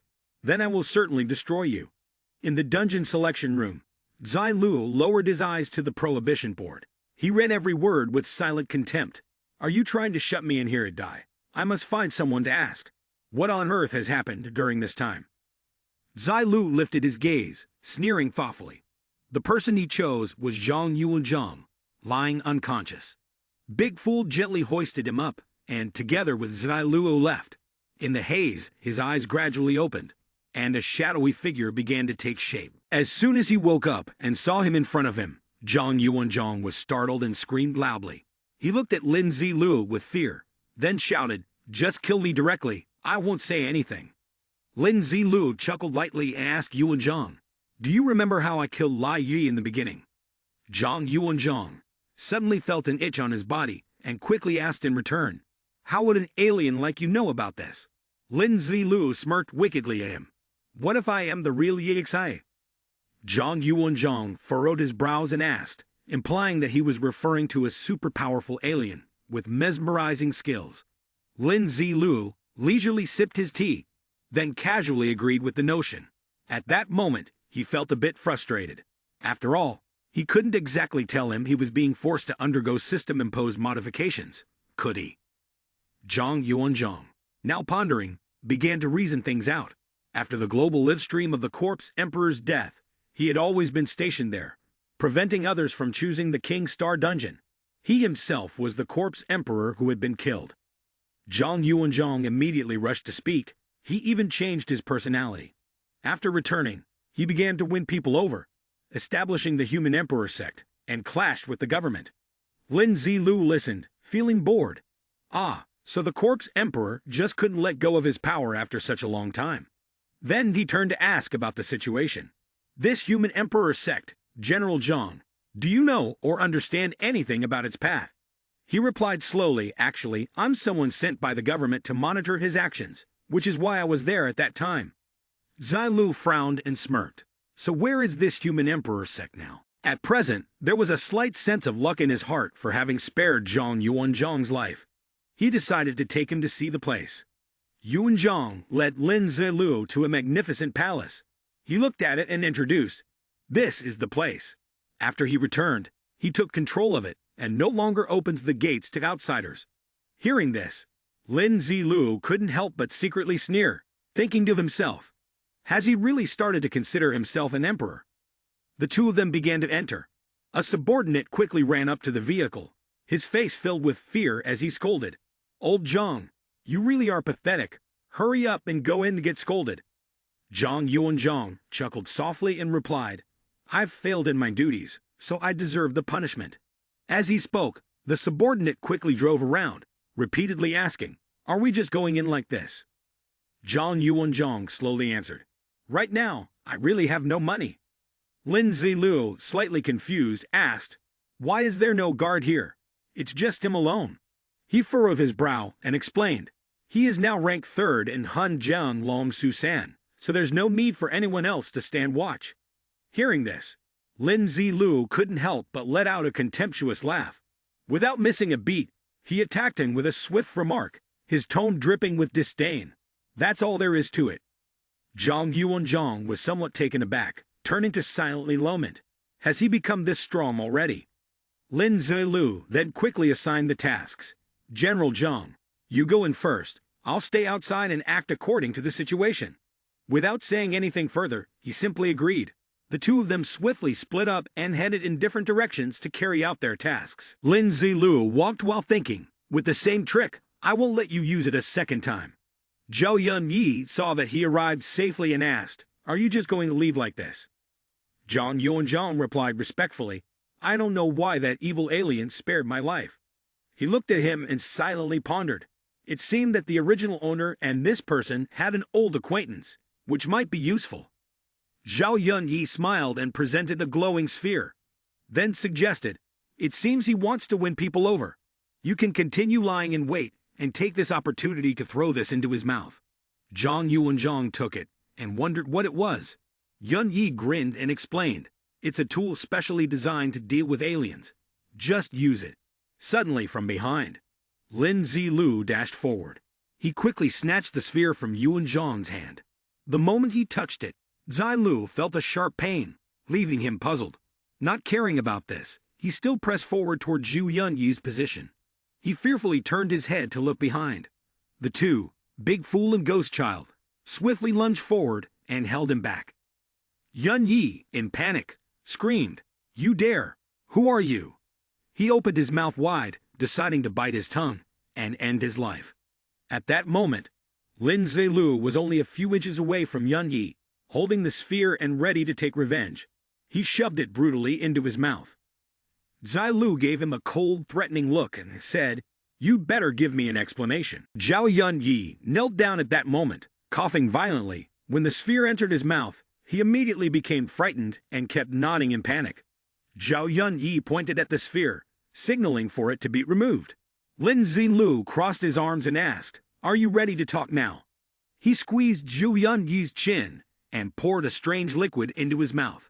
Zai Lu handed the sphere to Big Fool, secretly surprised that it could directly cause harm to him. Zhao Yun Yi was startled and feeling uncomfortable asked, "What did you just pour into my mouth?" Zai Lu smiled lightly and responded, "As long as you answer my questions, you won't die." He lowered his head, helplessly replying, "Go ahead, ask whatever you want." From the first question, Zai Lu wanted to know the origin and purpose of the sphere from earlier. Zhou Yun Yi calmly explained, "You and I both have the golden hand, right? Simply put, this is a type of anti-hack weapon. You can call it a detection sphere. Ordinary people won't be harmed by it." Lin Zilu then asked, "So you're my kind?" He lowered his head, slowly replying, "Yes, but my golden hand has very few abilities." Curious if there were any other differences, Lin Zilu asked further. Lin Zilu slowly analyzed. These things are all steps of leveling up. After the controller of mine was kicked out of the Doomsday game, I became an early version, lagging behind, unable to level up. So what is the purpose of this sphere? He couldn't help but look at him with curiosity and asked, "What's the purpose of this sphere?" Zhao Yun Yi replied in a low voice, "Have you ever wondered why there is a central Doom spaceship?" He looked up, pondering before asking. Zhao Yun Yi recalled and posed the question, "How could something as simple as a snap of the fingers alter data, yet cause so many complications?" At that moment, Lin Zilu speculated about the authenticity of the apocalyptic days. He smiled lightly and responded, "From my guess, this world is simulated. The Central Doom spaceship is the manager of the apocalypse game." He turned his head, gradually deducing, realizing that the spheres were created to deal with people like us. Zhao Yun Yi flinched, lowered his head, and continued speaking while facing the ground. "Characters like us who awaken on our own, due to the existence of the Golden Hand system, disrupt the normal game flow for others." Lin Zilu, puzzled, looked at him. "So does that mean we must destroy ourselves?"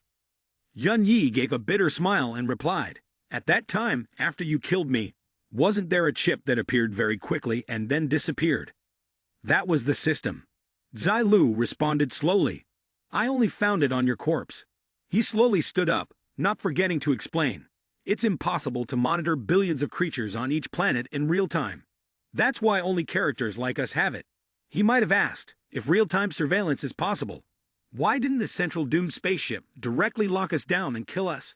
He was a bit surprised, but quickly agreed, for he had indeed been suspicious himself. He took out a golden seashell, handed it to him, and explained, "Because the Golden Hand system itself will avoid detection by the system." Lin Zilu immediately understood upon hearing this. He placed it in his hand and asked, "Please help me keep it safe." Curious, Zai Lu spoke up, "But why do you have the test orb?"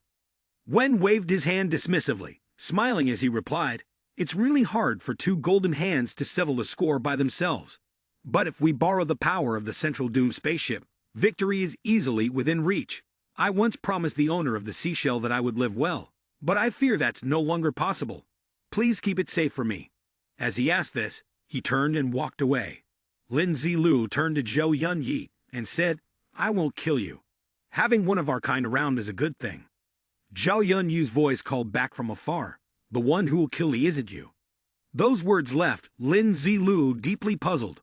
At a highly advanced center, a flying saucer slowly descended. People clad in armor gradually emerged from inside. Zhou Yun Yi quickly turned back and announced, "Now that we've all been in contact with the test orb, the Golden Hand system's shield is no longer effective. We need to run." Lin Zilu urgently shouted, "Damn, why didn't you say something earlier?" The armored figures swiftly fired at them. Lin Zilu nimbly dodged, but Zhou Yun Yi did not. His body was engulfed in flames, and he screamed in agony. The apocalypse game has truly begun.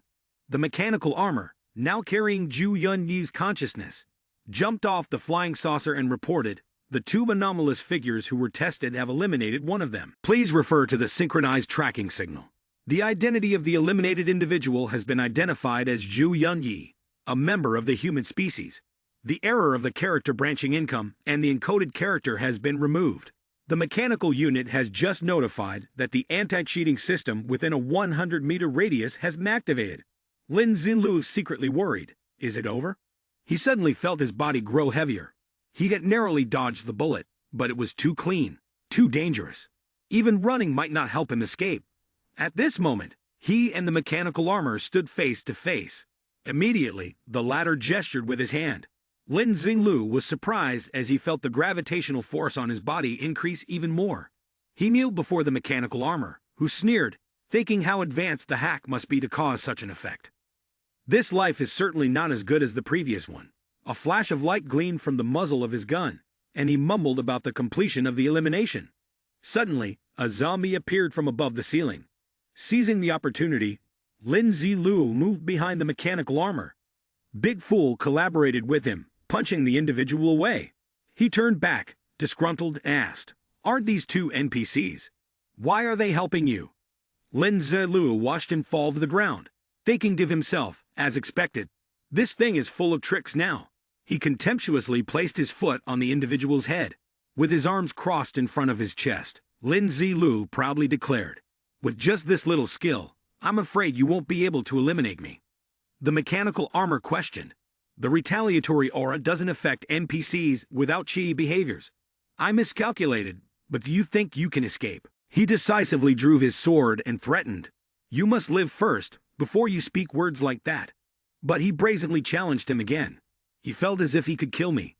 Lin Xinlu didn't bother to retreat further. He drove the sword down hard. The mechanical armor immediately fell silent and gradually vanished.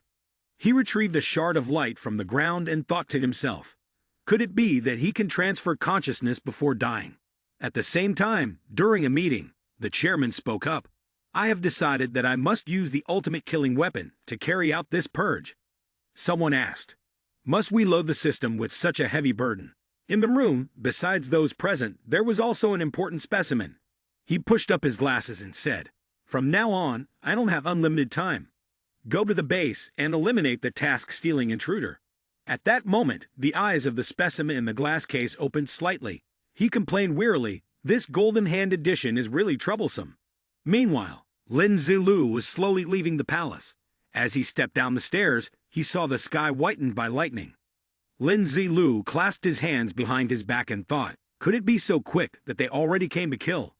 Immediately, a bolt of lightning struck down in front of him. At a glance at the lightning's power, he realized this was bad. The arrival was not of an ordinary person. Two guards moved swiftly and immediately sprang forward. At that moment, Zhao Yunyi reappeared in the guise of a jester, stepping out with a scoffing smile. "Weren't you not so careful when you tried to kill me earlier?" Then he manipulated the lightning. The two men who had been hit bowed their heads in pain, which gave him great satisfaction. The authority of this body of mine is so high that it makes others furious just by its presence. He anxiously realized that the situation right now was far from good. Lin Zilu still feels like his legs are heavy, as if they were chained down. He wondered, isn't the counter-hack of yours just the same as triggering the hack? The man stroked his chin in thought, then curiously asked, "But what can you really do to me?" He felt quite displeased, but couldn't refute him at all. "The energy you're expending must be terrifyingly vast, isn't it?" The clown laughed loudly, but even after eliminating him, he still had plenty of energy left. "Where exactly am I right now?" Zilu smirked. "What if it's a global live stream?" As soon as he finished speaking, countless screens appeared around him, and soon, the images of the two of them were broadcast live on large screens of tall buildings, visible in multiple cities across different countries in the region. He anxiously wiped the sweat from his brow. "How did you manage that?" Seeing the clear worry on his face, the man smiled viciously. "The NPCs here, even when witnessing the spectacle of controlling the world, will temporarily pause time. Let alone seeing you use this kind of power." He stared blankly at the two people below them. Then, "What about them?" Lin Zilu replied indifferently, "I can completely control both of our consciousnesses. It's that simple." Upon hearing this, The clown immediately found him utterly detestable. At that moment, something was happening on a spaceship in space. Its system kept notifying that the energy supply was insufficient and requested adjustments. It continuously sent signals, especially one directed at him. We cannot simultaneously maintain the time pause and support energy for you. He was anxious. Can I kill him directly? But a notification told him it was impossible. The spaceship wouldn't have enough energy and would crash. Lin Zilu felt his legs loosen. Seizing the chance, he teleported in front of the clown and challenged him. Aren't you my match now? But the man hurriedly fled, groaning. You could dodge the first. Can you dodge the 15th too? He replied, at least not now. His voice echoed back. There will be times when there's no live stream anyway. Zhang Yuanzhang wondered, what just happened? He answered quickly, just a clown. From now on, the cameras are off. The man stood on the roof and looked at him in surprise. Do you only perform for the internet? Lin Zilu shook his head, bewildered, then suddenly paused, seemed to think of something, turned and made a heart gesture. I want to give everyone a little something. In the underground room, Lin Zilu brooded, they won't be able to find me now, right? Then he signaled to end the live stream. Lin Zilu sat down and focused his strength. He thought to himself that if he could evolve into a mythic-grade weapon, he might still have a chance to survive. The rumbling at the door irritated him. Why was the presence so persistent? The clown kicked the door open and said, I really want to see how long you can hide. Of course, his image was still being live-streamed in crisp detail. He proposed, how about we talk terms? He sneered and turned away, saying, what conditions?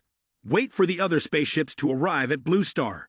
Do you think you'll still have the chance to try these petty tricks on me? He then left, leaving Lin Zilu puzzled about the other spaceships. Lin Zilu went back to his room. On the live-stream screen, he was sleeping, and the comments continued to buzz with excitement. He shifted slightly, turning his back to the camera. Lin Zilu thought to himself, with the 24-hour live stream, there was nothing he could do. After they vanished, they would leave behind a data chip. Would that be the case for him? He quickly sat up and thought, could it be because of this? He then grabbed his phone and called Zhang Yuanzhang immediately. As soon as the call connected, he asked, do you guys have a bunker thousands of meters underground?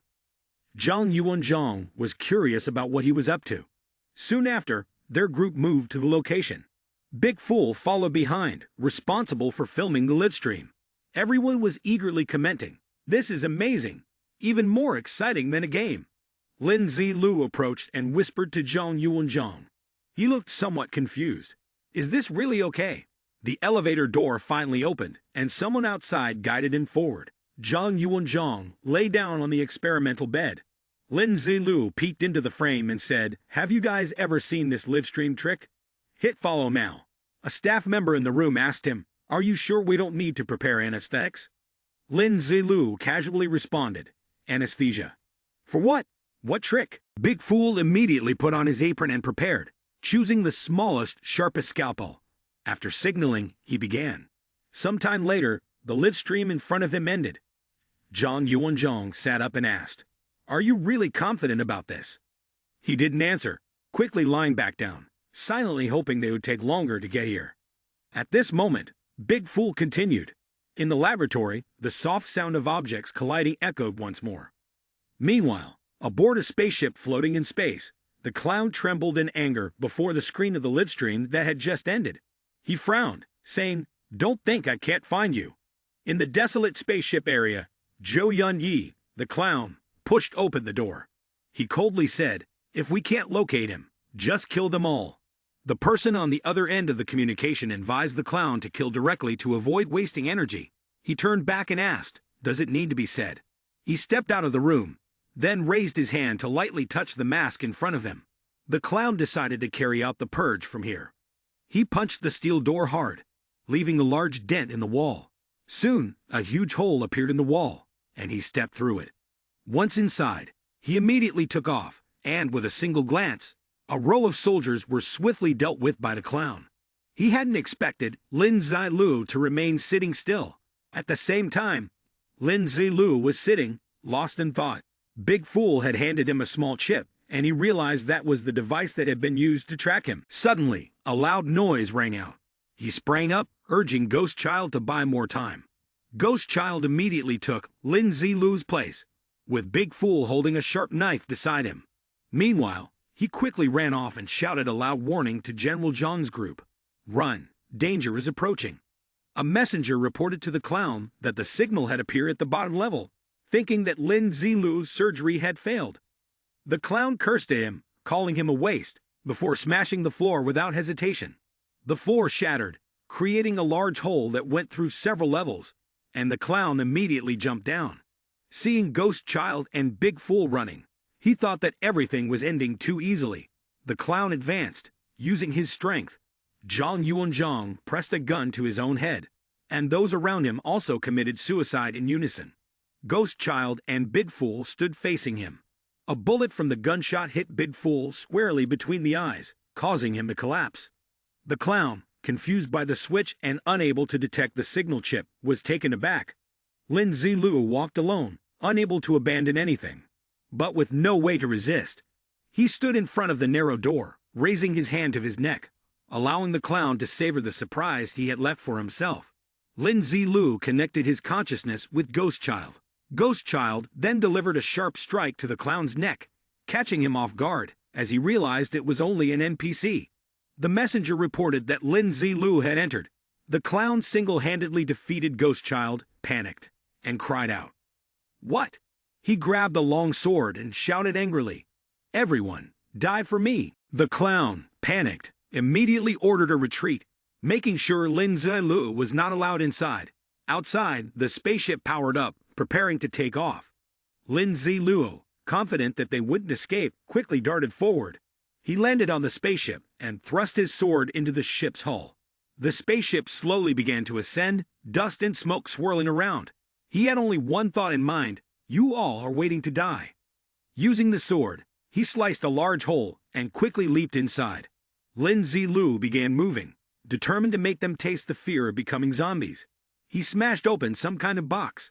Inside the box were bottles of various strange but terrifying potions, and he thought to himself, "This is for your benefit." The communication team was in a panic as the spaceship was damaged, wanting to flee quickly, but the clown opposed them. With no other options, he shot himself in the head, determined to make Lin Zilu pay. Blood splattered, and the clown collapsed, his body remaining inside the glass casing. At that moment, his eyes opened. Lin Zilu, still intent on settling the score, was about to confront him. The person who had been in contact with the clown earlier stood next to him, continuously talking about leaving, but the clown wouldn't allow anyone to escape. The man ignored the clown, speaking as he walked away. The clown, then, sent him off, criticizing a useless bunch. The spaceship's system blared a warning: unauthorized entry detected. The screen displayed the clown mocking Lin Zilu, calling him helpless, wanting to defy the heavens and change his fate.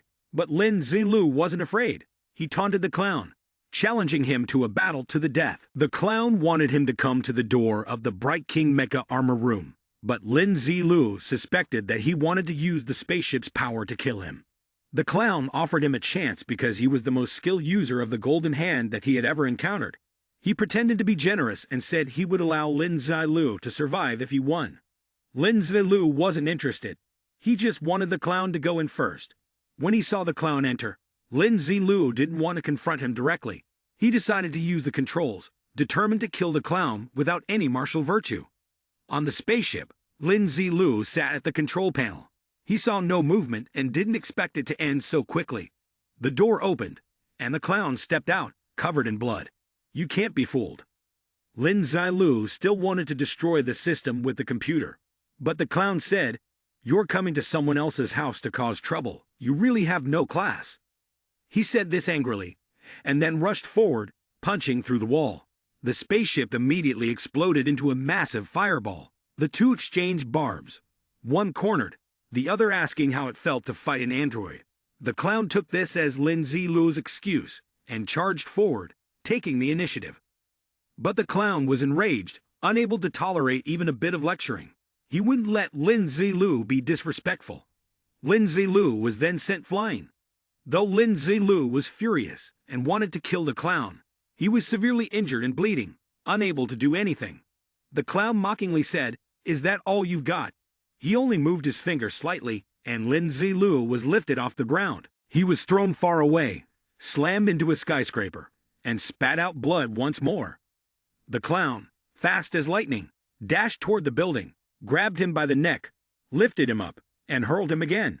His body was flung across several buildings, crashing through them one after another.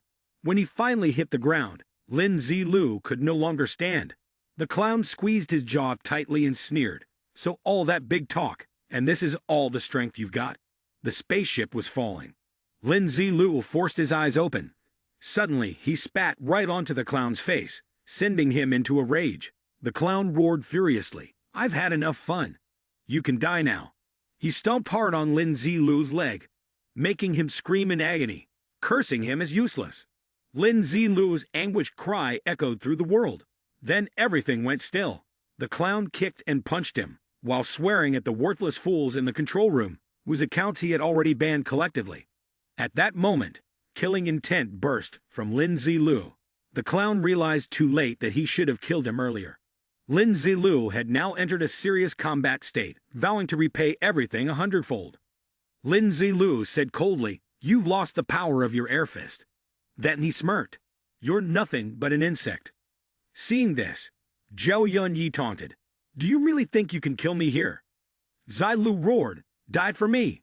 He struck with such force that a massive explosion erupted, devastating the building. Yunyi lay motionless on the ground, forcing out his last words, "I'll be back." Lin Zilu immediately delivered the final blow to end the next life. He coughed up blood, and suddenly a strange smoke emerged from Zhu Yunyi's mouth, making him feel that something was wrong. Zilu turned and walked away. The brat had shifted his consciousness again. Elsewhere, a test tube shattered, and a human body emerged from within it. He hurriedly ran over, determined to eliminate his consciousness at the root. Lin Zilu gripped his sword and walked forward, opening the door to enter the central control room. At the same time, an announcement sounded. "Warning, imminent descent. All members move immediately to spaceship number 4865. Zilu furiously typed on the keyboard, cursing inwardly, "Is this some kind of eternal mutual destruction with me? Damn, driving the whole Blue Star burial down with it." Lin Zilu wiped the sweat from his brow. He made a firm resolution. He must completely resolve this. As soon as Zilu opened the door, he encountered Yunyi. Yunyi looked at him for a moment and then complimented, "You're quick to react." Zhao Yunyi took a chip from his body, the one lying on the ground, and attached it to himself. But even so, Yunyi smiled, "I will definitely destroy you." Zhao Yunyi's eyes suddenly lit up, the light from his eyes shining directly toward Lin Zilu's right arm. He himself realized something was wrong. "Damn, he's aiming for my right arm." He spat out the glowing gems from his mouth. "Do you think you can defeat me before the spaceship self-destructs?" Yunyi took advantage of the situation, and with the support of the overloaded transport spaceship, it was incredibly easy for him to crush the man. He punched him in the face. For someone who had no idea of his own limitations and dared to oppose me, death was his only fate. Zhao Yunyi pressed Lin Zilu's head down to the ground. He stood up, knowing that he could simply board another spaceship to escape and then come back later. Suddenly, a series of warning notifications appeared in front of him. "Please move immediately." The self-destruction process had been activated, catching Yunyi completely off guard. Damn, has he transferred his consciousness as well? He looked at Lin Zilu's face and realized it had disappeared without him noticing, and the fake body suddenly inflated. Zhao Yunyi helplessly muttered, "No, don't." He was thrown far away by the impact. The system's notification showed that the energy was being redirected to the self-destruction process, and the teleportation function was temporarily shut down. He tried to scream, "I can't die." Then, gritting his teeth, his eyes gleamed as he looked ahead. Zhao Yunyi said, "Luckily, I kept a body for myself. I'm just laughing at how brainless you are." The consciousness transmission panel gradually began to transfer, and in the body container, he continued, "Now that the rescue ship hasn't arrived yet, I still have room to maneuver." But Zhou Yunyi was stunned, gasping in surprise when he heard the system's warning that controlling a body with independent consciousness was a violation of the spaceship's rules. Lin Zilu opened his eyes. He broke free from the container and stepped out. Then, He gently moved his neck, sighing. Indeed, this body feels the most familiar. I don't know where you are, but thanks for leaving it behind. Immediately, Zhao Yunyi knelt down and pleaded, please return this body to me. In another realm of consciousness, I will revive him. He didn't care and turned away. If it weren't for me having adjusted to look like you wouldn't even have the chance to see me. Upon hearing this, he said, do you think you can escape? The teleportation channel has already closed. Lin Zilu grinned and winked, replying, the thing about the spaceship having a lifeboat? I knew about it since I was at King Star.